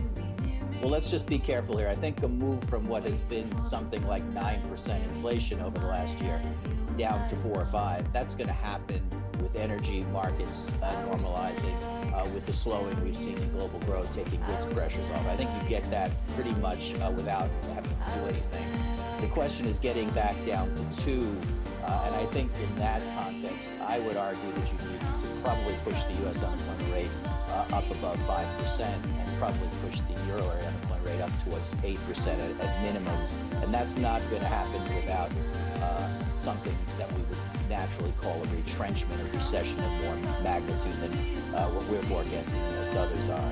Short and shallow doesn't fit in there, does it, Bruce? And this sort of short and shallow recessions. It doesn't. First of all, that's hard to achieve. Let's just to gradually move the U.S. unemployment rate up to 4% is something which would be hard to do, not by any means impossible. But yeah, I think to get the inflation picture back in the model with a 4% unemployment rate, a very mild subpar growth phase, that's not what history suggests could really do the job. Recognizing getting down from 9 is easy. You know, getting from 9 to 4 or 5, I think that's a done deal. Just given where energy prices are, given what's happening in global manufacturing. Bruce Katzman, thank you, Bruce. Really thoughtful stuff from JP Morgan. Lisa, the other additional thought I think that I've got and others have too is whether this is more than a one-year thing, more than one winter, particularly in Europe, and that's been floated by politicians in Europe now.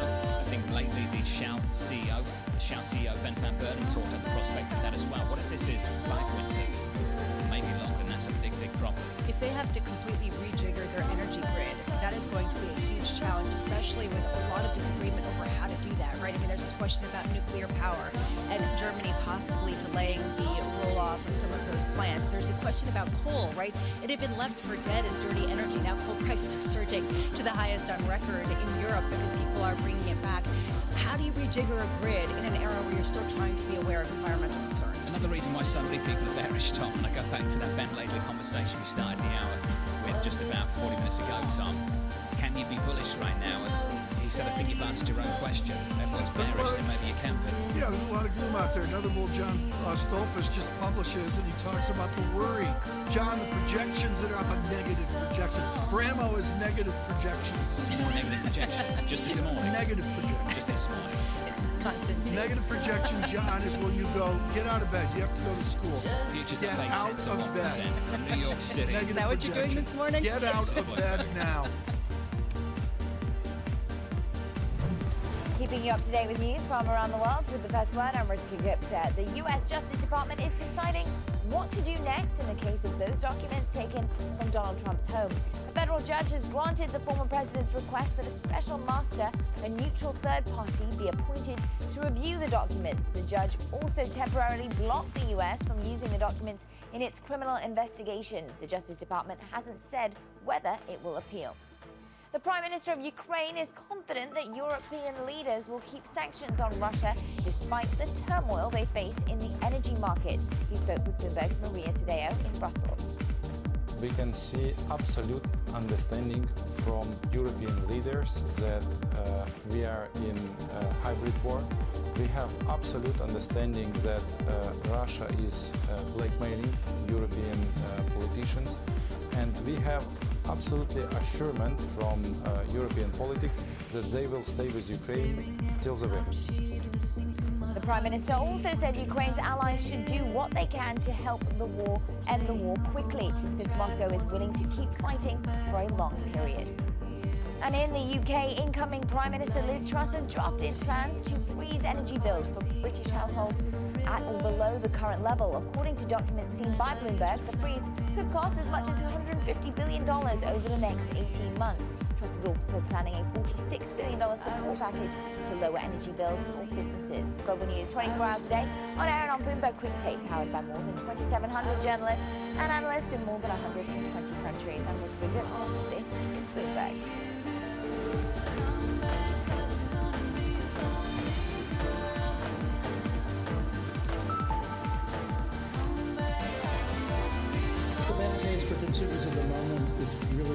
to say is pulling back on consumption, conserving.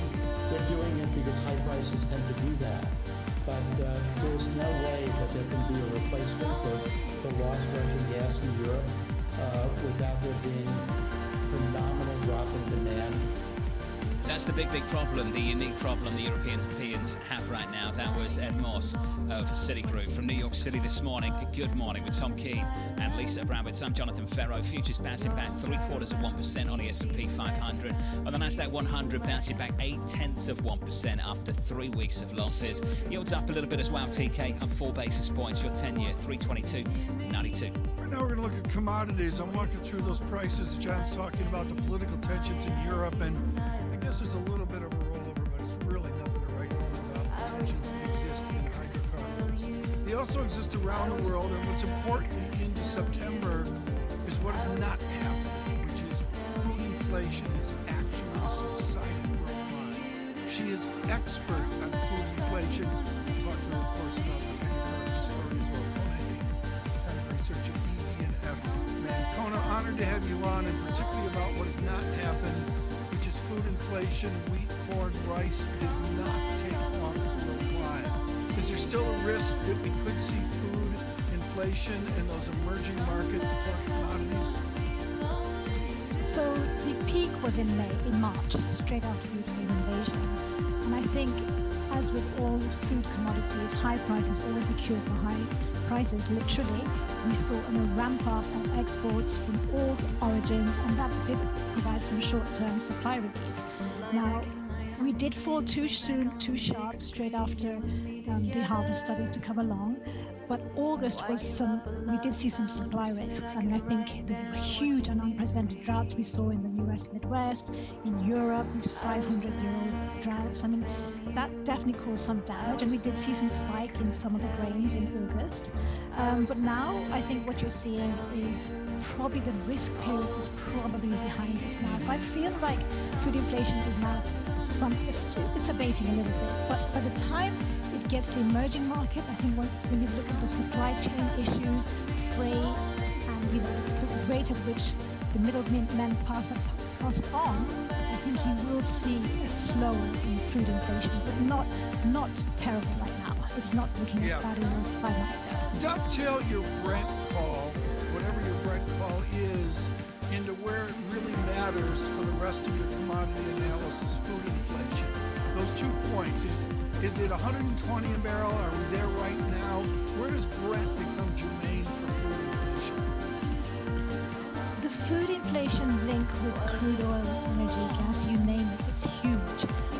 Right now, fertilizer costs, which is so important to provide the next crops and sustainability, is hugely reliant on gas prices. So we're seeing today fertilizer plants being shut down because they can't afford the gas prices. So that's going to have an impact on next year's crop for sure. But shorter term, yes, energy drives the tractors, the fuel cost, the cost of bringing the Brazilian corn crop all the way to the port. This requires diesel. So energy at $90 per barrel is still very, very significant. And I think it's not likely that food prices are going to go all the way to the bottom like it was maybe 3 years ago.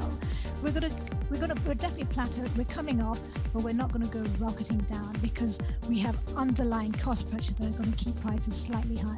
So, Gunnar, this really highlights how important the energy story is to everything, right? And underpinning this sort of inflationary tilt across the board. There was a report out from Goldman Sachs this morning, or over the weekend, I should say, saying that energy bills for European households may surge by 2 trillion euros at their peak to account for about 15% of Europe's GDP. At what point are we looking at something that is one winter versus 2 versus 3 that feels a lot longer because of the difficulties in readjusting the grid?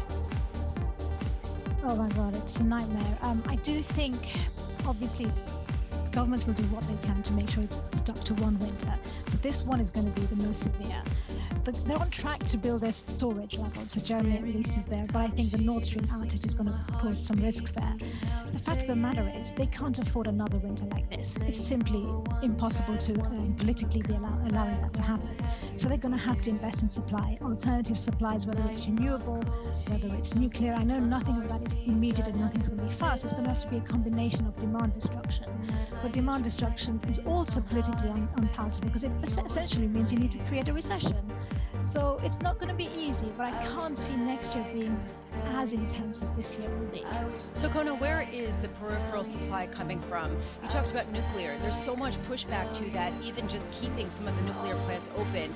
In Germany, you talk about coal. Well, that really flies in the face of a lot of ESG requirements. Where is it coming from? How active have European leaders been in sourcing some of these energy? Well, they haven't been. They've been sleeping, and I think this has been a massive wake-up call for them. So, yeah, look at our new Prime Minister in the UK, Liz Truss. All the ESG concerns seem to be going out the window. She's going for, she's kind of going for nuclear, but she's also going for all the fossil fuels are all back up and running. So support is there, but in tandem with renewables, to be fair. But they want everything now, and nothing's going to happen now. And not when government budgets are so stretched. I mean, I just don't know where it's going to come from. And if you're going to windfall tax these the energy sector, I think that's going to further deter supply-side investment. So it's incredibly challenging. Conor Hack of ED&F Man. Conor, one of the best. Just great to catch up with you. As always, Conor, thank you. Lisa, this is the number one question, I think, for this programme for the next number of months now. We're about to put together a massive fiscal effort in Europe, and we're all asking the same question: is the bond market wide open to finance it? And what happens if it's not? And what happens if you start to get yields surging after decades of yields being so low, companies financing themselves in that type of environment as well as governments? And what do you do at a time when central banks have to raise rates to punitive degrees in order to keep inflation under control?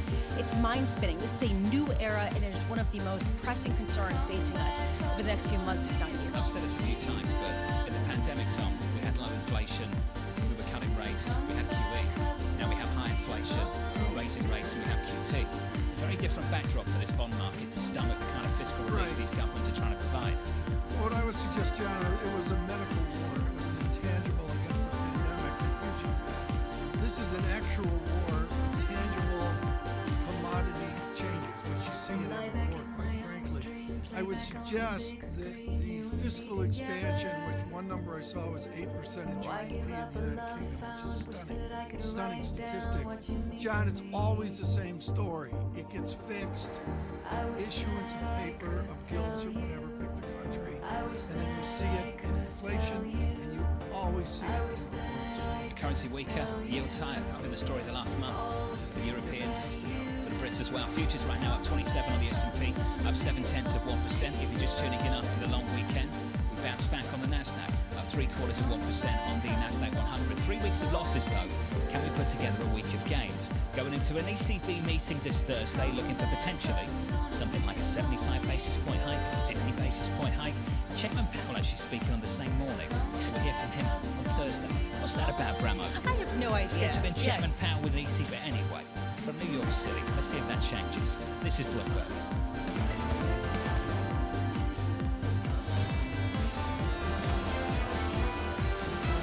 Unfortunately, good news in the labor market can be bad news because the Fed will have to respond more. This isn't really going to significantly change the trajectory of the Fed. We've heard from the Fed that we are likely to be higher and tighter for longer. That was the core messaging from Jackson Hole. There will not be rate cuts in 2023. I think the Fed's telling us there's going to be pain. This is Bloomberg Surveillance with Tom Keene, Jonathan Farrell, and Lisa Abramowitz. Live from New York City for our audience worldwide. Good morning, good morning. This is Bloomberg Surveillance on TV and radio alongside Tom Keene and Lisa Abramowitz. I'm Jonathan Farrell. Futures bouncing back up 0.7% on the S&P. TK and the Nasdaq up 0.75%. Equity lift in the United States, VIX to 25.58 gets my attention as well. But John, this is a global Tuesday.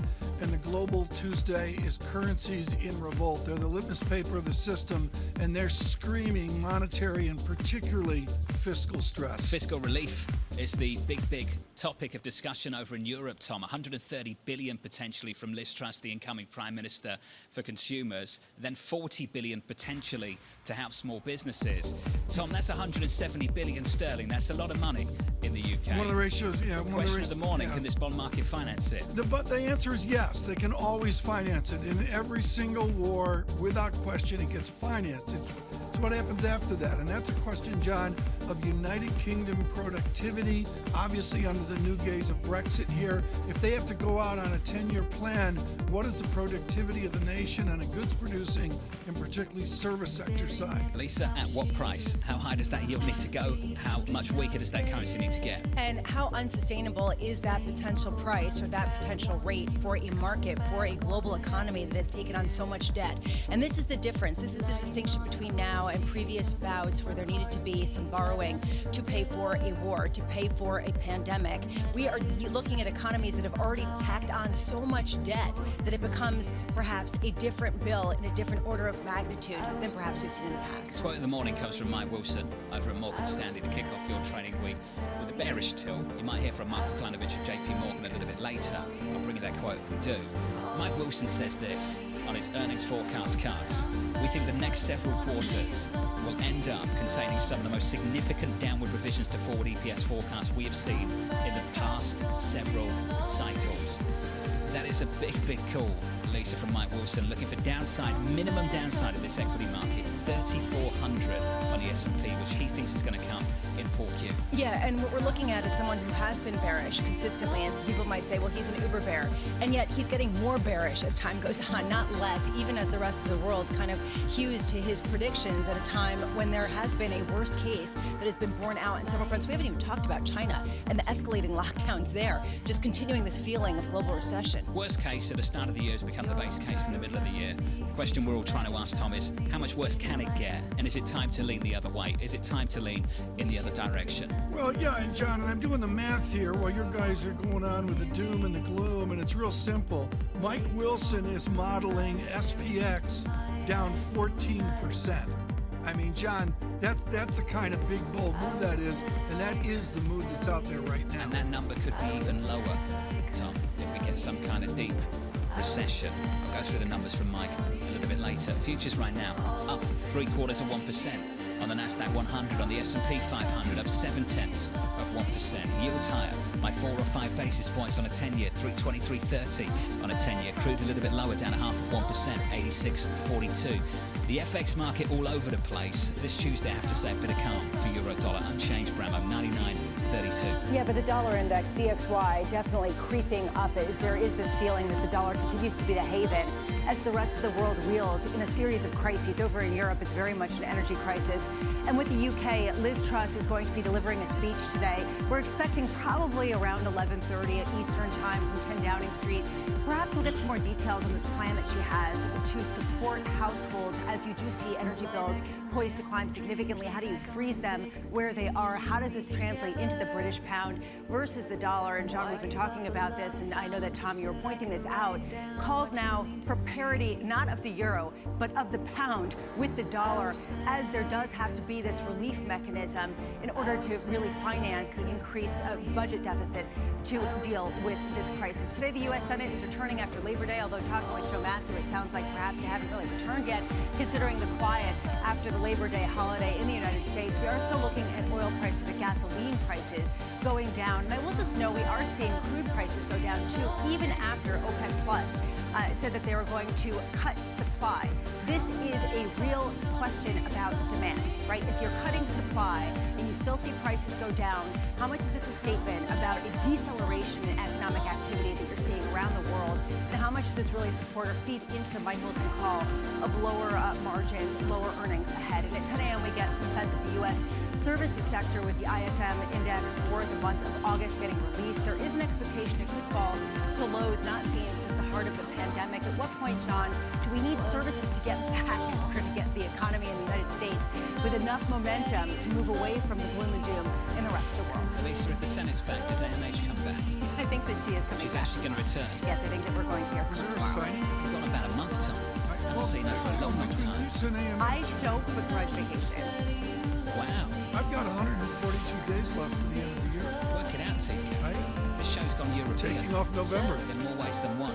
Troy Gayeski joins us now, Chief Market Strategist at FS Investments. Troy, you ask yourself your own questions in your notes, I noticed, so I'll read some of them out. Did you take advantage of the recent nonsensical bear market rally to lighten up on equity risk? Did you use the recent decline in bond yields to lighten up on duration? Troy, did you?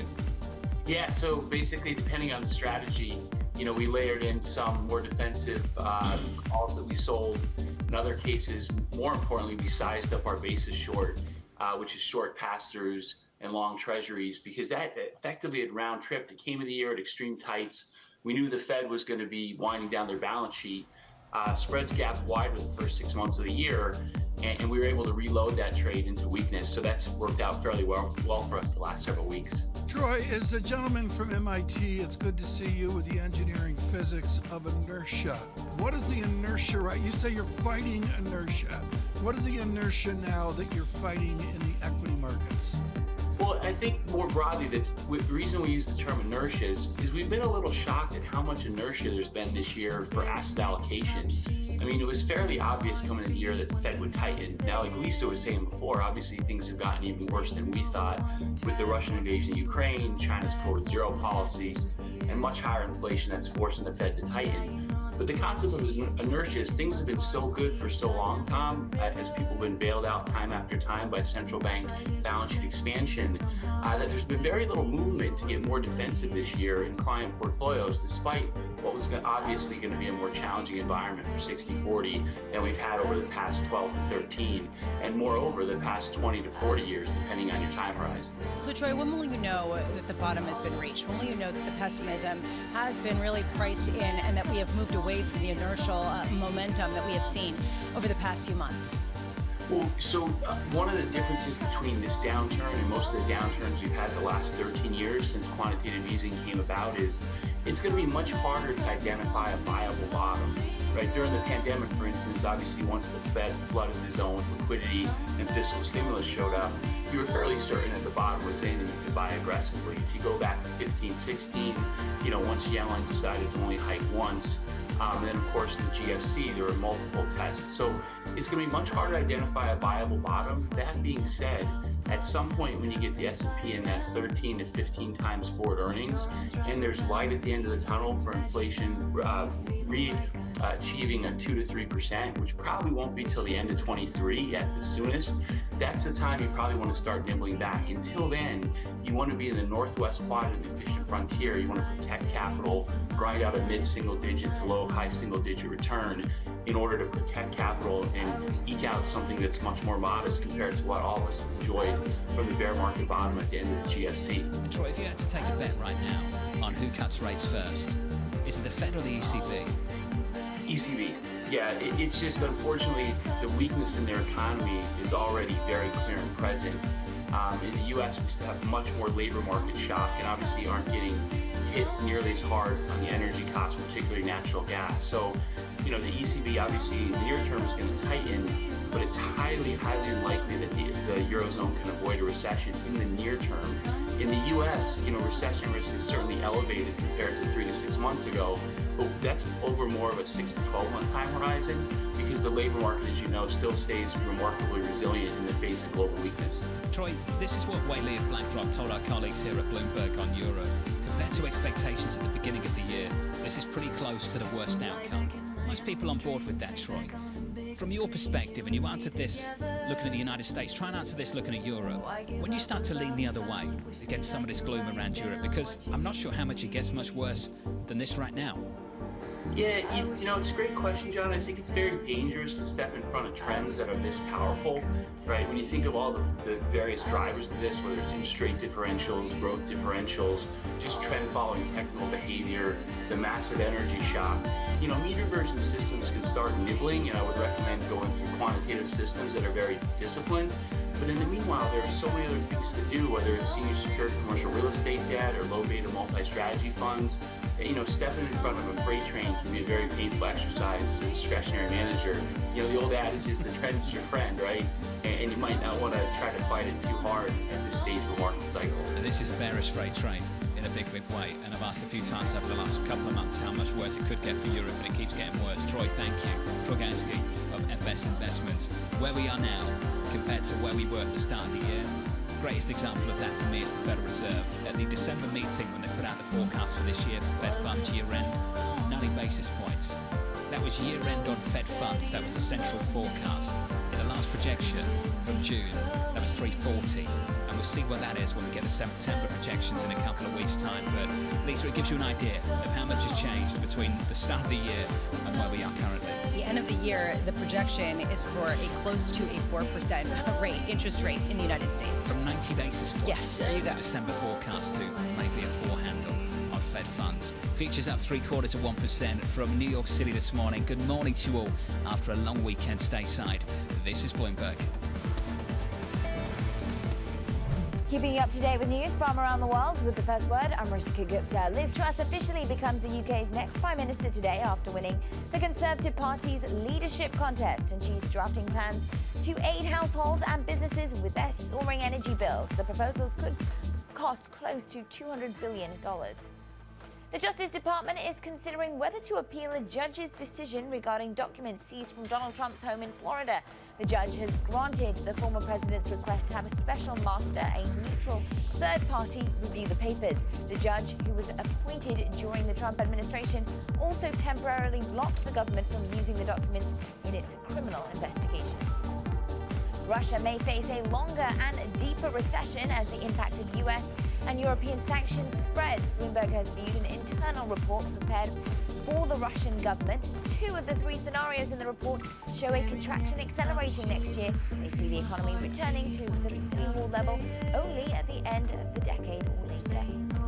And California has narrowly avoided having to impose rotating power blackouts due to a heat wave. Still, officials warn that the state's power grid faces an even bigger test today. Power demand could reach an all-time high as businesses and schools reopen after the long Labor Day weekend. The drugstore chain CVS keeps expanding beyond its retail origins. The company has reached a deal to buy home health and technology services provider Signify Health for about $8 billion in cash. Other bidders included Amazon and United Health. Global news 24 hours a day on air and on Bloomberg Quick Take, powered by more than 2,700 journalists and analysts in more than 120 countries. I'm Rishika Gupta. This is Bloomberg.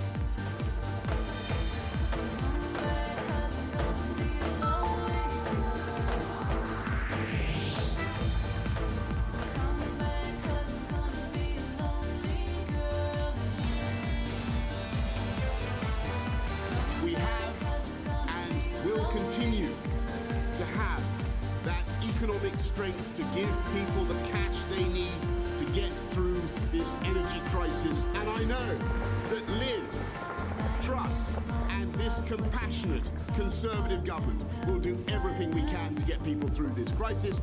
We can all agree on the word choice there, crisis. It is one. That was the outgoing Prime Minister Boris Johnson in the UK, the incoming Prime Minister Liz Truss. We'll hear from her, no doubt, a little bit later. From New York City this morning, good morning with Tom Keene and Lisa Abramowitz. I'm Jonathan Ferro. Futures up 0.7%. We bounced back on the S&P, on the Nasdaq 100, up 0.7% also. Yields are higher by 5 or 6 basis points now, getting close to the 325 on a 10-year, 324.43.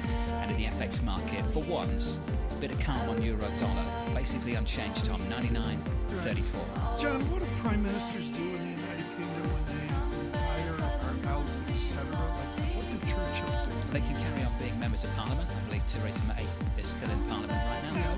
So they go back to Congress. We don't do that, but they go back to Congress. Well, that's because you're an MP, Tom, and then you become the leader of the party and you become the prime minister of the party's in control. They like go back to Congress. Although not quite.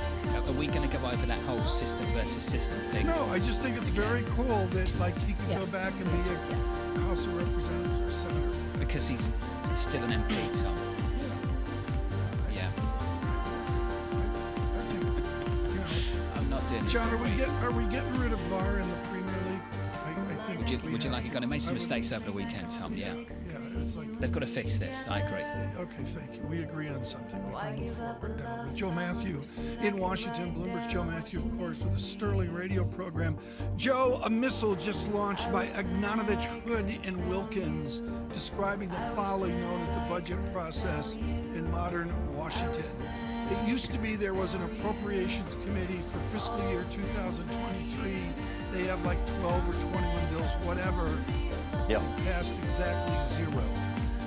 Our budget system is broken, isn't it? So what's happens this week? More kicking of the can. I guess you're right. You're supposed to have the 12 appropriations bills. I can hear our friend Rick Davis somewhere screaming regular order as we have this conversation. This is the kind of stuff that really irks lawmakers who've been around for a minute. There are lawmakers on Capitol Hill, though, who've been in town for a couple of years that have never seen an actual budget in the traditional sense, at least. Lawmakers are coming back now, Tom, and I think this is where you're going. They need to craft a spending plan. The government runs out of money at the end of September. They will likely kick the can with a so-called continuing resolution, bring us to mid-December. The question is, what are they attached to that bill? And that's a big part of the conversation this morning in Washington. I look, Joe, at the process here, and it seems to be just horse trading. Is that all this is at the end of the day? Is the leaders doing the legislation and not chairmen or committees? I think that's exactly right. That's a pretty good description. I might steal that. Okay. Yeah, indeed, you passed the test, the wonk test in Washington. The question is, though, how about some of the other pieces of legislation, that we're talking about here with regard particularly to same-sex marriage? That could be attached to a spending bill. That's going to irk some lawmakers and could lead to a much more concerted debate that's going on here in Washington. The House will be back next week, and that's when it gets real. Joe, where is the ESG agenda for this administration and their budget, especially considering the energy independence desire for this nation? The fact that coal is going gangbusters in Europe and oil prices have been climbing, have come off a little bit, but still very much in the forefront.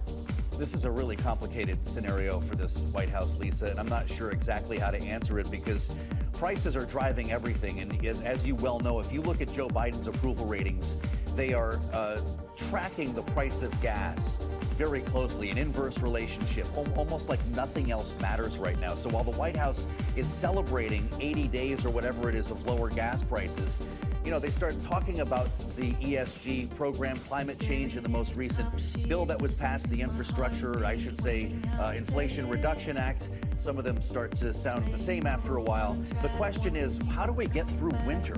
Yes, we're going to have, obviously, a climate agenda here at the White House, but it's blunted by reality. Just like the Europeans are worried about winter, we are as well. And by the way, we're worried about the rest of the summer. This is going to be the biggest drain on the electric grid in California history today. The heat wave that has engulfed the West has created a massive demand for energy, and it does run counter to what the White House is trying to do here. Even when Elon Musk talks about this is the man behind, of course, the most successful electric car company. He says we need more gas now, even as we continue to press forward with our climate change initiatives. You can't have one without the other. Joe, how much conviction is there, how much support is there in Washington to support Europe to increase some of the gas exports to the region? That's also going to be driven by, I think, the reality. It's kind of a game day call. I asked 3 members of the White House economic team over the course of last week about this. Specifically, do we have the spare capacity to help? And the answer is very vague. We'll do whatever we can, but of course we have our own needs here at home. The news from OPEC right now would challenge this as well just a little bit as the White House issues a statement saying that it's still going to do whatever it can to bring down the price of oil. Sharing with other nations may or may not be part of that. Joe Matthew, thank you. So much to discuss after the long weekend. Yeah. Joe down in DC on Sound on Bloomberg Radio weekdays at 5 p.m. Eastern Time. Futures right now, Tom, on the S&P up, let's call it 0.6%. Watching yen, number one thing I'm watching, John. Yen creeps away to new weakness. This is stunning. Back, I believe, to 1998. We're nearing a 142 on yen. That is just absolutely jaw-dropping. It's not working, is it, Tom? Now, typically, in a world like the one we're in right now, one of the big trades would be you take something with a high beta to global growth, you get long the yen against that currency, Tom, and that's not working out. I mean, take a look at the chart of Aussie yen. as a great example of how it's not working out. Twice today. I looked at it twice today. It's buttressed up. It's strong Aussie weak yen, and you never, John. One thing I would say, this is really important. You can think as hard as you want, and when you got multi-currency systems, you never know which one's going to give way. Well, one thing we do know, based on Jackson Hole, is that the ECB is willing to keep on hiking rates and tolerate a recession. Until the facts change. That the Federal Reserve is willing to keep on hiking rates and maybe tolerate the same. And Lisa, the BOJ has no interest in doing any of those things right now. And they're doubling down on that. Tom, go ahead. No, I just think when the facts change, they'll amend those theories. You'd expect the yen to snap in the other way, Tom? I don't know what I expect other than I love this phrase from Bullard, Lisa, front-loading. Well, there have been a number of theories that until the dollar weakens, it's going to be tough for the Bank of Japan to move away from some of their prognostications on their own terms, which is what they really want to do. Futures right now at 24, up 0.6% on the S&P, and the Nasdaq 100 up 0.7%. Yields higher 7 basis points, 325.57. Counting it down to an ECB rate decision this Thursday, and another address from Chairman Powell later this week as well from New York. This is Bloomberg.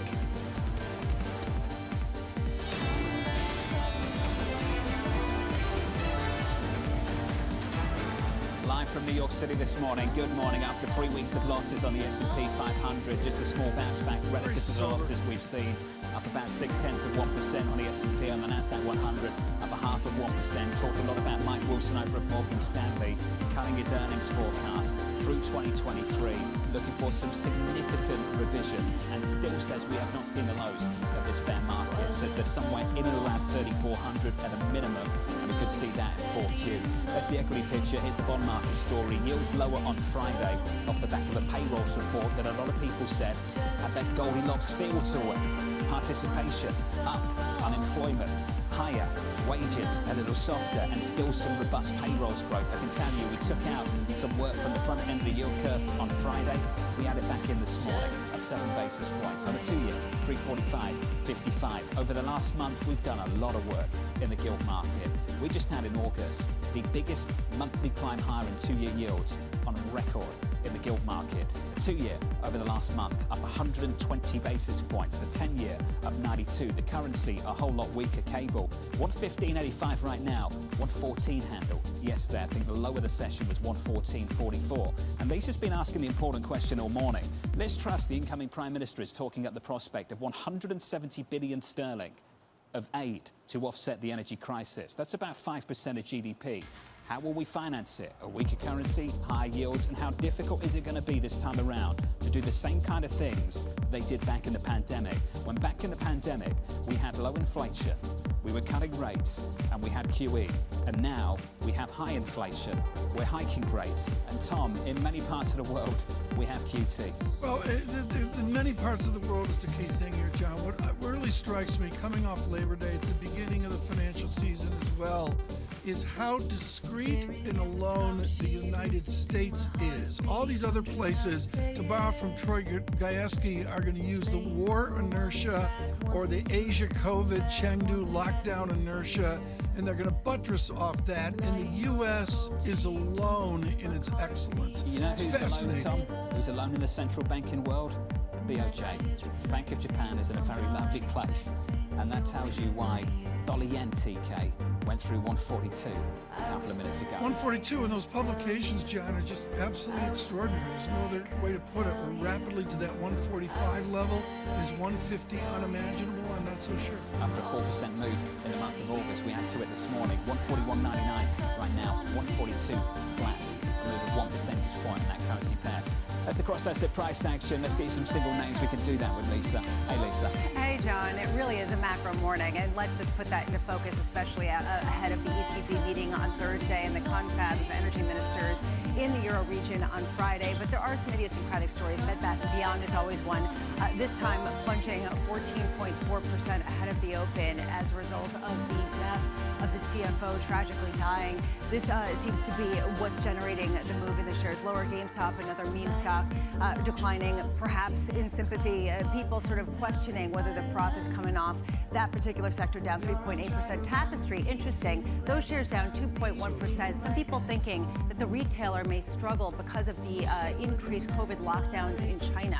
It is going to make it very hard for certain aspects of the luxury market to really rejuvenate. Elsewhere, when you're taking a look at markets, again, it is a rather quiet morning. FedEx is catching my notice, though, because Citigroup downgraded it to neutral. Those shares down 1.6%. The concern here is the macro concern, a decline in volumes of packages being sent around. How much do we see this really bleeding out, not just in some of the big retailers, but also the transport sectors as a result of trade, of economic activity contracting? And CoStar Group and Invitation Homes both surging as a result of being added to the S&P, Tom. Those shares up 7.4 and 6.9% respectively. It will be interesting to see, and again, the VIX 25.70, Dow up, it was about up 200 points earlier. It's a nice lift to the market this morning. Right now, Michael Schumacher joins us, Global Head of Macro Strategy at Wells Fargo, with a very sharp note out this morning. Michael, I want to take that analogy from academics of butterflies flapping, which has to do with the research of little things happening out there, whether it's Philippine peso, buttressed right up against 57, Thai baht, and all the rest of it as well. Which butterflies are you watching this morning? Biggest butterfly we're watching, Tom, is, I'd say, it has to be the BOJ. It's got to be the yen. It's amazing. And you might say, well, it's not a butterfly, it's a giant. Okay, fine, but it's huge, and it's impacting markets in very unclear ways, I think, going forward. And the thought we've had, that a lot of people have had, is sooner or later, Herodotus will back away from his target on 10-year rates, but the question is when and how. A basic question, Mike, and I say this with great respect for our audience of listeners and viewers.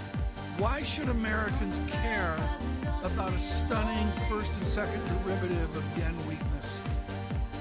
Yeah, for a few reasons, Tom. One is that when the BOJ moves, global markets feel the impact. And we've seen this a number of times over the years. In fact, even pre-COVID it happened on a couple occasions. So if and when the BOJ does back away from the 25 basis point target, you'll see a very strong ripple effect, maybe even more than that, going into U.S. markets, German markets, et cetera. So they have a pretty big effect, a lot of volatility, push up longer-term U.S. rates. That's the biggest thing. It also affects terms of trade, of course, but really I'd say the interest rate impacts the big one. Mike, is there a buy point for the BOJ? It's clearly not 140. We're through it. Is it 145? Is it 150? What kind of numbers are you thinking about?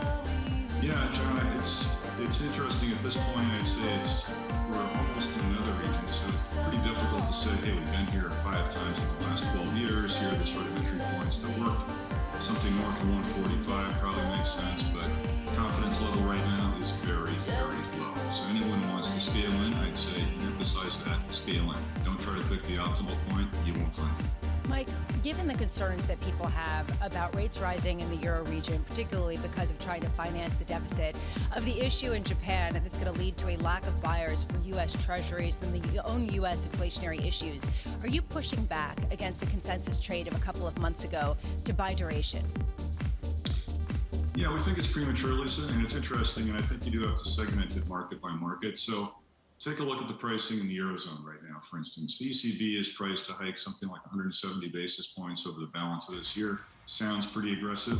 What I think is really amazing and way off base is another 50 basis points in the first half of next year. Think about this scenario. Energy prices skyrocket. You've got a pretty nasty recession in the Eurozone, cold winter, a lot of very unhappy people, and somehow the ECB is still hiking? I don't think so. So it seems to us that's out of bounds. So maybe in that particular case, you could buy duration. But against that, think about the Fed. We've got the terminal rate for the Fed fund cycle now looking at 385, 390, something like that. Probably too low. I suspect that's going to be well into the 4s, so would not buy duration in the U.S. So perhaps in Europe, not in the U.S. case. So just let's hone in a little bit on what you just said. You think that the terminal rate is in the 4s, and when do we reach that? You think it's going to be next year, and how long will we keep it there? No, I think it's going to be this month. So in terms of the market pricing for the terminal rate, the market will bump that up probably after the SEP21 meeting. But I think to your point, so how far out does the market think that that is going to conclude tightening? It's probably somewhere in the March to June 23 range, but as far as the expectation, that happens very soon. The reality of the Fed pushing it there probably is 6-9 months down the road. Has this been priced into the equity market? probably leave that to my colleague Chris Harvey, but I will say that generally speaking, we've got central banks tightening pretty aggressively and QT. It's not a great recipe for risk. I love that when the bond strategist is just like, I'm not going to justify this craziness in the equity market. Literally what he just did. That's Chris Harvey, Mike Schumacher and Wells Fargo. Mike, good to catch up. Didn't we hear that from Bruce Kasman from JP Morgan this morning? I was being so polite when Bruce was on. Bruce was talking up the prospect of unemployment going through 5%. He was talking up the prospect of a much deeper downturn. I was sitting there just thinking, has he told Marco? Has Marco Kalanovic, does he know this?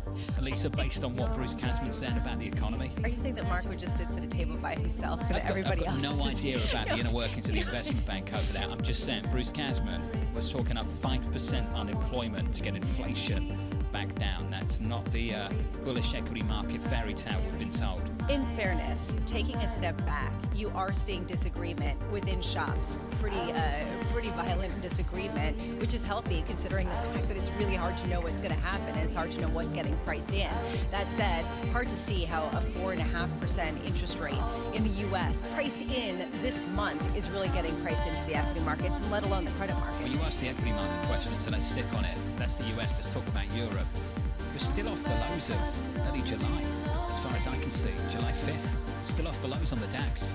Haven't retested them just yet, Lisa. And I think we can all sit here and say that over the last 6 weeks, things have got worse, not better. Right. In Europe, relative to what people expected 6 weeks ago. There has been some support from some of the energy producers in Europe, right? The shares have done better, and that's sort of something that has offset some of the pain in others. But it raises a good question, right? Are people basically already pricing in the bottom of something that hasn't transpired yet, even as other people say, we're looking at the worst case scenario? This is a really difficult moment for the Europeans. And Lisa, to build on something that Mike Schumacher said moments ago, Tom, if the ECB has to back away from rate hikes, I keep going back to this question, and Lisa and I have gone back and forth online, offline about it in the FX market. Does that help the currency? Or does that harm that's the currency? The ambiguity. No, that's really well said, John. There's a lot of these movements, folks, there's ambiguity. That's the mathiness of whether the line goes one way or the other. John, it's a region at war. When the facts change, they will change. And Christine Lagarde and the leadership will deal with it. I would suggest what you will see is currencies give way and what the Germans fear most, which is inflation, whether it's nominal or real. I go back and with Sebastian Mallaby, this is my first question on real incomes. The heritage of Europe, John, and declining real incomes is totally different than the New World optimism of America. We're going to catch up with Sebastian Mallaby, the Senior Fellow for International Economics at the Council on Foreign Relations. Next, I believe, from New York City, with futures up 0.5% on the S&P, on the Nasdaq up 1/3%. There is an ECB rate decision coming up later this week on Thursday, and as that news conference is ongoing, Chairman Powell is going to speak at a monetary policy conference at 9:10 Eastern Time. And coordination here is bizarre. It's just bizarre. No, Thursday, Tom. Oh, Thursday. At the same time as the ECB news conference. Yeah. Makes sense of that. Futures up 0.5%. This is Bloomberg. Keeping you up to date with news from around the world with the first word, I'm Rishika Gupta. The U.S. Justice Department is deciding what to do next in the case of those documents taken from Donald Trump's home. A federal judge has granted the former president's request that a special master, a neutral third party, be appointed to review the documents. The judge also temporarily blocked the U.S. from using the documents in its criminal investigation. The Justice Department hasn't said whether it will appeal. In the UK, incoming Prime Minister Liz Truss has drafted plans to freeze energy bills for British households at or below the current level. According to documents seen by Bloomberg, the freeze could cost as much as $150 billion over the next 18 months. Truss is also planning a $46 billion support package to lower energy bills for businesses. In Canada, one of the suspects in the stabbing deaths of 10 people has been found dead. Authorities said that Damien Sanderson's wounds were not self-inflicted. They also believe the second suspect, Sanderson's brother, Miles, also is injured. The stabbings took place in the Canadian province of Saskatchewan. In China, lockdowns are spreading as a result of an increase in coronavirus cases. Parts of the southern city of 6 million Guiyang have been sealed off after reported new cases. Meanwhile, the city of Chengdu has extended a stay-at-home order for its 21 million residents through Wednesday. And shares of Bed Bath & Beyond are plunging today following the death of CFO Gustavo Arnold. He fell to his death from a Manhattan skyscraper on Friday. He was one of the Bed Bath & Beyond executives who provided details last Wednesday on the company's turnaround plan. Global News 24 hours a day, on air and on Bloomberg Quick Take. I'm Ritika Gupta. This is Bloomberg.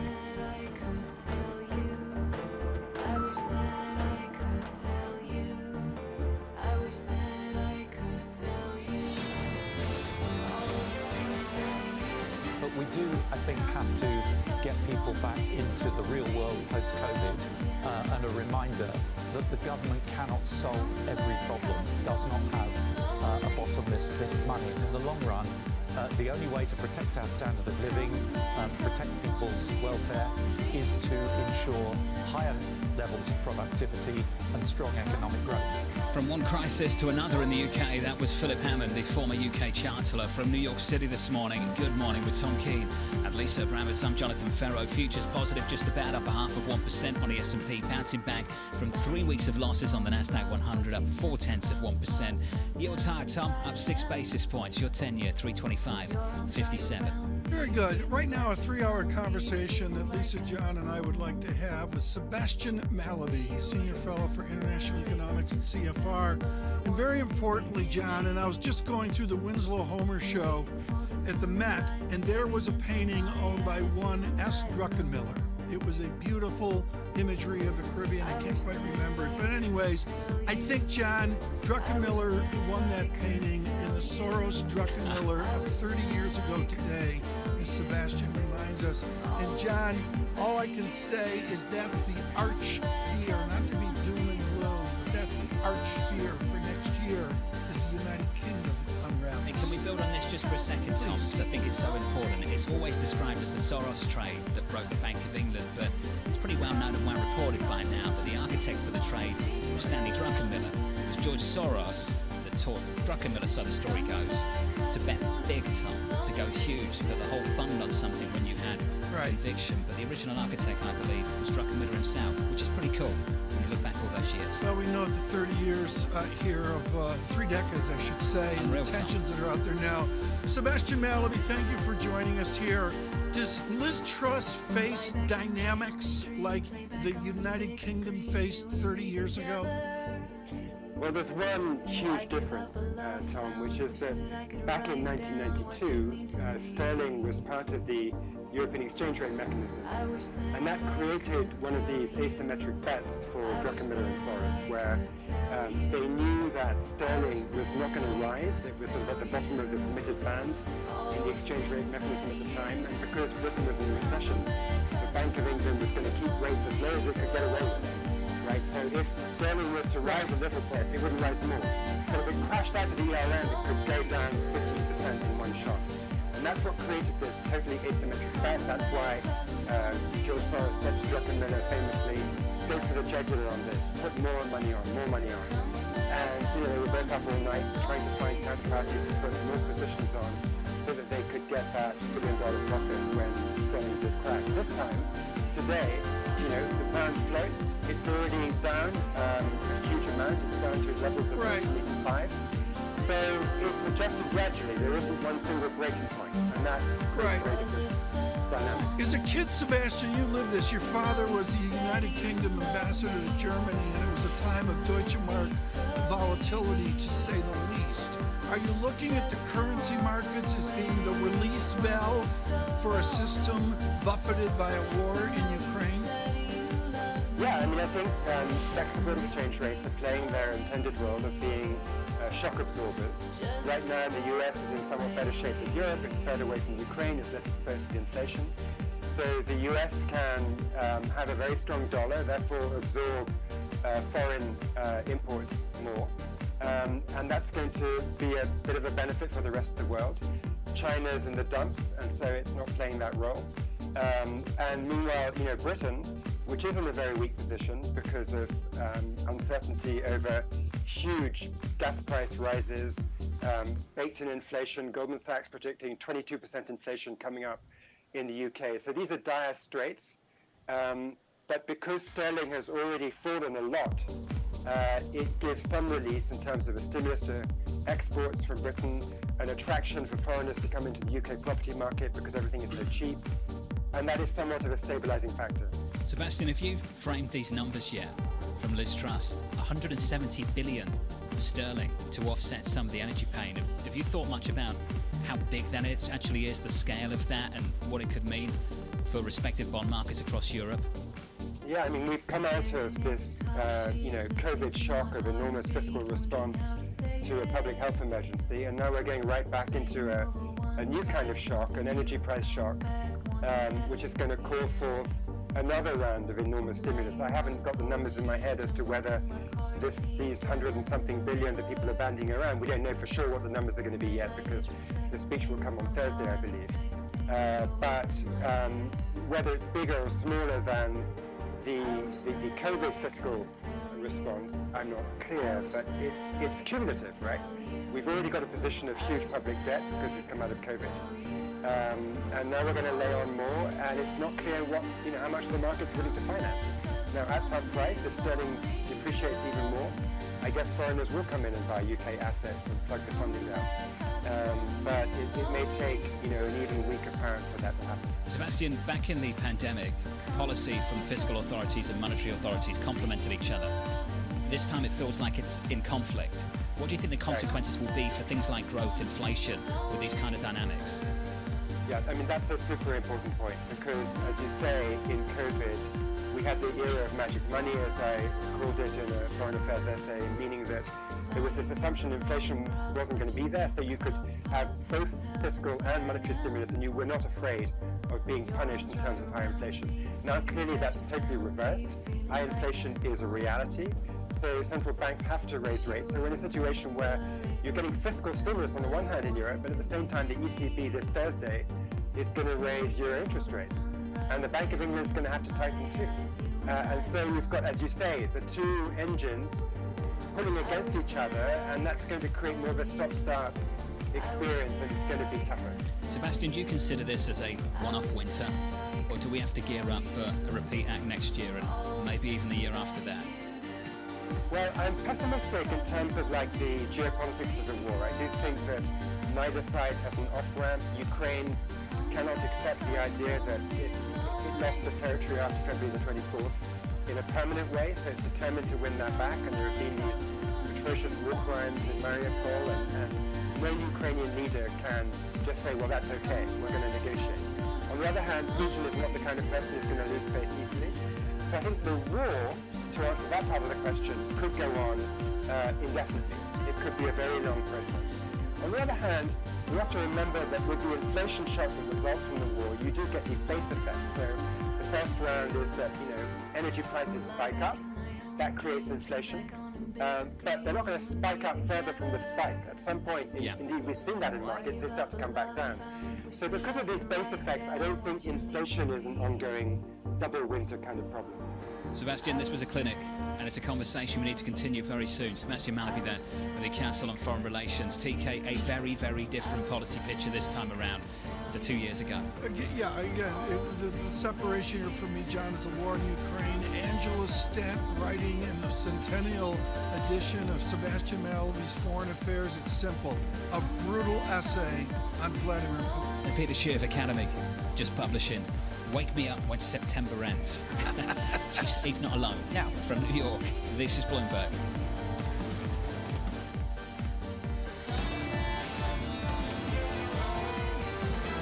There's still a lot of resilience in this labor market. Obviously, the inflationary regime has surprised the Fed, it's surprised the bond market, and we continue to see those surprises. I think it's a challenging environment for equities. If we get a slowdown into the fall, which is my belief, then you will start to see more relief. I think we'll have a recovery in 2024, but it's just too early to say, well, this is the time where the bear market is over. This is Bloomberg Surveillance with Tom Keene, Jonathan Farrow, and Lisa Abramowitz.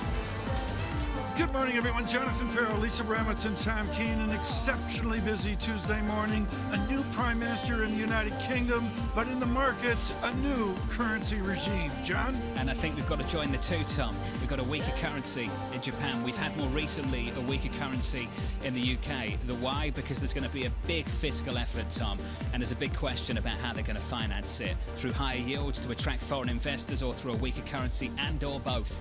And that's the problem they've got, TK, in Europe and the UK too. Extra data checks here in this hour. Lots going on here, particularly the linkage here of bonds, higher yields, lower bond prices, and currencies. But John, it does come back to a resilient United States. Chairman Powell speaking Thursday. He's in the way of another economic event. Yeah, and as far as I was aware, Tom, they were starting the ECB news conference a little bit later to accommodate the US data, and then they start it later and the chairman's going to speak in the middle of it. So I'm not sure how helpful that is, but as things stand, we get an ECB decision on Thursday, then we get a news conference, and somewhere within that news conference you hear from Chairman Powell separately. Tom, right now, the US has energy issues just nothing like the energy issues in Europe. And for that matter, there's a very, very difficult set of issues that the Europeans have to face that the US does not. And I wonder how that shapes people's perceptions, opinions, forecasts, Tom. Right. US growth relative to, say, Europe, which is also much more leveraged to a much, much weaker China over the last 6 months. And the caution that I'm hearing, folks, here this morning on Bloomberg Surveillance, Lisa, to me it all redounds back to real income and real economy analysis. And what I don't understand is if you have a given inflation, whatever Bruce Kasman level, real incomes go down. Real incomes are plunging, and even more so in the Euro region, where the labor market wasn't as strong as in the United States, and you didn't see the same kind of fiscal response. How does that factor into the growth outlook, and how does that factor into the Bruce Kasman outlook for unemployment rates picking up to a much more significant degree than people are currently forecasting? It's going to be just fascinating to see. John, I want to do one thing here before we jump in to the data, and that is to go to your United Kingdom and the symbolism of a new prime minister and as a total hack American. In the crazy system, some people say she has a 5-day window. What is that about? Yeah, forget the ceremonial stuff of today. She's got to come up with a plan. Some people think she's already come up with it. 130 billion sterling, Tom, to help freeze energy bills. That's one proposal. Here's another. 40 billion sterling energy aid package for UK businesses. Yeah. So that's 170 in total. That's about 5% of GDP to address one winter. Tom, one winter. And that one winter could become 2, and it could be a whole lot longer as well. And the question I'm asking, Lisa too, and I know Guy Johnson in London is going to pick up on this a little bit later as well, can they repeat the act if they need to? Never mind pull up this one. Can they repeat the act if they need to? Well, it's a political maelstrom we'll continue to cover from 10 down the street. John, let me begin the data check by simply sterling $4.52 long ago and far away, and now 1.1573. Yeah, and 114 yesterday, so this is a turnaround, a stronger pound sterling today. Futures bouncing back to up 0.75% a little bit earlier. That fades a bit, still up 0.7% on the S&P. On the Nasdaq 100, up 6 or 0.7%. Talked about those high yields at the long end now, stateside, up 5 basis points on Treasuries, 3.24 on a 10-year. A little bit of calm in Europe after all the drama around Nord Stream 1 over the last couple of days. Euro dollar 99.24, basically unchanged on the session after having a little look at 98. Crude soft, the lower negative 0.2% on WTI, Tom, $86 and about 70 cents. Right now, Victoria Greenjoy is the Chief Investment Officer at G Squared Private Wealth. And what we're going to do here is dive into the idea of what do you actually do? How do you affect investment given all of the turmoil that's out there? Victoria, how valuable is cash right now? Cash is good. I'd rather sit in a very ultra short T-bill, somewhere between 0 and 6 months. You know, you're getting on the 6 month T-bill now, which has very limited duration or price risk. You're getting a 3.1, 3.2%. As this front end comes up, yes, if you look on a real basis, you're still losing versus inflation, but park it somewhere safe. And we do think cash as an allocation isn't a bad place to be. You know, one thing we do always advise, even when things feel very dark, panic is never a good investment strategy. And it's funny, you have very, very smart people that when we start to see these losses pile on, they just can't take it. Let me announce, Victoria, with you my theme of the next 90 days in investment, which is something I heard in the dregs of August, which is trying to find scale. You and I have 3 or 4 good ideas, but it's so hard now to get scale in investment, to get belief across X number of equities, to get belief across different portfolios. How do you get scale if you got a fair amount of money? Well, which what you want to do is you want to be in the right places. You know, I don't think diversification is dead, though I think it is amusing every time we see stress and volatility. You know, the VIX has remained low, but we saw assets become correlated. And honestly, I think it was the fixed income that surprised everybody this year. But I do think when you're looking at investing, you don't want to just say, I'm going to put a little bit in everything, because there are markets that are going to do a little bit better than others. Right now, we're not very bullish on Europe or the UK. No offense, John, but there's a bit of a high ball they have to work on over there. So I prefer to be like, let's be a little more concentrated. U.S. blue chips, value, dividends.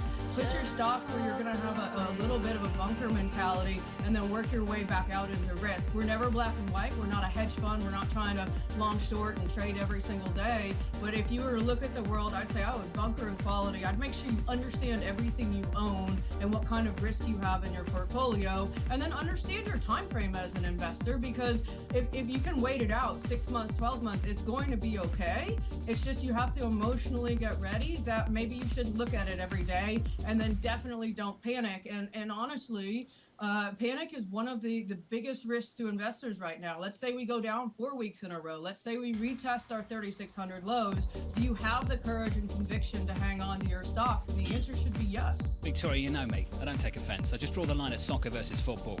Other than that, fill your boots. Go for it. Criticise the John, UK. she's from Texas A&M. John, she's a fighting Texas Aggie. I'm aware. Football is the American football. Our year. You want to go there? I thought it was Bama's year again. No? We're going to do US college football? No. We're not. Okay. I mean, look, it is definitely a religion down here, and this year is A&M's year, 100% national championship. Okay, well, I'm trying to get to a game down south later this year, so maybe we can sort that out. Victoria, I want to talk about the pain and the pain still to come in your mind. If you do have a longer time horizon, I want to understand from your perspective where you expect the leadership to come from through the next cycle. Is it too premature, too early to make that call? I think we're still on the down end of the cycle. So this is the classic business cycle, right? We have expansion, and right now we're not. You know, PMIs I think are going to reflect that, and you're going to have this contraction. So during the contraction period, you want to be bunkered, you want to be in safe havens, and you look at defensive sectors, your health sectors. I know staples are a little expensive, so I'd be picky there.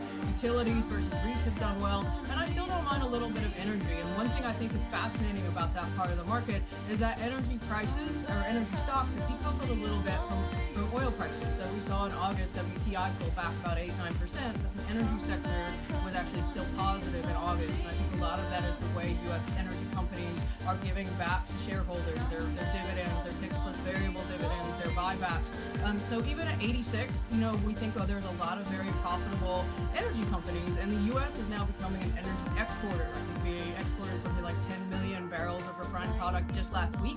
We're doing about 1 million barrels of gasoline, and so we're seeing this continued demand, and you're going to see the push-pull in demand as we see recessions typically are bad for gasoline demand. The China issue, are they shutting down again? You know, sometimes it feels like Groundhog Day, like we can't get out of this. Oh, we've got shutdowns, we've got COVID, we've got demand issues.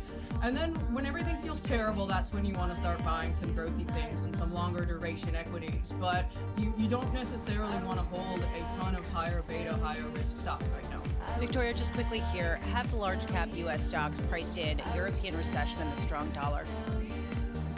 I think so. The strong dollar, yes. You know, and if you look at, you know, we're kind of playing again Groundhog Day. What pulled the markets down through that second quarter was the strong U.S. dollar and the Fed raising rates, and then the dollar pulled back some, and commodities have pulled back some, but you still have a huge headwind. I think the recession in Europe and the energy crisis that is brewing is something investors cannot ignore. We are not an isolated nation.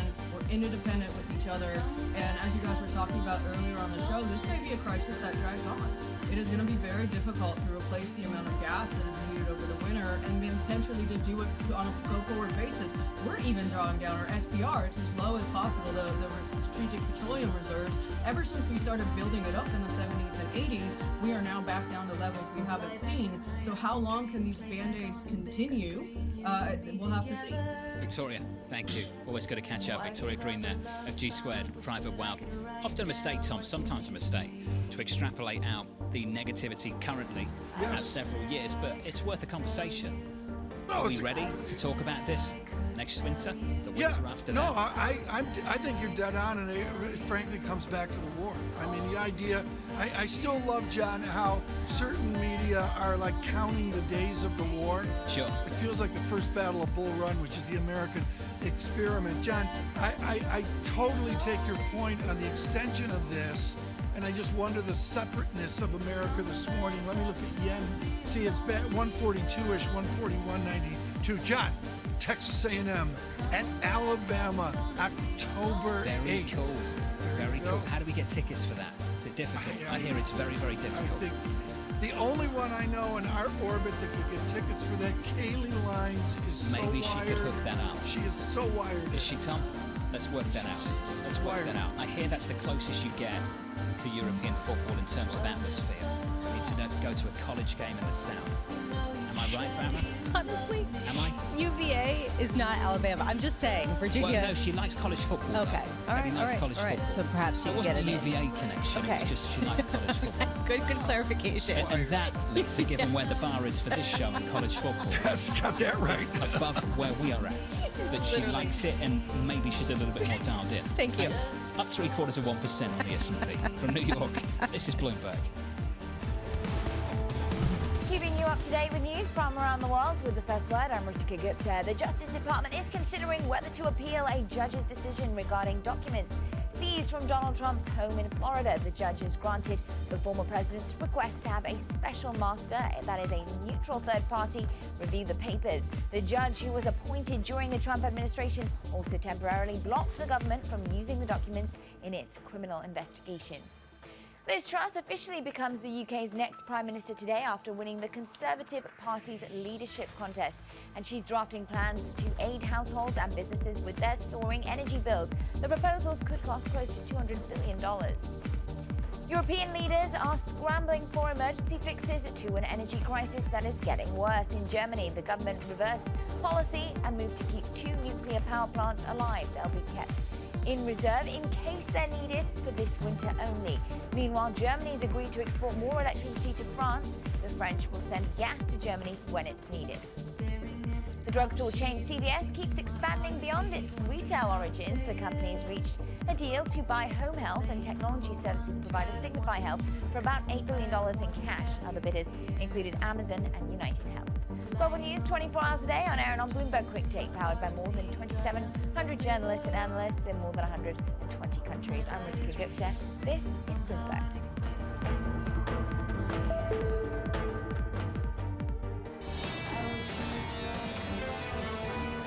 They can't afford another winter like this. It's simply impossible to politically be allowing that to happen. So they're going to have to invest in supply, alternative supplies, whether it's renewable, whether it's nuclear. I know nothing of that is immediate and nothing's going to be fast. It's going to have to be a combination of demand destruction. But demand destruction is also politically unpalatable because it essentially means you need to create a recession. Trouble brewing, more trouble brewing. Kona Hack there, the head of research at ED and F-Man from New York City.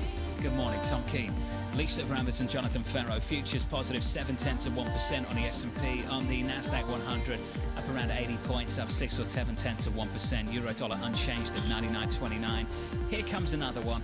It's Evercore. The rising likelihood of a 75 basis point hike from the ECB. Quote, it's probably now the more likely outcome. Tom, join the club. There's so many people lining up looking for 75 this Thursday. The weight, we're going to stop there, John. This is really important. The weight there is Edward Hyman, who I'm told is looking for us to get back to 4% and then what inflation. Krishna Guha leading the coverage here, Tom, alongside Peter Williams. Yeah. And then what, you're right.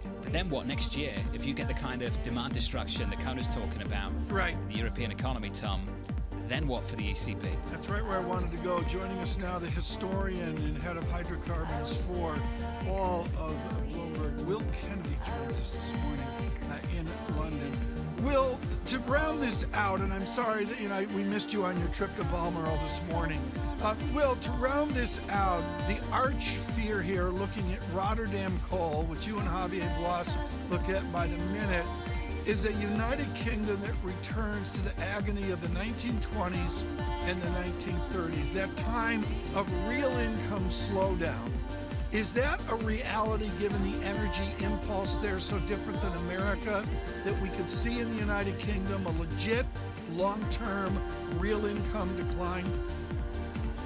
It was happening. I mean, when you're faced with utility bills tripling, you're going to see people's real incomes plummet and plummet very fast. But what's happened this morning is the new Prime Minister, Liz Truss, who has gone to Balmoral to be appointed Prime Minister by the Queen today, it looks like, and our politics reporter Alex Wickham reported this morning, that she is going to introduce a huge intervention into the energy market to cap bills at where they are today. It's going to cost well over £100 billion. But what that will do is it will prevent the worst of that real income slowdown. And it will perhaps take some of the sting out of inflation. Well, it helps the energy companies, and it's not targeted in any way, shape or form. Will, when you have conversations with your team, with your contacts, your sources, are you thinking about the prospect of the need to do this twice, not once? I mean, that's the problem. The great flaw in this plan, of course, is that if you just cap energy prices, you do nothing to address the demand problem. And you had Kona Hack talking about demand destruction having to be part of the solution. Politicians have set targets across Europe to reduce demand 15%. We haven't really had that conversation in the UK. And if you don't let prices rise, people keep using energy as they have been, and that means that prices and demand are likely to stay high, and the bill will come in higher and higher. What happens in the spring? Well, we don't know where we'll be. We don't know where we'll be in terms of Russia, in terms of pipelines, in terms of the broader economy. But clearly, by offering the support now, it's going to become a pretty open-ended promise, because you're not suddenly going to want to triple prices in a year's time. We're only 2 years away from election in Britain. If you take a look at the Twitter comments on some of the plans and the potential wrath inflicted upon the pound as a response, people say it's Brexit's fault. And this is a direct result of Brexit, that the situation has gotten as dire in the UK, even relative to the rest of the European region. Is that accurate? How much does that and the lack of the interdependency of the two regions really play into the energy story here?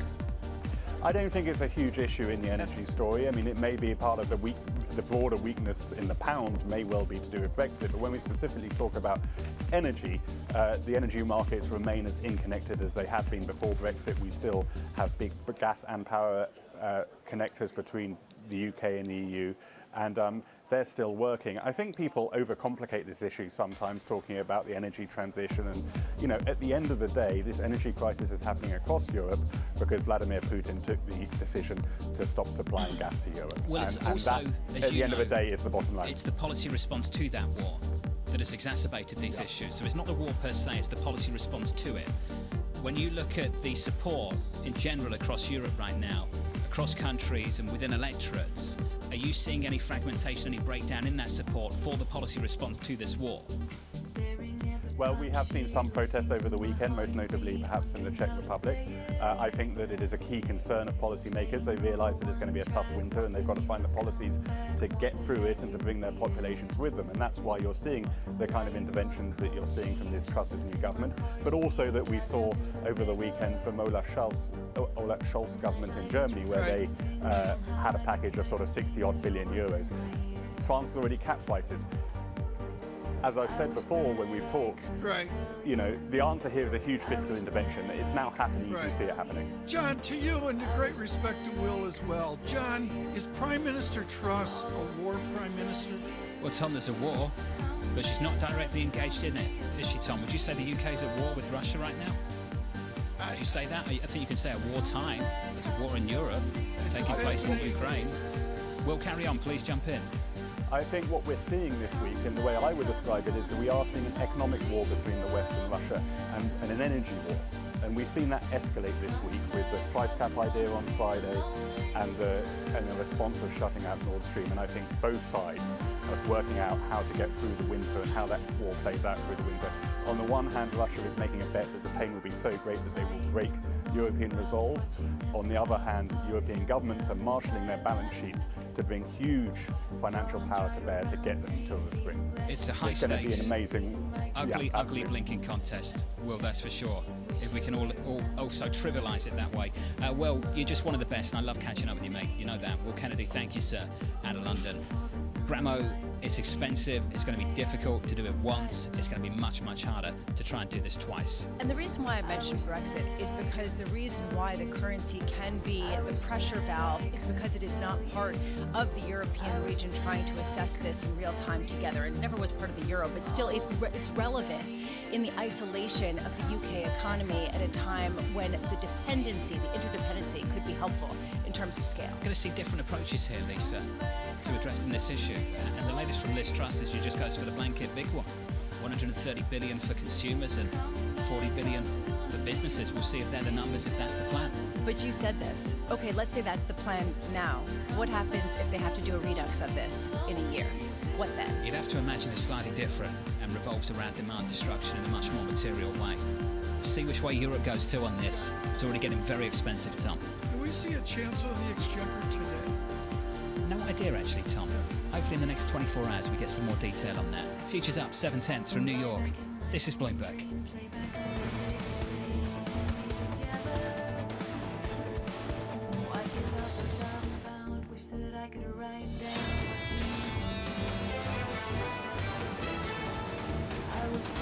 Live from New York City this morning. Good morning with Tom Keene and Lisa Abramowitz. I'm Jonathan Ferro. Futures positive 23, up 0.6% on the S&P. On the Nasdaq 100, up 0.5%.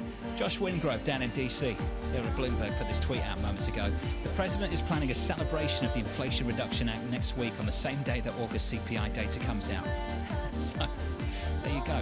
Look ahead to that. I believe September 13th, Tom, is when we get that CPI data for the month of August. And it's going to be very important. I mean, you know, John, we haven't talked about this at all, but off the jobs report, I mean, frankly, the inflation report is equally as important. Oh, without a doubt. The Fed chairman talked about the totality of the data, Tom, whatever that means. And the totality of the data over the last week has been better than expected across the board, actually. I think claims lower than expected. Right. The ISM was better than expected. Consumer confidence was more robust. The jobs report was pretty solid. Take your pick, Tom. We drive to Thursday, and there will be an ECB meeting, and it's always good to have John Farrell with us because he's got a little bit of experience with the 3-hour lunches in Frankfurt. Is there going to be a 3-hour lunch in Frankfurt for that critical meeting, John? I think they probably needed to go a little bit longer. 5-hour lunch. Well, they need a drink after this one if we get that 75 basis point high. I did not expect that. 6 months ago, 3 months ago, even a month ago, didn't expect to move that big. Still unimaginable. I'd give a nominal GDP in the animal spirit in Europe and more. Wow. Yep, I agree. It'll be interesting to see. We'll march to Thursday on that data. Right now, we march to a bigger view of the math.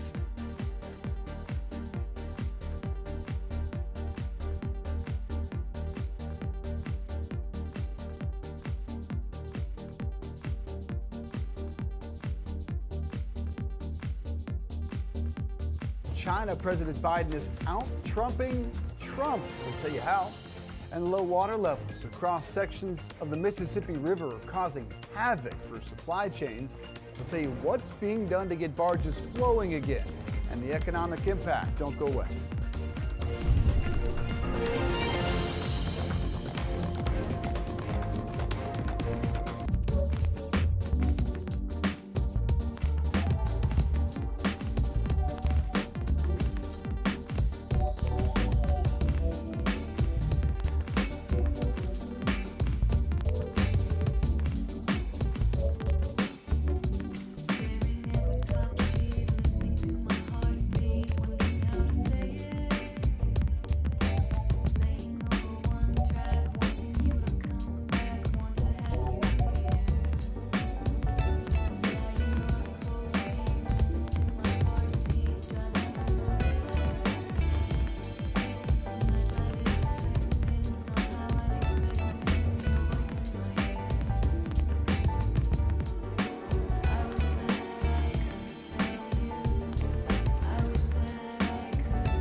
let's check the markets as we wrap up the week. It's a free Friday, which is why they're rallying so much, obviously. Up more than 600 points on the Dow, the S&P up nearly 2%, and the NASDAQ also up about 2%.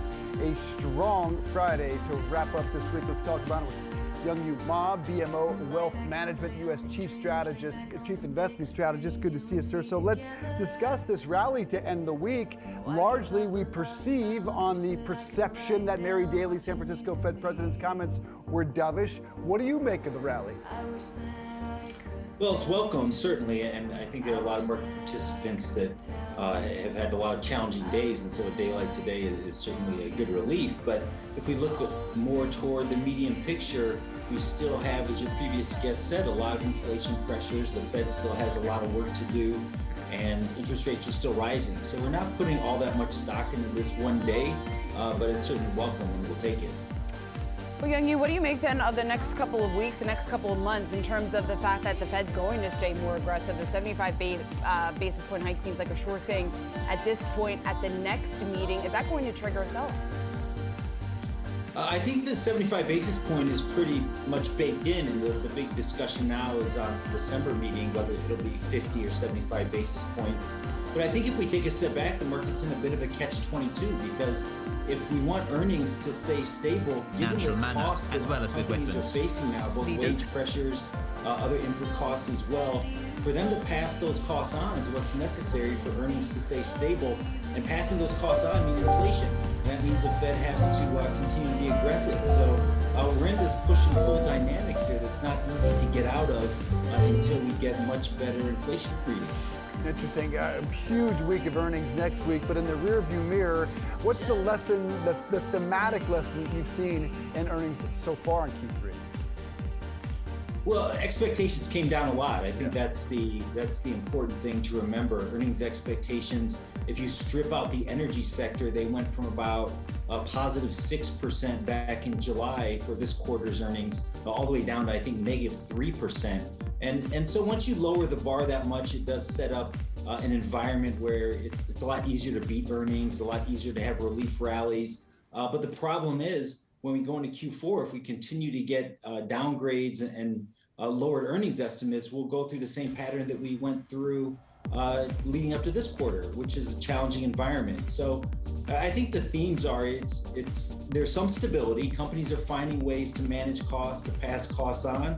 But as your previous guest said, there's still a lot of headwinds that remain, and this is going to play out over multiple quarters, not just a couple months. So Youngyu, with that in mind, then, what should investors be doing at this point? There are a few areas that we like, and that's a great question.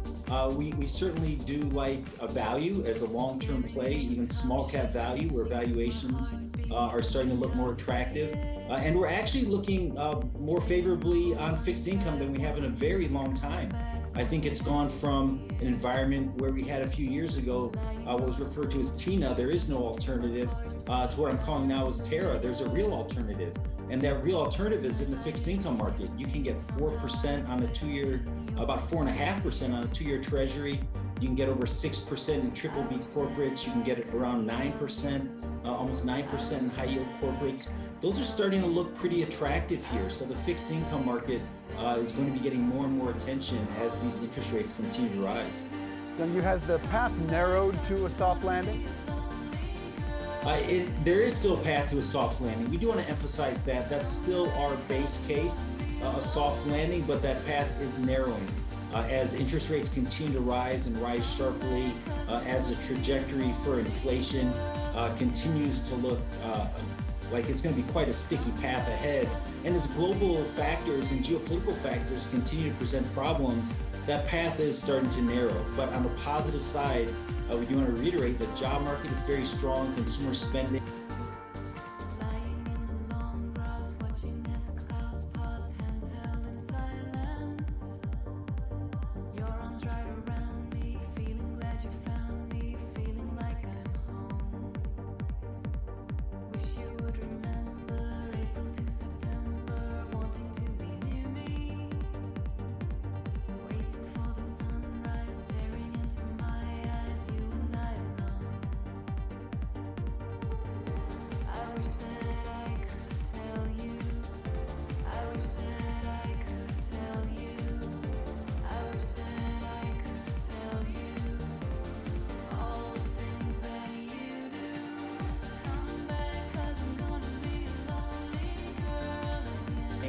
should have a floor under it, given the strength of the job market.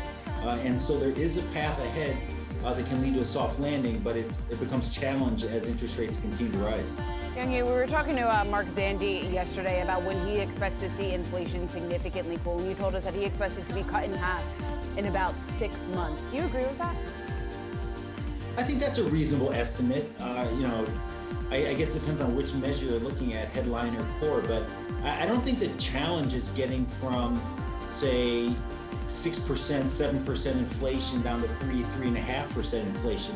That's not the challenge. I think that's reasonably achievable. I think the challenge that the Fed's going to have is getting from 3.5% down to 2%. And that last mile of inflation is really going to be a sticking point, because the tightness of the labor market and the other inflationary pressures, supply chain pressures, onshoring, you name it, I think that environment speaks to a situation where getting down to 2% is very difficult. So if the Fed sticks to that target, I think there's going to be a considerable amount more work to do. But yeah, being halved in 6 months seems reasonable.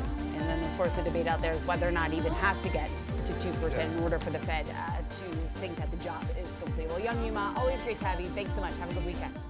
Thank you, Shauna. Thanks, Dave. Coming up, Toyota issuing a new warning over the chip shortage. We have the details and what it could mean if you're looking for a car.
Apple is opening doors to how your phone can be used to get in your home. Literally, the tech giant has teamed up with Level on a door lock that uses Apple Home Key. You just tap your iPhone or Apple Watch against the lock to lock or unlock it. You can also text keys to people that you want to let into your home when you're not there. The $329 Level Lock Plus is the first home key supported lock that's being sold in Apple stores. Apple shares currently trading up just over 2%. As fantastic as this is in terms of a luxury, it is a little bit terrifying. I know real estate agents already have something similar, but just being able to, the fear of someone being able to hack your phone and get in your home. Yeah. Terrifies or if you me a lose your bit. phone and it's not locked, Or then if of you course lose there's your a security risk there. As someone who routinely locks herself out and always forgets the keys, I am a big proponent of this, and I think it sounds like a great idea. I do, though. You don't have any fear. There are some fears out there. I think I need to learn a little bit more exactly about what happens if you do lose your phone, how long that key stays active if you were to send it to somebody so they could access your house, whether it's like a 5-minute thing or a 24-hour thing. This is the future. It is, It's yeah. a little scary. I'm excited about it. All right, moving on here. The semiconductor shortage further hampering the automaker, this time threatening Toyota's production targets. Yahoo Finance's Pras Subramanian has been following the story for us, and Pras, more trouble here ahead for Toyota. Yeah, this chip crisis is still lingering there, especially in Japan. You know, Toyota having to cut its 9.7 million vehicle fiscal forecast for the fiscal year. They're evaluating a new target. They haven't told us what they're going to cut it to, but they're also cutting their monthly outputs. They cut their October output to 800,000, their November output to 800,000 as well. Cars affected like the Corolla, the RAV4, some Lexus models, even some Camrys even. So some popular nameplates, popular brands across the board Toyota being affected slightly here by their production cut.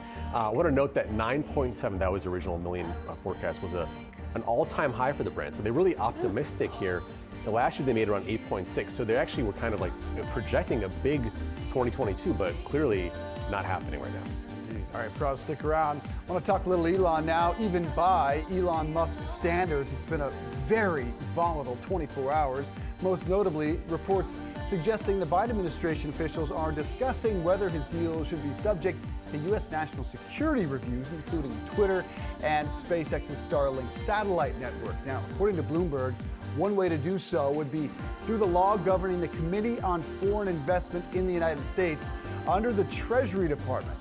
Now, time is of the essence, Sean, of the $44 billion deal for Twitter scheduled to close 1 week from today. So the timing is certainly interesting to say the least. Yeah, the timing's certainly interesting. I think there's still a lot of unanswered questions. We talk about this every time, just in terms of what, from something as basic as what exactly Twitter's going to look like under Musk to how he's going to be able to secure this financing. We know so far, Pras, he's raised about $15 billion in cash from selling part of his stake in Tesla. He's disclosed in May filing about $7 billion of financing commitments, but then that does leave a large chunk of change that will still need to be raised in order for this deal to close, in order for him to follow through and buy it for $44 billion. So lots of unanswered questions that where exactly that money is going to come from and how he's going to get it. Yeah, and that's sort of more of an overhang on the stock of Tesla stock that he's selling. There's reports he might have to sell another 5 to 10 million in billion in Tesla shares to fund the Twitter deal. Coincidentally, this week they talked about buybacks on the earnings call. Musk saying that the board has talked about, we debated it. The board generally thinks it makes sense for a buyback. They still got to do the whole kind of the board approval and all the kind of looking into how they do that. But it's kind of interesting that buyback is sort of coinciding with how much money he needs to sort of raise, in the sense that the shareholders are a little bit upset about the fact that look at Tesla shares this year down 30% or so. So it's kind of like a problem not only for Twitter but also for Tesla. And we just saw right now the Journal is publishing a story about how this will be the biggest hung deal in debt, because the banks are kind of saddled with the debt. No one wants to buy it right now. So it's both Tesla shares and also debt kind of mixing together in a kind of a problematic buy here for Musk. Twitter. And you're talking about things mixing together. I mean, Elon can't stay out of international issues, and this appears to be by design. I mean, he is funding the Starlink internet there in the Ukraine, and it said at one point he wants the U.S. government to do it, but now he's going to continue to fund it at $20 million a month. Just yesterday, he retweeted a Russian National Security Council expert, Dmitry Medvedev, who had trolled Liz Truss. So he can't help himself in staying out of these things. And we haven't even gotten to the fact that there was a Washington Post report suggesting Elon would lay off 75% of Twitter employees. Twitter is now telling their employees, don't worry about that. That's not on the cards.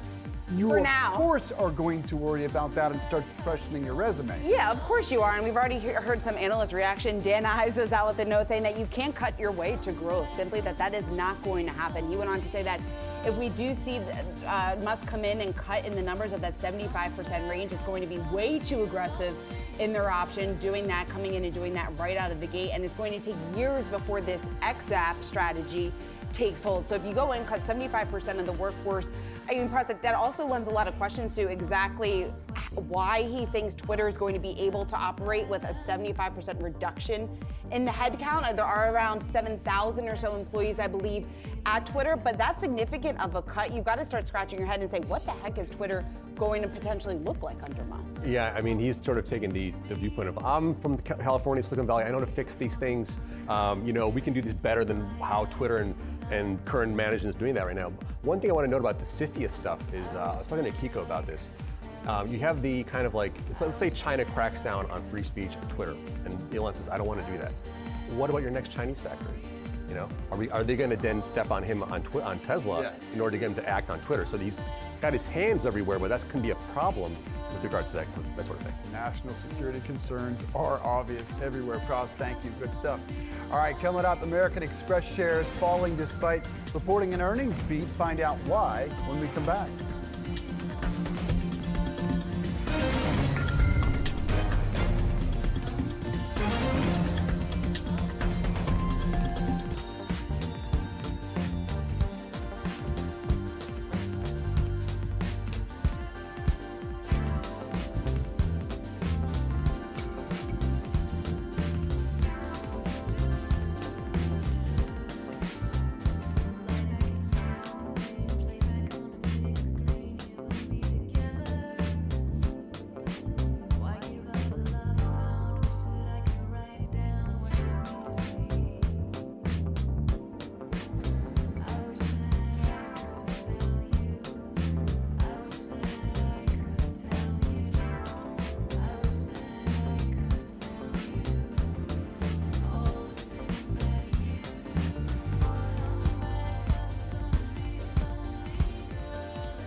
It's time for a triple play. 3 stocks that we're watching here in the final 30 minutes of trading. American Express, Netflix, and Hawaiian Airlines. Jared Blickery joining us on set to break all of this down. My pick today is American Express. The stock actually taking a hit after the company raised its guidance, but that wasn't enough for the street. Now for the quarter though, the numbers were pretty strong. Sales jumping at 24% to $13.5 billion. That's a new record for the company. CEO Stephen Squeri saying that he was still upbeat on the consumer travel demand exceeding expectations. Customers are not changing spending behavior, at least for now. One thing I do want to note though, profits were up only 3% during the quarter, Jared. A lot of that has to do with the fact that American Express set aside more than $700 million in anticipation of a tougher macroeconomic environment. You're looking at year-to-date with shares off just around 15%. Compare that to the broader market. American Express is actually doing pretty well. So no signs yet, Jared, that the consumer is pulling back. You got to question, though, what these numbers could potentially look like for the current quarter, and then, of course, maybe for the early quarters of 2023. Yes, and American Express wasn't the only one that was increasing their loan loss reserves. Let's go to the Wi-Fi Interactive. I'm going to do a quick charting on this. We just showed a year-to-date. This is a 1 year, and we are indeed by some critical levels here, but let me just put a 20-year chart. Whoopsies, let's try to get that 20-year chart up one more time as I fat finger this tiny little tablet. All right, here we go. Now, see what we're looking at here? Everybody focus on that, Shauna. There we go. Got it. All right, so we got a series of consolidations and breaks to new highs, but this is like a textbook upward trend here. It's just taking place over a very, very long period of time, and the current lows are actually the prior highs, and so all is well in the universe here. Now, let me shift attention to the NASDAQ 100 from the Dow, and this is over the last 5 days. Netflix here is the leader. If we sort by equal weight, you can see up in the upper left, Netflix up 25% for the week, and here is a 20-year chart. Now, this looks a little bit different. Had been in a nice uptrend and severely broke that. That's what happens with some of these growth stocks. But I just want to show you on a 2-year basis what that is looking like. Now we know the news this week. Netflix has somewhat improved their response to subscriber losses, and it seems like they have that on track right now. Lots of hope with their re-engineering strategy, also pushing to increase their revenues through that ad-supported service and also to monetize the freeloaders, aka me. So we'll see how that works out, guys. You are full of surprises today, brother. Oopsies, you had me at that. Netflix is really interesting. Obviously, the story moving forward is the ad tier and the password sharing. But in terms of the actual content, I think it's interesting because they have this sequel to Knives Out coming, and I always forget the name. It's called Glass Onion. And while the theaters want them to do more of that, this is limited. 1 week, 600 theaters. And on the other hand, they've seen Dahmer, 10th most streamed show of all time. It's not bad. And so you can't help but wonder which direction they'll take in terms of content moving forward. I think the Dahmer type model seems to favor them a lot more. Find these franchises that put up these massive numbers. Yeah, it certainly does. And it also, I think it just begs the question just in terms of what that subscriber growth is going to look like. Like, yes, we got a very, very strong number for the third quarter. I think the ad tier is going to boost numbers at least in the short term. Yeah. But how many of those subscribers are going to potentially downgrade? I know you and I have talked about that many times. And how many new subscribers are really going to be able to pull in? Because yes, it's cheaper than what the base price is now, but it's still a lot, and people already are subscribed to so many different services that you got to question where that saturation is. It will be an interesting story ahead. My play is Hawaiian Airlines, who Amazon is now hired to fly the first Airbus cargo planes in the retail giant's air network. Hawaiian will fly at least 10 Airbus A330-300 converted freighters for Amazon starting in the fall of 2023. Now, the Airbus jets will be the largest in Amazon's fleet and will replace older aircraft. Amazon currently outsources to Atlas Worldwide Holdings, ATSG, and Sun Country, which fly mainly Boeing jets. Under the agreement, Hawaiian is issuing warrants for Amazon to acquire up to 15% of its stock, exercisable over the next 9 years. Hawaiian will also hire pilots and additional mechanics as well. Hawaiian stock up more than 10% on this news, but still down more than 18% year to date. Amazon's up also more than 3%. After a string of strong airlines earnings, Hawaiian will report on Tuesday. One interesting thing we've seen from earnings from American to Delta to United, Jared, is every CEO has talked about the new norm in travel, which is people combining business with pleasure travel, all three of them seeing it wildly. It should be interesting to see if that's a new norm or just a minor reflection of remote work. I really want to jump in on this bandwagon. So a note to my superiors here, I am down to fly to wherever as long as it is a coastal destination with good weather right now. And work. And work, yeah, work related, obviously. Work. So, Jared, I don't even know how to follow up with that. You're really throwing them out there. I like it a lot. But let's say back to Hawaii and what we could hear next week, because there was an interesting note out from Deutsche Bank on the heels of this announcement saying that Amazon's business will not only improve Hawaiians' revenue diversification, but it's also going to help alleviate the earnings volatility that we tend to see when it comes to Hawaiians' business. So Deutsche Bank saying it's very positive. You mentioned the fact that they are negative year to date. I'll take get a better look at those numbers next week. All right, as we head to break, let's take a look at the rally that we're seeing play out, accelerating into the close. You can see the Dow near the highs of the day, up 757 points. S&P up nearly 2.5%. The Nasdaq also hanging on to gains, up just around 2%. And up next, TikTok under fire following a report on how the company wanted to use location data. We've got the details on that when we come back.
The U.S.-China trade war, thought to have simmered a bit following the Trump administration's tariffs, escalating to a whole new level with the U.S. ban on advanced chip exports.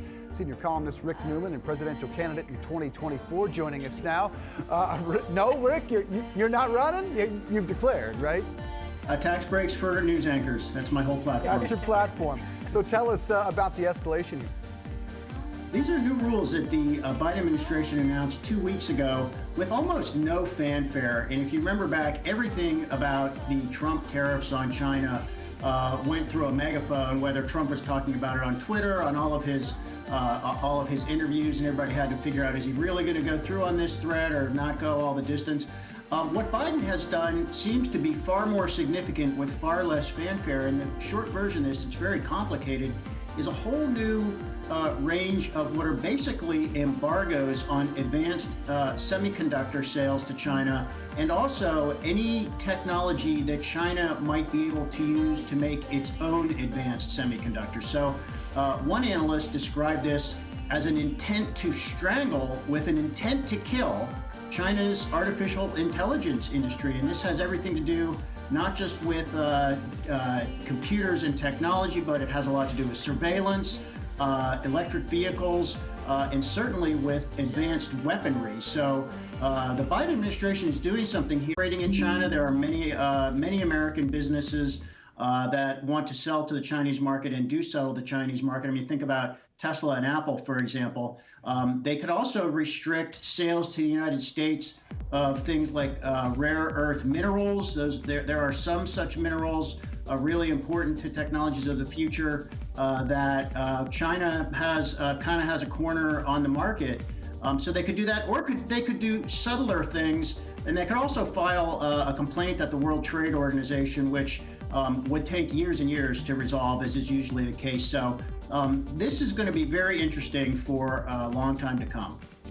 And Rick, speaking of the escalating tensions here between the U.S. and China, the Chinese firm behind TikTok is now denying some allegations that we heard published initially in Forbes that it was using the social media app to track American users. You would think that this would attract even more scrutiny from Washington then. And I think it is attracting scrutiny from Washington behind the scenes.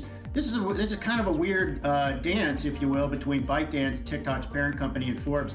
So Forbes published a piece recently saying that the parent company of TikTok, based in China, had a plan to monitor or track what sounds like a small number of U.S. individuals, and they did not identify who they were. Now, they said they had a plan to track these people, and we don't know if it was just randos using TikTok or if they were going to track, like Mitch McConnell and Joe Biden on TikTok. Now, what ByteDance has come out and said is, no, we did not track anybody on TikTok, any U.S. users on TikTok. So Forbes said they had a plan to do it without actually putting it into effect, and ByteDance came out and said, no, we never tracked anybody, any American users on TikTok. So what's really going on here? I don't know, but look, I mean, we should all know at this point, every social media company sucks up every bit of data it can get about you, including ones based here in the United States. And now there are many millions of people whose data is on a social media app that is controlled by a company in China. Yeah. Is that cool with everybody? It seems to be. It seems like a lot of the users simply don't care, which is also part of the issue here. But I'm sure this is not the last of it. We will continue to hear more about this. Rick Newman, as always, thanks so much. Have a good weekend. Bye, guys. Bye. All right, doctors across the U.S. reporting a rise in pediatric respiratory viruses well before the typical winter cold and flu season. Yahoo Finance's Anjali Kamlani joins us now with more. And we're already seeing the number of cases overwhelm some hospitals. That's right. And this is something that experts had been warning about. We've seen that respiratory viruses have been absent from the pressure that health systems faced in the last few years because of COVID. And so what typically happens is that these respiratory viruses come with one rising and the other falling by comparison to each other. But what we're finding right now is health systems are preparing for 3 different outbreaks at the same time in the same season. That includes COVID, flu, and RSV. RSV is an interesting one because it really impacts the most vulnerable. It impacts kids and also impacts elderly adults. We've seen 2.1 million cases typically a year, and you see each year RSV leads to, on average, 58,000 hospitalizations with about 100 to 500 deaths among kids younger than 5. So that's where the concern is, and that's why children's hospitals especially are overwhelmed. We also know that that's the same age group that has the lowest COVID vaccination rate. So as you can imagine, really, really tough times for these health systems right now.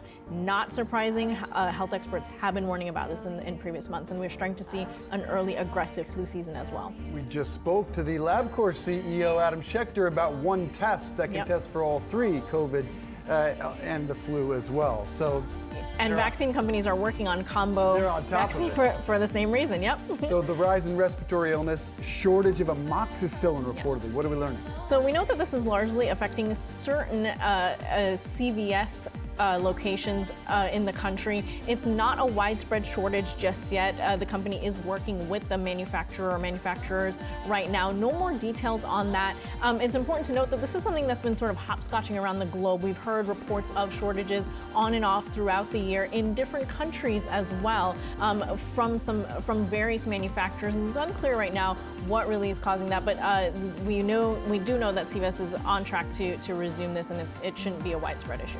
All right, Anjali Kamlani, thanks so much for those details.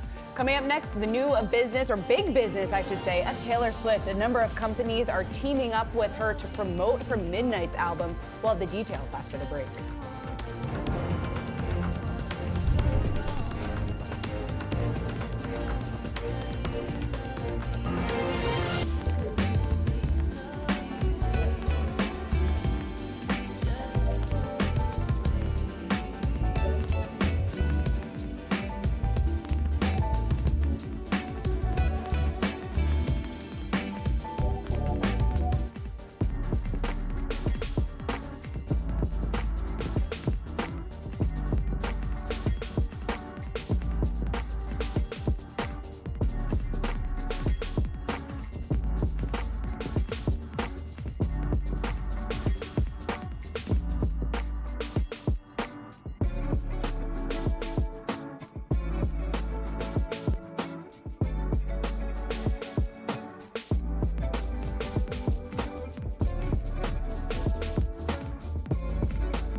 Taylor Swift and her fans, the Swifties, have taken over Twitter amid the release of her new album, Midnights. Yahoo Finance's Alexandra Canal is here with more on this major drop. Ali, so much excitement, so much hype. It actually crashed Spotify for a little bit.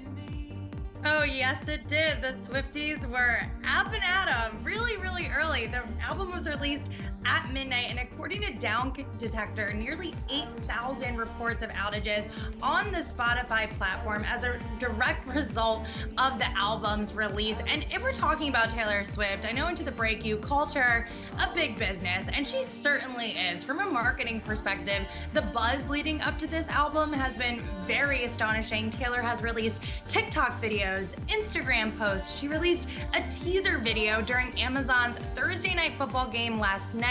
Obviously a huge platform there, and she's seen a significant amount of engagement through all of those tactics. And on Twitter, the company released a whole report on Taylor Swift's popularity. Some nuggets from that report you're seeing on your screen: 329 million tweets mentioning Taylor Swift in the last 12 years. That fan base name, Swifties, tweeted over 18 million times since 2010. And so much more. I spoke with brand expert Sunny Bono, who told me that Taylor has used a variety of strategies to increase the momentum surrounding each of her respective releases. We know she's constantly reinventing herself, her music, her look, and that reinvention has really been key to her success. And then finally, one thing that I want to call out is that on Twitter, I noticed that a lot of these consumer-facing brands, Annie Ann's, Amtrak, LinkedIn, even Duolingo, they've all tweeted about the Midnights album over the past 24 hours, 12 hours. So they're really capitalizing on Taylor Swift, and that just goes to show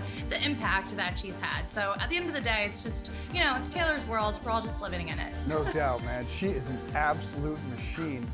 Switching gears to the box office, Ali, 2 releases expected to dominate this weekend. One is a DC comic book, Black Adam. The other, a rom-com, which we haven't seen a lot in the theaters recently, Ticket to Paradise. What's the expectation? Yeah, and I want to start with that rom-com because I love a good underdog story. Ticket to Paradise has already secured nearly $75 million internationally, a very successful start, and it does take the pressure off of that domestic debut. Currently, expectations are set in the low to mid-teens. It will have to battle The Rock's Black Adam. That's expected to secure around $6 million plus. So Ticket to Paradise could be more of a slow burn, but it does call into question the future of the rom-com. According to one analyst that I spoke with, this could symbolize a resurgence of the rom-com, especially after the success of The Lost City back in March, but we'll have to see how it does. And Ali, I know we're a few weeks away from the Black Panther's sequel here, Wakanda, but the bar has been set so high for this film. What are the expectations? Yeah, it's crazy that we already have expectations for this, but early tracking by NRG shows that the sequel could debut to $175 million. Now, if that number holds, it would be the second biggest debut this year, right behind another big Marvel sequel, Doctor Strange in the Multiverse of Madness. And for a little context there, the original Black Panther opened to $202 million in 2018, so still a possibility that that number could come in even higher. And we've seen advanced ticket sales been really strong. It won't have that much competition, and of course it's going to debut right before the holidays, so potentially some more momentum carrying it through the end of the year. But November 11th, that's the magic date that we'll finally see this movie come to theaters. Very much looking forward to that one. Ali Canal, thank you. Enjoy the weekend, my friend. Thanks. You too. Coming up, we're counting down to the closing bell on Wall Street. Stay with us here on Yahoo Finance Live.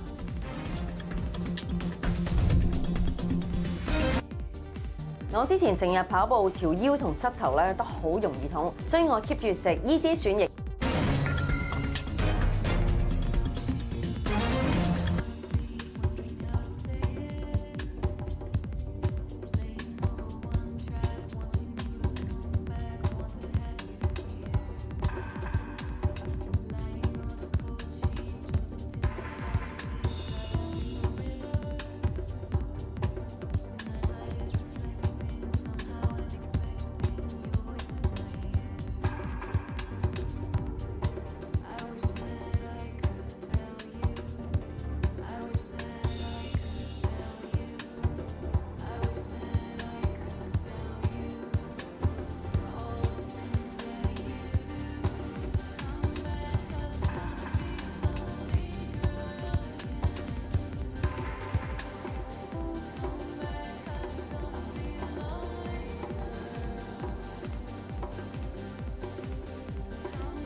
All right, just a couple of minutes away from the closing bell. Let's bring in Yahoo Finance's Jerry Blickery to see if we can finally have ourselves a positive Friday, my friend. Finally, 8 out of the last 9 have been negative, but look at this. To close the week, we have the Dow, the S&P 500, and the NASDAQ each up over 2%, throwing the Russell 2000 there with it.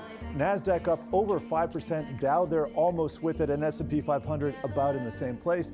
Here is, I think this is going to be the sector action for the week. In fact, the entire week, all 5 days, energy in the lead, followed by tech, materials, consumer discretionary, all of those the outperformers. And what a day for the Fed. I mean, we woke up to a Nick Timiraos article, then we had a Yentervention, then we had some Mary Daly comments as well. Throw in all of it, and guess what? By the end of the day, by the end of the week, we're seeing a lot of the money flow into some of these fringe markets like meme stocks. So I'm going to go through some of these rather quickly. Here's the NASDAQ, also on a 5-day basis. Amazon tacking on gains, 11% there. Nvidia also up 11%. Tesla having a little bit of a rough go after its earnings, but still managing to cap the week at 4.5%.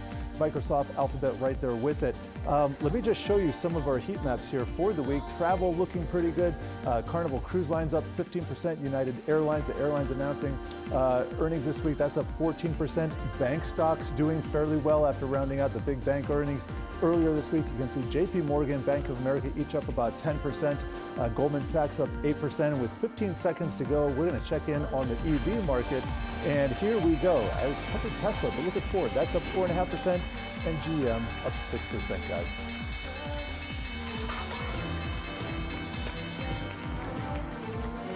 Stocks ending the day well in the green as we wrap up the trading week. Dow, NASDAQ, and S&P all up over 2% today. Some of that rally coming in the final hour and a half of trading. Taking a look at the sector action, all 11 of the S&P sectors moving to the upside for the day. Materials by far the outperform, up just around 3.5%. Energy, consumer discretionary, financials not too far behind. All right, for more on this, let's bring in Dryden Pence, Pence Capital Management Chief Investment Officer. We also have Alfred Eskandar. He's a Financial President and Chief Operating Officer. Dryden, let me start with you. We certainly are looking at a day of solid gains. All three of the major averages up well over 2% today. What's your takeaway, not only from the buying we saw today, but really what we've seen play out over the entire trading week?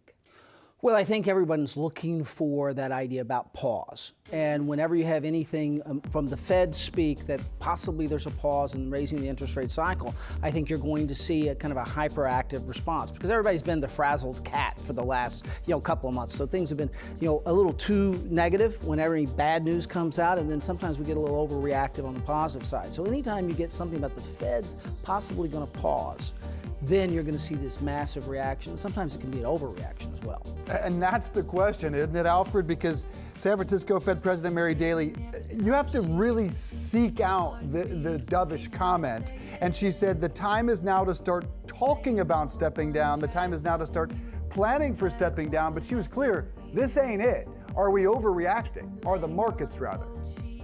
I don't think it's so much of an overreaction as a release. We've had volatility spiking all year. I mean, if you think about where volatility began in January, where we are, it's up 73%. So think about the rocky road that investors had to deal with. You couple that with obviously the moves from the Fed, inflation, and everyone feeling the pinch at home, and then you get a psychology really coming into play with the average investor. So when you have huge down weeks like we've had in the last couple, a week like today is fantastic. It feels great to be up, almost 5% on all the major indices for the week, but that is not a respite for, it's the all clear sign. What we have to understand is the rest of the year is going to look pretty much like this. We're going to have massive weeks up and massive weeks down, and it is not for the investor with a soft stomach. Dryden, what do you think needs to happen in order for there to be some more conviction in the market and for you to be more bullish? Well, I think there's three big terms out there. We're looking for peace in Ukraine, we're looking for a pause, or we're looking for verification at the peak in interest rates. And so far, our core has not peaked yet, and we're not going to really get until middle of next month, either after this next Fed move, the next read on inflation, and that's going to probably not be a pretty read. Core hasn't peaked yet, we think, and so I think you have to get past where we have this moment of assurance that we probably have hit peak, both core and headline, and that we are actually legitimately talking about a pause in the rise in the federal fund rates. I don't think a pivot is probably something to be afraid of, because I think if they pivot, they've broken it. But if they move to a pause, an extended pause period of time because consumers have to catch up. We can trade policy, you can change policy overnight or within a day, or markets will check in a day. But consumers, the drivers of inflation, have to catch up. It takes 6 or 8 months, and I think that we're forgetting that. So for me to be bullish again, we have to begin to see that policymakers are beginning to give the consumers some time for reality to catch up with what they're trying to do. A lot of P's in there. So Alfred, when do we see that pause, and when do we get an indication that inflation is beginning to at least peak? Well, the numbers are going to guide us, and certainly the Fed will respond accordingly. But in lieu of all that, I think investors really need to take a look at their portfolios and understand the risk exposure. And depending on who you are, if you're a young investor, guess what? You've got time. You could actually ride out, this volatility, for the next few quarters. However, if you're a little bit older, thankfully there are plenty of products that have been introduced in the last 10, 15 years that are quite sophisticated, that are really terrific defensive products to use when markets are this volatile. If you're 55 and you're thinking about retirement, seeing a 20% drawdown in the S&P, 30 in NASDAQ, that's not what you want to experience. So there's plenty of products out there. Think about the risk in your portfolio and be defensive. Winning is also akin to not losing. So the less you lose, the more you win in markets like this. And I think taking a much more defensive posture for those who have been in the market for quite a bit is the right thing to do. It's the prudent thing to do right now. Can you give some of those older investors some of those products? Sure. Well, listen, anything from fixed index annuities, structured products, and then on the super accessible, easy thing are buffer ETFs. Now, granted, they're not going to protect you for the total downside that we've seen this year in the markets, but being down 10% versus being down 25 is still a win. So again, defensive sectors, defensive products that actually can give the investor downside protection to some extent or completely are some things that should be added to a portfolio. It's not just about stocks, and certainly bonds have been down this year as well. So we got to think about the portfolio a lot differently. The 60-40 is kind of outdated. Dryden, what do you think? And I guess where are you seeing the most opportunity today in terms of what investors should be doing? Well, one thing we have now that we have not had in years is we have an interest rate. And so for some investors, actually it's appropriate right now. The 2-year is actually yielding pretty good. And so if they think about long term, we're going to have rates go down. Now's a good time to think about sometime between now and the end of the year, maybe adding some 2-year treasury to the portfolios, because now you can, if you're trying to get 8 long term and compound that, well, a 4 and a quarter gets you halfway there. And so, but the other side of it is when we think about looking at who's going to do well in a continued inflationary environment, and we actually see that barbelling things make some sense to the consumer. You have companies like Walmart and some of the ones who are helping the low-end consumer. You have people who are making over $80,000 a year now moving down to that market, so you're going to see continued growth there. And so and actually wages have grown faster than inflation. So you see wages growing faster than inflation for people at the lower end of the economic spectrum. At the higher end of the economic spectrum, their incomes are rising as fast as inflation. And so it's kind of this barbell between LVMH, luxury goods, and Walmart. But it's the people in the middle that are going to continue to have problems as we get into 2023. Maybe we have a small recession. They're going to be hurt the most. And so you kind of break it up and you think of equities, think of barbelling those two ends of the consumer. And I think in the center, you're going to have some challenges for the Macy's, the Targets, and those guys, because their customers will move to your side. LVMH, Walmart, barbell is a fascinating one. Dryden, thank you. Appreciate you coming out in the studio. Alfred, you come see us next time. Both of you guys have a good weekend. Appreciate it. Coming up, stuck barges and lighter loads, how low water levels in the Mississippi River are wreaking havoc on the Midwest supply chain. Next.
The pandemic-related bottleneck of cargo ships off Southern California's coast has finally cleared. Yahoo Finance's Danny Romero joining us now with the details. Danny, what can you tell us about this improvement? Yeah, so the backlog that we saw off the Southern California coast has drastically declined. Let's just take a picture. Let's just take a look at what it looks like right now. Here's a picture from Marine Exchange. They are an organization that tracks the backlog at the LA County ports. You can tell in this picture, really clear waters, not much backlog there.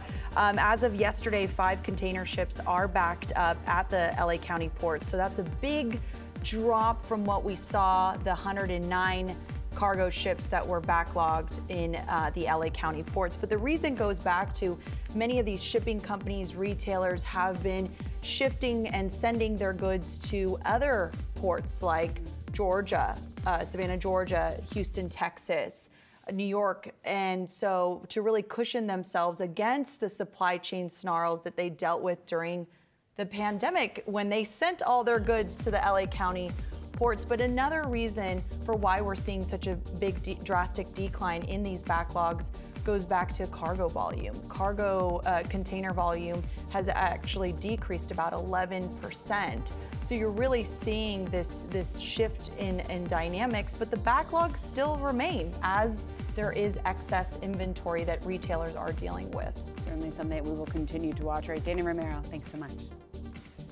Cargo volume, meanwhile, a mess on the Mississippi. How vital is the Mississippi River for U.S. commerce? Well, between 2015 and 2019, 95% of corn, 94% of soybeans, and 45% of wheat moved by barge through the Mississippi River. Now we have dangerously low water levels threatening the flow of grain exports. Peter Friedman is the executive director of the Agricultural Transportation Coalition. Good to see you, sir. I want to dive into the economics in a moment, but how do you characterize these dangerously low water levels in the situation you're seeing?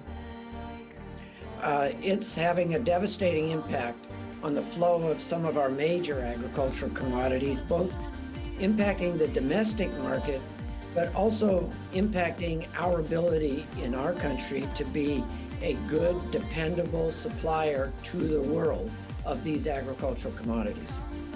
Yeah, and Peter, talk a little bit more about the economic implications of this, because like Dave said, half of U.S. grain exports travel down the Mississippi. When you see an issue like this, what does this potentially do to prices? Well, it'll increase the prices. Look at the difficulty here.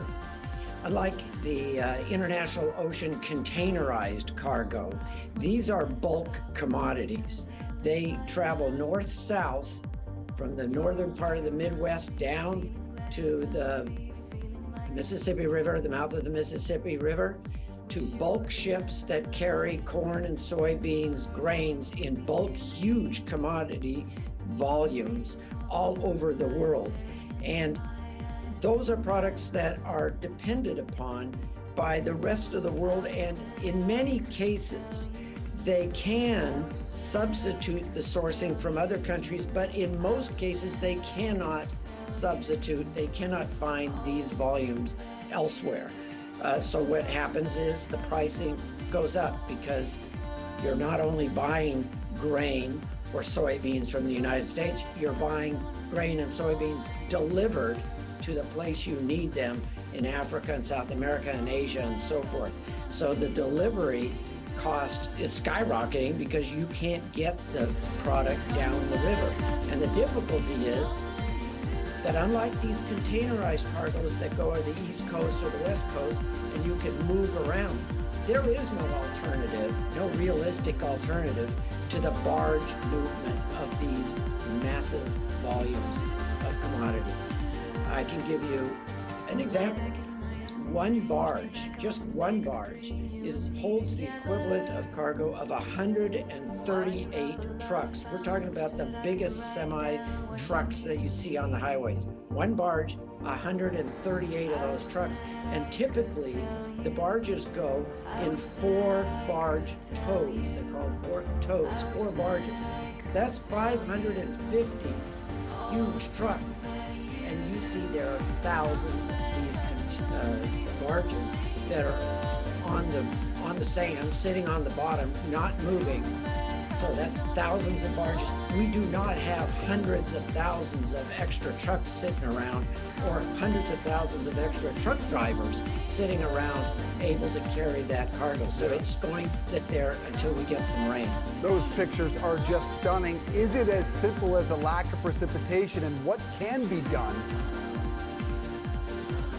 Well, first of all, it has to be recognized. Some people would say that, well, if it doesn't go in barge, can it go by rail? Because rail can also carry large volumes. Difficulty is that the barges and our river system go north to south, and most of our railroads go east and west. So there is not a simple replacement of rail or barge. The situation is really dependent upon, as you showed here, precipitation. And what we have with agriculture is you certainly have farmers who know that, while people living in cities, sometimes we think we're insulated from Mother Nature. We're not. Farmers know it. This happens, and we need rain to fill the river and get the depth we need to move those barges. And Peter, there really is an alternative. Yeah, Peter, you need a lot of rain in order to fill that river. Any estimate just on how long this problem could potentially last? There are some people saying that it could be 3 weeks, but again, it's Mother Nature, and predicting that is a profession, I guess, but it's not a science. So we're thinking 3 weeks. There will be some areas that will fill faster. One of the kind of interim solutions is that you load the barges with less grain, less soybeans, less corn, and so they'll be lighter and they can float on less water. And I think that's what we're going to be seeing first. Again, that dramatically increases the cost of transportation by moving less cargo with each barge movement. The other thing that's happening is that there are huge storage facilities being developed, and you just got to place the stuff on the ground. Corn can handle storage on the ground. Soybeans are more delicate, so we're going to be seeing and expecting some damage for that cargo. And when you ship damaged goods, you get less money for them. So that's another downstream expectation, even once the water fills these rivers.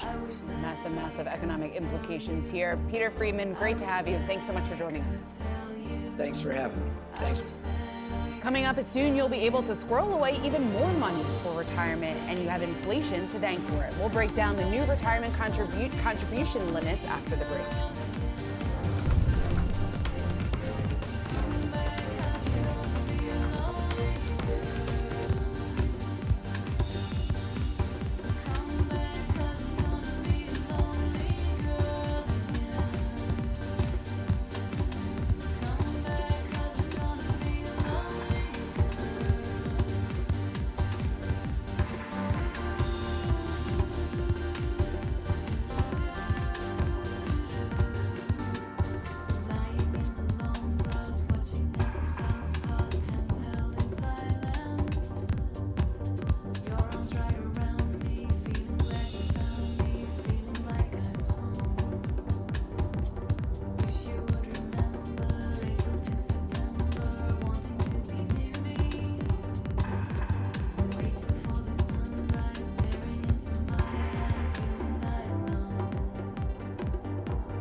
Prior to the pandemic, 7.5 million student loan borrowers were in default.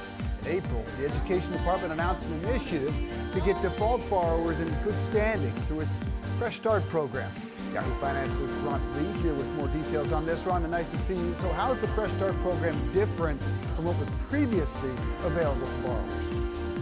So previously, borrowers had to have at least 9 on-time payments before they could get out of default status. Due to the pandemic and the forbearance pause, those payments of 0 will count towards that 9. So it's useful for people who are like, they've been struggling, they couldn't do it. So now you can use those payments to do it. Also, the forbearance, the Fresh Start program allows people to restore their eligibility for student aid, and it removes default from their credit history and also the credit alert system for mortgage lenders. And it's important to point out that it's not just students who are able to apply for this relief. Many parents who supported those students throughout college are also eligible. What can you tell us about that? So, separate from the Fresh Start program for default borrowers, the Biden Student Loan Forgiveness Program is available for anybody that has federal student loans.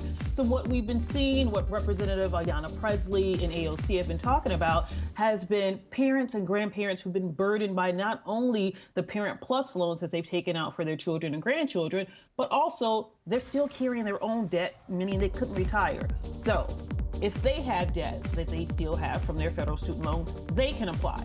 If their children took out federal student loans, they can apply. If they took out Parent Plus loans, they are also eligible for relief. All right, Rhonda Lee, have important information there. Thanks so much for filling us in. All right, it's time to review your Medicare benefits. Beneficiaries have until December 7th to make some potentially money-saving decisions. Yahoo Finance's Carrie Hennon joins us now with the details. And Carrie, tell us, what do we need to know? Oh, yeah, this is good news. On one hand, I want to start quickly with some good savings coming up for Medicare beneficiaries in 2023. The premiums and the deductibles for Medicare Part B are coming down, which is excellent news. The co-shares on vaccines are going away. And the insulin cap is going to come into effect starting at about $35 a month. So this is great news. So good savings ahead. But this is open enrollment season. So what that means is you have until, as you mentioned, December 7th to really take a look. If you have a Medicare Advantage program or a Part D prescription plan, this is your time to really look hard. The fact of the matter is 7 out of 10 people Kaiser Family Foundation has found don't actually do this, but there are big savings to be had. And here's why. Every year changes are constantly going on. You'll get a notice, you've already had it from your plan provider, which is called the annual notice of change. And it's things like what pharmacies you can go to, your deductibles, all of that stuff comes in, the out-of-pocket minimums, all kinds of things get shifted around every single year. And you can find big savings. I mean, even if your pharmacy is no longer in the network, you could end up saving, thousands of dollars by simply moving to a pharmacy that is now in your network. But you might not even realize it if you don't do your homework. So it's really important to really pay attention to these changes because it's the time. Medicare Advantage plans, there's a lot of great ones out there, but it's important to really know what is changing year to year and where you can get the biggest bang. Indeed. And Carrie, Dave here, if people have questions about their options or how to sign up, what should they do? Where do they go? Oh, I'm so glad you asked that. Interestingly enough, Medicare has one of the best ways to help you do this comparison shopping. They have something called the Plan Finder right on the website, Medicare.gov. Check it out because it's everything. It's not just if you go to your insurer. This is actually giving you everything in your area, and it's very helpful. You can just call Medicare. They're excellent about getting on the phone with you and helping you out. Medicare Rights Center is also a terrific resource to help you hold your hand a little bit, walk you through it. Trust me, this is a head scratcher for a lot of people. Very confusing, but there's help out there. The other one I really like is the State Health Insurance Assistance Programs. It's called shiphealth.org. And if you go to shiphealth.org, there's free volunteers. It's a free service. Volunteers all over the country are there to really help you, walk you through this comparison shopping. And it doesn't have to be super hard. I mean, someone I was interviewing for this story said to me, hey, if you can shop on Amazon, you can really use Medicare's Plan Finder. It's not that hard. So it's really worth doing. Even I can figure that out. Carrie Hannon, good to see you. Thanks so much. Enjoy the weekend. All right, high inflation means there are big updates to retirement savings plan contributions. The IRS announcing a record increase in contribution limits to certain retirement plans. Here are the numbers you need to know. Starting next year, you'll be allowed to contribute up to $22,500 into your 401k, 403b, most 457 plans, or the thrift savings plan for federal employees. That's $2,000 more than the current limit of $20,500. For participants who are 50 or older, the catch-up contributions for 401ks and other workplace plans will increase by $1,000 to $7,500. That means if you're over 50, you can contribute as much as $30,000 to your 401k next year. Let's move to individual retirement accounts, so IRAs. IRA contributions will increase $6,500 for 2023, a $500 increase. However, the catch-up contribution limit stays unchanged at $1,000. In addition, the IRS announced updates to contributions to individual 401ks and income limits for Roth IRAs. All this just one more way inflation is impacting your wallet. All right, coming up, factors ranging from rising inflation to the Fed's rate tightening have dragged the major indices lower this year, but find out what's really hurting the economy next.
Let's take a look at some of the biggest movers of the week. First off, Snap. Now, it moved on the heels of its earnings report. The company posted a further slowdown in sales in its most recent quarter, and it also signaled no growth here going forward. When you take a look at Snap shares closing the week well in the red, the 5-day chart there, you can see it off just around 22%, the latest sign that advertisers are still cutting back on spending.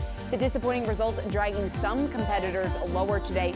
Meta and Pinterest, both of those stocks ending the day in the red. You can see Meta off just over 1%. Pinterest, on the other hand, off 6.5%. Another big mover of the week is Tesla. Now, shares sank after the company missed on third quarter revenue and warned that deliveries may fall just short of that 50% annual growth target.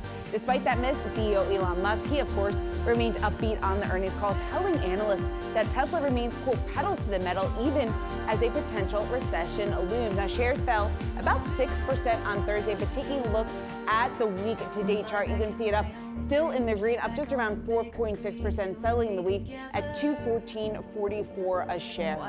Now let's round it out with Netflix. The stock also moving on earnings, but this time a surprise beat on subscriber growth, sending the stock soaring. Now shares soared about 13% earlier this week. It's been a top performer in the S&P, this coming after the gain of 2.4 million new users during the third quarter, more than double what they had just projected a quarter ago. The streaming giant also giving details on how it plans to crack down on password sharing. Take a look at this 5-day chart. You can see the shares up 25%, selling the week at $289.57. On a year-to-date basis, though, still well in the red, with shares off just over 50%.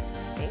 Great stuff, Shauna. Thank you. Here's what we're watching in a very busy earnings period next week. Monday, relatively quiet on that front, but we'll get a glimpse at U.S. manufacturing services PMI. And Tuesday, there is where the fun begins with earnings from Coca-Cola, UPS, GM, GE, JetBlue, Twitter, Alphabet, and Chipotle. We'll also get the Case-Shiller Home Price Index as well as consumer confidence. Wednesday, earnings from Boeing, Hilton, Meta, Kraft Heinz, and Ford, as well as new home sales. Thursday, the fun continues, probably the big one. Apple and Amazon report. So too will MasterCard, McDonald's, Southwest Airlines, Merck, Intel, and Caterpillar. We'll get a really good glimpse at the state of the economy on that day. Economic data including GDP, initial jobless claims, and durable goods orders. And Friday, it's all energy. Exxon and Chevron report earnings. We'll also see core PCE, University of Michigan consumer sentiment.